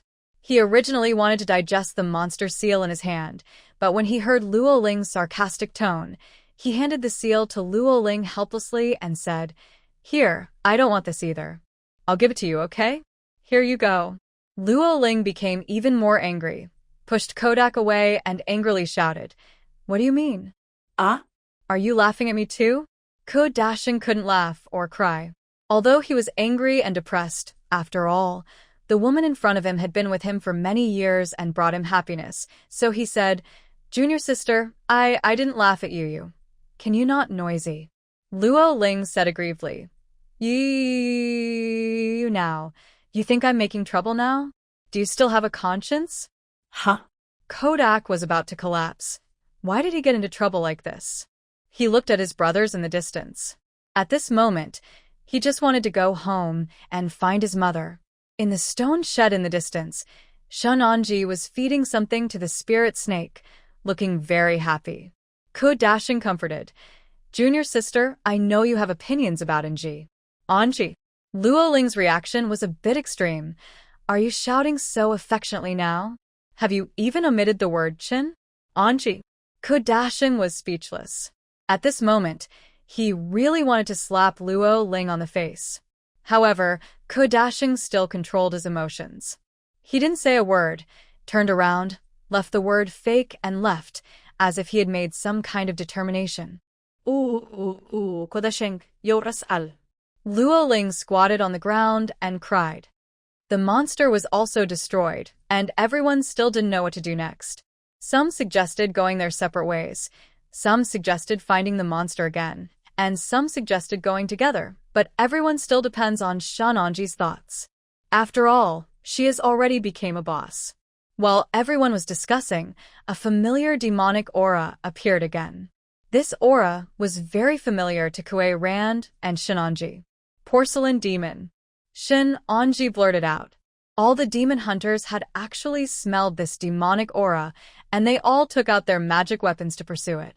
In fact, Kuei Ran had already seen the porcelain demon Kongqing, and he was very familiar with this purple cloud. "Where is it?" Quick. Niezhenlin, with quick eyes and quick hands, quickly pursued it. Shenanji's confidence had greatly increased at this time, and he immediately summoned everyone to follow him, leaving Kuei Ran standing there puzzled. He felt that Kongqing was deliberately leading the way, or deliberately seducing. Otherwise, who would let such a person go? Don't want a good demon life? With this question and confusion, Kuei Ren also embarked on the pursuit of them. "Senior Sister Luo, let's go." If you don't leave, we'll all leave. Kuei Ran shouted when she saw Luo Ling not far away, still not moving. Just now Luo Ling was a little angry because everyone ignored her when they left, and she felt that her face and self-esteem were hurt. Now Kuei Ran took the initiative to call her, and she responded. Okay, right away. Chasing monsters is not an easy task. Without some powerful magic weapons, it would be impossible to chase monsters. Fortunately, most of the monster hunters have one or two unreliable magic weapons.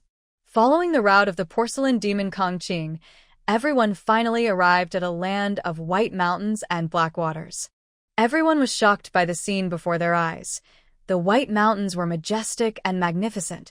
The snow on the top of the mountains shone charmingly in the sun, and the flowing black water was like a smart black ribbon, shuttling between the valleys. Even the experienced Kodak students had no idea what this place was. Hey, look, a monster. Following the direction of the voice, they saw a huge canyon in front of them, and the porcelain demon Kong Qing had floated to the other side. Kuei Ran cautiously came to the edge of the cliff and took a look.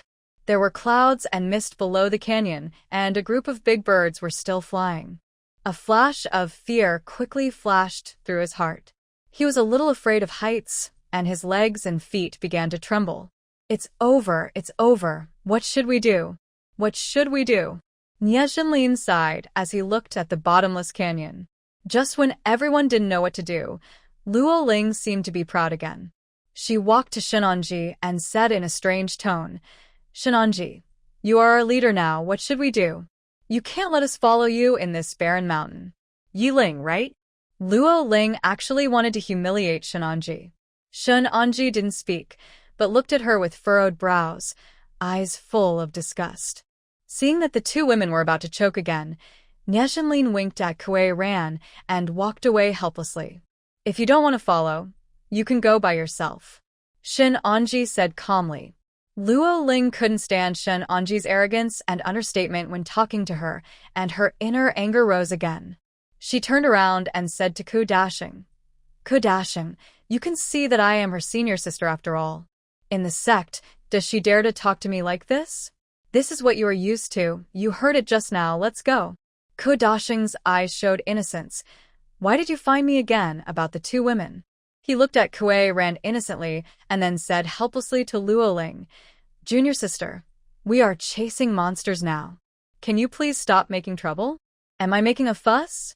Luo Ling felt that she was being fooled and immediately said in a dumbfounded voice, Haha, yes, it turns out that you two are a real pair of mandarin ducks. I'm nothing. When you need it, why don't you help me? Do you think I'm making trouble? Faced with Luo Ling's strange aura, Ku Dashing looked at the brothers not far away and wanted to strangle Luo Ling to death. While Luo Ling and Ku Dashing were entangled, no one noticed that Shenanji was already walking towards the opposite side of the canyon. Her face was filled with excitement as she looked at the bottomless canyon under her feet. Snake treasure, it's true, we are really walking in the air. Nji opened his arms and said very excitedly. The spirit snake jumped on Nji's shoulder and said very curiously, That's right, the ancestor is right. This is the barrier. Standing on the canyon, it feels like you are on the edge of the world. The howling wind rose up from the canyon, pulling Nji's body wildly, as if it wanted to drag Nji into the endless abyss.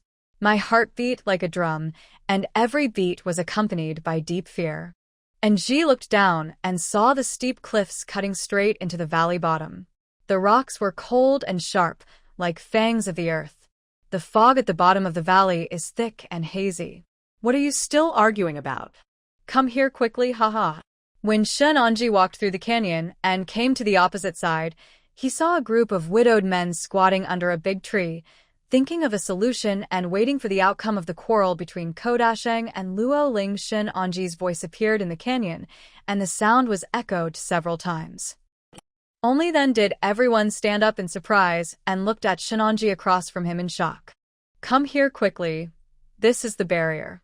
After Shenanji said that, he held the spirit snake in his hand and kissed it. Luo Ling didn't know what to say. Her lips kept trembling as she watched Kodak run away in a hurry. Really? At first, everyone tentatively stepped toward the canyon's edge. Wow, so magical. Although Nyejanlin has seen a lot of things in the world, this is the first time he has seen the legendary barrier. Quirin appeared a little more frightened. Although his feet had stepped on empty air and he did not fall, he did not dare to look down. Just like that, with everyone's curiosity and excitement, they all arrived at the other side of the canyon. Of course, the last person to enter the barrier was Luo Ling. Seeing that everyone had left and ignored her, she could no longer hold it in and could only follow them cursing. There is a big mountain on this side of the canyon, and after passing a cave, everyone was shocked. What comes into view is a wonderful valley. Everyone walked into the valley carefully. The scenery in the valley was beautiful. It was surrounded by green mountains and clear waters, and the air was filled with the fragrance of flowers and fruits. In the center of the valley, there was a small village. The houses in the village were all built with bamboo and wood. To everyone's surprise, the people working in the fields were not humans, but various monsters. Some are small and exquisite fox demons, dragging 9 furry tails behind them, and they are harvesting in the farmland. Some are tall bear demons. The ground trembles slightly when they walk, and they are carrying heavy things, and some are graceful flowers. The demon, exuding the charming fragrance of flowers, is hanging clothes at the entrance of the village in an enchanting way. The legendary monster village. Ko Dashing murmured as he looked at the scene in front of him. None of the monster hunters expected that they would gain so much along the way, and they even encountered the legendary monster village. I heard my master tell me when I was very young that there is a monster village in the Sanqing mountain area. Many monster hunters have been looking for it for thousands of years, but have not found it.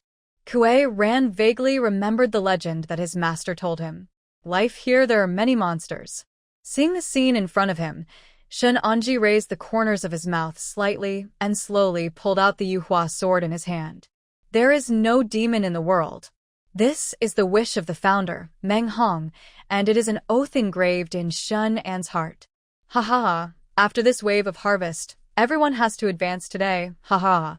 A demon hunter said excitedly. Suddenly, the spirit snake came out from somewhere. It also joined in the fun and looked at the scene in front of it and said excitedly, Master, Master, this is the monster village. Ha ha, this is good luck. Master will soon be promoted to the 7 coins. Catching the demon master. Lei Xiao, you. Kuei Ran suddenly felt dizzy. When the spirit snake heard Kuei Ran's voice, it was so frightened that it immediately slipped into the pet pocket on Anji's waist. There was a strange mist filling the entrance to the village, and there were faint waves of evil spirits. Shun Anji walked at the front of the demon catchers. When the monsters saw the monster catcher coming, they all showed their ferocious faces and rushed towards him. Shun Anji wielded the Yuhua Sword. The sword flashed with light, and each sword hit the monster's vitals accurately. For a time, shouts of killing and screams came one after another in the monster village. Some monsters tried to use magic to attack Anji, but Anji was on guard. She chanted a spell, and a layer of golden light emitted from her body, blocking all the magic. During the fierce battle, Anji discovered that the head of the monster village was a fox monster who had been practicing for thousands of years, and his magic skills were the most powerful. Anji and the fox demon started a life and death struggle, with both sides going back and forth, refusing to give in to each other. In the end, Shun Anji used her unique skill Taishian Tiandun, and the Yuhua Sword slashed at the fox demon with a powerful sword energy. The fox demon couldn't dodge and was hit by the sword energy. He fell to the ground and turned into a wisp of smoke. With the death of a leader of the monster village, other monsters also lost their fighting spirit and fled in all directions. But Shun Anji did not let them go. She led the monster hunters to search around the village and eradicate the remaining monsters one by one. When the last monster was eliminated, the monster village fell into a dead silence. Shun Anji looked at the scene in front of him without any pity in his heart. He knew that only by getting rid of these evil monsters could innocent people be protected. Haha, there's one more. While speaking, Nyeonlin grabbed a black object and threw it in front of the demon hunters. The black thing instantly turned into a human-shaped horse-faced animal. It knelt on the ground and begged, "Masters, masters, please get around us. We have never harmed anyone in thousands of years. Please let us go." Facing the horse-faced man's plea, Kuei Ran once again felt distressed. It was indeed the nature of a monster hunter to do his best to eliminate monsters, but at least his nature had changed now. His original nature had been lost, and he actually had compassion for monsters. Kuei Ran pulled Nyeonlin aside and persuaded him. "Brother, I think it's better to let him go." Ah. "Did you let the monster go?" Nyeonlin looked at Kuei Ran in surprise. He had only heard from Shunonji that Kuei Ran was helping monsters in Jingdejun. He didn't believe it at first, but now it seems that Kuei Ran is no longer suitable. Become a monster hunter. Everyone heard Nyeonlin's voice, and Kuei Ran looked very embarrassed. And it happened that at this time, Shunonji, who was holding the Yuhua Sword, cast a look of contempt at her again, so Kuei Ran had to tell Kuei Ran to stay away from them. At least at this time, he was not suitable to stay here. "Master, don't listen to that Ran Kuei, he is a bad guy." The spirit snake suddenly poked its head out of the pet pocket on its waist. Anji slowly raised the jade flower sword.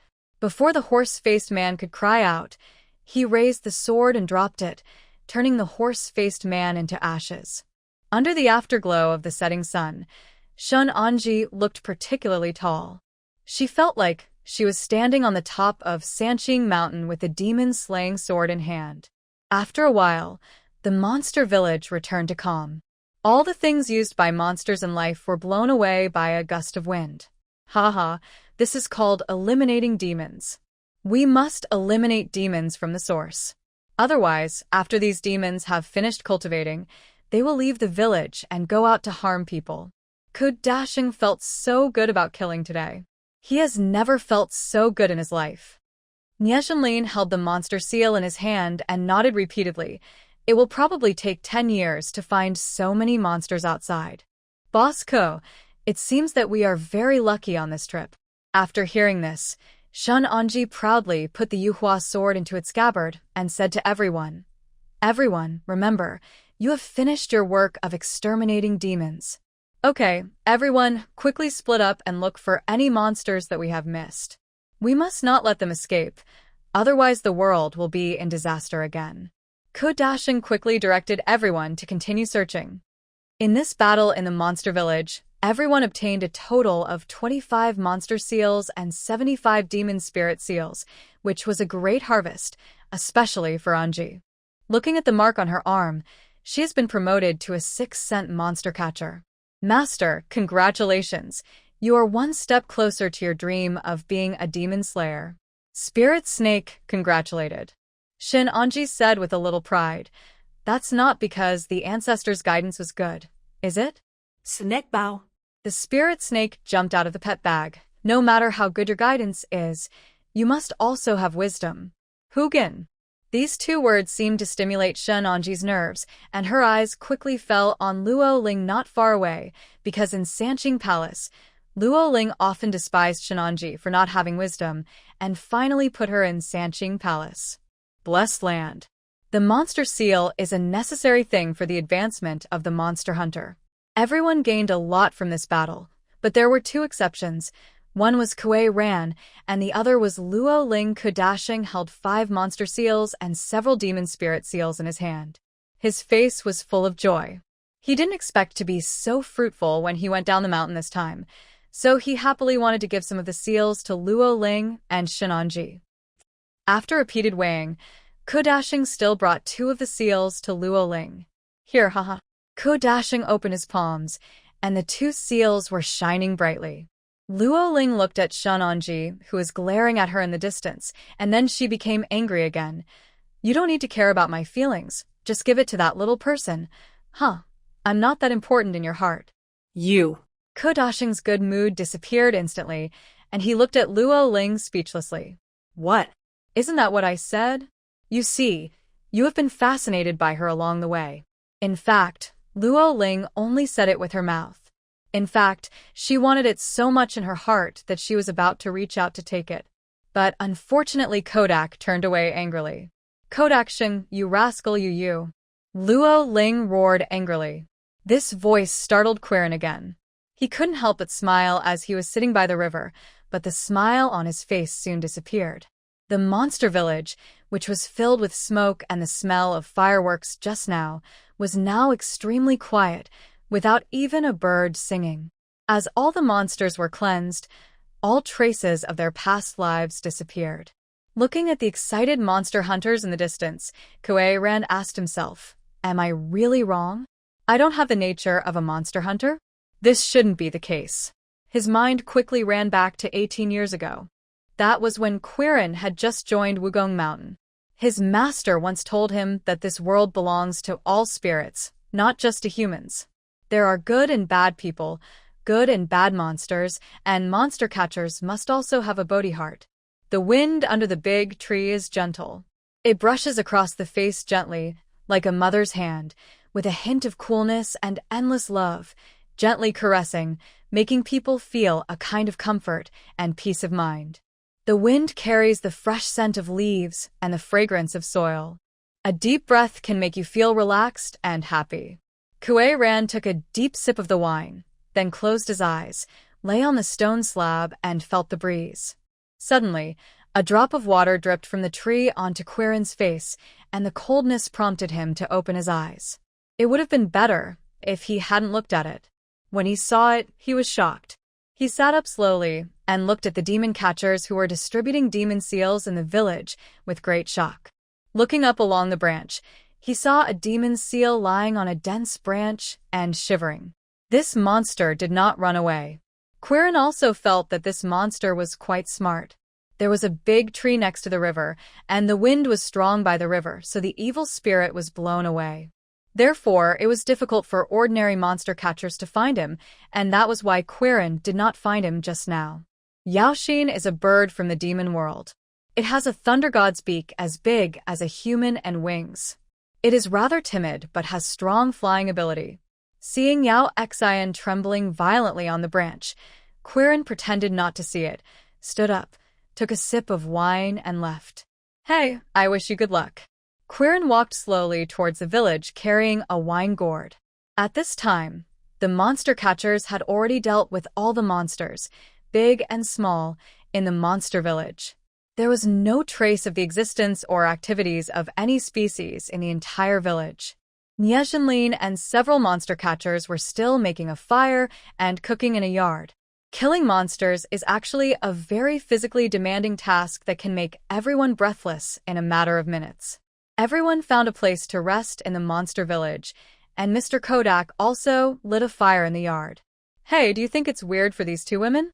At this time, one is sleeping while sitting and the other is lying down, haraha." Nyezinlin came to Ko Dashing with corn cakes in his hand and handed one to him. Ko Dashing followed Nyezinlin's gaze and saw Shin Anji sitting cross-legged under the melon vine with her eyes closed, seemingly asleep.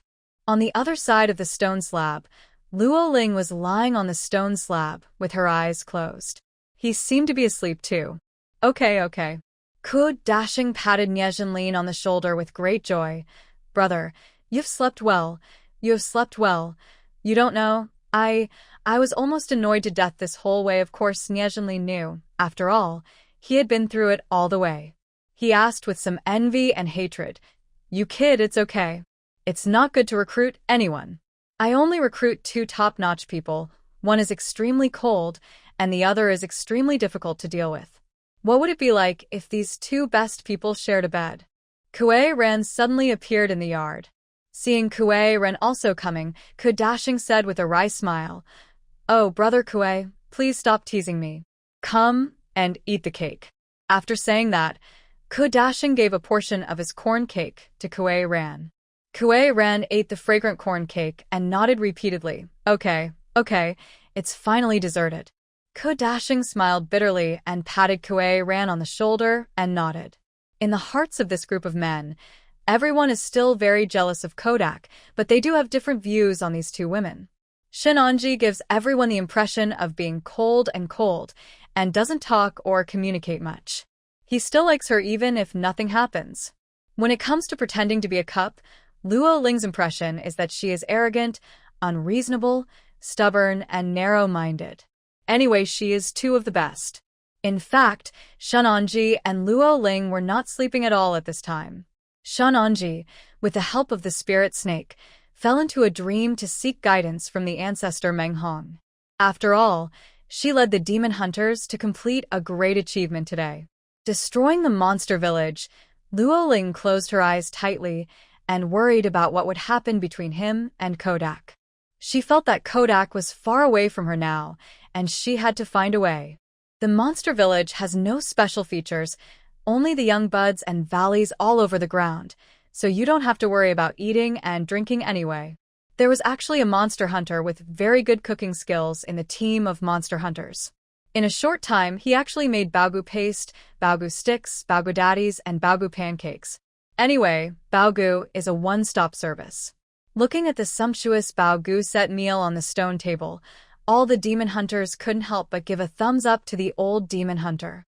While everyone was happily eating the baogu set meal, Kodashing's nose kept trembling as if he smelled something.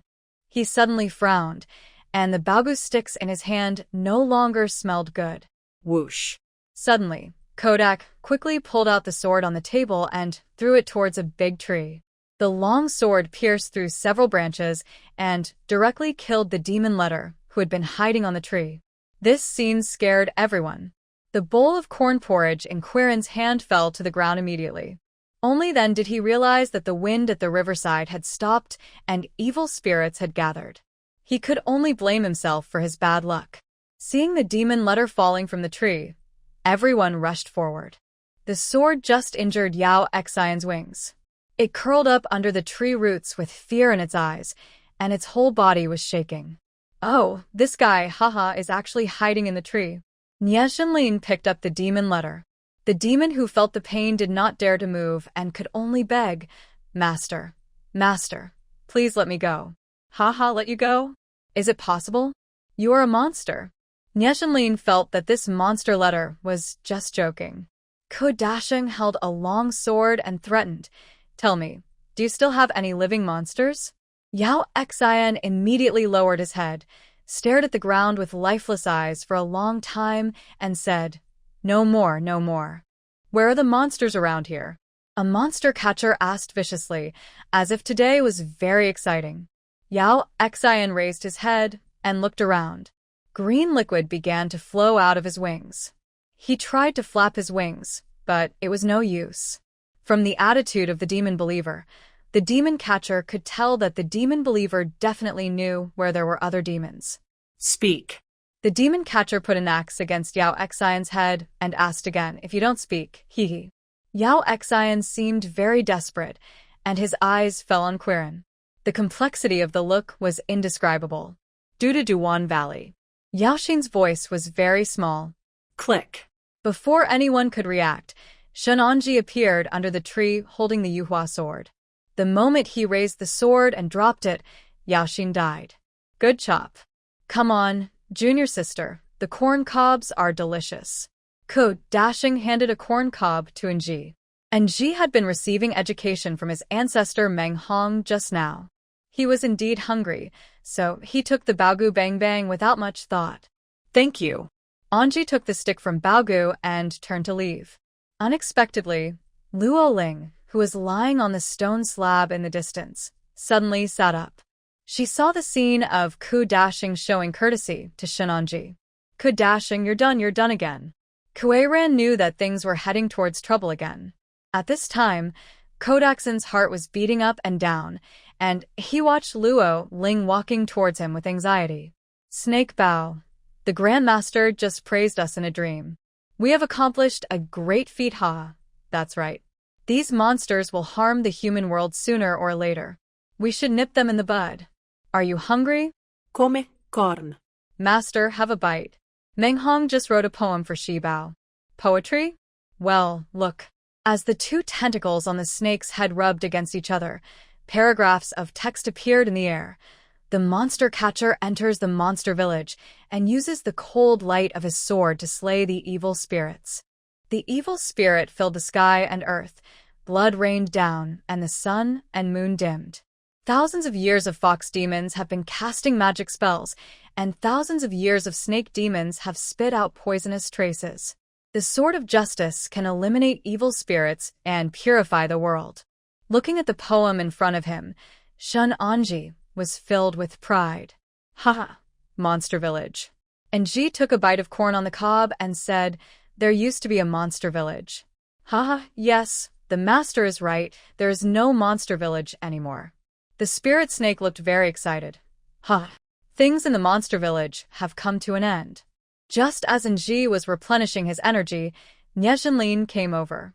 Ji, haha, well, we have also eradicated the monster village. Your senior brother asked me to ask you. Next he said to go to the Cuckoo Valley. What do you think? Nyejanlin felt a little embarrassed, but there was nothing he could do about it. Shun Anji turned his head and looked at Ko Dashing, who was still entangled with Luo Ling in the distance, and said, we are monster hunters, and it is our duty to eliminate monsters. Now that we have clues about the monster, we must work together. Nyejanlin was a little shocked after hearing this. These words were actually said by a 20-year-old woman. This situation was simply unreasonable, so he gave a thumbs up. Okay, I think you are better than your senior brother Ko. Shun Anji has no interest in Ko Dasheng right now. Her most important goal now is to follow the path planned by her ancestor Meng Hong, so that she can realize her dream of becoming a demon slayer faster. Brother Nye, let everyone take a rest. In an hour, we will set off to the Cuckoo Valley. This was the first time that Shun Anji felt successful. Everyone actually started asking her for instructions and reports on things. She didn't dare to think about it. Things will change. Nyejanlin turned around and walked towards Ko Dashing, shaking his head helplessly at Quarren halfway. When you were in the sect, you were always obedient to me. Junior sister, we are not in the sect now, but at the foot of the mountain. At the foot of the mountain, can you? Yes, it's just because you went down the mountain that you changed your mind. If you give me a corn cake, you give it to her first. I'll wipe it. How about this? From now on, I'll give you everything first and you eat it first, okay? What do you mean? Are you saying that you want me to be the big one?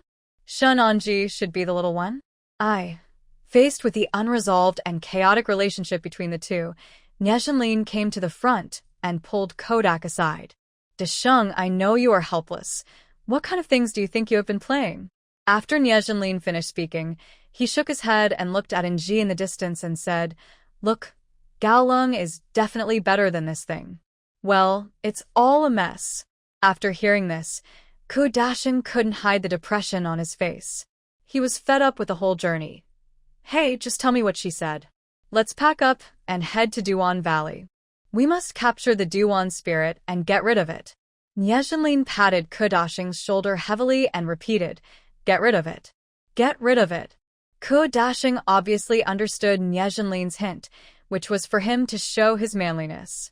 He tried hard to control his emotions, and then looked at Luo Ling seriously, ready to lose his temper. Why are you looking at me with a stern face? Are you going to hit me? Hit me, hit me, hit me, whoa. Faced with Luo Ling's strong temper, Kodak became depressed. He turned around and walked towards his brothers with a look of despair. This is the former monster village, a corner that will soon be forgotten by the world. As a ray of sunset begins to set, the breeze blows gently, bringing with it the fragrance of the soil in the fields and the fragrance of flowers and plants. The old locust tree at the head of the village swayed its branches and leaves slightly, as if to thank these monster hunters. The houses in the village are well-proportioned, with adobe walls and green tile roofs, exuding a simple atmosphere, but there is no atmosphere of any living beings. Maybe after these demon hunters left, there will be no living beings in 100 or 1,000 years. Found here. Kuei Ran, let's go. Why are you still dazed? At the entrance of the monster village, Ko Dashing shouted at the top of his voice to Kuei Ran, who was reluctant to leave.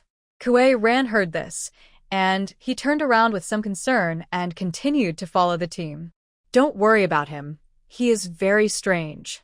Shin Anji suddenly said to everyone. Nieshanlin also felt that as soon as they entered the monster village, Kuei Ran seemed to be not in the same group as them and kept staying away from them.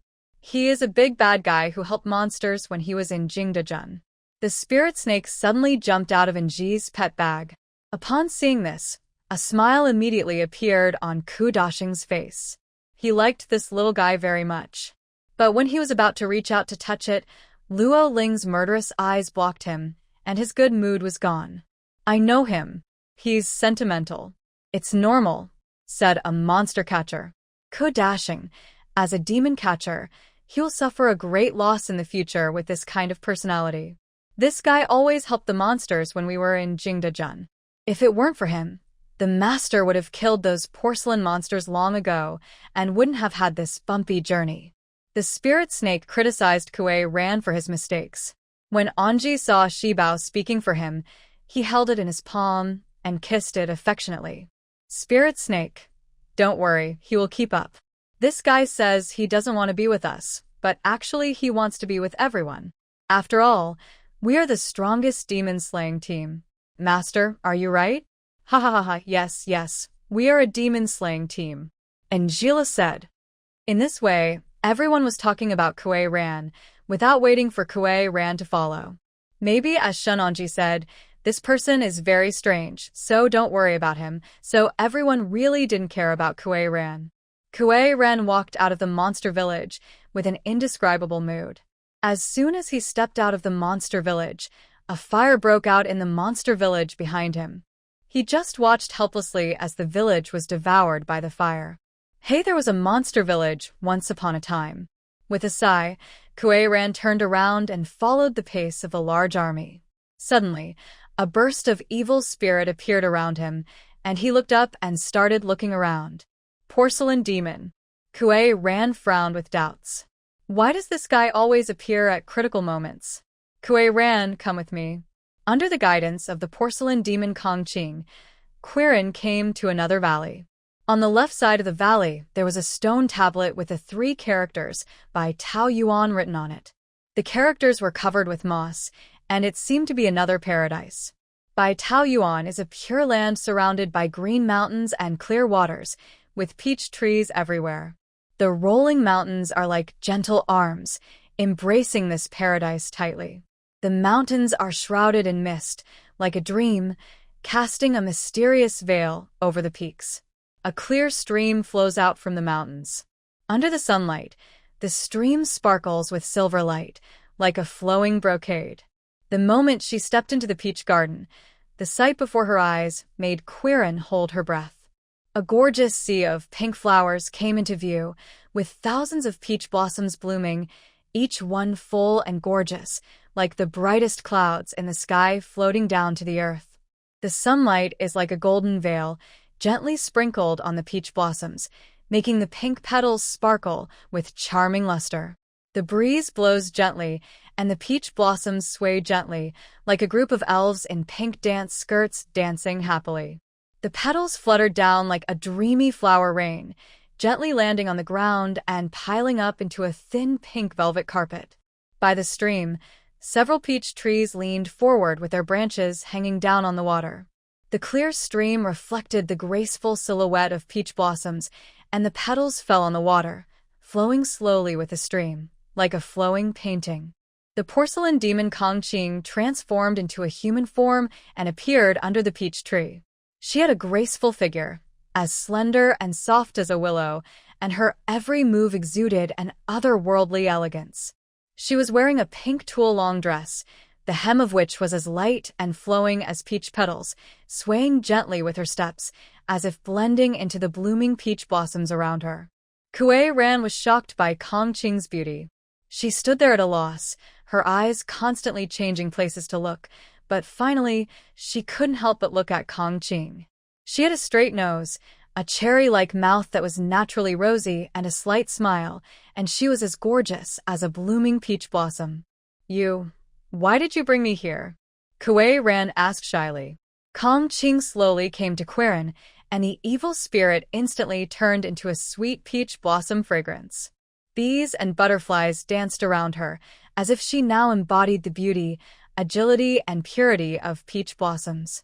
She was not a demon, but the spirit of peach blossoms. Kongqing looked at Kuei Ran with admiration and said, "Here is the spiritual energy of the Peach Fairy Lord. You haven't answered my question yet. What is your purpose in luring us all the way here?" Kuei Ran asked. Kongqing looked at Kuei Ran in surprise and asked, "Seduction? Did you figure it out?" Come on.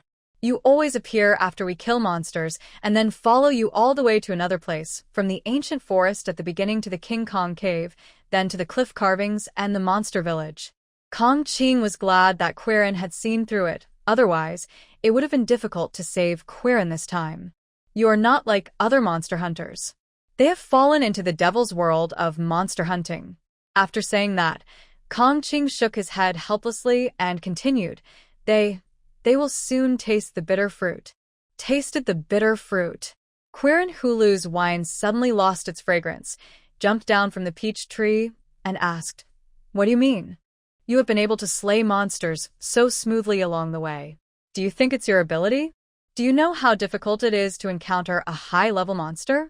Duan just wants you to complete the monster slaying and advance." Kongqing told the truth. It turns out that all of this was a conspiracy by the 7th-level monster Duan Jing in Duan Valley. The purpose of this journey was to make this group of monster catchers happily slay monsters and advance, and then destroy them all in Duan Valley to complete the promotion to the 8th-level monster lord. Azalea Valley. Quirin's mind slowly flashed back to the place where Kodak and the others went when they just left the monster village, which was Azalea Valley. Yes, Duan Valley. Kongqing looked at Kuei Ran with admiration and said, "I think you can still be saved, so from now on, you should practice and buy Taoyuan and don't go out for the time being." No. Kuei Ran was shocked. "You know, the group of monster hunters in front are all his brothers. I have to save them. You can't get out. This place is surrounded by a barrier that will not be removed until 3 days later." Kongqing looked at the peach blossoms all over the mountain. Kuei Ran was anxious. Although he sometimes felt that this group of monster hunters led by Shun Onji went too far, they were in the same industry after all. Kongqing, think of a way. "We can't let them die in Duan Valley," Kongqing said with a slightly sad look in her eyes. "There are 6 of us sisters, and now I am the only one left.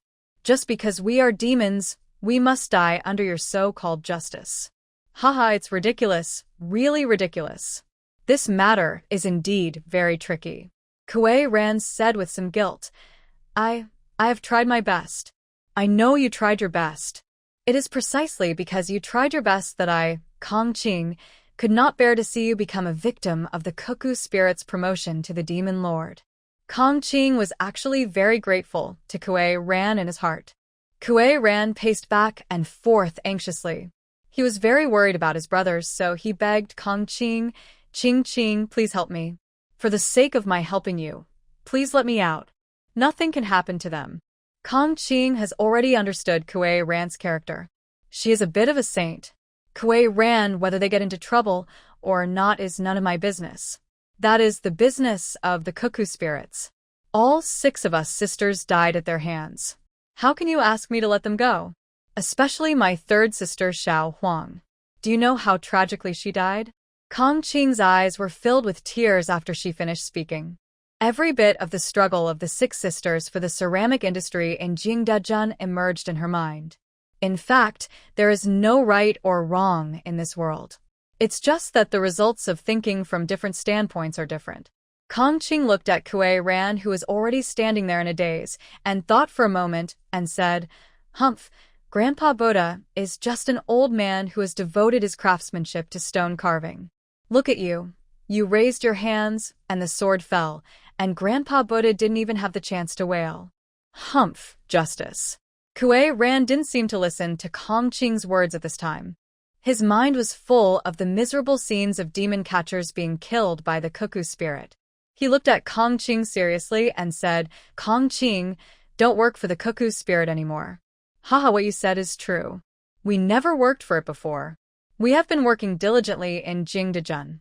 It was your arrival that attracted this guy. What can we do?" Kongqing cried again. Kuei Ran paced back and forth anxiously, muttering, I must save them. Saving you is my conscience, and saving them is also my conscience. Save, save, save. Kong Qing watched Quirin walk out of the peach garden with a saber in hand without looking back, with a hint of disappointment on his face. But she was determined to save Quirin, and she would have to wait 3 days to get out. After all, the barrier set up by the Peach Fairy Lord was still very strong. Kong Qing strolled in the peach garden, as if she was stepping on pink clouds. She stretched out her slender fingers and gently touched the petals of the peach blossoms. The dew on the petals trembled slightly under her touch and rolled down like pearls. Rhododendron Valley. The scenery was very charming, and the monster catchers were surrounded by the rich autumn atmosphere. The sunlight is soft and warm, pouring down on the mountains, giving the entire mountain range a faint golden glow. After a day and a night of travel, the demon catchers finally arrived at the mountain of Duan Valley. The trees in the mountain seemed to be participating in a grand dance, and they all put on gorgeous autumn clothes. The fiery red maple leaves are like clusters of burning flames, swaying in the breeze. The golden ginkgo leaves are like small fans, falling lightly. At the foot of the mountain, a piece of grass has been dyed slightly yellow, and the wild flowers in the grass are still blooming tenaciously, adding a lively atmosphere to this autumn color. A clear stream gurgled along the foot of the mountain, and the water sparkled in the sunlight. Wow, this scenery is so beautiful. Newfound sighed, especially along the way. The trees on the roadside became more and more dense, and the leaves were intertwined, forming a natural, colorful tunnel. Shenanji was holding the jade flower sword, and the spiritual snake was coiled on her left shoulder. She was too tired to speak, and exhaustion was written all over her face. Everyone take a rest. Later, we will go into the valley and meet this cuckoo spirit. Kodashing was very excited. He ran to a small stream nearby and drank 2 sips of stream water. Kodashing. Should we wait for Quirin? He hasn't caught up yet, asked a demon catcher. Kodashing then stood up and looked at everyone one by one. There were 8 people in total, and Kuei Ran was indeed missing. He complained, "This guy, how come he is not reliable at all?" Then wait a little longer. Dashing, see? The scenery must be beautiful when we reach the top of the mountain. Nyezinlin said, pointing to the golden peak in the distance. Kodashing nodded. I didn't expect that there would be monsters in this place. Just then Luoling took the initiative to walk over. She pouted and looked at Kodashing as if she had something to say. Nyezinlin understood immediately. After fetching water, he turned around and walked towards the others. He also gave Kodashing a look as he left. Kodashing was very anxious in his heart, fearing that junior sister Luo would cause some trouble at this moment, so he continued to squat down and tinker with the cold spring water by the stream without saying anything. Senior brother, why don't we go back? The worst we can do is admit our mistake to the master. Luoling suddenly looked very pessimistic. She felt like a person that no one wanted, and she had lost all the charm she had in the sect in the past. Share domineering. Kodashing stood up and looked at the aggrieved Luoling. Indeed, he had been out for too long and felt homesick. After this cuckoo spirit is exterminated, we will go back. At worst, I will no longer be the chief disciple. Let's live an ordinary life. After speaking, Kodashing felt a little sorry for Luoling. Luoling was simply fooled by him. Yes. There was doubt in Luoling's eyes, and she moved her mouth for a while before speaking. Are you going to take Shenanji back? Junior sister, why can't you stay away from her even after just 3 sentences? Be more generous. Having said that, it's normal to take her back. She is a disciple of Sanqing Palace. Kodashing was speechless. Anyway, every time Luoling Shun Anji can't be separated in 3 sentences. Luoling turned her head and looked at Shunanji, who was discussing the Cuckoo Valley operation with everyone in the distance.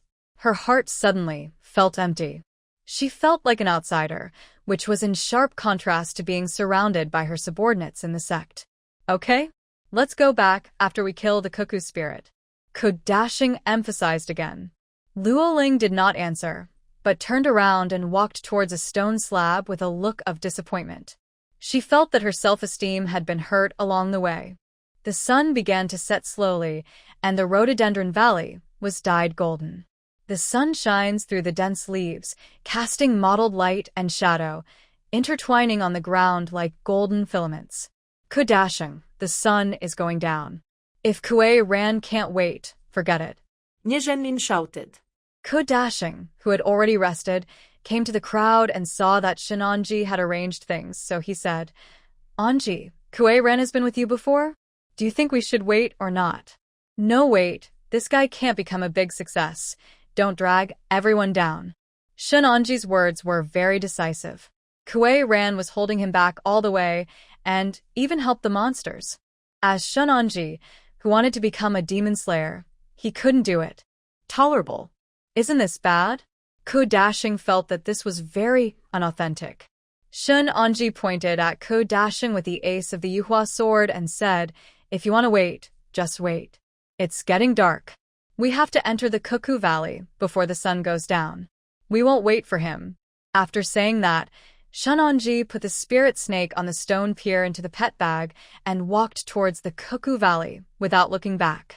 The afterglow of the setting sun shines on the rhododendron valley, covering the entire mountain range with a layer of orange gauze.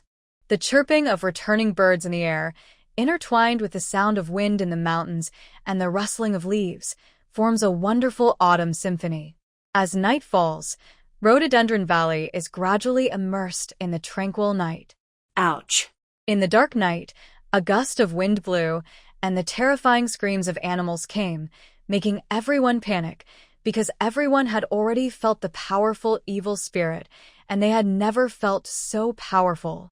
Shinonji walked at the front of the crowd at the instigation of Spirit Snake, while the rest of the group walked very cautiously. Luoling has been following Kudashing. Although she is a little timid, the whip in her hand is not a vegetarian. She still has the basic skills to deal with monsters, so she always maintains an offensive state. Master, look. The Spirit Snake took the lead in discovering the shining demon seal in front of it. Everyone went there one after another. Under this big tree, 2 skeletons were lying. Judging from the corroded costumes, they were 2 monster hunters. Judging from the degree of decay of the bones, these 2 guys had been dead for several years. Kudashing stepped forward and picked up 6 monster seals. Judging from the traces left at the scene, the battle at that time was very tragic. The powerful demonic energy and the corroded remains of the demon hunters made several of the demon hunters who had never seen the world seem to be shaken. 2 of the demon hunters actually suggested that everyone wait until dawn before entering the Cuckoo Valley. No. Do you think you can still see the shadow of the demon when you enter the valley during the day? Shinonji's rhetorical question made these demon hunters feel ashamed. The demon's soul generally does not appear during the day because they are afraid of light, which can kill people. Kill the demon spirits in their bodies. Kudashing took a step forward and said, the evil spirit is very strong. Please be careful and be ready to fight at any time. After saying that, Kudashing also walked with Shinonji. And in the darkness, a pair of eyes in the darkness were watching the demon hunters. In a cave in the Cuckoo Valley, the 7th-level monster sparrow demon is paying close attention to the movements of the demon hunters through the images sent back by the remote demon, with desire and joy in his eyes. Ha ha ha, after this wave of harvesting, I will be able to join the rank of Demon Lord, ha ha. The sparrow demon counted the number of people and confirmed that after the spiritual power of so many monster catchers was released, he would be able to rank among the demon lords. Congratulations, Master. Congratulations, Master. The little demon on the side flattered him. The sparrow demon waved its wings and said, ha ha, how long will it take to become a demon lord by practicing? Ha ha, this method of absorbing souls is much faster. Ha ha ha, continue to notify the little demons outside and lure more demon catchers to come. Night is the best time for monsters to appear, so monster catchers can only deal with monsters late at night. Under the watchful eye of the bird demon, the demon catchers headed deeper into the Azalea Valley. In the Duan Valley late at night, everything is silent. Only the cold moon hangs high in the sky, casting a cool light. Deep in this quiet mountain forest, a dilapidated temple stands alone. The stone tablet at the entrance has been broken in the middle, half of it has fallen to the side, and the other half is buried deep in the soil. From the few words on it, it can be judged that this temple is called Tungwang Temple. As we entered the temple, we were greeted by a rotten smell. The moonlight shone through the broken window frames onto the dusty ground, creating pale shadows. Inside the temple, the statues were already broken, with missing arms and legs, and the color on their faces had also peeled off. Suddenly, a strong wind blew, and the leaves on the ground swirled in the air. Then, bursts of goddess laughter came from the Tungwang Temple. Dashing held a long sword, and the others followed closely behind him. Entering the Tungwang Temple, it was a completely different scene. There was a magnificent building in the temple. The plaque read Chungxianjiwen in 3 large characters. There were several gorgeous women standing at the door, warmly inviting them in. All the monster catchers were also experienced in martial arts, and they obviously knew that this was a trick played by monsters, so they walked in without hesitation. As soon as they entered, the monster hunters were attracted by the bustling scene inside. Wine and delicacies, singing and dancing, and beautiful women surrounding them made some demon hunters with weak concentration feel a little elated. Shenanji noticed something was wrong. There was something strange in the eyes of those women. Their fingers were cold, and their smiles looked particularly stiff. Moreover, no matter how much he ate or drank, he never felt full in his stomach. They are all demons. Tang Yuhua reminded him as he pulled out the Yuhua Sword. But everyone still underestimated the sparrow demon's magic. A group of male demon hunters had already been attracted by the banshees. One of the banshees had already killed one of the demon hunters and was in the process of attacking the second demon hunter. Yeah. Upon seeing this, Luo Ling swung her whip and hit one of the banshees, but the banshee dodged it. Upon seeing this, Shun Anji also joined the battle. Women are always a man's weakness. Although Dashing is a $7 monster hunter, he is unable to face such a powerful monster. He feels dizzy every time he fights for a period of time, and his mind is full of graceful women shaking around. Nie Zhenlin, who is not far away, was completely controlled by the bird demon's magic. He had already dropped the weapons and magic tools in his hands, hurriedly untied his clothes, and ran towards a beautiful goddess. The banshees continued to inject hallucinations into his eyes. Dashing seemed to be unable to hold on any longer. He fell to his knees on the ground, closed his eyes, and recited the meditation mantra, but the wonderful woman in his mind could not get rid of him. The sparrow monster is very powerful. Although it is only a 7th level monster, it already possesses all the abilities of the 8th level monster. The 8th level monster is the peak form of the monster and is extremely powerful. It can manipulate natural elements and control the power of heaven and earth. Senior brother, senior brother. Luo Ling wanted help Dashing up, but at this time, Dashing was confronting the banshee in his mind. Halfway through the meditation mantra, Koda suddenly opened his eyes and shouted, "Junior sister, go quickly, go quickly." Luo Ling seemed a little at a loss. She looked at Shunanji, who was fighting the sparrow demon. At this time, Shunanji was dealing with the sparrow demon's soul. After all, with the blessing of the Yuhua Sword in his hand, the sparrow demon suffered losses again and again. Luo Ling was scared. She sat on the ground and looked at the monster hunters who fell one after another. In the end, all the male monster hunters fell under the banshee's skirt. "Junior sister, leave quickly. You are a woman. They can't confuse you. Leave quickly." Dashing shouted again. Seeing this, Luo Ling was so frightened that she backed away and stumbled towards the door. Shunanji here also felt how powerful this monster was, and it was very difficult to deal with it. She used all the skills she had learned, but after 3 axes, she still couldn't do anything to the sparrow monster. All the magical weapons were used up, leaving only the demon binding rope around his waist. Shen Anji quickly pulled out the demon binding rope and threw it towards the monster. However, Anji did not expect that the demon binding rope was also controlled by the sparrow demon and was flying in the air. It took a long time to tie a twist. Master, hurry up, get out of here. Seeing this, the spirit snake could only urge Shun Anji not to fight. Palm thunder. Shun Anji hit a few palm thunders with all his strength and then quickly ran towards Kodashing. Brother.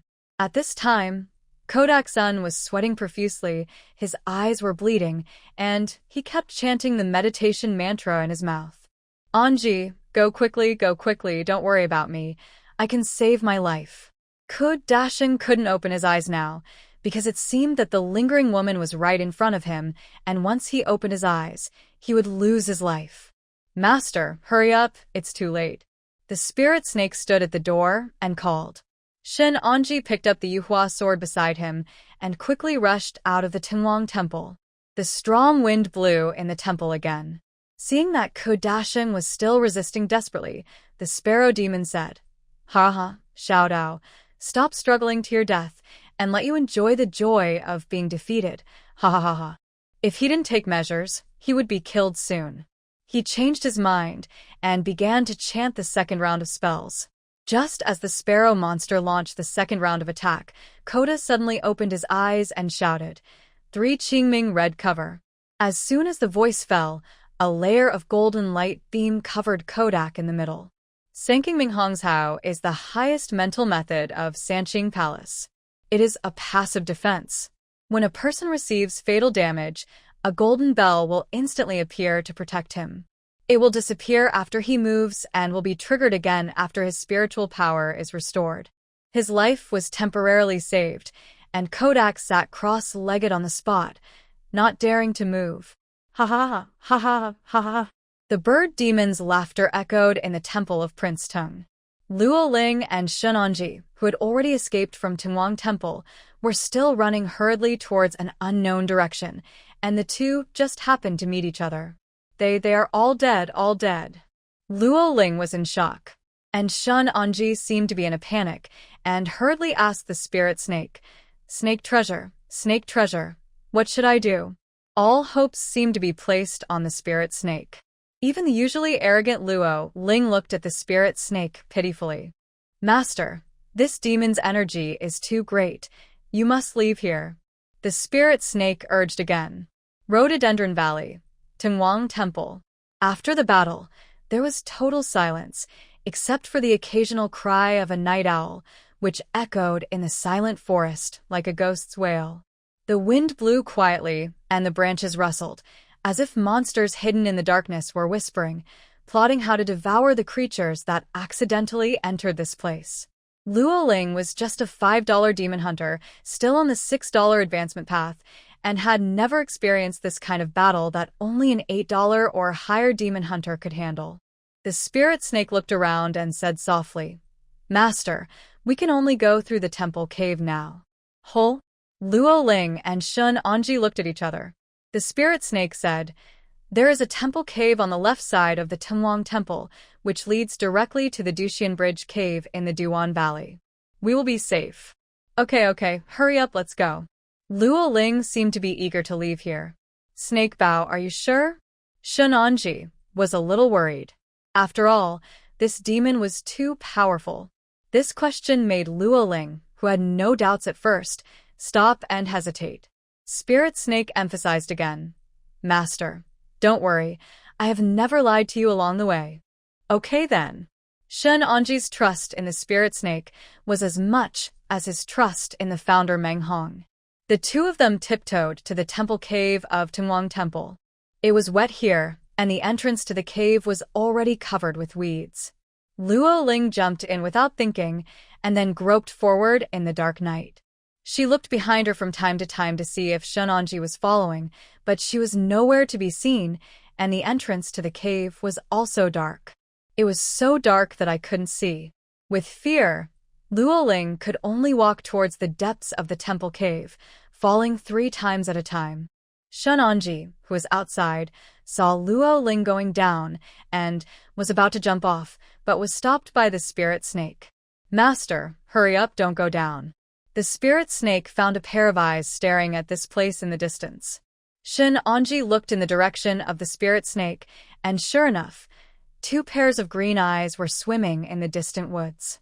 Their every move was being remotely monitored by the sparrow demon, waiting for them to take the bait. This way. Spirit Snake turned around and ran in another direction with Ji. In the cave, Luo Ling looked back 3 times without noticing that Shenanji was following her. Shenanji? Shenanji? Are you there? Luo Ling couldn't hear any echo in this temple cave where she couldn't see her fingers. She became more and more frightened in her heart. She could barely speak with the whip in her hand.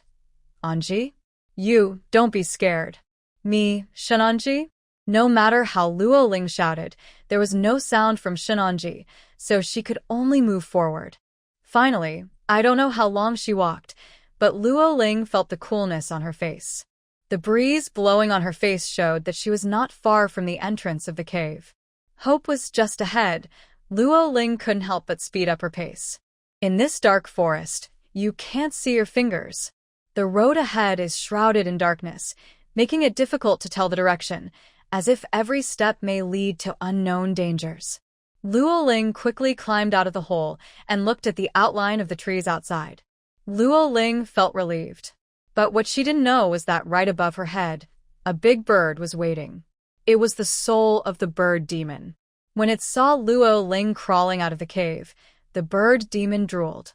Luo Ling, who felt relieved just a second ago, suddenly smelled a strong demonic aura. She slowly raised her head in horror. Ah! Following a scream, Luo Ling stood at the entrance of the cave again. At this moment, she looked very satisfied. She looked up and down at her outfit and said, "Oh, I finally met a good skin. Ha ha ha ha ha ha ha." The bird demon Luo Ling flew away in an instant, leaving behind a long whip and 2 magical weapons on the ground. Shenanji was also very nervous at this time. It was the first time she encountered such a thing, and all her companions who were traveling with her were dead. Although the spirit snake was leading the way, her legs were still a little weak, and she sat on the ground not long after walking. The spirit snake also saw the fear in Shenanji's heart. Just when Shenanji was about to rest, it used the dream state. In the dream, Meng Hong, the $10 demon-slaying master, appeared. The rolling mountains are like a giant that has just awakened, stretching out its lazy body. The trees in the mountains are lush and green, and the emerald green leaves are coated with a layer of gold by the sunlight. The breeze blows and flickers with light, as if they are gold sprinkled by nature. In the middle of the courtyard of the Tumwang Temple, Kodak was sitting cross-legged. The golden mask on his body looked even more dazzling under the early morning sun. In sharp contrast, the bright red mask was covered by a layer of black clouds, which seemed to slowly swallowing the bright red mask. In the Panluo cave of the Azalea Valley, the bird demon possessed Luo Ling's body and slowly digested the spiritual energy of all the demon catchers last night. Ah!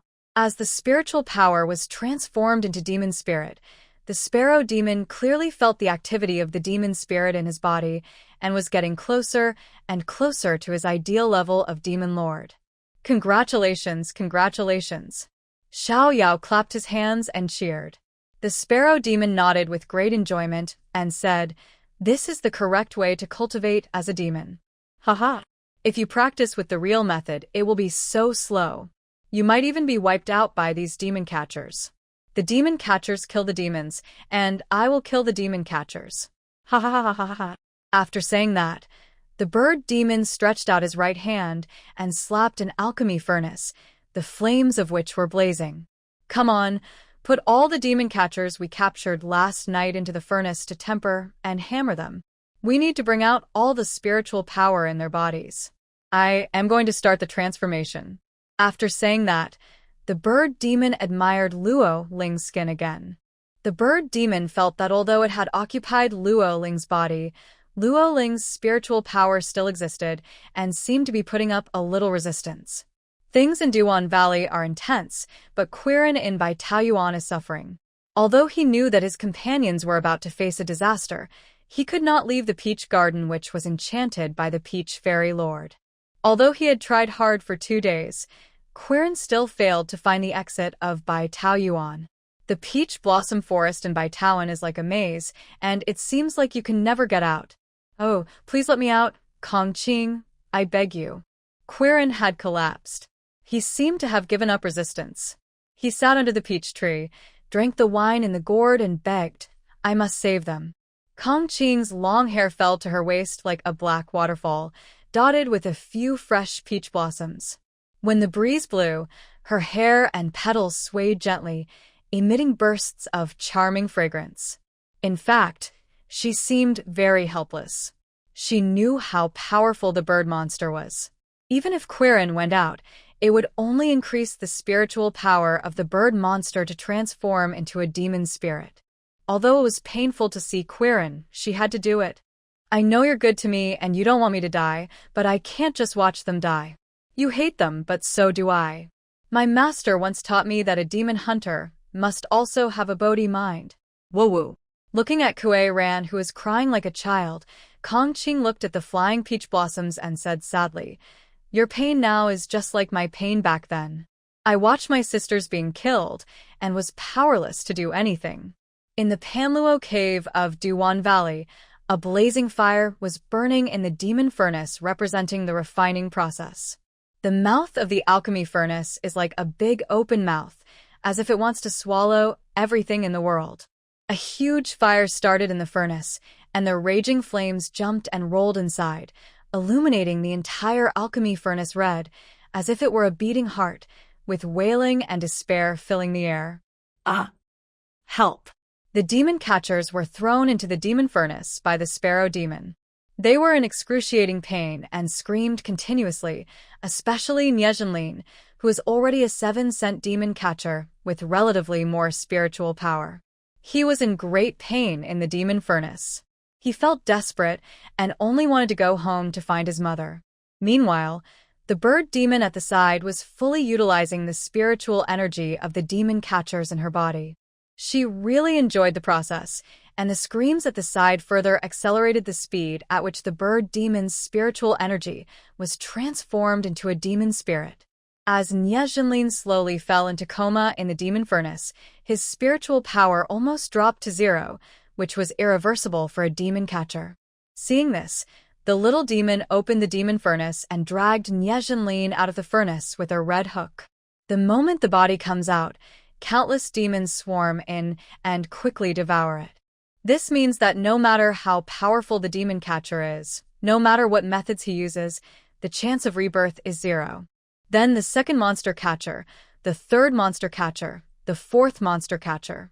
Ha ha ha ha ha ha ha. The sparrow demon laughed and enjoyed it, but after all the demon catchers were refined by the demon furnace, the sparrow demon still found that he was still a little short of being promoted to the demon king, and maybe Shen was just short of escaping. Just a little bit of peace.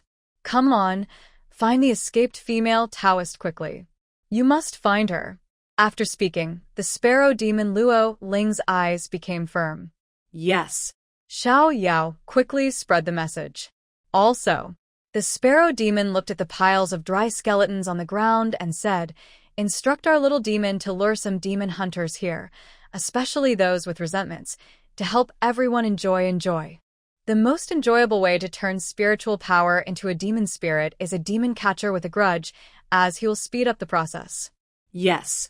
After the little demon left, the bird demon thought of Ko Dashing, who was still struggling in Tingwang Temple. This guy was almost dying, but he used a shield to trap himself, leaving the bird demon with no way to stop him. Whoosh. As he was speaking, the bird demon flashed in front of Tingwang Temple.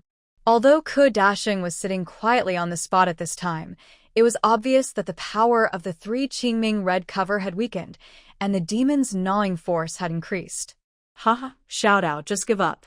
You are the only one I need. Don't hold on so hard. The bird demon said gently. The voice seemed familiar. Ko Dashing, who was already extremely hungry and felt that he was about to collapse, shouted, Junior sister? Is it you, junior sister? Yes. The bird demon Luo Ling nodded. Yes, it's me. Come on, give up and come to my furnace. Although Ko Dashing could no longer see anything and did not dare to open his eyes, he was certain that Luo Ling's body had been taken away by the sparrow monster, so he said, "You monster, wait and see." Ha ha ha, what are you looking at? No one is here to save you. Besides, you are immortal. You've been hungry for 2 days, and you've become thin. Ha ha ha. The Sparrow Demon was only a little bit away from becoming a demon lord, and was determined to get Kodakshing, junior sister. Kodakshing regretted that he should not have taken Luo Ling down the mountain privately. Although Luo Ling had a strange personality and a strong self-esteem, which annoyed him along the way, Kodakshing still regretted it. He felt sorry for Luo Ling's Sparrow Demon. Don't shout, don't shout. I'm not right in front of you. Be good, and let me eat you too. Then you two will meet. After saying that, the Sparrow Demon Luo Ling sat on the stone steps nearby, looking at the struggling Kodakshing with a look of enjoyment. By the way, you should have a girl, and that little girl actually ran away. The Sparrow Demon suddenly remembered that there was such a thing, so he stood up suddenly, waved his right hand, and the whole person disappeared. Tumwang Temple. Kodak's eyes were bleeding and he didn't dare to open them because the Sinking Ming Red Mask was a passive defense skill. Once he opened his eyes, it meant canceling the skill. As for him now, he didn't dare. He could only wait for good luck to come and see who would come. Save him. At this time, the little demons arranged by the Sparrow Demon are searching for Shun Anji's traces in the Cuckoo Valley. These little demons must find Shun Anji's specific location during the day and then report the Sparrow Demon to harvest at night. At this time, Shun Anji had already fled to the top of the highest peak of Duan Valley after being enlightened by Meng Hong in his dream. Snake treasure, this is the top of the mountain, there is no way. Shun Anji stood on the top of the Duan Valley, looking at the endless golden color in front of him. He really didn't know where the way out was. The spirit snake jumped onto Anji's shoulder and looked into the distance and said, "It must be there. Didn't the patriarch say it in the dream?" After a day of climbing the mountain, Shun Anji was exhausted. He took out a few wild fruits he had brought with him and sat on the ground to eat them. Snake Bao, I don't know how they are doing. Spirit Snake shook his head and said, "It's probably quite overwhelming.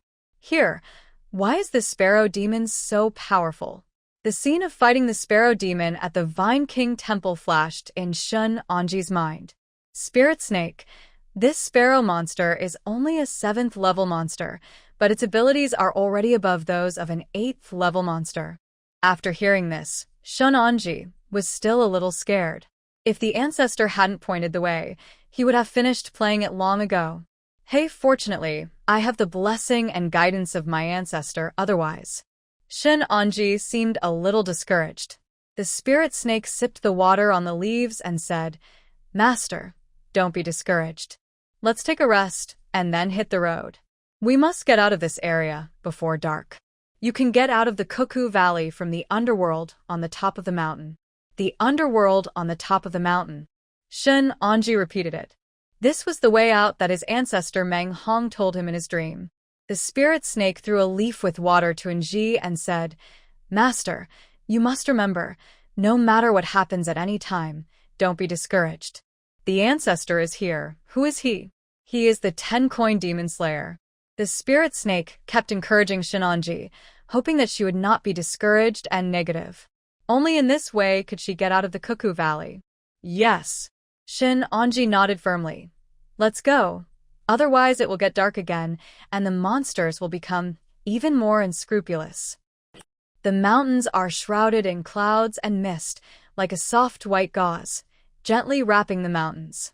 As the sunshine gradually becomes stronger, the clouds and mist begin to slowly flow and change, sometimes like the rough sea, sometimes like the elegant fairy skirt, adding a touch of mystery to the rhododendron valley.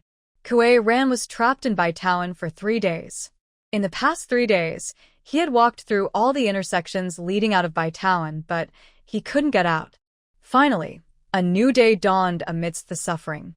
The early morning sunshine shines through the gaps between the peach blossom trees and onto the familiar land, as if it has covered the peach garden with a layer of golden gauze. The breeze blew gently, and the peach petals fell like snow, falling on Kuei Ran's shoulders. Quirin looked back at the beautiful peach garden, and every peach tree told his feelings. When he reached the exit of the peach garden, Kuei Ran looked back again. The gorgeous peach blossoms swayed gently in the breeze. Are the brothers safe for 3 days? Perhaps it's more likely to be bad than good. Kuei Ran held back the tears in his eyes and turned around to set foot on the road to Duan Valley.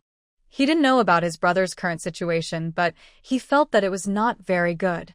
He first found a horse, and then rode at full speed to the Azalea Valley, eating, drinking, defecating, and urinating on the way. The mist in the mountains is the soul of Duan Valley. They are thick or thin, gathering or dispersing, floating leisurely in the valley. Sometimes, the mist is like a layer of gauze, gently covering the peaks, making the peaks looming like a shy girl. Walking along the winding mountain road, the wildflowers and grasses on the roadside are the spirits of nature. The colorful flowers sway gently in the breeze, emitting bursts of fragrance. Quirin stopped to watch with a nervous mood. Finally, under the big tree, Quirin saw 2 skeletons who looked like they had been dead for a long time. Since it was daytime, the monster's movements were restricted, so Quirin's journey was relatively smooth. He was just being watched by a strange bird.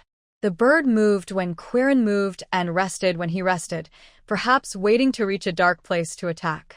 The demonic energy is too strong. Kuei Ran has already smelled the powerful demonic energy. Just as Quirin was worried, the porcelain demon Kongqing turned into a purple cloud and followed the strange bird, stopping and starting. Finally, after rushing and hurrying, Kuei Ran finally arrived at Tinwang Temple before sunset. Quirin was terrified by the scene in front of him.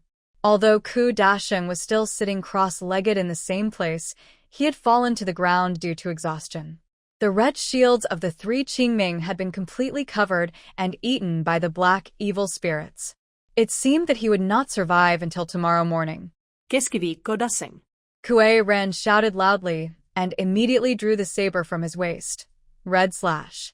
Red splitting slash, a martial arts technique from the Mountain of Martial Arts, uses spiritual energy, and the eyes turn red.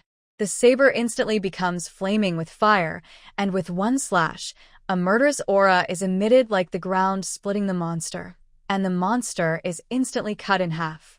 The raging fire rushed out and directly chopped towards the sinking Ming red cover. Bump. With a loud bang, all the demon souls flew away, and the 3 Qingming red covers disappeared along with them. Ku Dasheng fell to the ground immediately. For fear of being bewitched by the sparrow demon, he disabled his own eyes and became unable to see. Code action, code action. Quirin shook code action repeatedly. Ku Dasheng's physical strength was severely overdrawn, and his spiritual power was also consumed by the demon spirit. He supported the last bit of strength and said, Kuei Ran, leave here quickly, they are all dead, all dead. I know, this is all the conspiracy of the sparrow demon, it's all his conspiracy, he just wants to catch you all in one fell swoop. Quirin told the truth of the matter, but it didn't matter. Without further ado, Quirin looked around and saw a black cloud in the distance pressing towards Tinwang Temple.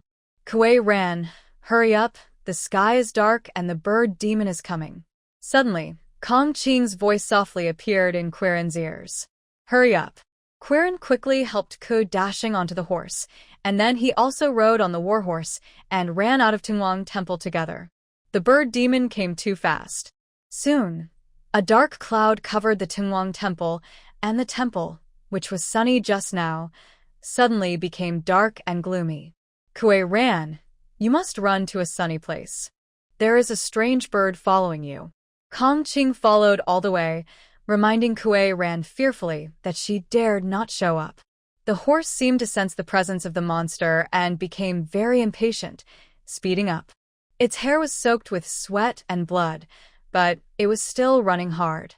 Quirin and Ku Dasheng on their backs held the horse's reins tightly, their bodies rising and falling as the horses galloped. Quirin could feel the fatigue of the warhorse, but he also knew that they could not stop, as if they stopped they would be doomed. Really, after dark clouds covered the sky, the entire Tinwang Temple darkened. The bird demon teleported here and saw that Ku Dasheng was gone. He angrily killed a little demon beside him immediately, complaining about something. Kuei ran, the horse can't run anymore.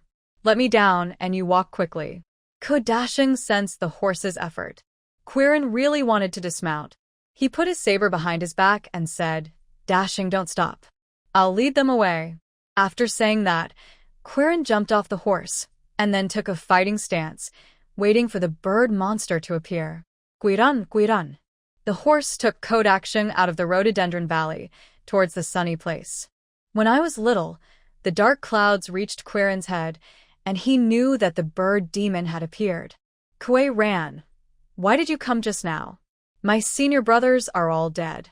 Suddenly, Luo Ling stumbled out of the woods.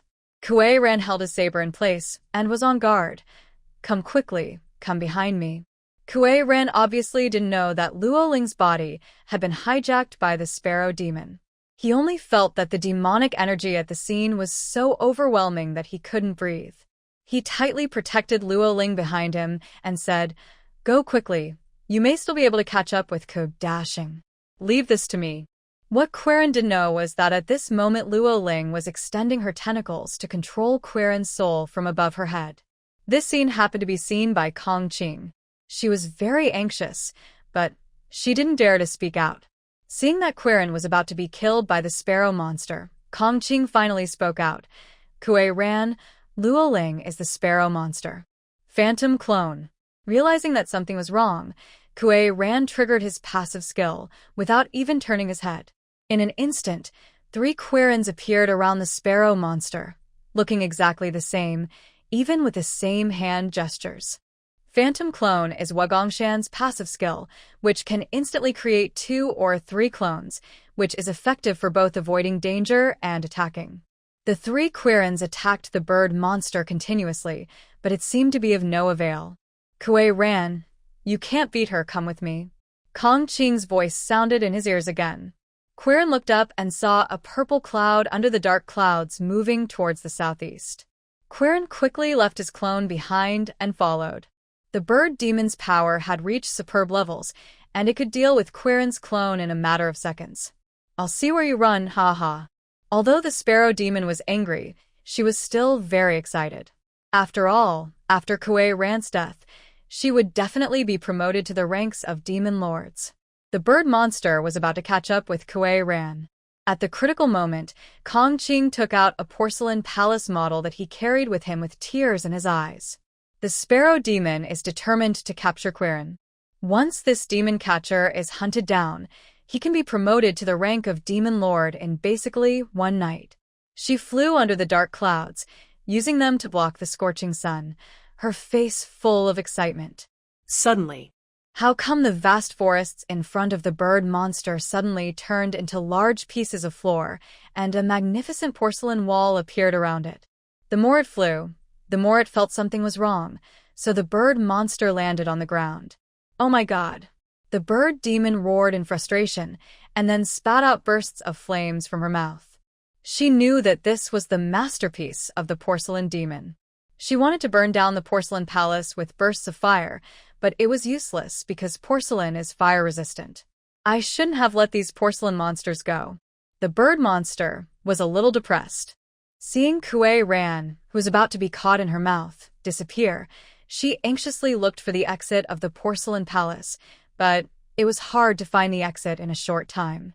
It turned out that the 6 porcelain monsters were hunted by monster catchers and were killed along the way, leaving only Kong Qing and the 3rd sister Xiao Huang. Just when the 2 sisters were desperate, they met a monster sent by the sparrow monster to search for monster repair parts outside. Just like that, the 2 sides reached an agreement. Kong Qing and his 3rd sister Xiao Huang were responsible for leading more demon catchers to the Azalea Valley, while the sparrow demon would help the porcelain demon avenge the extermination of his family. What Kong Qing didn't know was that the sparrow demons hunted down demon catchers, not just to avenge the porcelain demon. In the end, the 3rd sister Xiao Huang was killed by the demon catchers in the King Kong cave before she could see the dawn, while Kong Qing lured her all the way to the Azalea Valley. No one expected that there would be such a small episode as Kuei Ran in the middle. The sparrow demon was trapped in the porcelain palace. In order to escape from the maze as soon as possible, she quickly split herself into many little demons to find a way out.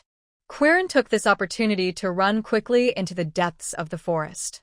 "Where are we going now?"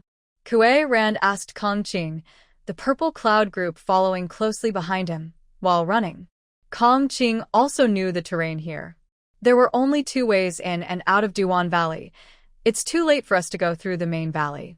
We definitely can't get out before dark. We can only go through the underworld road on the top of the mountain. There is no other way. Then what about Kodakshin? Quirin stopped and looked back at the deep and unreachable forest. Kong Qing, as long as the horse is not dead, he can get out of the valley before the sun sets. It all depends on luck. You should leave quickly. Kong Qing knew that the porcelain palace alone would not be able to hold the sparrow demon back for a long time. More importantly, she had to take back the porcelain palace. This was the result of 100 years of hard work by the sisters. Although there were risks in doing so, she had no choice. Kuei ran. "Remember, no matter what happens, you just keep following this road up to the top of the mountain. There is a barrier on the top of the mountain called the Underworld Road. After passing the Underworld Road, you will be out of the Azalea Valley," Kong Qing said, as if he was saying goodbye to his lover forever. Quirin was moved. The beautiful woman in front of him was a porcelain demon. How could he be moved? Before Quirin could react, Kong Qing had already turned into a purple cloud and flew away. The sparrow demon was indeed powerful. Although she was trapped in the porcelain palace, after she had messed around inside for a while, the entire palace was in pieces, as if it was about to collapse. It was seriously damaged. Because the sun in Azalea Valley was quite hot today, Kong Qing did not dare to stay in the sun for too long. He could only transform into a cloud and shuttle back and forth in the woods, while also avoiding the various spies set up by the bird demon. After an unknown amount of time, the sparrow demon finally found an exit in a corner of the porcelain palace. Although she was angry at this time, it was of no avail because the porcelain palace had wasted her too much time. Whoosh. As soon as it left the porcelain palace, the bird demon couldn't wait to fly out under the cover of a black cloud. Kong Qing landed behind a big tree. After seeing that all the monsters had left, she cast a spell to take back the porcelain palace again. Looking at the severely damaged porcelain palace model in her hand, Kong Qing felt extremely distressed. The scene of her sisters building the porcelain palace day and night emerged in her mind, and her tears flowed out. Quirin escaped with the help of the porcelain demon Kong Qing, which made the sparrow demon furious. He immediately deployed some little demons to search the entire valley, followed Kong Qing's instructions, and headed straight for the underworld on the top of the mountain. As the sun sets in the west, the afterglow shines on the rolling hills, giving each peak and each forest a clear and soft outline. Kuei ran panted and finally reached the top of the mountain. Standing on the top of the mountain, looking around, the sunset on the horizon blended with the mist in the mountains. The continuous mountains looked more majestic against this hazy background. Kuei ran. Suddenly, Shenanji's voice appeared behind Kuei ran, and he couldn't help but feel shocked. Shenanji was panting and just came to the underworld on the top of the mountain. Kuei ran was very cautious. After all, Luo Ling had learned from the past. Shenanji was also surprised. Looking at Kuei ran's miserable escape from death, he knew what he had just experienced. "What are you doing standing there stupidly? Let's go quickly." Shenanji passed by Kuei ran and walked directly along this barrier. Seeing Shenanji walking away, Kuei ran realized that this guy was not a monster. Luo Ling has been possessed by a demon. Kuei ran was shocked. "I know. It's too scary, this sparrow demon." Shenanji also hurriedly walked around for several times before arriving at the top of the mountain and said, "Fortunately, you didn't follow me at the beginning. Otherwise it would be over." Kuei ran stopped and wanted to tell Shenanji about the sparrow demon's conspiracy, but he thought about it and forgot about it. "Where is your spirit snake?" Kuei ran asked, still afraid that Shenanji was a demon. After all, the demonic aura still existed. Shenanji looked back and said angrily, "It's not because of you.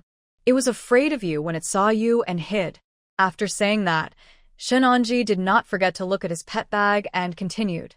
Then, can you not be cruel to my snake treasure in the future? Kuei Ran felt relieved now. The spirit snake was also there, so they were inseparable. I didn't kill it, I just told it to soak it in wine. Kuei Ran explained. Shenanji stopped, looked at Kuei Ran seriously, and said, it's afraid of soaking in wine. Kuei Ran. Okay, I won't say anything anymore, let's go. In the evening, the two people left the Cuckoo Valley, through the underworld. The sparrow demon who caught up was furious. It started to chase Kudashing, but failed to catch him in the end. Then he turned around and chased Kuei Ran, but he came a step too late. Who told them about the underworld on the top of the mountain? Who? The sparrow demon stood on the top of the mountain angrily looking at the trembling little demons behind him and immediately waved his hand, and several little demons, the demon's soul flew away. There was only one step left before he could advance to the ranks of the 8th level Demon King. The sparrow demon was unwilling to give in and decided to leave the Cuckoo Valley. Life and death are just a matter of thought. For Kuei Ran, Shun Anji, and Kudashing, they are just survivors. Kuei Ran and Shun Anji looked very disappointed after escaping from Cuckoo Valley. It was the first time for them to go down the mountain to experience, but it seemed that what they experienced was not as simple as experience. They had to have a proper demon killing experience of $7 demon catching master or above, so they all seemed very disappointed. The spirit snake didn't dare to come out again under Kuei Ran's lustful power. The two of them walked like this for who knows how long, leaning on a wooden stick. Anyway, in the dark night, I found a dilapidated house in the distance with the lights on. Master, why don't we? There's a family ahead, let's take a rest. Seeing that Shun Anji and Kuei Ran had lost their energy and seemed unable to even walk, Lingxi persuaded the people in front to rest. Shun An's hissing stopped helplessly and looked at the lights in the distance and asked, have we left the Cuckoo Valley? Kuei Ran looked back and saw nothing but darkness behind him. He nodded. It seems so. Snake treasure, I really can't walk. Shun Anji wanted to sit down and take a nap immediately. The spirit snake jumped out of the pet bag. No, master, hurry up, keep at it, we'll be there soon. Finally, with the encouragement of the spirit snake, the two of them appeared at the door of the fellow villager's house, leaning on crutches like beggars. Looking at the two people outside in the dark winter, the old man who opened the door was a little surprised at first. After seeing the two people's clothes, he seemed to understand their occupations. So, he welcomed the two people into the house, without hesitation. Two Taoists, you are coming from the Cuckoo Valley. That monster is really fierce. Old man, Li brought tea. Shunanji nodded, thought for a moment, and asked, Old man, is there anything to eat? Old man Li frowned and shook his head. We don't have any cooked food, but we do have sweet potatoes. We just harvested them today. Shenanji looked at the pile of sweet potatoes at the door and was about to get up to grab two to eat, but was blocked by Kuei Ran on the side. Kuei Ran turned his head and looked at the kitchen. You cook us 2 large bowls of noodles. No, this really... Mr. Li was a little embarrassed. The food at home was not enough. The two guys were so hungry that they must have eaten several kilograms of noodles. So he said, sweet potatoes, eat sweet potatoes. I'll peel them for you. Snap. Before Mr. Li turned around, Kuei Ran placed a large ingot of silver heavily on the table. Hurry, it's better to add 2 eggs. Silver. Mr. Li's eyes turned green and he quickly declined. This is not good? This. Don't worry, you don't need to look for it. It's all yours. The accommodation fee for tonight is also included. Kuei Ran put down the baggage on his body after saying this. It would be better to have some wine. I need to calm down. This deposit is a considerable amount of money. For Mr. Li, it is enough to cover the expenses of his family for more than a year without him having to go out to work. Okay, wait a moment. Uncle Li quickly went into the house and asked his wife to light a fire and cook. Kuei Ran proudly looked at Shun Anji's disbelieving eyes and said, Fairy, didn't I tell you before? Monster hunters also need to know the fireworks in the world. What are fireworks? Silver is fireworks. Indeed, if it were Shunanji tonight, she would probably have to eat sweet potatoes because she really has no money. After a while, Old Man Lee came over with a bowl of fragrant bacon noodles and a pot of wine. Wow. Shunanji was the first to sigh. It smells so good. It smells so good. Kuei Ran was also very hungry, so the two of them sat in the same basin, one with a chopstick and one with a chopstick, until they were full. The spirit snake beside him was also so greedy that he took the time to eat the leftovers he dropped on the table. Leftovers. Full of wine and food. One was lying on the bench and burping, and the other was sitting on the edge of the bed in the back room in a daze. Snake bow. What should we do? Shunanji no longer had any idea and didn't know what to do next. The spirit snake crawled around the bed and said, "Master, don't be anxious. Don't panic." Can I not panic? Snake treasure, they are all dead. Shunanji seemed to be in shock, a little confused. Kuei Ran heard the conversation in the back room, so he came to the door quietly. The spirit snake pondered for a moment and said, "Master, don't be afraid. Wouldn't it be better to just ask the ancestor?" Yes, come on, I want to see my ancestor." After saying that, Shunanji sat on the bed, waiting to fall asleep. A beam of light entered Shunanji's head, and then Shunanji fell asleep. It's not new that spiritual pets can use skills, but looking at the operation of the spiritual snake, Kuei Ran really couldn't figure out what skill it was. Extremely tired, Kuei Ran yawned and prepared to sleep. The next day, in the early morning, the countryside gradually wakes up from its sweet sleep. The light morning mist is like a veil, covering the whole village. The first thing to break the silence was the crow of the rooster, the loud sound echoing in the village. Kuei Ran stretched and walked out of the house, and then Shunanji also yawned and walked out of the house. By the small river at the entrance of the village, women were washing clothes. While beating the clothes with wooden sticks, they talked and laughed happily, and their crisp laughter echoed on the river. "Oh, I finally recovered. I don't know if Dashing ran out." Kuei Ran sighed. Before Shunanji could respond to his emotion, Kuei Ran caught sight of the spirit snake crawling on the branch. He immediately reached out to catch it with a playful smile. Help, master, he wants to make wine with me again, master." Spirit Snake's reaction was obviously too intense, scaring Kuei Ran back again and again, for fear of offending Shunanji again. Shunanji held the spirit snake in his hand and scolded, "Kuei Ran, you. I haven't done anything yet, it reacted too violently." Kuei Ran said depressedly. Shunanji comforted the spirit snake. "Snake treasure, be good, we are not afraid of him, don't look at him." And Kuei Ran rolled his eyes and continued to ask, "Where are you going next?" These words really stopped Shunanji. She calmed down and looked at the river in the distance. Obviously, it was not appropriate to return to the sect now. "I think you should go back to Sanqing Palace first. After all, I don't know what happened to Dashing, and Luo Ling was also eaten by the demon." After Kuei Ran experienced this incident, he felt that he still wanted to go back to Wugong Mountain first.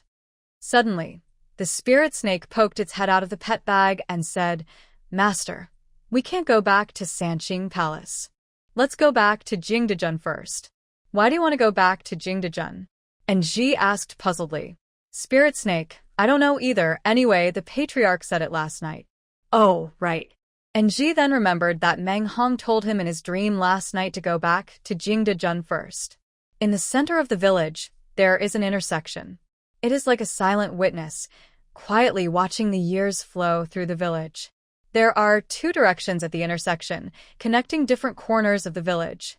The road to the east leads to a dense forest, and if you keep going, you can reach Jingdejun. The road to the west leads to Wugong Mountain. Let's say goodbye here. Although I know you look down on me, we are friends for life and death, which is rare. Kuei Ran was very moved by the experience of going down the mountain for the first time. Seeing that Quirin had taken the initiative to say this, Anji no longer hesitated. "Yes, we are friends for life and death. Although I really hate you, I still thank you for your company. Come visit Sanqing Mountain when you have time. Don't worry, Wugong Mountain is not far away." You should come if you have the chance. Kuei Ran bowed and said goodbye. See you later. Shenanji. The green mountains will not change. The green water will always flow, and we will see you again in the rivers and lakes. By the way, come on, take it, noble Shenanji. Kuei Ran handed a few coins in his pocket to Shenanji and said, I know you are noble and chivalrous, but next time you won't have anything to eat. I can't save you. These words made Shenanji feel a little embarrassed, remembering the days when he had just come down from the mountain to Jiangxin village and Jingdezhen to live in a ruined temple and eat steamed buns. Thank you. Shenanji pocketed a few coins. Just like that, the two separated at the intersection at the entrance of the village, with their backs facing east and west so firmly. This life and death experience has left a deep mark in the hearts of Shenanji and Kuei Ran. Kodak, who values fame and fortune, is in danger of living or dead. Luoling, who has a strong sense of self-esteem, has her body abducted by the sparrow monster. Niezhenlin and others, who are very ambitious, have become the monster's meal. Kuei Ran has learned to face it calmly. Life is so fragile and short that there is no time to waste on meaningless troubles and worries. After a whole morning of traveling, Quirin finally arrived at a post station, but he felt something was wrong as soon as he arrived at the post station. The fat boss here had dull eyes. When asked to pour some wine, he just poured it into the cup without even looking at it and did not charge any money. Behind the stall, there was a fat woman lying. Judging from the rise and fall of her belly, she was still alive, but she was unconscious. Boss, give me another 2 tails of beef. Kuei Ran said, and put 100 coins on the table. The fat boss did not answer. Instead, he grabbed a piece of meat with a lifeless look, put it on the plate, and brought it up. Kuei Ran discovered the strangeness of the dish of meat through his spiritual power and said, Boss, I want beef, not human flesh. As soon as he finished speaking, the fat boss suddenly turned into a ball of black gas, which quickly transformed into a big mouth and ate Kuei Ran. Dark magic. Kuei Ran recognized at a glance that this was the dark magic of the King Kong Cave. When they were hunting the pig demon in the King Kong Cave, they almost killed it, but he escaped in the end. They didn't expect him to run away. Tony cut. Kuei Ran slashed with his sword, and the saber cut through the dark magic. But the dark magic was like an unpredictable cloud of smoke, which soon transformed into another shape and attacked Quirin. Quirin was more than enough to deal with a single 6th-level monster like dark magic. Dark magic took the lead in attacking, opening its empty mouth and spewing out a black smoke. The smoke spread quickly, and Quirin suddenly felt difficulty breathing and his vision became blurred. Kuei Ran covered his nose and swung the saber in his hand. The blade drew a bright arc in the air and slashed at the dark magic. The dark magic flexibly dodged the attack and continuously released more smoke to interfere with Kuei Ran's actions. Soon, Quirin felt like she was completely in a dark world. No big deal. Kuei Ran quickly took out a piece of talisman paper from his waist, poured the wine on it, and chanted a spell. Go. As the talisman paper burned, the smoke was dissipated, and the entire post station returned to peace. Bump. Ah! Before Quirin could react, he saw the fat proprietress who had been lying unconscious under the table hit Quirin's head hard with a wooden stick. Quirin felt dizzy on the spot and was about to see the fat woman clearly, but he still fell down. I have worked so hard to make some money from business, and you, a lowly gangster, dare to destroy my business.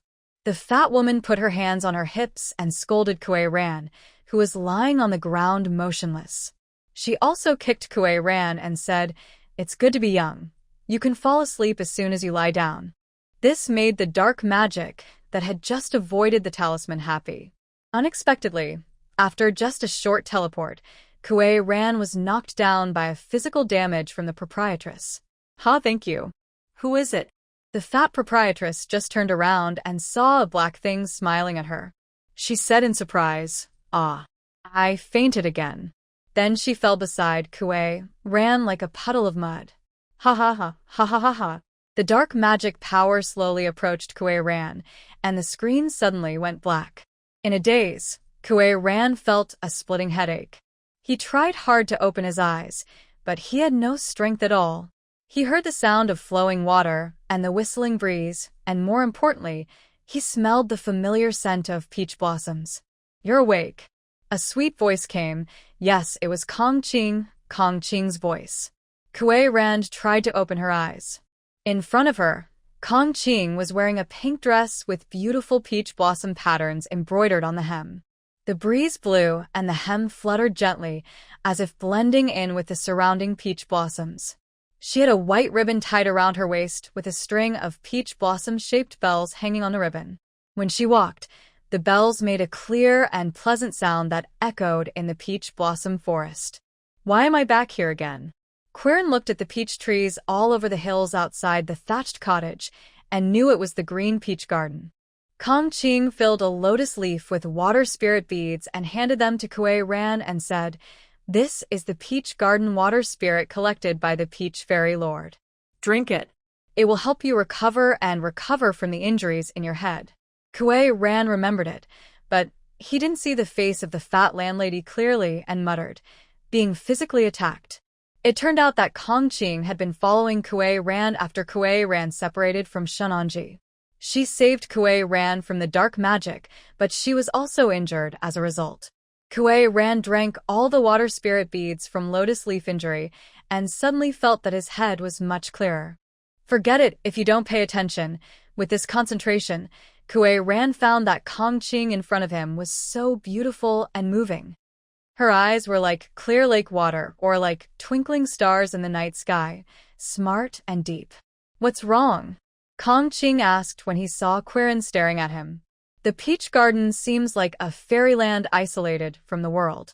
As far as the eye can see, there is a sea of pink, with countless peach trees neatly arranged, their branches intertwined, forming a natural flower shed. The peach blossoms are crowded together and blooming busily. Each one is delicate and gorgeous. The petals are as pink as a girl's cheeks, covered with morning dew, crystal clear like pearls. If I were not disturbed by the world, I really want to live here forever." Quirin sighed as he looked at the scenery outside the straw hut. Kong Qing was cleaning up the fallen peach blossoms and said, "Sure. The bird monster can't find this place anyway. The peach fairy is here." Kuei Ran, "Master Tao?" "Yes, it's also a demon cultivator, already at level 6. Kong Qing pointed to the peach orchard in the distance and said, "When the fruits are ripe, the peaches here will be very sweet." Quirin was only 20 years old. He didn't hear clearly what Kong Qing said, but his eyes stayed on her. Kong Qing has actually fallen in love with Kuei Ran. Perhaps she knows that she may have to follow in the same path as her sister Lu Yulin, but there is nothing she can do. When love is deep, it will naturally deepen, and Yao is no exception. She slowly approached Kuei Ran. Her eyes were like deep lake water, revealing a fascinating charm between the rippling waves. Her lips were like delicate rose petals, with a faint smile on the corners of her mouth, which made people fall in love with her. This made Quirin a little overwhelmed, and he quickly pushed and ran into the hut. "What? Are you scared?" Kong Qing frowned. Kuei Ran felt extremely hot all over. She sat on the bed and didn't dare to get up. She looked embarrassed. Afraid. What are you afraid of?" "Humph." Kong Qing slowly took off the white veil on her body and murmured, "I am going to eat you today." This made Quirin unable to resist, and he started bleeding from his nose on the spot. Suddenly, it started to drizzle outside. The drizzle was like cow hair and fine silk, gently falling in the peach garden. The pink peach blossoms look even more delicate and beautiful under the moistening of the drizzle. Each petal looks like a carefully carved jade, crystal clear and sparkling with charming luster. The drizzle covered the entire peach garden like a veil, and the scenery in the distance became blurred, like smoke and fog, adding a bit of mystery to the peach garden. Occasionally, a breeze blew, and the smoke like rain and fog floated gently. In the thatched cottage, Peach blossoms were flying everywhere, and the smoke from the incense made the cottage particularly clear. Kongqing was sleeping in Quirin's arms. Quirin was carefully stroking her cheek, feeling a little uneasy, but also with a little expectation. "Oh, I'm really not a human being." Quirin sighed and blamed himself. Kongqing showed her pink little face from under the quilt and said, "I'm not a human, ha ha ha." Seeing Kongqing laughing so happily, Ran pinched her nose and said, "I feel like I've made a big mistake. I will definitely be expelled from the sect. Alas, my life is over. My career as a monster catcher is over." Kongqing said, "Ha ha, just tell the masters that Ran said seriously and thought for a moment before saying, 'No, I have to go back to the sect.' I think you should not go back yet. How could the dark magic appear in the post station? And I followed it for a while, and it seemed to go to Sanqing Mountain." Kongqing felt that this matter was not that simple. After all, demon cultivators rarely expose themselves to the public. "So what do you mean?" Quirin hesitated to speak. Kongqing said with a bad smile, "Don't think so wildly. I mean, why don't we go back to Jingdejun first? Since Shun Anji can survive all the way, she must be capable. I think it's better to go back to Jingdejun first." Ran picked up his wine gourd, took a sip of wine and nodded. "That's the only way." In this way, one person and one demon rested shamelessly for 2 days in Baitawan. In the dreamlike peach garden, the breeze blew, and the peach blossoms fell one after another, as if pink snowflakes were dancing in the air. Ran and Kongqing held hands and walked slowly on the path out of Baitawan. When they reached the exit of Baitawan, they stopped and looked back. The gorgeous peach blossom forest swayed gently in the breeze, seeming to say goodbye to them. There was a trace of reluctance in their eyes, but more importantly, they were looking forward to the future. In a blink of an eye, the two arrived in Jingdejun. The bustling streets are filled with the cries of vendors, and the shops are filled with all kinds of porcelain. The scene is like a long-awaited reunion.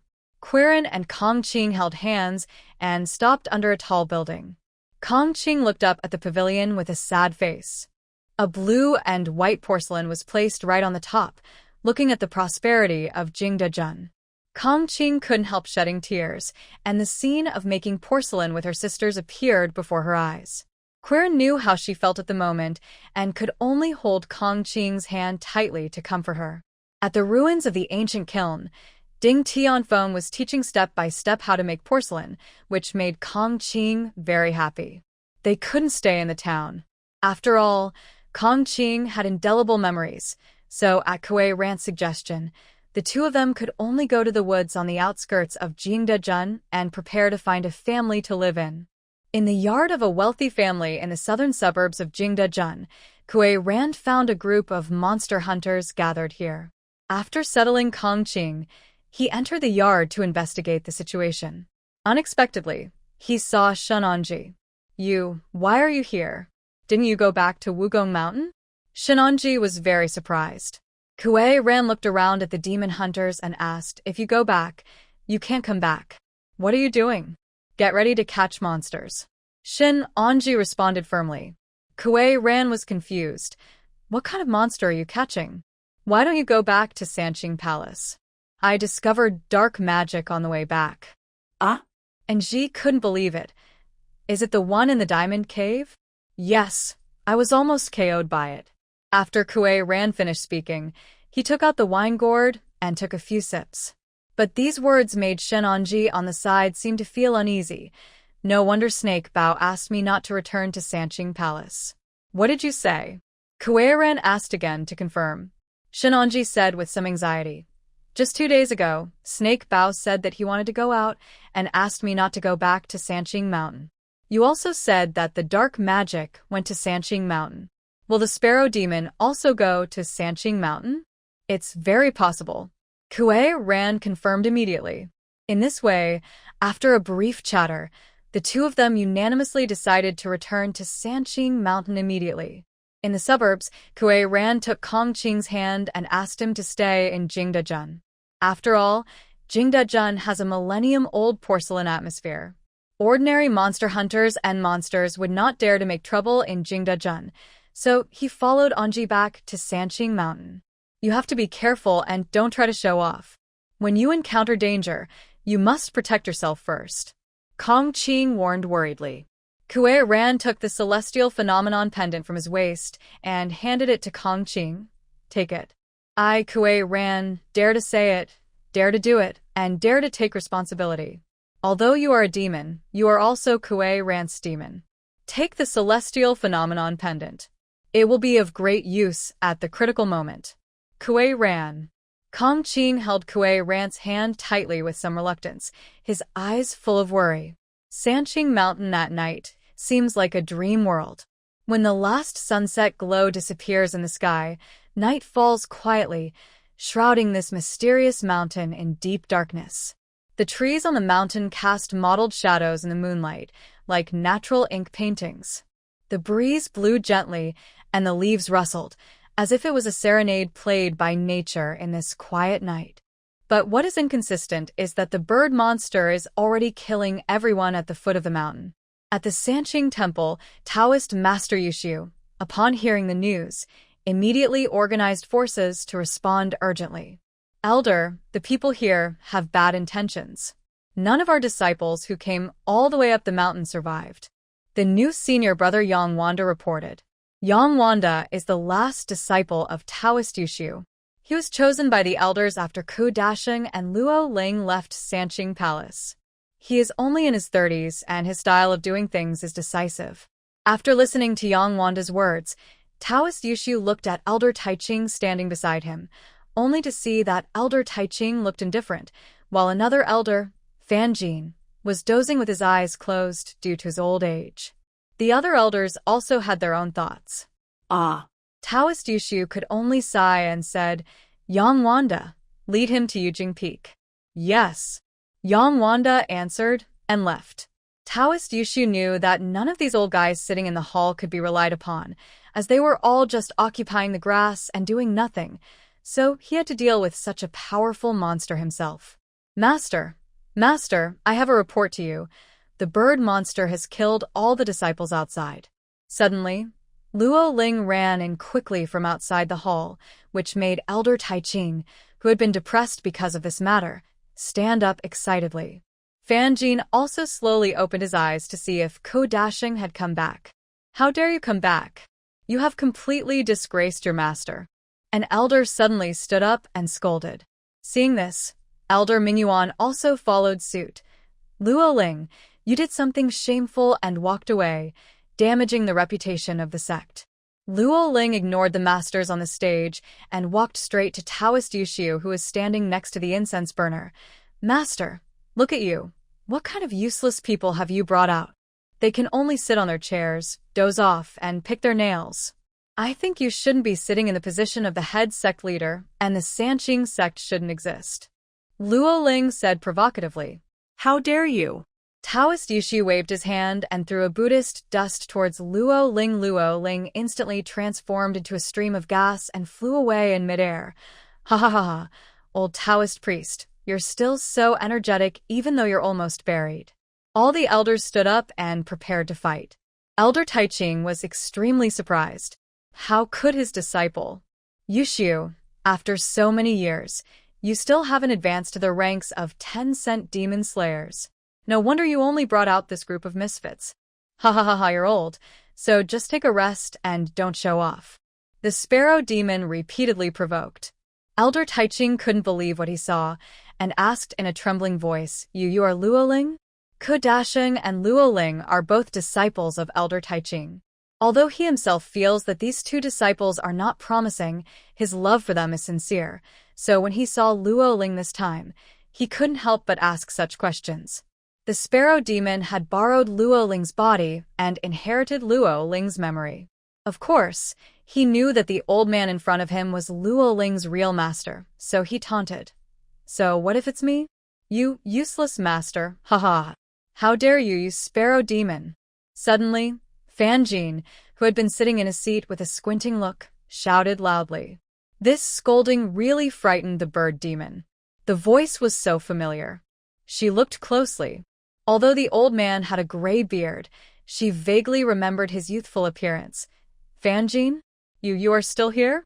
Not dead? The Sparrow Demon and Fanjin had a relationship 40 years ago. At that time, the Sparrow Demon dominated the Cuckoo Valley and killed passers-by at night. Senior brother Yushu immediately arranged for Fanjin to enter the valley to exterminate the demon. Fanjin held the Yuhua Sword, and only it took 3 days to kill the Sparrow Demon, so that it didn't dare to show its head. Fan Laodao, I thought you were dead? You gave the Jade Flower Sword to a little girl. The Sparrow Demon said angrily. Little girl. Everyone looked at Fanjin, knowing that his Yuhua Sword was given to Shinonji. Fanjin actually saw it. Since all the Sparrow Demons knew about this, and Ji must be fine, so he said, Ha ha ha ha, I am the one sent by the old man to destroy you. I will continue my master's work and finish my duty of slaying demons. This made the bird demon angry and helpless, but her purpose was not to massacre the Sanqing Palace. After all, she was no match for these experienced Taoists in front of her. She just wanted to have fun. Ha ha ha, today is your 3 purities calamity, ha ha. The bird demon transformed into a wisp of green smoke and flew out of the hall. The bird monster flashed away, and everyone came to the entrance of the hall and looked in the direction where the bird monster flew away. As night falls, darkness wraps Sanqing Mountain tightly, like a huge net. Boom. Suddenly, the sky was torn apart by a pale flash of lightning, followed by a deafening thunder that resounded through the sky. The lightning, like a sharp sword, pierced straight into Yuhua Peak, instantly illuminating the dark world as bright as day. With every streak of lightning, one can clearly see the hideous outlines of Yuhua Peak, Eugin Peak, and Yushu Peak. The peaks are steep and the cliffs are precipitous, like the fangs of an ancient beast, ready to devour everything. Yushu vaguely felt that a bloody storm was about to come. Junior brother Taiqing, this monster can come to Sanqing Mountain to challenge openly, so it must be well prepared. You must quickly gather the elders of the 5 peaks and 6 academies. Starting tonight, you must find the sparrow monster, even if you have to search the entire Sanqing Mountain. Taoist Yushu arranged. Elder Taiqing had not yet come to terms with what happened to Luoling, but he still replied, yes. Brother Fan. Taoist Master Yushu looked at the oldest elder of Sanqing Palace and said, Sanqing Blessed Land is the lifeblood of Sanqing Mountain. As an elder of Sanqing Palace, you must quickly retrieve the Yuhua Sword and be sure to protect Sanqing Blessed Land. Fanjin was very optimistic after hearing this, because from what the Sparrow Demon said just now, he had already concluded that the Sparrow Demon had been in contact with Shinonji, and that Shinonji had nothing to do with him, so he responded firmly, Don't worry, Blessed Land. Just get rid of the demon. Remaining brothers, this Sparrow Demon has come with bad intentions. Everyone has heard the provocation just now. I hope everyone will still be of one heart and one mind. Although Taoist Master Yushu knows that this is a mess, he must still say this. The overall situation is the most important. The Sparrow Demon has arrived at Sanqing Mountain, which makes the leader, Taoist Priest Yushu, feel that a bloody storm is coming. The entire Sanqing Mountain felt like it was facing a formidable enemy. This was not because of how powerful the Sparrow Demon was. Anyway, Yushu always felt that the arrival of the Sparrow Demon was not some kind of coincidence, but rather like someone who had broken a certain balance point in the human-monster world. But who was still there? Not sure. Sanqing Palace mobilized all its disciples to search for the Sparrow Demon in Sanqing Mountain for 3 days, but there was no trace of it. However, at the foot of the mountain, he met a person who even Elder Taiqing felt sorry for, and that person was Ku Dashing. Ku Dashing's eyes were completely blinded because he didn't dare to open his eyes to resist the bewitching power of the bird demon, which resulted in his inner demon catching fire and his eyes bursting. He returned to Sanqing Mountain with the help of passers-by. The person who was most saddened by what had happened to Ku Dashing was of course Elder Taiqing. Although his disciple was not outstanding, he was the one who had trained and raised him since he was a child. He couldn't help but shed tears when he saw Ku Dashing in such a miserable state. Master, I'm sorry. Ku Dasheng held Elder Taiching's hand and knelt down. Elder Taiching helped him up with tears in his eyes. "It's good that you're back. It's good that you're back. Better than Luo Ling Master Linger was harmed by the Sparrow Demon." Ku Dasheng was in agony. Although he hated Luo Ling's nagging all the way, she was his junior sister after all, and he felt very guilty. Elder Taiching sighed deeply.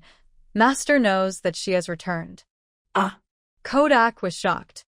Late at night, the Sanqing Blessed Land is like an old man who is isolated from the world, lying quietly among the mountains and forests. The moonlight is like water, sprinkling on the green tiles and red walls of the Taoist temple, casting a mysterious veil on this ancient building. Climbing up the bluestone steps, the slight sound under my feet seemed particularly clear in the quiet night. Walking into the courtyard of Fudi, an ancient ginkgo tree stands tall, its branches swaying gently in the night breeze, the leaves rustling, and the moonlight shines through the gaps in the leaves, casting mottled shadows on the ground. Fan Jin stood in front of the statue of Fudi Taizuan, and the wind chimes on the walking stick in his hand kept making a crackling sound. Fan Jin felt something was wrong. He seemed to become a little flustered, turned around, and walked outside. But as soon as he reached the yard, he stopped and saw the spirit snake appearing under the tree. "Are all the spirit snakes back?" And Ji? Fan Jin called out his name involuntarily. "It's almost there, it's almost there."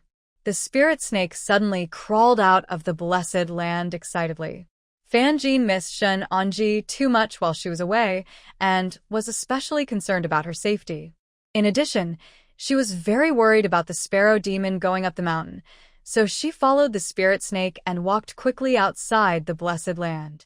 As soon as I stepped out of the gate of the blessed land, I suddenly felt a cool breeze behind me. "It's over." Only then did Fan Jin realize that he had fallen into a trap and saw Shun Anji standing opposite him with a jade sword in his hand. "Uncle Master." Anji's sweet voice filled Fan Jin's ears. Humph. Fan Jin had already seen that Shenanji in front of him was the Sparrow Demon, so he said, "Sparrow Demon, stop pretending. You still understand that I don't recognize Anji. Yuhua Sword, haha, but where my soul power lies."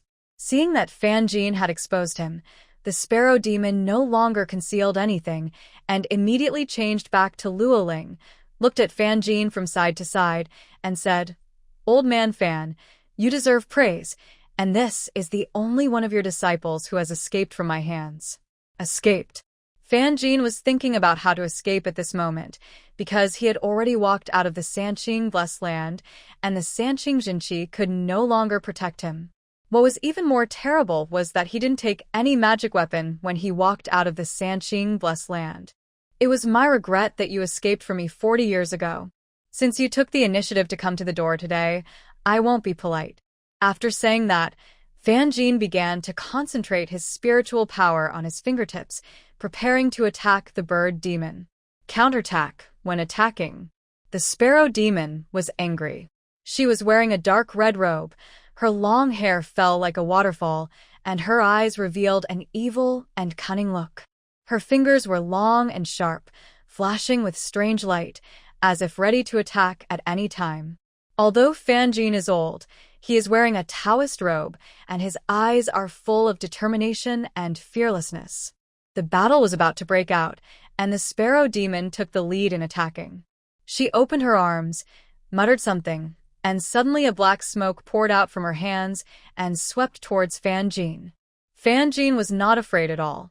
They quickly formed a formation, chanted spells, and wherever their fingers pointed, light quickly emitted light, forming a sword energy that dispersed the black smoke. As the battle progressed, both sides displayed their unique skills. The bird demon's figure was as erratic as a ghost, sometimes appearing behind Fan Jin and sometimes swooping down from the sky. Fan Jin was old, and he had no magic instruments or weapons. After several rounds, he was out of breath, and his right hand, which was leaning on a cane, began to tremble. He wanted to escape back to the Sanqing Blessed Land, but the gate of the Blessed Land was closed for some reason, and the disciple guarding the palace was missing. Huff, huff, huff. "It's over." Fanjin knew that he couldn't escape today. Ha ha ha ha. The bird demon was very excited and agitated. Looking at Fanjin, who had nowhere to retreat, he said, "Old man, go down and meet your disciples." Ha ha. Stop struggling. These words made Fanjin feel relieved. A trace of relief, and even a smile suddenly appeared on his face. He seemed to see the scene of his 7 disciples fighting against the 8th-level demon lord Lu Hong. Although all 7 of Fanjin's disciples died in this battle, it also established Fanjin's position in Sanqing Mountain. Ha. The sparrow demon appeared above Fanjin's head, and his hair quickly wrapped up Fanjin like a swelling Roman. Fanjin did not resist, but quickly activated his soul and returned to Sanqing Blessed Land. He wanted to wait for Shun Anji to appear before his soul disappeared. The strong wind howled, and the heavy raindrops hit Sanqing Blessed Land violently. Amidst the thunder, the candlelight in the blessed land flickered, and through the windows, the statues of gods enshrined in the temple were vaguely reflected. Those statues of gods seemed to come alive under the interplay of light and shadow, with expressions on their faces that were majestic, compassionate, or mysterious. Taoist priest Yushu appeared outside the stone gate of Sanqing Paradise, looked at Fanjin lying on the ground, and said regretfully, "Hey, I'm late. Wanda, quickly go to Mingwa Mountain to ask for Master Longxing's senior brother." Yang Wanda quickly turned around to handle it. The sun shines on the path of Sanqing Mountain, and the heroic Shin Anji returns to the mountain gate. She was dressed in plain clothes, with a black pet bag tied around her waist, with a jade sword hanging on it. Her long hair was tied high, and her eyes revealed determination and courage. Kuei ran behind him, seemed a bit bohemian. He carried a saber on his shoulder, occasionally swinging it around to chop down branches of trees on the roadside. The wine gourd on his waist swung around as he walked, and he saw that there was no wine in it. As soon as he arrived at the mountain gate, Shun Anji felt a trace of decadence. The disciple guarding the mountain gate has been killed, his body has been eaten by demon spirits, and the Taoist priest next to the mountain gate has also been knocked to the ground. Oops, we're late. Kuei Ran frowned and looked at the paw prints on the mountain door, knowing it was the sparrow demon. Shin Anji quickened his pace up the mountain. At this time, Sanqing Palace was holding a meeting to hunt sparrow demons. Taoist priest Yushu summoned the palace guards to study. Suddenly a disciple came to report that Shun Anji, who had gone down the mountain to practice, was back, which made Taoist priest Yushu vigilant.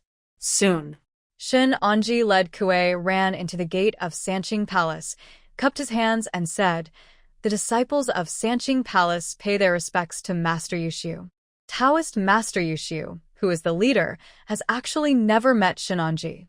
It was Elder Fanjin who came to him and strongly recommended this wise little fairy to go down the mountain to experience, and that's what happened next. Although Taoist priest Yushu was very advanced, he also noticed Kuei Ran carrying a machete behind Nji, but he still cautiously used his spiritual power to test it secretly.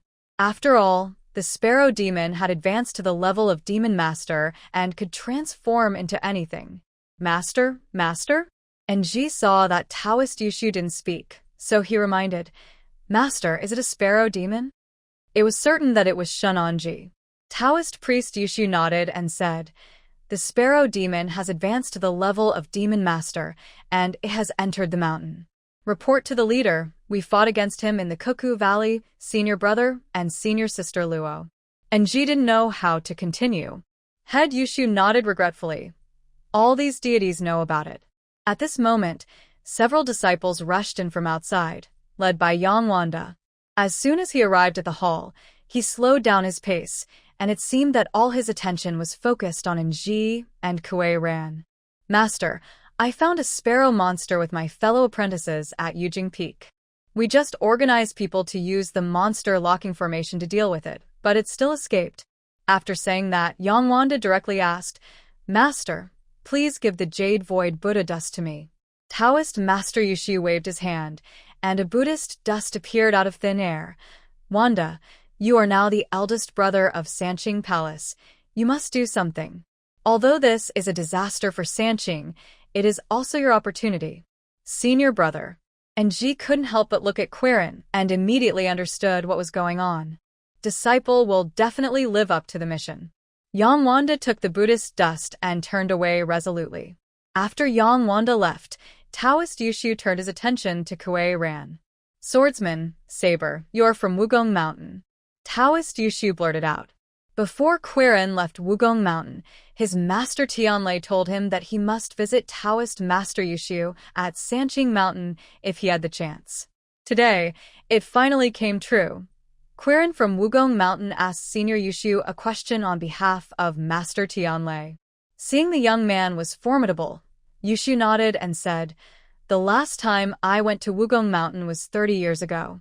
At that time, I fought against the ancient monster Fuju with Tian Binglai, the 9-cent demon slayer of Wugong Mountain, in another world.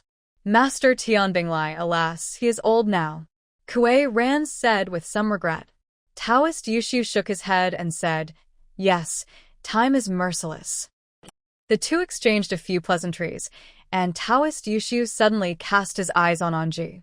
After thinking for a moment, he said, "Anji, you should go back to the blessed land soon. Senior brother Fan is still waiting for you. Master, don't worry, we have to settle the matter with the Sparrow Demon first, otherwise this guy will be in trouble." Shin Anji returned to the mountain a few days early just for the Sparrow Demon. As for meeting Fan Jin, it doesn't matter if it is delayed. After all, the brothers are still fighting against the Sparrow Demon. Taoist priest Yushu finally made up his mind to tell her this. Brother Fan has been killed by the Sparrow Demon. He left his soul in Sanqing Blessed Land and has been waiting for you. You. Disciple, please retire. Before Taoist Master Yushu could finish his words, and Ji ran towards the main hall with a sore nose. Death is not terrible. What is terrible is that the person who loved you died. Hearing that Fan Jin was killed by the Sparrow Demon, and Ji had a sore nose and cried while running, wishing he could get to the blessed land immediately. Uncle Master, Uncle Master. With two shouts, Anji pushed open the stone door of Sanqing Paradise.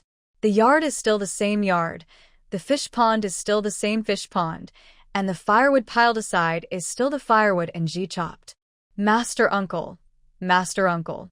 Shun Anji ran quickly to Fan Jin's residence, but after looking for a long time in the pavilion, she could not see Fan Jin's soul. She stared blankly at the fish pond in the yard, and the vision of Fan Jin asking her to change the water in the fish pond began to appear in front of her eyes. Situation. Suddenly, a strange light shone on the wicker chair in the yard, and in the light, a familiar figure gradually emerged. Anji took a closer look and saw that the figure was Fan Jin lying on a wicker chair. Fan Jin's soul exuded a soft radiance, and his face was still kind and majestic. Anji's eyes instantly moistened, and her lips trembled, but she could not speak. Fan Jin's soul looked at her with a smile, his eyes full of care and expectation. Anji slowly knelt beside the wicker chair, as if time had stopped at this moment. Anji wanted to talk a lot, but his throat seemed to be blocked by something. Fan Jin raised his hand gently, signaling Anji not to be sad. His voice rang in the female knight's mind, like a stream of clear spring water. "Anji, don't be sad. Life and death are determined by fate, and your safe return will make your uncle feel at ease." Anji held back his tears and nodded. "No, Uncle Master, Anji was wrong. Fan Jin stroked Anji's head with his almost transparent hand and said, "Anji, the road ahead depends on you. Stick to your goal and don't relax. You will succeed." Anji didn't know what to say. Tears welled up in his eyes, and his mind went blank. In Shun Anji's life, this is the first person who truly treats her well, no other. If you want to practice in the future, Uncle Master suggests that you go to Bashu. There are many talented people there, and it is a holy land for all kinds of practitioners. After I leave, Yuhua Sword will soon leave with Master Uncle, but Master Uncle has put all his spiritual power into it, so he can hold on until you eliminate the Sparrow monster. No matter what happens in the future, no matter what setbacks you encounter, you must be strong. Fan Jin began to teach Anji some secrets of cultivation and the true meaning of life, and every word was like a heavy hammer hitting her heart. Under the setting sun, Fan Jin's soul gradually became transparent. And Ji wanted to reach out and grab it, but she could only watch Fan Jin slowly disappear in the light. She knelt on the ground, tears welling up in her eyes, and kowtowed heavily to the empty rattan chair. In my mind, the love and care that the first elder of Sanqing Palace showed to the little fairy kept emerging. Secretly delivering medicine to the injured Anji, turning a blind eye to the stealing monsters at the Anhaushan practice ground, facing Luo Ling's revenge, he arranged for people to block the dog cave leading to the back mountain from the Blessed Land. In order to allow Anji to progress, he did not hesitate to give away his Yuhua Sword. The afterglow of the setting sun is like a thin layer of golden gauze, gently falling on the attic of Sanqing Paradise. This Taoist temple is built on the mountain.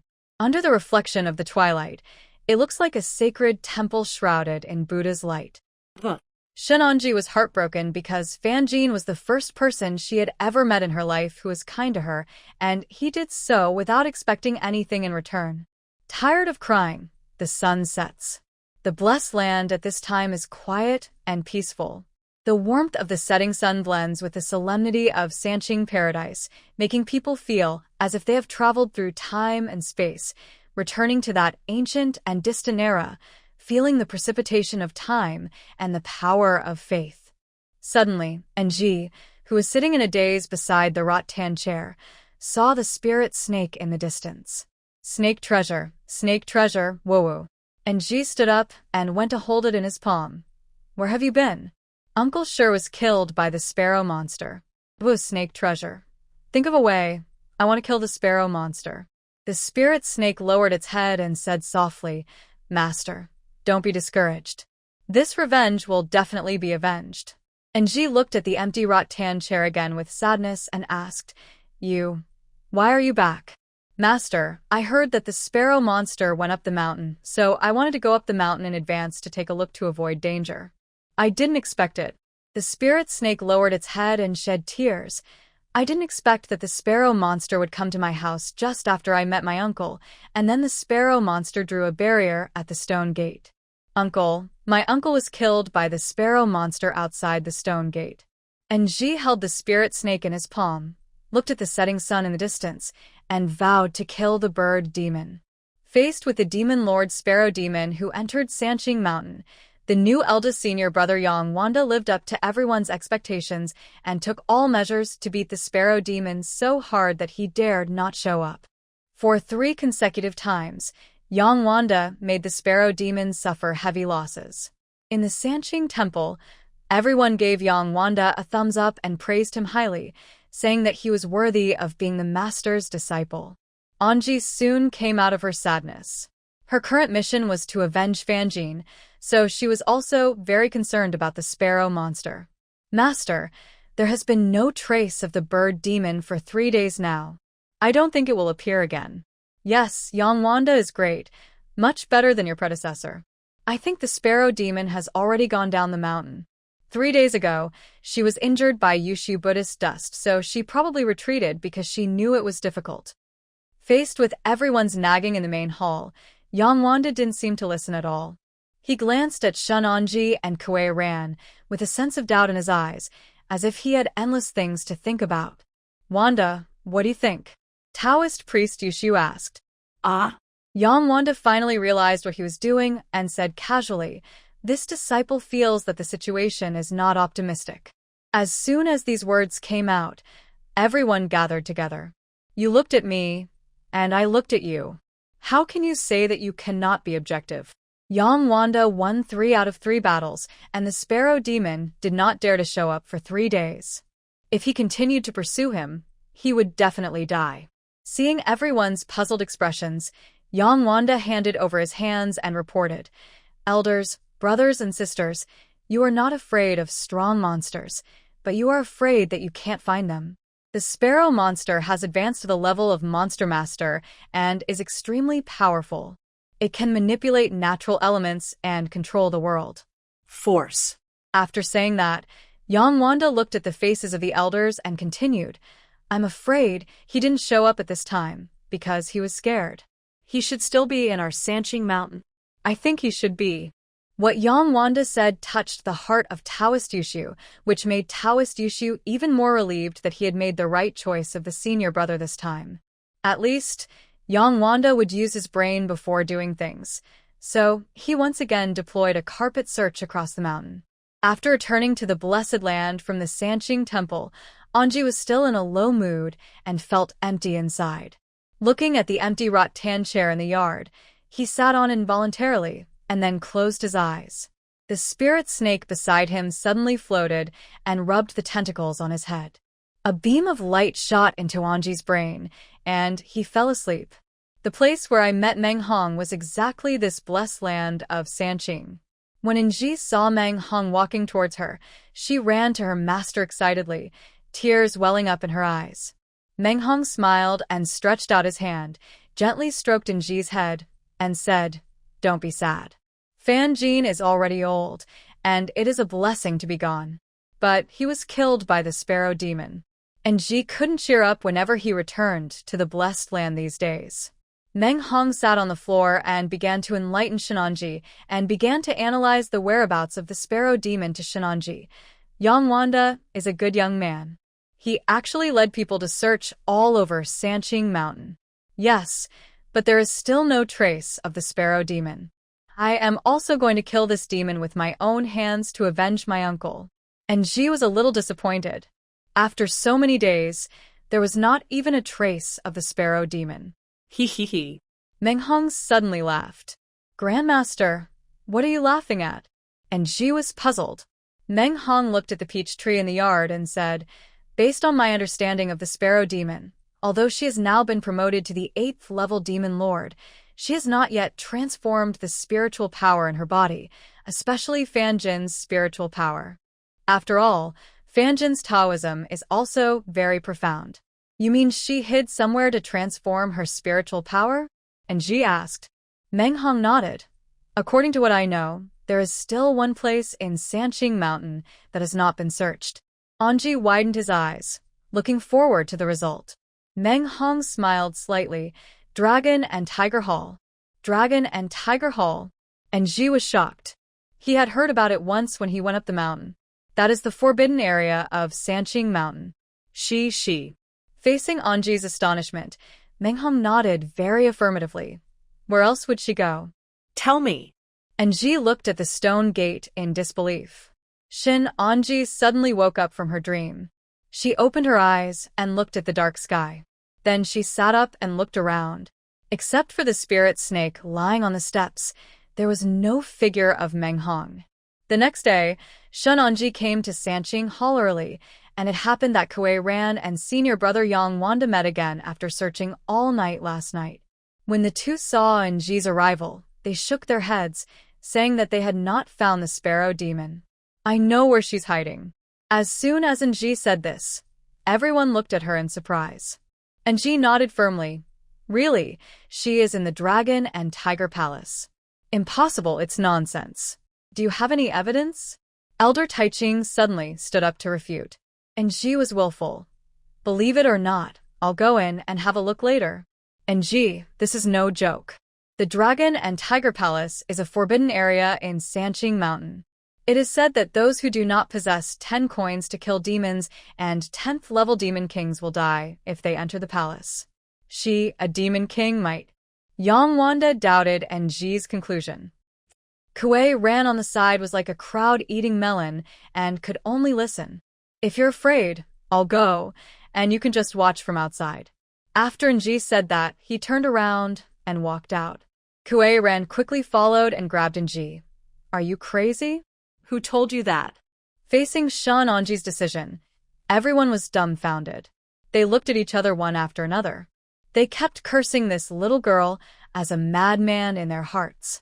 Where is the Dragon and Tiger Palace? No one has come out alive in hundreds of years. Not before, and not now. Junior brother Yushu, this Shenanji is really... Elder Taiching didn't know how to comment as he spoke. Taoist Yushu was very concerned about what happened just now. He stroked his beard, looked at Yang Wanda, and asked, "Wanda, what do you think?" Yang Wanda frowned, glanced at the elders, and then said, "Master, I have conducted a dragnet search of Sanqing Mountain, but have not found any trace of the sparrow monster, nor any sign of her leaving the mountain. You mean we should follow this little girl? What a joke. Elder Taiching asked loudly. Yang Wanda glanced at Taoist Yushu and then faced Elder Taiching's question. Elder, where do you think the bird monster is? Elder Taiching was a little angry. You know, he was the executive vice head before, and no one had ever questioned him like this. Yang Wanda could be said to be the first person.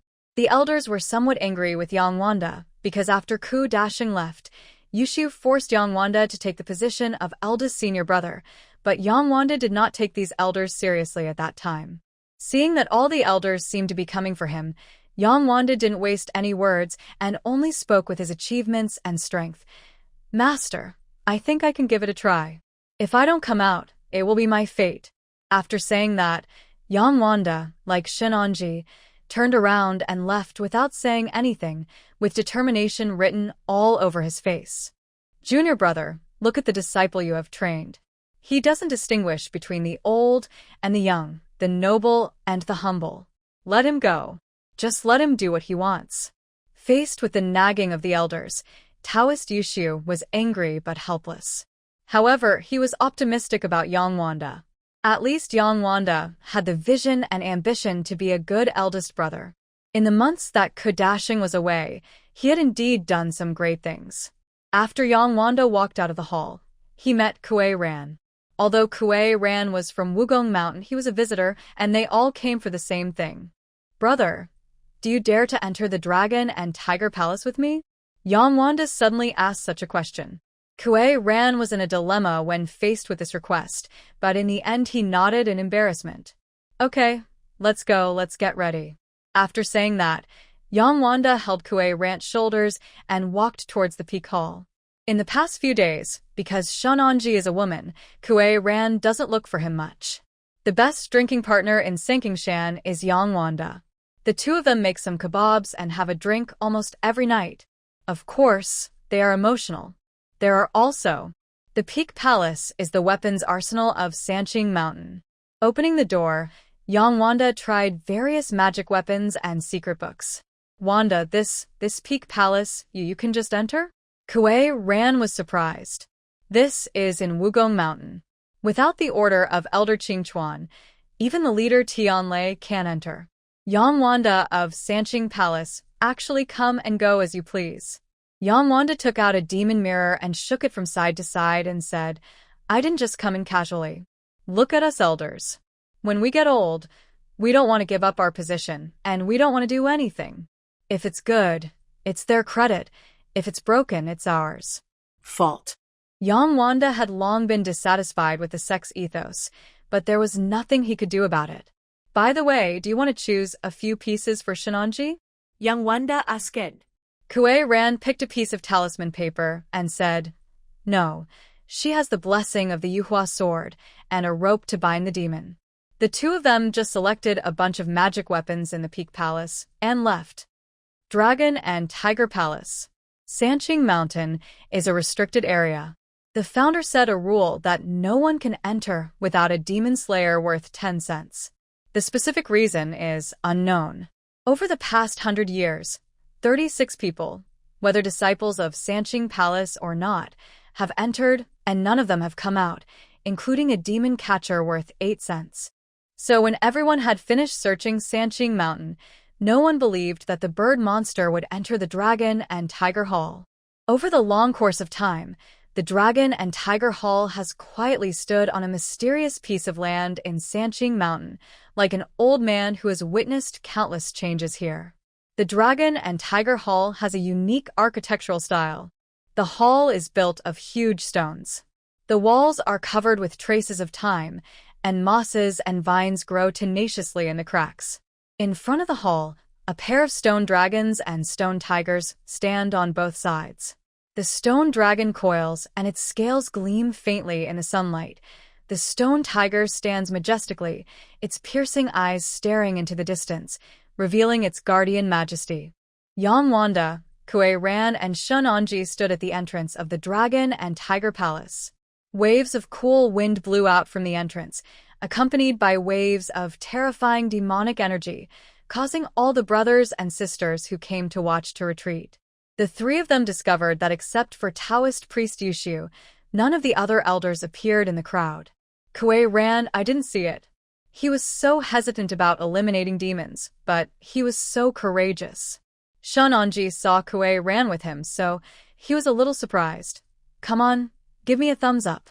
Compared to Shunonji and Kuei ran, who were pretending to be relaxed, Wanda still looked a lot more nervous. He shook his shoulders, held the jade void Buddha dust in his hand, and said to the two of them, "You two, have you thought clearly?" After entering, but there is no room for regret. Shunonji changed the Yuhua Sword from his left hand to his right hand and said firmly, "Don't you think that as a demon hunter, it is very honorable to be able to enter the Dragon and Tiger Palace, where only Demon Slayer Masters can enter for 10 coins? Let's go, let's stop nagging." Kuei ran was actually very nervous, and could only use this urging method to relieve it. When the three of them stepped into the Dragon and Tiger Hall, the stone door disappeared instantly, and everyone came to a space the size of a room, surrounded by stone walls, looking up like the sky, with no top visible. There was only the sound of dripping water in the entire space. "Where are we going?" Wanda looked at Kuei ran, who had a confused look on his face. The three of them seemed to be in an iron cage. Kuei ran looked at Shunonji again. "Where are we going? There's not even a mouse hole." Shunonji smiled without hesitation and patted the pet bag on his waist confidently. "Snake treasure, hurry up. This first floor is up to you. There are 4 walls. What do you think we should do?" The spirit snake carefully poked its head out of the pet bag, and of course the first thing it looked at was Kuei ran. "Oh, I won't make you a drink today. Come out quickly." Kuei ran pulled it out of the pet bag with his own hands. Sure enough, the spirit snake was like a busy ant, embroidering this wall, embroidering that wall, and soon it had embroidered all 4 walls, and then it said pantingly, "Master, the 4 directions of east, west, south, north, and south are gold, wood, water, and fire, and the top is earth. The 2 of you should move forward according to the order of the 5 elements. It will be fine if you reach the last point at the same time." So simple? Kuei ran couldn't believe it. The spirit snake rolled its eyes and said, "Huh? Easy?" Over the past 100 years, more than 30 people have entered the Dragon and Tiger Hall, but only a few have been able to enter the 2nd floor. All of them were trapped inside because once they entered, there was no way back and they could only go to the 2nd floor. Oh, no wonder. Wanda nodded in surprise. The 5 elements, gold, wood, water, fire, and earth, and the relationships between them contain the laws and mysteries of the operation of all things in the universe. The 5 elements generate each other, which is a nourishing and promoting relationship. Metal generates water, and metal melts into liquid at high temperature, just like metal generates water. Water generates wood, and the moisture of water allows trees to grow. Wood generates fire, and wood can produce flames after burning. Fire generates earth, and the ashes after burning become part of the soil. Earth generates metal, and the soil contains metal minerals. The mutual restraint of the 5 elements is a kind of restriction and restraint. Metal restrains wood, and metal can be made into tools to cut down trees. Wood restrains earth, and the roots of trees can grow in the soil or break through the soil. Earth restrains water, and the soil can absorb water. Water restrains fire, and water can put out fire. Fire restrains metal, and the fierce fire can melt metal. The 5 elements' mutual generation and restraint is not a simple material transformation or confrontation, but a dynamic balance and coordination. To pass the Dragon and Tiger Hall, it is not something that ordinary reckless people or brainless people can pass. Only those who are proficient in the 5 elements and the 8 trigrams can pass. Wood gives birth to fire, fire gives birth to earth, earth gives birth to metal, metal gives birth to water, and water gives birth to wood. Wood defeats earth defeats water, water defeats fire defeats metal, and metal defeats wood. Following Shunonji's orderly instructions, Wanda and Kuei ran also unified into their positions at the same time. Boom.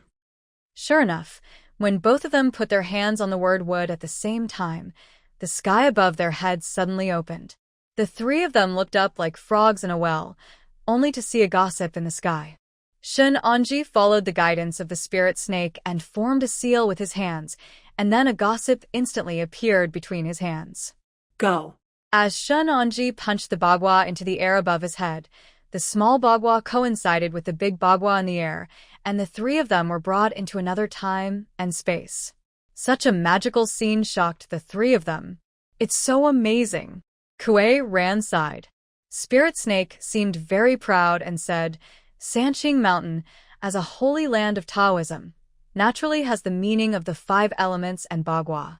How can you enter the Dragon and Tiger Palace if you can't even understand the mutual support and restraint of the 5 elements and bagua in Sanqing? It would be weird if you don't get trapped and die inside. Understood. Shun Anji seemed to understand something and said, so to pass the Dragon and Tiger Palace, you must master the 5 elements of Tao. That's right. Spirit Snake praised. While talking, the three of them arrived at the 2nd floor of the Dragon and Tiger Palace. The 2nd floor of the Dragon and Tiger Hall is similar to the 1st floor. It also has 4 directions, but the 1st floor has 4 walls, but the 4 directions on the 2nd floor are endless black holes. It is so terrifying to look at it closely. Haha, it's just a joke. The spirit snake once again said it was a joke, but it refused to leave.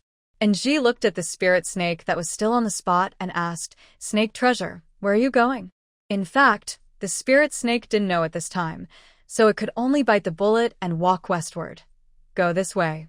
The three of them quickly headed west. After walking for a while, they arrived at the monster village, which had been burned to ashes by a huge fire. Only the ruins of the village and the wailing were left. No, let's go this way. The spirit snake led everyone back to the original place and walked eastward. The three of them arrived at the Sanqing blessed land not long after walking, so they had to return to their original place and walk in another direction. In this way, the three of them seemed to have entered a circular world. They either arrived at Jingdezhen, or arrived at Duan Valley, or arrived at Tingwang Temple. Anyway, no matter which direction they went, they would reach a place every time. In this way, the three of them didn't know how long they had been walking on the 2nd floor, and they were so tired that they sat down. Kuei-ran seemed a little dehydrated. He picked up the gourd and drank the little wine in it in one gulp. I don't believe we can't get out. Kuei-ran saw that Yang Wanda and Shun Anji were already sitting on the ground stupidly, and it looked like they were about to die. According to his estimation, the three of them had been wandering around on the 2nd floor for 12 hours. Seeing Quirin acting alone, Yang Wanda immediately stopped him and said, Quirin, come back, come back. I finally understand. The scary thing about this Dragon and Tiger Hall is not the monsters, but the IQ. There must be a way to get out of this cyclical world. After saying that, Yang Wanda looked at Nji pitifully and asked, Where's your snake? Hurry, let it think of a solution. We have to use our IQ to deal with the monster. I'm really not good enough. Nji looked everywhere for the spirit snake, but at this time the spirit snake was like a headless fly, darting around in the 4 black holes in exactly the same direction, and it seemed there was nothing it could do. Quirin stopped and waited for hope, but when he saw that there was no hope, he dragged his tired body towards the east. Really, taking another step to the east, a peach blossom spring appeared. What was even more magical was that Kong Qing actually appeared in the peach blossom spring. King Air. Quirin ran towards him quickly, but missed him. Kong Qing was gone. Kuei-ran took out the gourd from his waist and prepared to fill it with some water from the stream. After all, he had been trapped for 12 hours and was thirsty and hungry. However, when he put the wine jug into the water, the stream water would not enter the gourd. Quirin smashed the gourd heavily into the stream, but the gourd flowed away along the stream. Quirin hurriedly went into the water to pick it up, and then scooped up the water with his hands to drink, but he drank air mouthful by mouthful. Quirin angrily returned to the starting point, then walked north again, but came to the strange rock forest. Just like that, after trying several times, I still couldn't find the entrance to the 3rd floor of the Dragon and Tiger Palace. Time passed slowly, and the three of them seemed to be sitting in the galaxy. At this time, the spirit snake had no choice but to jump up and down, just watching the 3 people slowly collapse, and then slowly fell down due to lack of physical strength and lack of spiritual power to be circulated and replenished. Cough, cough, cough, cough. Oh my God. I didn't expect us to die like this. People outside must have thought that we were killed by powerful monsters. Haha, it's ridiculous. It's ridiculous. Kuei Ran relied on the last trace of his words. Lily's sight. At this time, Yang Wanda was already in a coma, and none of the magic weapons he brought with him were used. Shenanji began to meditate. She needed to use her spiritual power to maintain her physical strength. However, on the dark second floor, her spiritual power seemed to be not flowing smoothly. She looked at the spiritual snake in the distance and asked, "Snake, snake, snake treasure, quick, ask the patriarch." The spirit snake ignored it and continued to run back and forth in several directions. It looked anxious, and its running speed was obviously much faster than at the beginning. The second floor of the Dragon and Tiger Palace seems to be an infinite circulation space. No matter which direction you walk out, you will encounter different scenes. The three of them just lay there quietly. Because the second floor was too dark and humid, the three of them were also running out of spiritual energy. In the dark, Shun Anji seemed to see the ancestor Meng Hong.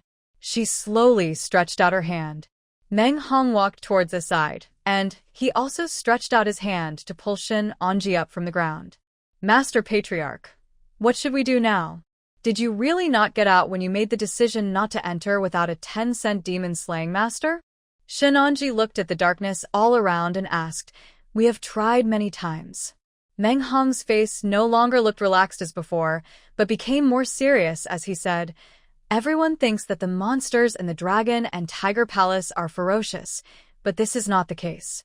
To enter the Dragon and Tiger Palace, you must first understand the Taoist 5 elements and Bagua theory." Meng Hong told Shun Anji about the origin of the Dragon and Tiger Palace. It turns out that the Dragon and Tiger Palace is not a place where monsters are ferocious. The reason why Meng Hong set the warning that no demon slayers can enter without 10 coins is because no demon slayer below 10 coins can understand the mysteries of the Taoist 5 elements and Bagua and cannot survive in this cyclic world. Go out. People nowadays are very impetuous. They all think that once they have gone up in level and can kill a few monsters, they will be very powerful. In fact, this is not the case. Meng Hong looked at Shun Anji, who seemed to understand, and continued, "They always forget Sanqing Mountain is a Taoist holy land. So they failed to understand the mystery of the 5 elements and Bagua and have never conquered the Dragon and Tiger Palace for hundreds of years?" And Ji asked in return. Meng Hong nodded and said, "The 5 elements Bagua, Qian, Kun, Zhan, Sun, Can, Li, Zhen, Dui, Qian, and Kun occupy a particularly important position in the Bagua. This time, North and East Yang Wei Qian Kun." While talking, and Jijiao and Meng Hong came to the stage in the middle of the second floor and looked around. Try again in the order of North, West, South, and East. Remember, no matter what scene you have encountered before, you should go back until a scene that none of you have seen appears. Meng Hong said, then it disappeared. And Ji stood where he was. "Master Patriarch, Master Patriarch, Grandmaster, Grandmaster, Grandmaster." Shun Anji opened his eyes suddenly, and it turned out that it was just a dream.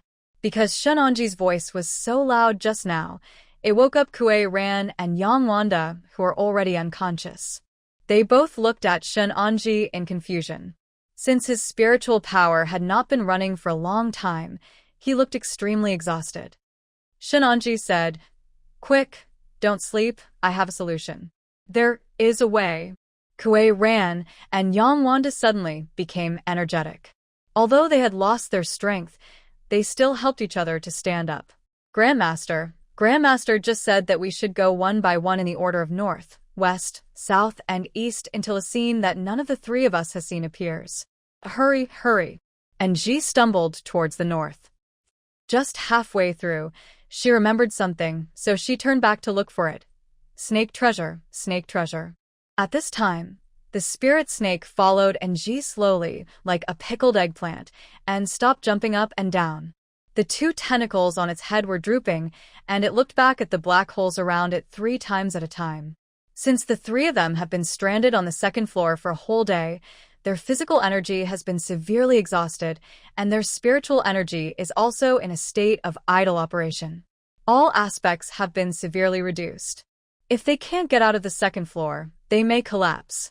Sure enough, according to Meng Hong's guidance, after 3 rounds of running in the north, west, south, and east, everyone finally came to a place that none of the 3 had been to. Shu.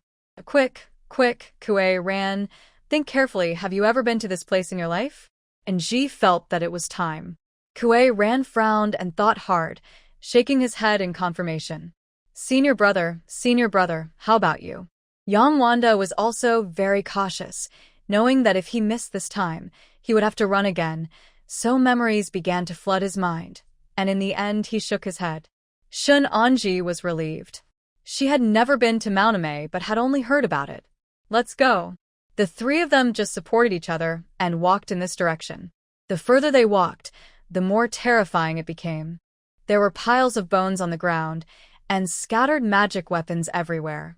Over the past 100 years, this group of high-level demon hunters would never have thought that they would be trapped and die here, into a pile of bones.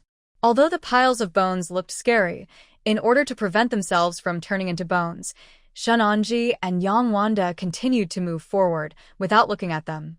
Only Kuei Ran was still picking around behind, picking up some and scattering them on the ground. Of magic weapon. Moreover, he also discovered that these dead demon hunters were not at a low level. Sure enough, all roads lead to Ame, and one road leads directly to the 3rd floor of the Dragon and Tiger Palace. Call. The 3 finally arrived at the 3rd floor. They breathed in the demon's breath and felt extremely relaxed. Although it was the 3rd floor compared to the 1st and 2nd floors, the 3rd floor seemed to have a lot more breath flowing through it. Ouch. Suddenly, there was a terrifying neighing sound not far away, and the 3 of them stopped and did not dare to move forward. To be on the safe side, Shinanji took out the Yuhua Sword from his waist, then leaned against a stone statue and secretly looked at the 3rd floor hall. It doesn't matter if you don't look at it, but you will be shocked when you look at it. The whole hall is full of monsters dancing wildly. This scared Kuei Ran and Yang Wanda behind them. They had never seen so many monsters in their entire lives. Is that okay?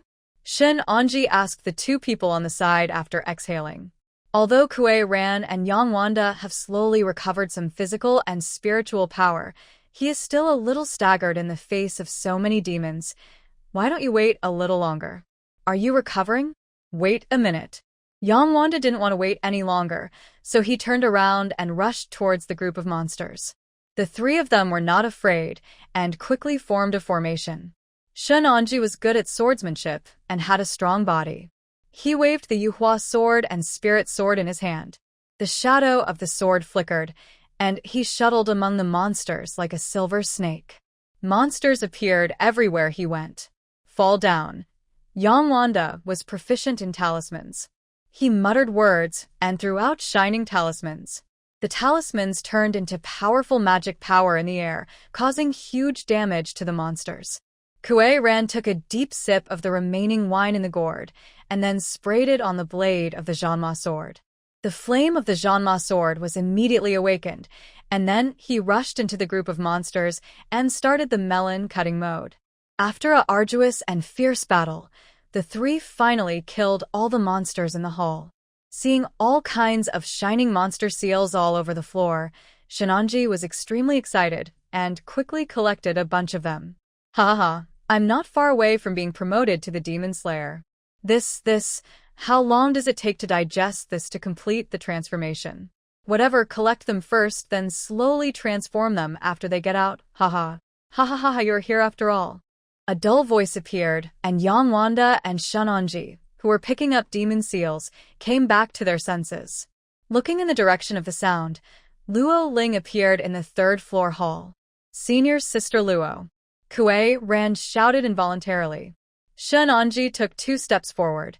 She is not Luo Ling. She is a sparrow demon. Ha ha ha ha. You are a teachable kid. Since you are here today, how are you going to get out? The bird demon also felt very depressed when she asked this question. She came in, but she's been trying to find a way out for the past few days, but she can't find it. Exit. Shen Onji pointed at the sparrow demon with his sword and said, "Now that you are here, why are you going out? I will avenge my uncle today." These words left the sparrow demon speechless. She stood there and stared blankly at the three people in front of her. Suffer death. As expected, Yang Wanda was a newborn calf who was not afraid of tigers. He quickly threw out the spell and muttered words. The spell turned into rays of light and rushed towards the sparrow demon, trying to restrain its actions. The sparrow demon nimbly avoided the attack of the spell, quickly transformed into its prototype, and at the same time breathed out flames from its mouth, burning towards the demon hunters. Seeing this, Kuei Ran concentrated on observing the sparrow demon's movements, looking for its flaws. He found that every time the bird demon attacked, its right wing would be slightly slower, so he signaled to Enji to attack this weak spot. After receiving the signal, Shen Onji flashed and rushed towards the sparrow demon's right wing like a ghost. The Yuhua Sword in her hand flashed with cold light, and the sword was like a rainbow, stabbing the sparrow demon's right wing fiercely.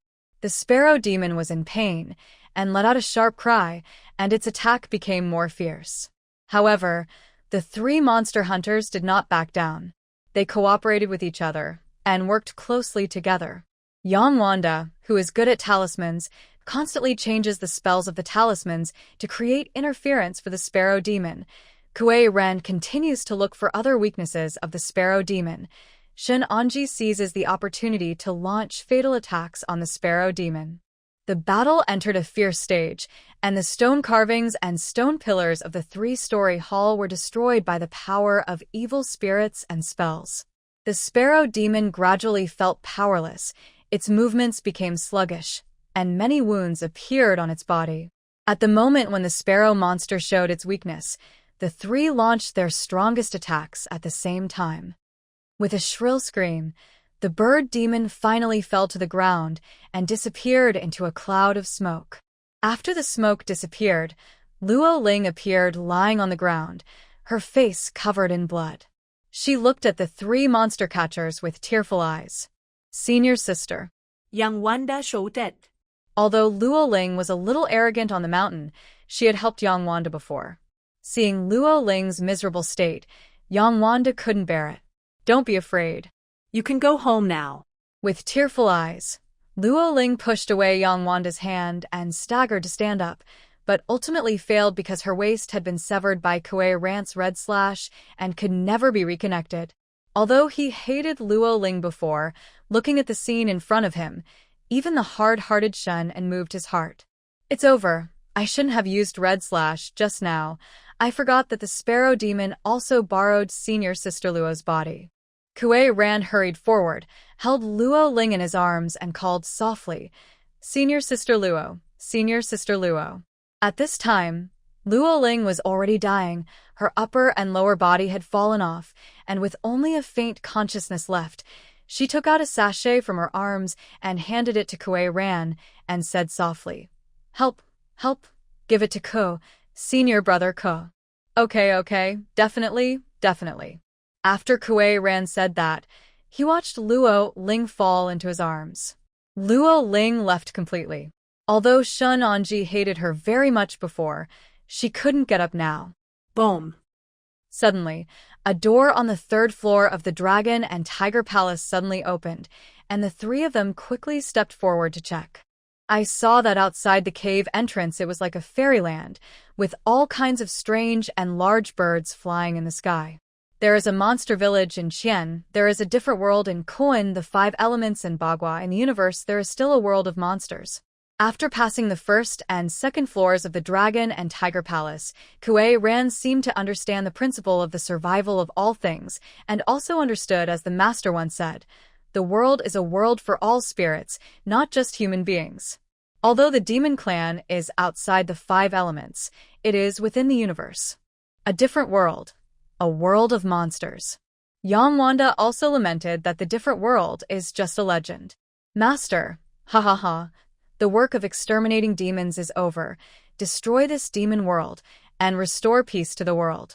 The spirit snake suddenly appeared. Kuei-ran did not agree with their radical behavior and immediately said, "Let's go back first." "Aren't you going to fight in?" Shunonji asked. She was eager to fight in and have a look. Kuei-ran knew that Shunonji's confidence was firm, so he reminded young Wanda, "Wanda, let's go out first. The other world is not like the monster village. We have to think long and hard, otherwise the piles of bones will be conspicuous." Young Wanda turned around and looked at the other world again. Although he also wanted to be passionate, what Kuei-ran said made sense after all. In this way, the three of them returned to Sanqing Palace along the original route. At this time, the Sanqing Palace was already boiling with excitement. Some of the brothers were even preparing funeral arrangements for the three of them. But what they didn't expect was that the three of them appeared at the gate of the Sanqing Palace, which shocked everyone. Just when Shunonji was about to step into the hall, she discovered something serious and joyful. The mark on her wrist confirmed that she had been promoted to the $8 Demon Slayer. She was a little excited and quickly turned around and left. Junior sister, where are you going?" Young Wanda tried her best to stop Shunonji, but she was already gone. At this time, Taoist Yushu came out with the elders, looking at the two graceful girls in front of them in disbelief. You really entered the Dragon and Tiger Hall?" Elder Taiching still couldn't believe it. Kuei-ran and young Wanda looked at each other and said, "Uncle Master, we got in and even reached the 3rd floor. We did see many of our colleagues along the way, but they have long since turned into bones." "Wanda, what's the situation inside?" Taoist Yushu was also very curious. After all, he had never been there in his life. Young Wanda nodded and said as he and the others walked towards the main hall, "The monsters in the Dragon and Tiger Hall are not very strong, but they lead to another world. The inner secret is the study of Tai Chi, the 5 elements, and the 8 diagrams. If you don't learn the essence, you'll be trapped in it." "Where is Anji?" Taoist Yushu asked when he saw that only 2 people came back. Young Wanda looked at Kuei-ran in confusion and said, maybe he was tired and went back to the Blessed Land.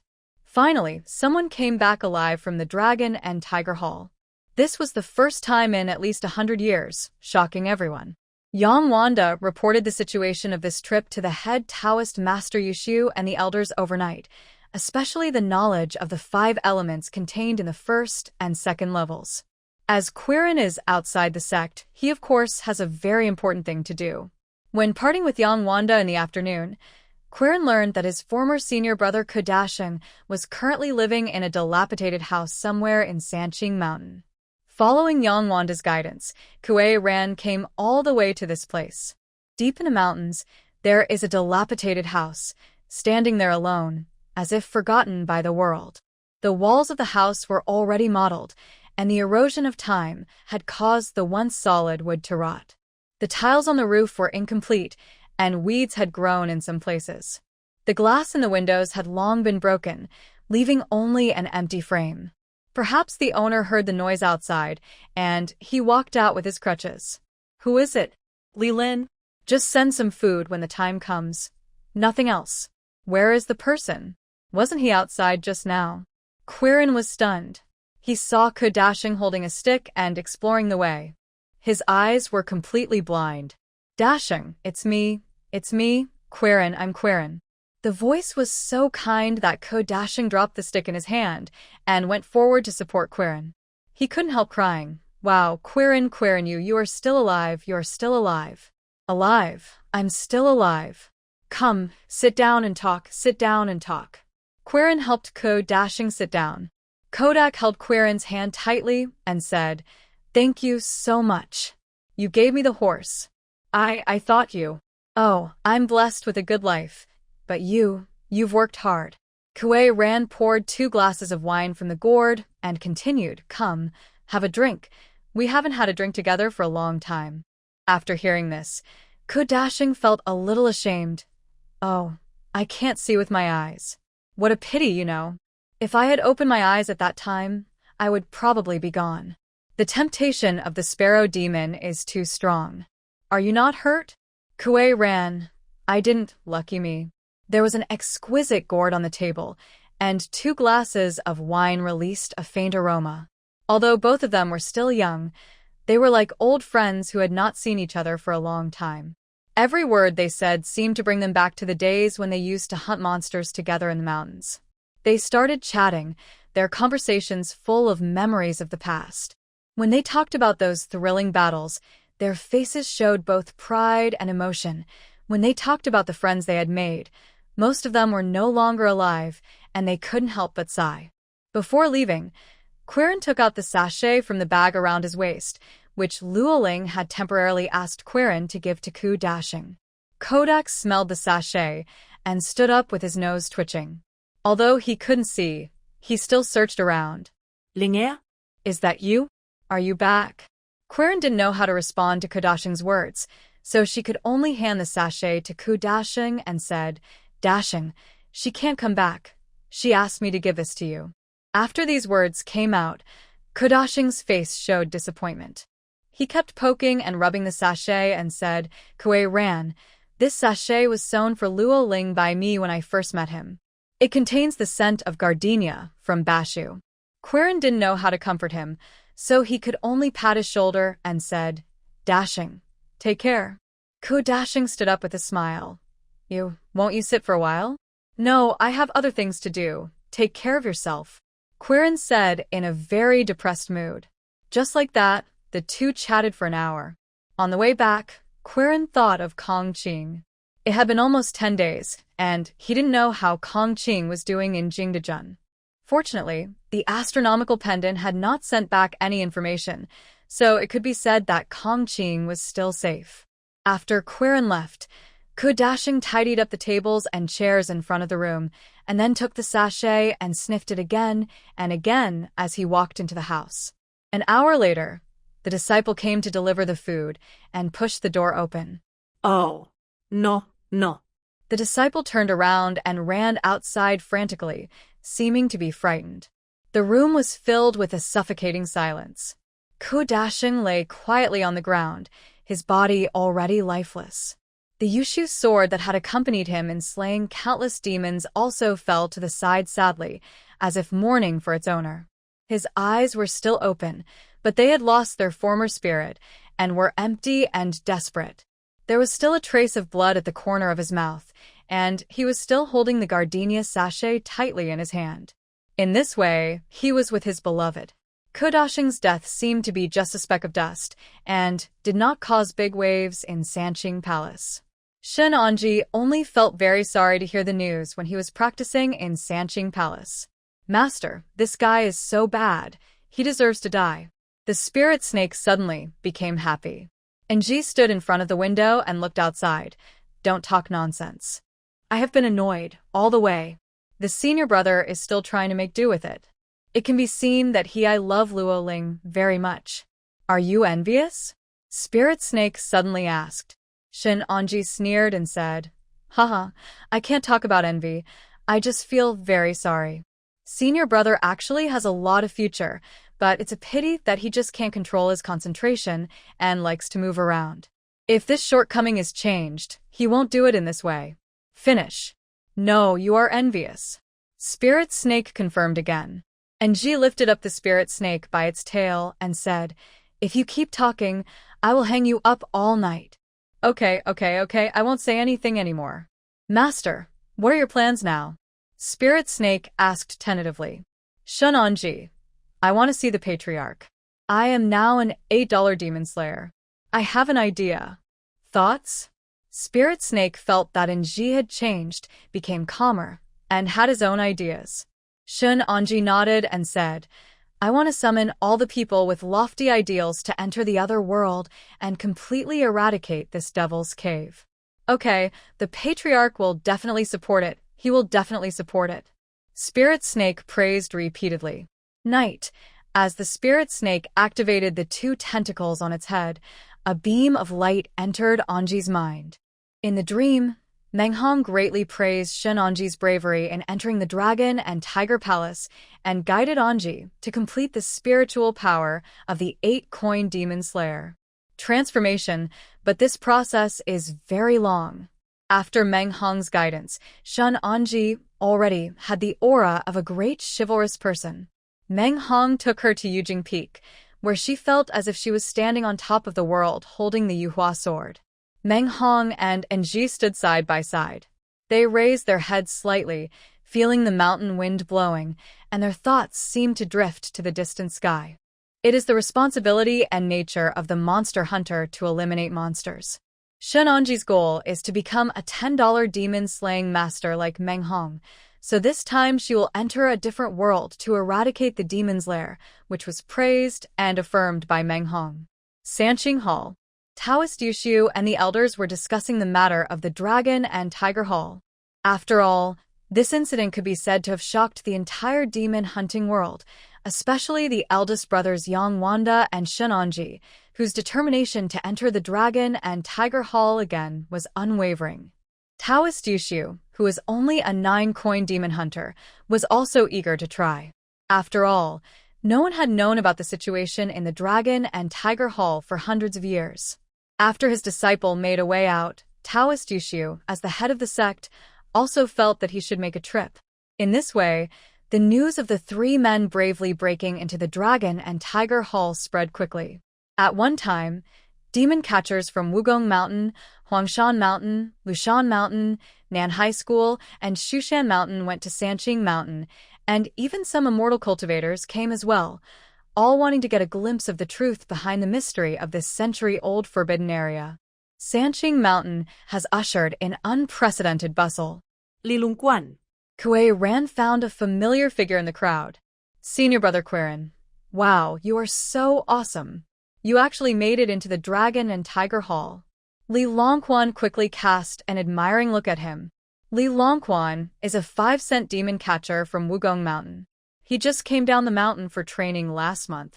On the way, he heard that Kuei Ran had also entered the Dragon and Tiger Hall, so he followed the crowd to Sanqing Palace without saying a word. The two met in a very cordial manner and were ready to have a long reminiscing. A quiet pavilion nestled among the mountains and forests. The breeze blew gently, and the leaves rustled. Kuei Ran and Li Longquan sat side by side, their faces filled with the joy of meeting again after a long separation. Flowers and plants flourished around the pavilion, and their fragrant aroma filled the air. They recalled the days when they practiced together in Wugong Mountain, those hours of hard training, those late nights of discussing Taoism together. Laughter echoed in the pavilion, carrying with it the nostalgia for the past and the expectations for the future. By the way, senior brother, how come your celestial pendant was taken away by the monster? Li Longquan suddenly asked. Celestial pendant. Kuei Ran looked at Li Longquan in surprise. He had already given the celestial pendant to Kong Qing, so how did he know? Could it be that Li Longquan did something to Kong Qing? Junior brother, how did you know that my celestial pendant was in the hands of the demon? Kuei Ran asked fearfully. After hearing this, Li Longquan laughed and said, "Ha ha, this is fate. On the way up the mountain, I met a little demon and fought with him. He saw that I was also using a saber and asked me if I was from Wugong Mountain." Fight. Where is she? How is she? Quirin asked with great concern. Facing Quirin's strong reaction, Li Longquan was somewhat puzzled. Why? This demon isn't that powerful. It's just outside Jingdezhen. She even said she wanted to follow me to Mount Sanqing. Trouble. Now Sanqing Mountain is a gathering of heroes, and there are monster hunters all over the mountain. Kuei Ran quickly stood up. Junior brother, I have something to do, and I will leave first. You must listen to Yang Wanda on the mountain and do not enter the Dragon and Tiger Palace without permission. Don't worry, senior brother, I'm not that stupid.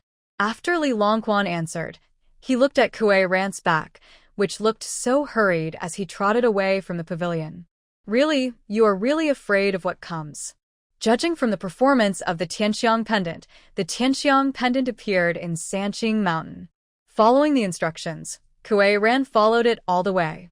In the end, the seriously injured porcelain demon Kong Qing was found beside a pond. Next to him was Shun Anji, who was talking without back pain. Kong Qing, Kong Qing. Kuei Ran's soul was gone, and Moliere held him in his arms. This scene made Nji on the side dumbfounded. You. Fortunately, Kong Qing was protected by the celestial elephant pendant at this time. Otherwise, he would have been killed by Nji. Looking at the celestial elephant pendant that had become two halves on the ground, one could imagine the battle that Kong Qing and Nji had just experienced. You, and the devil are in love. The scene in front of her made Shen Anji unable to stop. Kuei Ran didn't listen to Nji at all, but instead transformed his spiritual power into a demon spirit and injected it into Kong Qing's body. You're crazy, you're going to die. And Nji hurriedly stopped him. You must know that spiritual power is hard to come by, and turning into a demon spirit will be compromised. Kuei Ran slammed Nji's arm away and said angrily, You, get out. And Nji was dumbfounded. This was the first time she had been so angry with Kuei Ran. It was really the first time that it was because of a demon. Kuei Ran, you are really bringing disgrace to your sect by doing this. What will the monster catchers on this mountain think when they see you? What will they think? And Nji tried his best to persuade Kuei Ran not to go astray. Kuei Ran said suddenly, Don't bother with my business. I know you are now an 8-cent demon slayer. I can't beat you. Kong Qing's life and death also depends on your thoughts. Can I ask you for a favor? Looking at the sincerity and despair in Kuei eyes, Nji was surprised and said nothing. Kuei Ran helped Kong Qing sit cross-legged and said, Although we have never had a better relationship, we're still friends after all. I beg you to let Kong Qing go. This is also a request from a friend. Nji shook his head in surprise and said incredulously, Kuei Ran, you are actually with the monsters. You have lost the nature of a monster catcher who is dedicated to exterminating monsters. You have been assimilated by them. Nonsense, I like her. Kuei Ran knew that if Shen Anji moved just a little bit more, Kong Qing would be gone. Stop, let me slow down.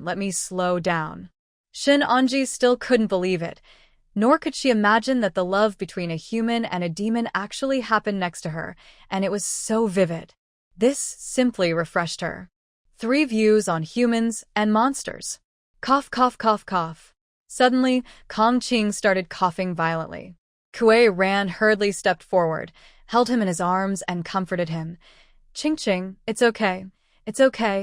I'm here.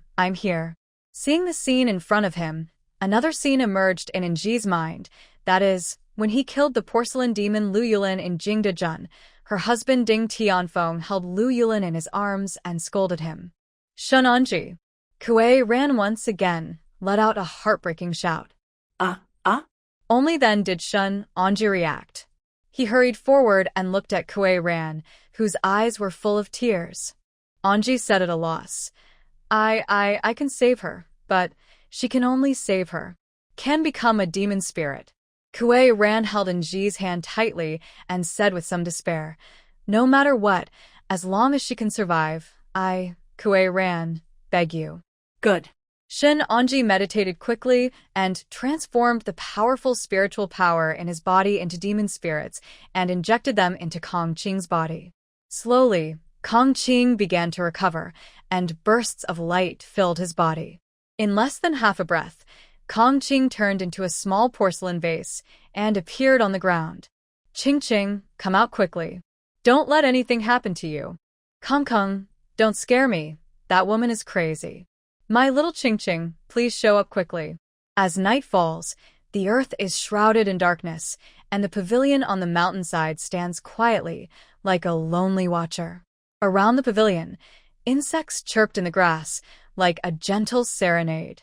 On the stone table of the pavilion, there was a small blue and white porcelain vase. Kuei Ran bowed and prayed to the gods around the small bottle, hoping that the Kong Qing in his mind would appear again. He anxiously walked back and forth around the stone table. After begging for a long time and seeing no response from the small bottle, Kuei Ran couldn't help but pick it up and peek into the bottle with his right eye. Shen Anji, this crazy woman is really crazy. Kuei Ran complained as he picked up the blue and white porcelain bottle and shook it. But no matter what Kuei Ran did, Kong Qing seemed to have disappeared. The breeze blew blowing the branches beside the pavilion, and the leaves rustled, as if whispering to the pavilion. Occasionally, a fallen leaf floated over and gently fell to the ground, adding a subtle sound to this quiet night. Kuei Ran helplessly placed the blue and white porcelain vase on the stone table again, and then watched quietly. Ching Ching, please don't let anything happen to you. You can't just steal my heart and ignore me. If I had known, I would have stayed with you in Jingdejun. Why would I come to Sanqing Mountain? As he spoke, Kuei Ran untied the gourd from his waist, then sat on a stone bench, drinking wine, his eyes fixed on the blue and white porcelain vase. The pavilion, the moonlight, and waiting for the loved one. Just as Kuei Ran was intoxicated by the charming night and waiting for Kongqing to appear, a breeze suddenly blew by, bringing a strange fragrance. This fragrance seemed familiar. After thinking about it, she thought it was peach blossoms. Kuei Ran looked up in confusion and saw Kongqing standing beside the pavilion in a pink luo skirt. Her face was as beautiful as peach blossoms, her eyes were as clear as autumn water, and her whole body seemed to emit a soft light. Ching Ching. Quirin excitedly stepped forward and hugged her tightly in his arms. At this time, Kongqing no longer had any magic. Her 100 years of cultivation had been completely wasted during the day. She was now just a demon spirit of no rank, but she was fortunate to be alive. Are you really afraid of losing me? Kongqing's eyes widened. In fact, she saw Kuei Ran's condition just now. Kuei Ran took Kongqing's hand and sat down. You're just talking nonsense. Kongqing looked at Kuei Ran with relief. Thinking of how she had pleaded for herself in front of Shenanji today, she was very moved and said, Kuei Ran, thank you really. I have never loved the wrong person in my life. Hey, stop saying those useless things. Why didn't you listen to me? Why did you come to the mountain? You almost lost your life. Now the mountain is full of monster hunters. Although Kuei Ran was a little angry, he was worried about Kongqing. Kongqing Min licked his lips and said, I'm worried about you. Forget it, you should go down the mountain tomorrow. It's extremely unsafe to stay here. You better go back to Jingdejun. Quirin arranged. Kongqing held Kuei Ran's hand tightly and asked worriedly, what about you? How about you go too? Let's go back to Bai Tao Yuan together and ask Tao Xianju to build us another thatched hut. Then we can be together shamelessly. Kongqing's words made Quirin couldn't help but smile and said, don't worry about me. I still have to go to the Dragon and Tiger Hall with them. Can you not go? Kongqing was worried as he spoke. Kuei Ran frowned. To be honest, such an opportunity is indeed very tempting for us as monster hunters. After saying that, Kuei Ran saw that Kongqing still looked worried, so he comforted him. Don't worry, Shenanji is there. Kongqing knew a little about Shenanji's abilities, but after all, this was a dragon's pond and a tiger's den. Yes. Kuei Ran nodded and said, I always feel that this Shenanji is indeed quite capable. A little girl starting from Jiangxin village has been slaying demons all the way. In just a few months, she has become the $8 demon slayer. You mean she can handle it? Kongqing really wanted to persuade Kuei Ran to give up. Kuei Ran stroked Kongqing's cheek firmly and said, don't worry. This crazy woman can meet her ancestor in her dreams whenever she wants, and she can always turn danger into safety. Promise me that you will go back to Jingdejun first. The moonlight was like water, gently sprinkled on them, outlining a warm outline. Kongqing leaned slightly on Kuei Ran's shoulder, her hair fluttering in the wind, exuding a faint fragrance. Kuei Ran hugged Kongqing tightly, as if she was the most precious baby in the world. The next day, early in the morning, Kuei Ran prepared to leave Sanqing Mountain with Kongqing. He tied a blue and white porcelain vase around his waist with Kongqing in the vase. After all, Kongqing no longer had any magic skills, and any spirit master could take him down. The only way was to leave this dangerous place as soon as possible. It would be safest to settle him in Jingdejun after all, there was a lot of porcelain smell there. Kuei Ran, just send me down the mountain. Remember, don't try to be brave when you encounter problems. Kongqing kept reminding him all the way. Arriving at the mountain gate, Quirin suddenly thought of getting a pot of wine. Ching ching, wait here, I'll go get a pot of wine. After saying that, Kuei Ran walked towards the holy spring beside the mountain gate.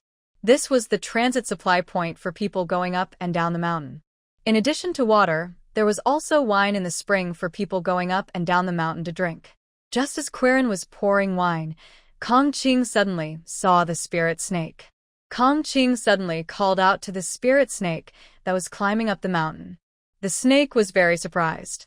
The two tentacles on its head kept rubbing against each other. It asked angrily, "How dare you call me spicy snack?" Kong Qing is now a small blue and white porcelain vase that can run. Like the spirit snake, it is a spiritual object or pet, so they are at the same level. However, the spirit snake seems to be very disgusted with the name Leixiao, which reminds it of Kuei Ran. "Little vase, what did you call me just now?" The spirit snake took the initiative to come to Kong Qing and asked viciously. Kong Qing naturally repeated, "Spicy noodles." Ah. Suddenly, the spirit snake started fighting with Kong Qing without saying a word. A spirit snake and a spiritual blue and white porcelain started fighting at the mountain gate. The spirit snake was very agile and immediately used a waist-wrapped grand slam to strangle Kong Qing tightly. Kong Qing was shocked and terrified at the same time. She used all her strength to break free, but the more she struggled, the tighter the snake seemed to wrap around her. Hee hee, what a cute little vase. Just bear with it, or you won't feel dizzy. The spirit snake coiled around it with all its might. Kong Qing's eyes started to blur, and he couldn't make a single sound. This sound immediately scared the snake so much that it let go and quickly jumped into the leaves nearby. Kong Qing, Kong Qing. Quirin picked up the blue and white porcelain vase and kept hitting it, which made Kong Qing come to his senses. Looking at the shivering snake under the leaves, Kuei Ran immediately scolded it. Do you believe that I will make you drink wine?" After saying that, Quirin swung his saber and chopped at the leaves. Fortunately, Quirin deliberately missed the target and the snake escaped. Meliu quickly climbed up the mountain. "Ching Ching, are you okay?" Quirin asked while holding Kong Qing in his palm. Kong Qing recovered, the terrifying scene just now still fresh in his memory. This spirit snake is protected by the Tian gang. A few days later, Sanqing Mountain seemed to have welcomed a grand event. Immortal cultivators and monster hunters from Huangshan, Wugong Mountain, Shushan, and other sects all gathered at the entrance of the Dragon and Tiger Hall, wanting to witness the true appearance of the Dragon and Tiger Hall, where no living person had entered or left for hundreds of years. "Senior brother, where have you been these days? I couldn't find you." Li Longquan saw Kuei Ran in the crowd.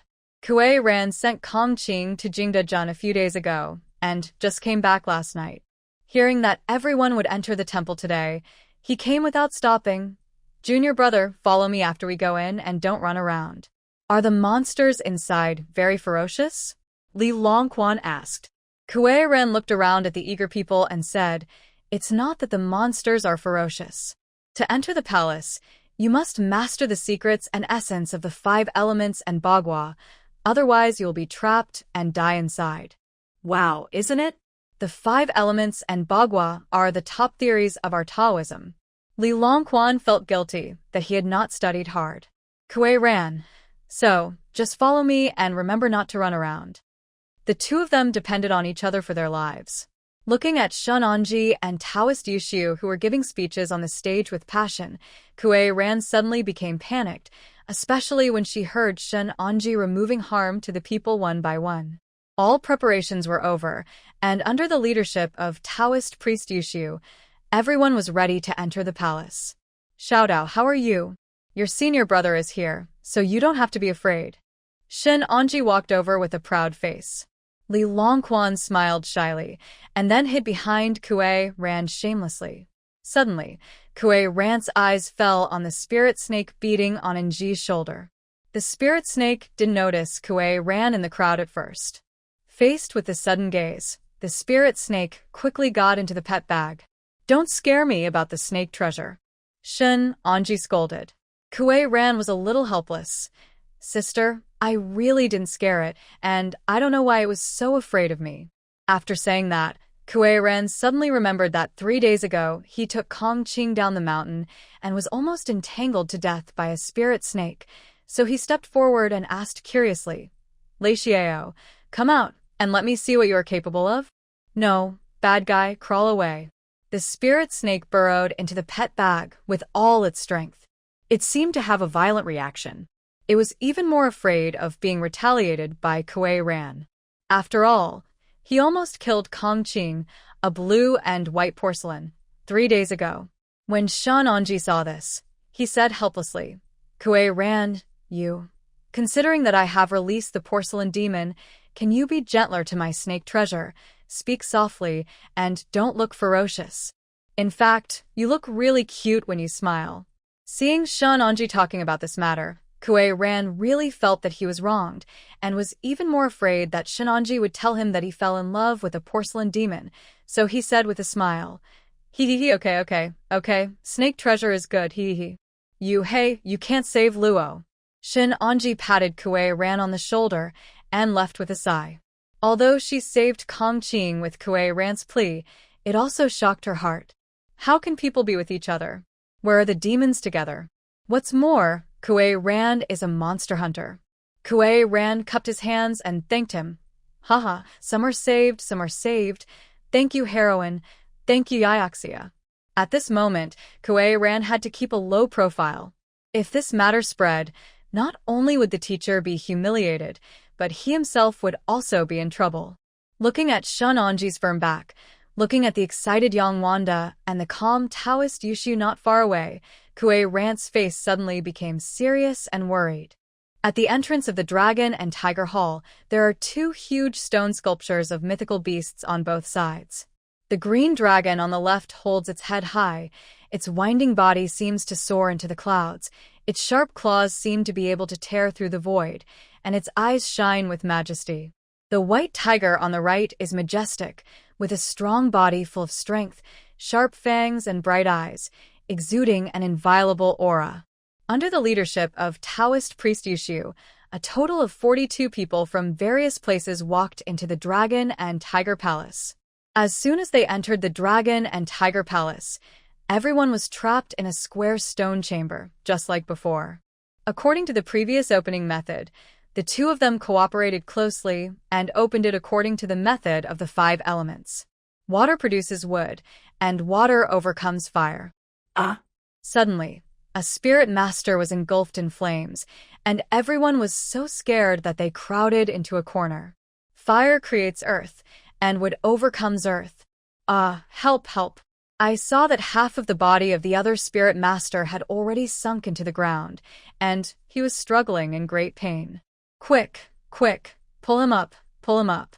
Everyone rushed forward to help, but unfortunately, the spirit master disappeared on the spot. Then, as the 5 elements continued to interact with each other, more people disappeared. Everyone, don't move. Maybe the 5 elements mutual restraint method has changed. It's different from before. After seeing that more than a dozen people had died, Kuei Ran immediately stopped them and said, Anji, hurry up, think of a solution. At this time, Shan Anji was also a little at a loss. He was fine when he first came in, but he didn't expect an accident this time. That's all it can do, snake treasure, what should I do? And Ji asked softly. Spirit Snake didn't dare to come out at this time, so it could only come for him. Meditate and ask the patriarch. Yes. And Ji nodded, then sat cross-legged and said, Don't talk, everyone. Just wait where you are for half an hour. In this way, everyone was waiting for Nji inexplicably. More than 40 people just came in, and a dozen died, which made everyone look at Taoist priest Yushu. Master, why do you trust a yellow-haired girl? Yes, is it true that she said she had entered the Dragon and Tiger Palace before? Right now, a dozen people have died as soon as we came in. Here, behind here. You are still a 9-coin demon slayer. You have to find a way. At this time, everyone was shrouded in fear. After all, they were all trapped in a cell surrounded by walls, especially some low-level monster hunters. Seeing Shan Anji meditating leisurely, they could only express their anger and resentment to Taoist priest Yushu. Taoist priest Yushu was also helpless and asked Yangwanda to comfort everyone.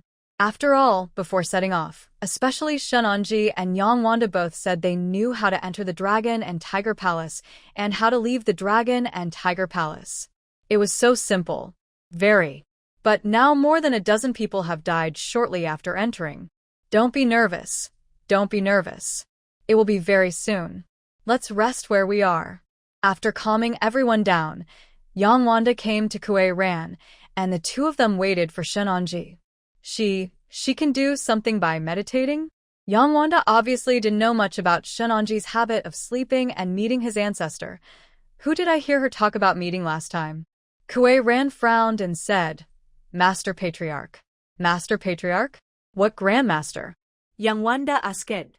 After a lot of twists and turns, it was indeed faster to get to the second floor of the Dragon and Tiger Palace this time than the last time. Everyone arrived at the second floor of the Endless Black Hole. The first floor is surrounded by 4 walls, and the second floor is surrounded by endless black holes. We have just reached the second floor, and more than a dozen of us have died. Is there any danger on the second floor? Still amid the divergent opinions, everyone turned their attention to Shunanji, who looked calm. Don't worry, everyone. Follow the direction of north, west, east, and west. No matter what scene you encounter, as long as it is something you have seen, just go back and run around. That's it. Yangwanda said what he had gained with his life, last time method. This time, everyone seemed to be well behaved, and some of the lower-level monster hunters hid behind the higher-level ones. Wanda, you have to be sure. Although Taoist priest Yushu didn't speak or express much during the whole journey, he was still panicking in his heart, but he couldn't show it. After all, he was the head of Sanqing Palace. In fact, Yangwanda was not feeling down. After all, something went wrong on the first floor, so he came to Enji again and asked, Junior sister, how about you? Why don't you cast the spell again and see if there are any changes on the second floor? Shunanji watched Yangwanda's lips move with helpless eyes, but seemed to swallow something back. Yangwanda seemed to notice something from Shunanji's expression, but in the face of everyone's doubts, he did not dare to ask further. Listen up, everyone, follow the method I just said, and set off. Yangwanda took the lead and walked at the front. In fact, Kuei Ran had seen the scene clearly. After everyone followed Yangwanda, Kuei Ran sneaked up to Enji and patted her shoulder gently, indicating what exactly did she want to say? Hey. Enji also understood Kuei Ran's intention, and after letting out a long sigh, he said softly, I'm telling you, none of the spirit masters worth less than 5 cents in the team today will be able to reach the 3rd floor, and none of them will survive. Kuei Ran was shocked, but he really didn't dare to say anything now, so he could only stay in place. Seeing that Kuei Ran was shocked, Enji turned around and pulled Kuei Ran's sleeve and said, Let's go, I don't want to. I can't help it. Yes, is it automatic filtering? Kuei Ran asked softly. Yes.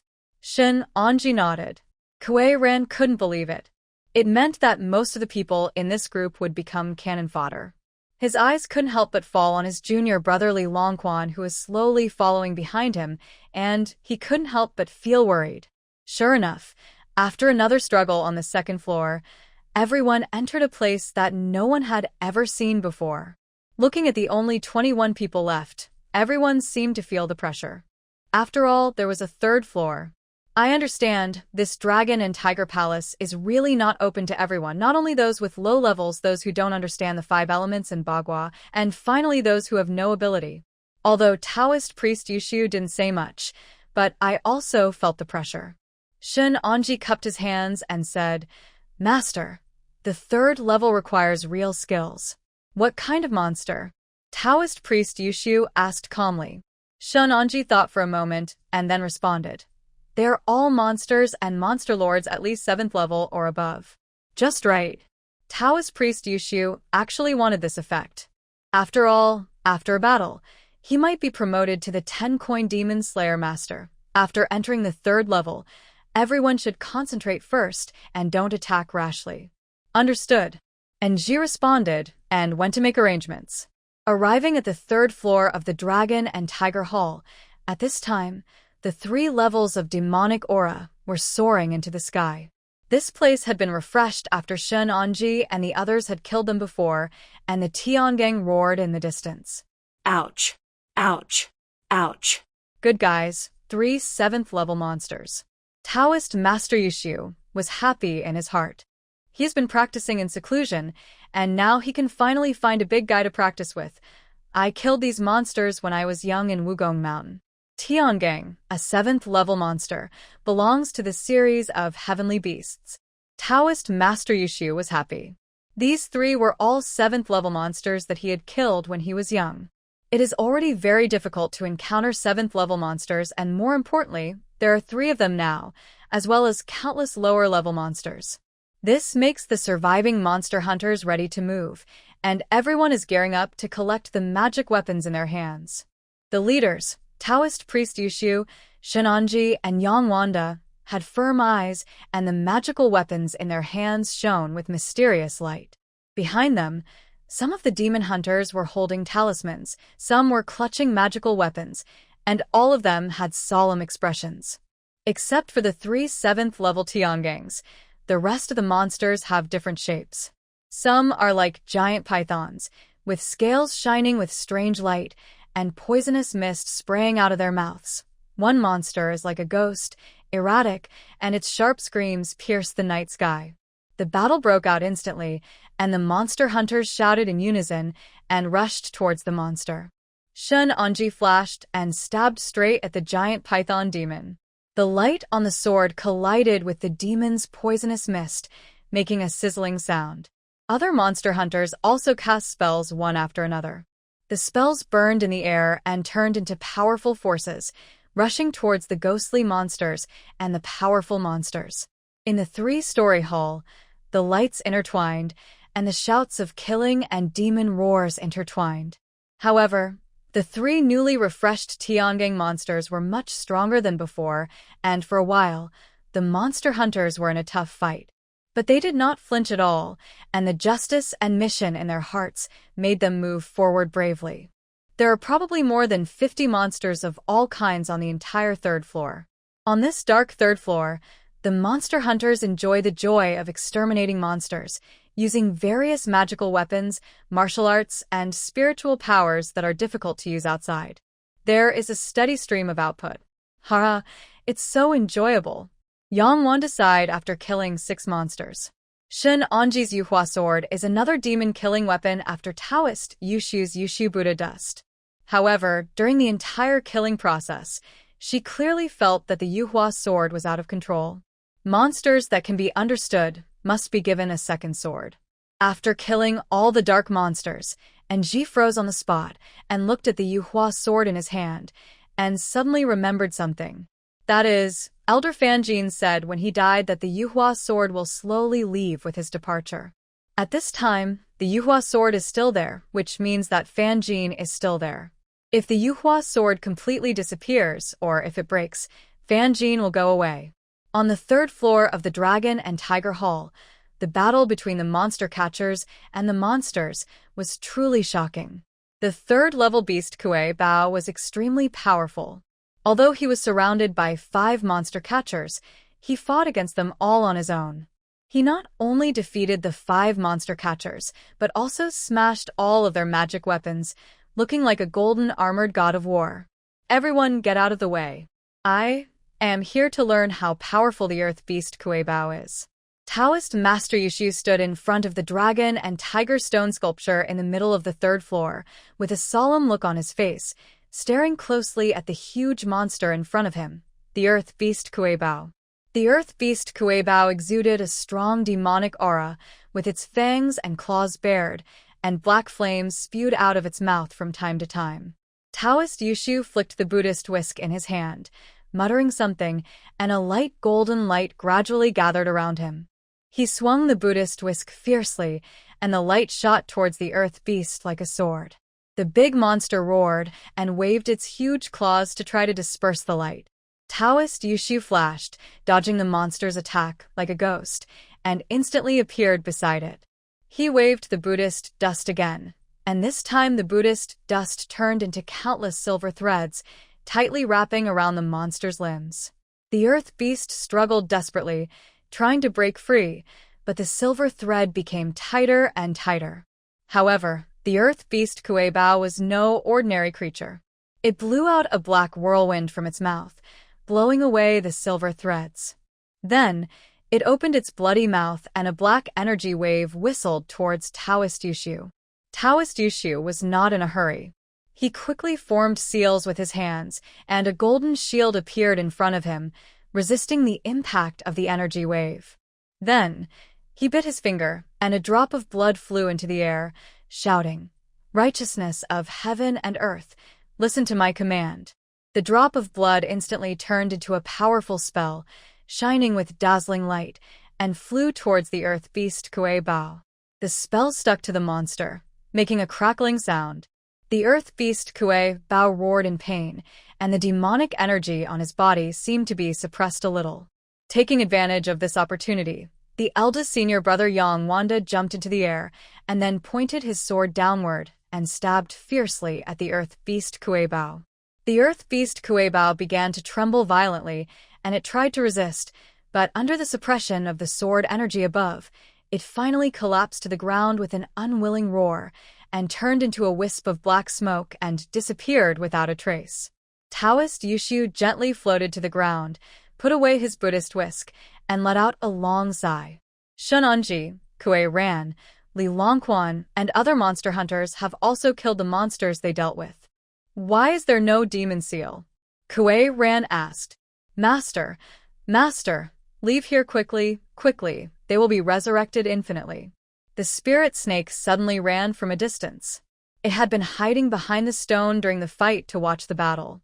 As soon as he said this, Kuei Ran looked at Yang Wanda with furrowed brows. He seemed to have doubts in his heart, but before he could ask the questions, some monsters were resurrected on the third floor of the Dragon and Tiger Palace, among which were the earth beasts killed by Yang Wanda. Shai Bao also stood up again. Master, brother, this fight will never be over. Li Longquan panted and came behind Kuei Ran. It's too late, come on. As Shun Anji was the first to rush towards the earth beast Wei Bao, the other demon hunters joined the battle again. Things are often tragic. The monster catchers went from being excited, thrilled, and eager to try at the beginning to being exhausted, helpless, and wanting to stop. Snake baby, what should we do? These monsters will be resurrected infinitely.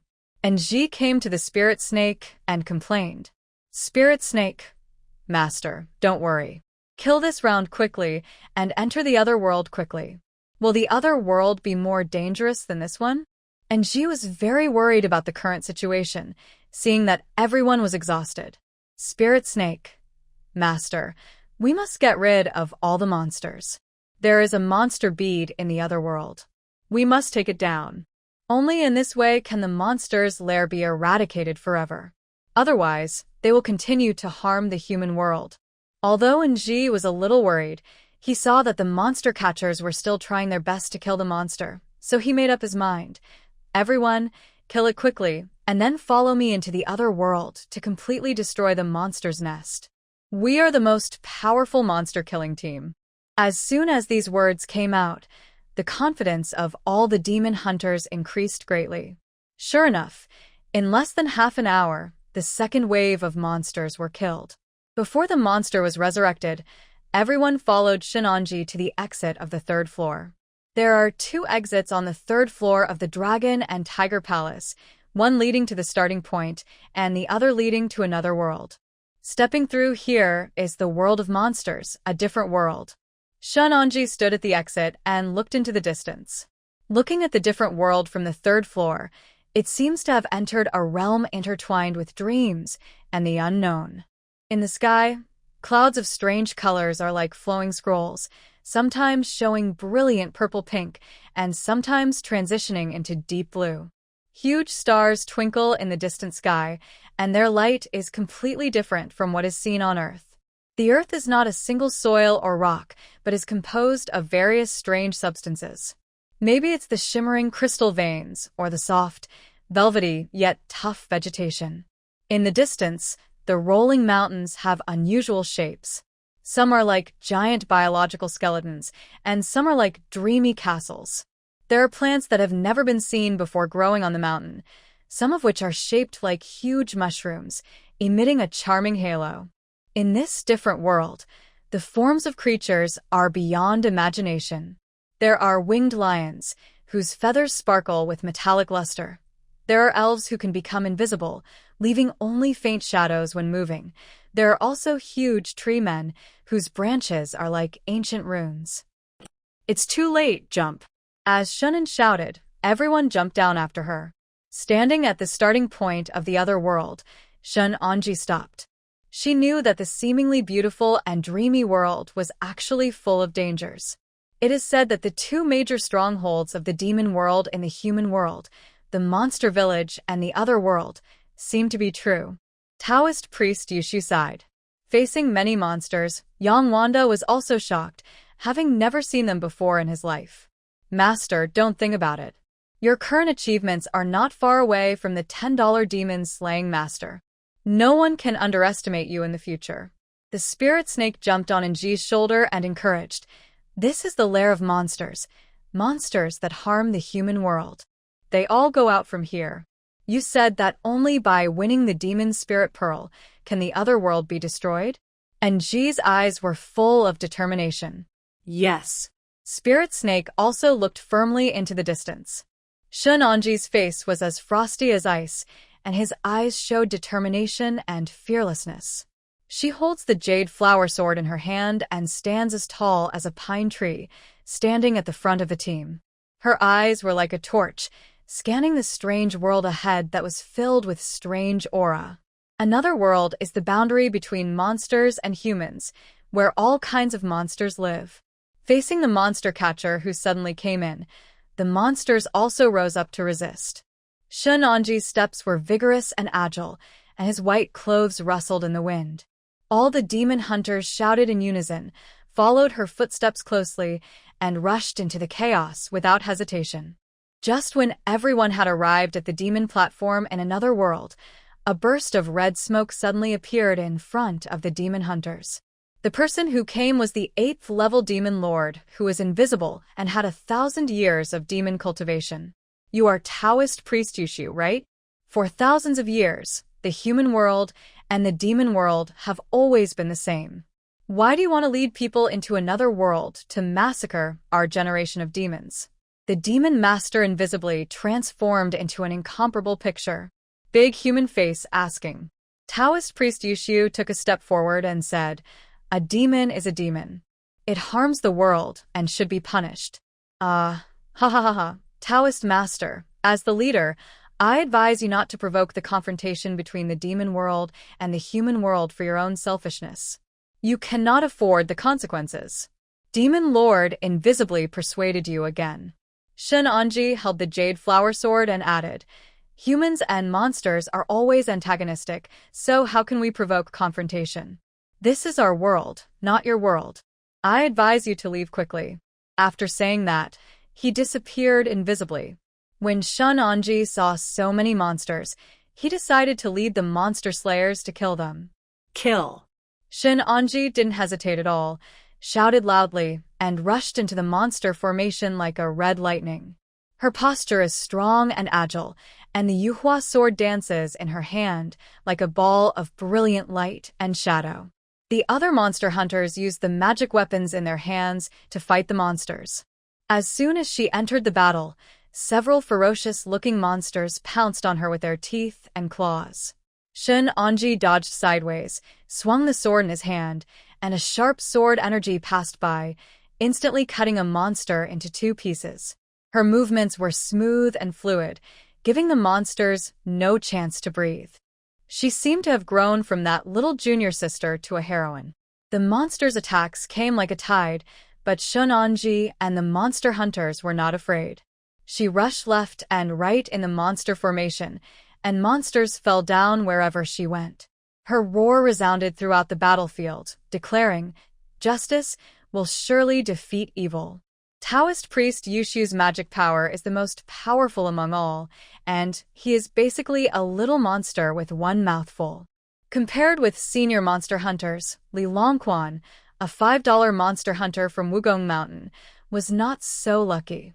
He was entangled by 3 monsters, one of which restrained Kuei Ran, who had been protecting him. "Brother, brother, come and save me, save me." Before Quirin could respond, he turned around and saw that Li Longquan had been swallowed by a strange-looking monster. Phantom clone. Kuei Ran gathered all his spiritual power and quickly created 3 clones. 2 of them dealt with the monster, while he quickly ran to the front of the strange monster and shouted loudly, "Spit out my junior brother, spit him out." This strange-looking monster is also an 8th-ranked demon, Cheongqi, an ancient monster. It smacked its lips, ignored Kuei Ran's warning, and hummed, "Well, it tastes good, it tastes good." Kuei Ran was angry. His eyes were red. He used his spiritual energy. His eyes turned red. His saber instantly became blazing. He shouted, "Red slash." But what Quirin didn't expect was that the Li Hongzhen seemed to have no effect at all on Cheongqi. It just made it feel itchy.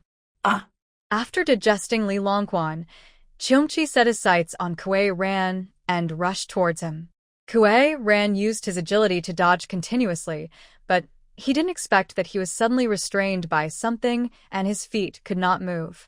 When Quirin looked up again, he saw the invisible demon lord appear above him, and the cloud of smoke imprisoned Quirin. In front, the demon lord Cheongqi was rushing over with his mouth wide open. Finished. Quirin suddenly felt as if the sky was falling, and this time it was really over. Kong Qing's shadow suddenly appeared in his mind. She seemed to be standing in the western suburbs of Jingdezhen, looking at the sunset in the distance, waiting for Quirin to come back, but unfortunately it seemed that she would never come back. Phantom clone. Kuei Ran shouted as he was dying. As the voice disappeared, another clone of Quirin appeared, but he was imprisoned invisibly as soon as he appeared. The demon lord Cheongqi ate half of Quirin's body with his bloody mouth and drooling, then turned around and ran towards the mountains in another world. Whoosh. At the critical moment, Taoist Yushu instantly released the Buddha's dust, and the Buddha's dust's changing threads entangled the Cheongqi, who was about to escape. Afterwards, Foshan split into 5 groups and took turns beating Cheongqi. The Yushu Buddhist dust is the treasure of Mount Sanqing. It hit Cheongqi with a crackling sound, causing Cheongqi to open his mouth in pain. Quirin fell from Cheongqi's mouth to the ground, his body covered with the monster's drool. At this moment, Yang Wanda eliminated the monsters on the other side and joined the ranks to fight against the demon lord. "Master, master, let's leave quickly, they are all dead." Yang Wanda seemed desperate. Only then did Taoist priest Yushu and Kuei Ran react and looked around. Although many monsters had died, there were not many monster catchers left. Where is Shunanji? Where is she?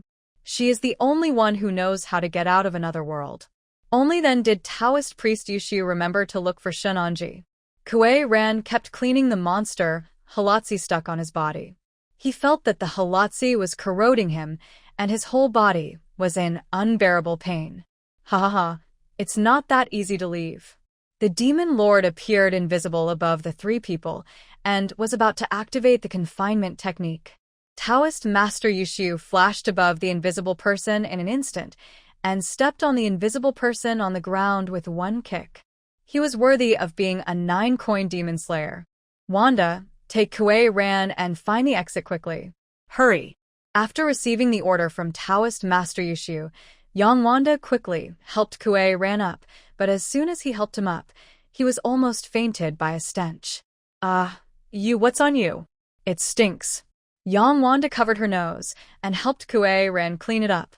Kuei Ran also vomited 3 times, but there was nothing he could do. This monster hasn't had his teeth cleaned for hundreds of years, it stinks. Quick, quick, find the exit, find the exit." Yang Wanda quickly took Kuei Ran away from the mountain pass. Where did this Shunanji go? Is he dead? No one can be found at the critical moment. Facing Yang Wanda's complaint, Kuei Ran seemed to remember something, stopped and said, "You find the exit, I'll find her." After saying that, Kuei ran towards the demon platform with his sword on his shoulder. At this time, the battle here has basically ended. Except for Taoist Yushu and the 3 $8 demon exterminators, as well as the remaining demon hunters who are still struggling to support themselves, the rest of the demon hunters have returned to their hometowns.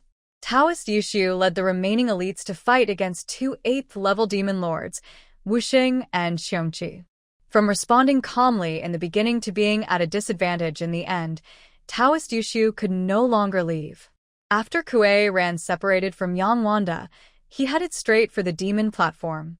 The demon platform is the highest point in the other world, and it is surrounded by sails, each of which represents a demon lord. The running process was exciting, as Taoist Yushu was fighting a desperate battle with the powerful 8th-ranked demon, Qiongqi. The demon was huge, exuding a creepy aura, and each of its attacks was as powerful as thunder. Just then, Quirin appeared within the attack range of Qiongqi. Seeing that he had no way to deal with Taoist Yushu, Qiongqi seized the opportunity, stretched out his huge claws, and slapped Quirin hard. Kuei Ran was shocked, and instantly burst out with a strong desire to survive. Taking advantage of the moment, when Qiongqi's attack failed, Kuei Ran turned around and ran towards the depths of the forest. Ignorant human beings dare to enter my different world. The 2 8th-level demon lords had already made everyone gasp for breath.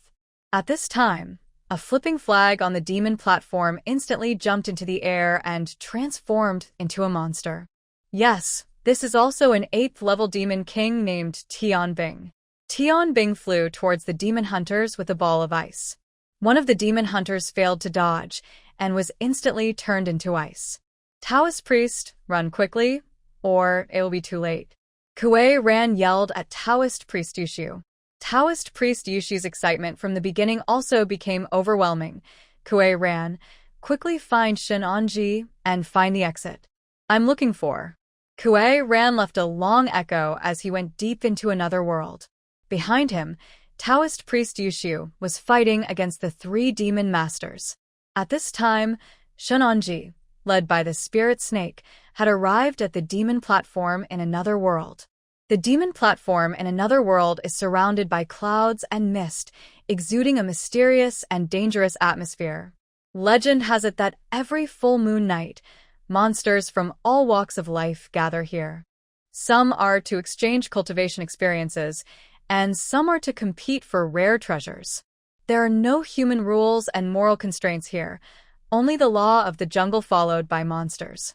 There have been brave demon hunters who try to get close to the demon platform to explore its secrets, but most of them never returned. With the strong wind, the sails around the demon platform were blown up. Master, don't be afraid. The demon will definitely get the demon spirit bead. Only if it gets the demon spirit bead will this other world collapse, and the world will become peaceful. The spirit snake's guidance along the way made Shen Anji feel a little thrilling. Shen Anji asked worriedly, Snake Bow, where is this demon spirit bead? Seeing more and more little demons around him, Shen Anji, who was already an 8,000 demon slayer, still felt a little discouraged. Spirit Snake, Master, over there, don't be afraid of these little monsters.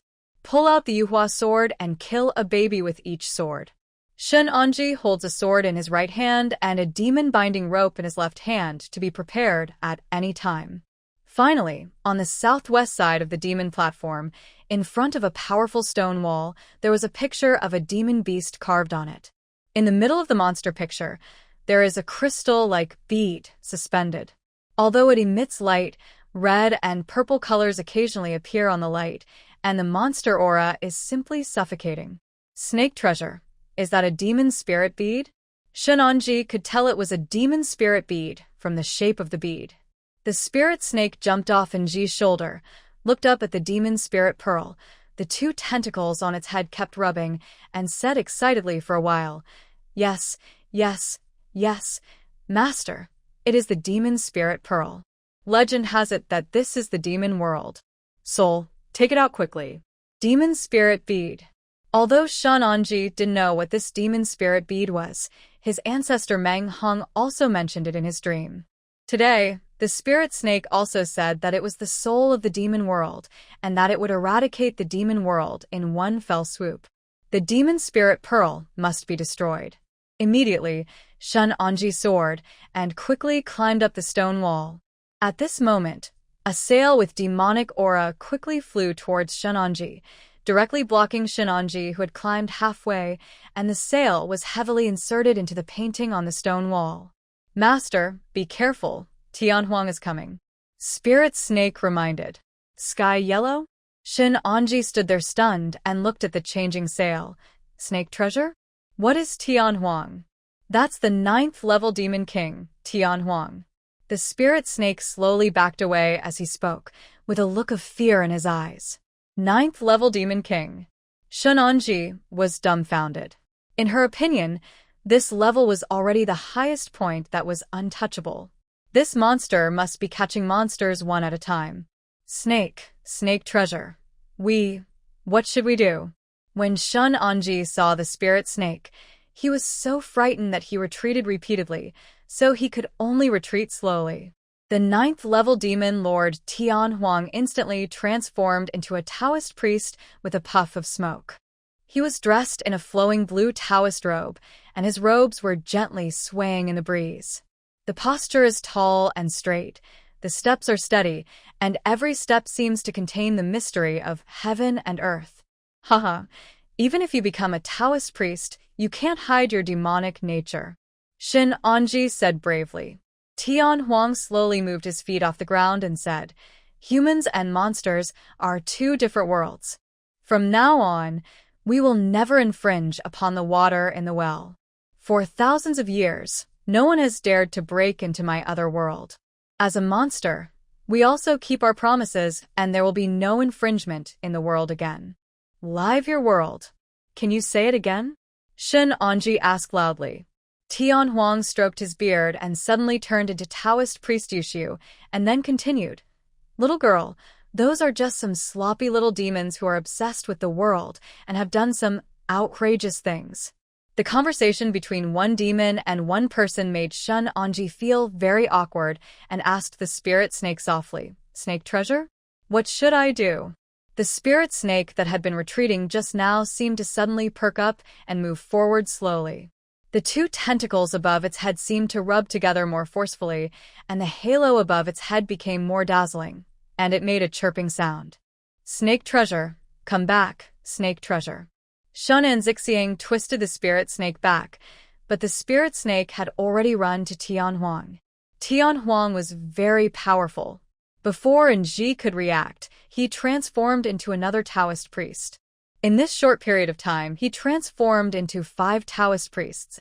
In this way, Ling Shi and Tianhuang had a fierce quarrel, but Shun Anji just couldn't understand. "Go to Hades." With a wave of Tianhuang's sleeves, the spirit snake immediately flew out, then hit the stone wall opposite and slowly fell. "Snake treasure, snake treasure." And Ji quickly stepped forward and held the spiritual snake in his hands. The spirit snake endured the pain and said, "Master, tie it up with the demon binding rope first, and then use the Yuhua Sword to aim at his heart, and it will be done." And Ji was shocked. "Are you confused? Can you stand there waiting for me to kill you? Go quickly." Spirit Snake urged somewhat hastily. Shun Anji tightened the Yuhua Sword in his hand and stood up slowly, and then followed the guidance of the Spirit Snake to quickly draw out the rope to bind the demon. Sure enough, the demon tying rope tied Tianhuang tightly. Tianhuang struggled quickly and let out a thunderous roar. "Ah!" As Shun Anji quickly charged away with the Yuhua Sword, the sharp sword stabbed Tianhuang deeply in the heart. Demon Lord Tianhuang quickly flashed into various human forms until he disappeared. As a beam of light flashed across Shun Anji's body, the mark of the 9-coin demon slayer appeared on her right arm.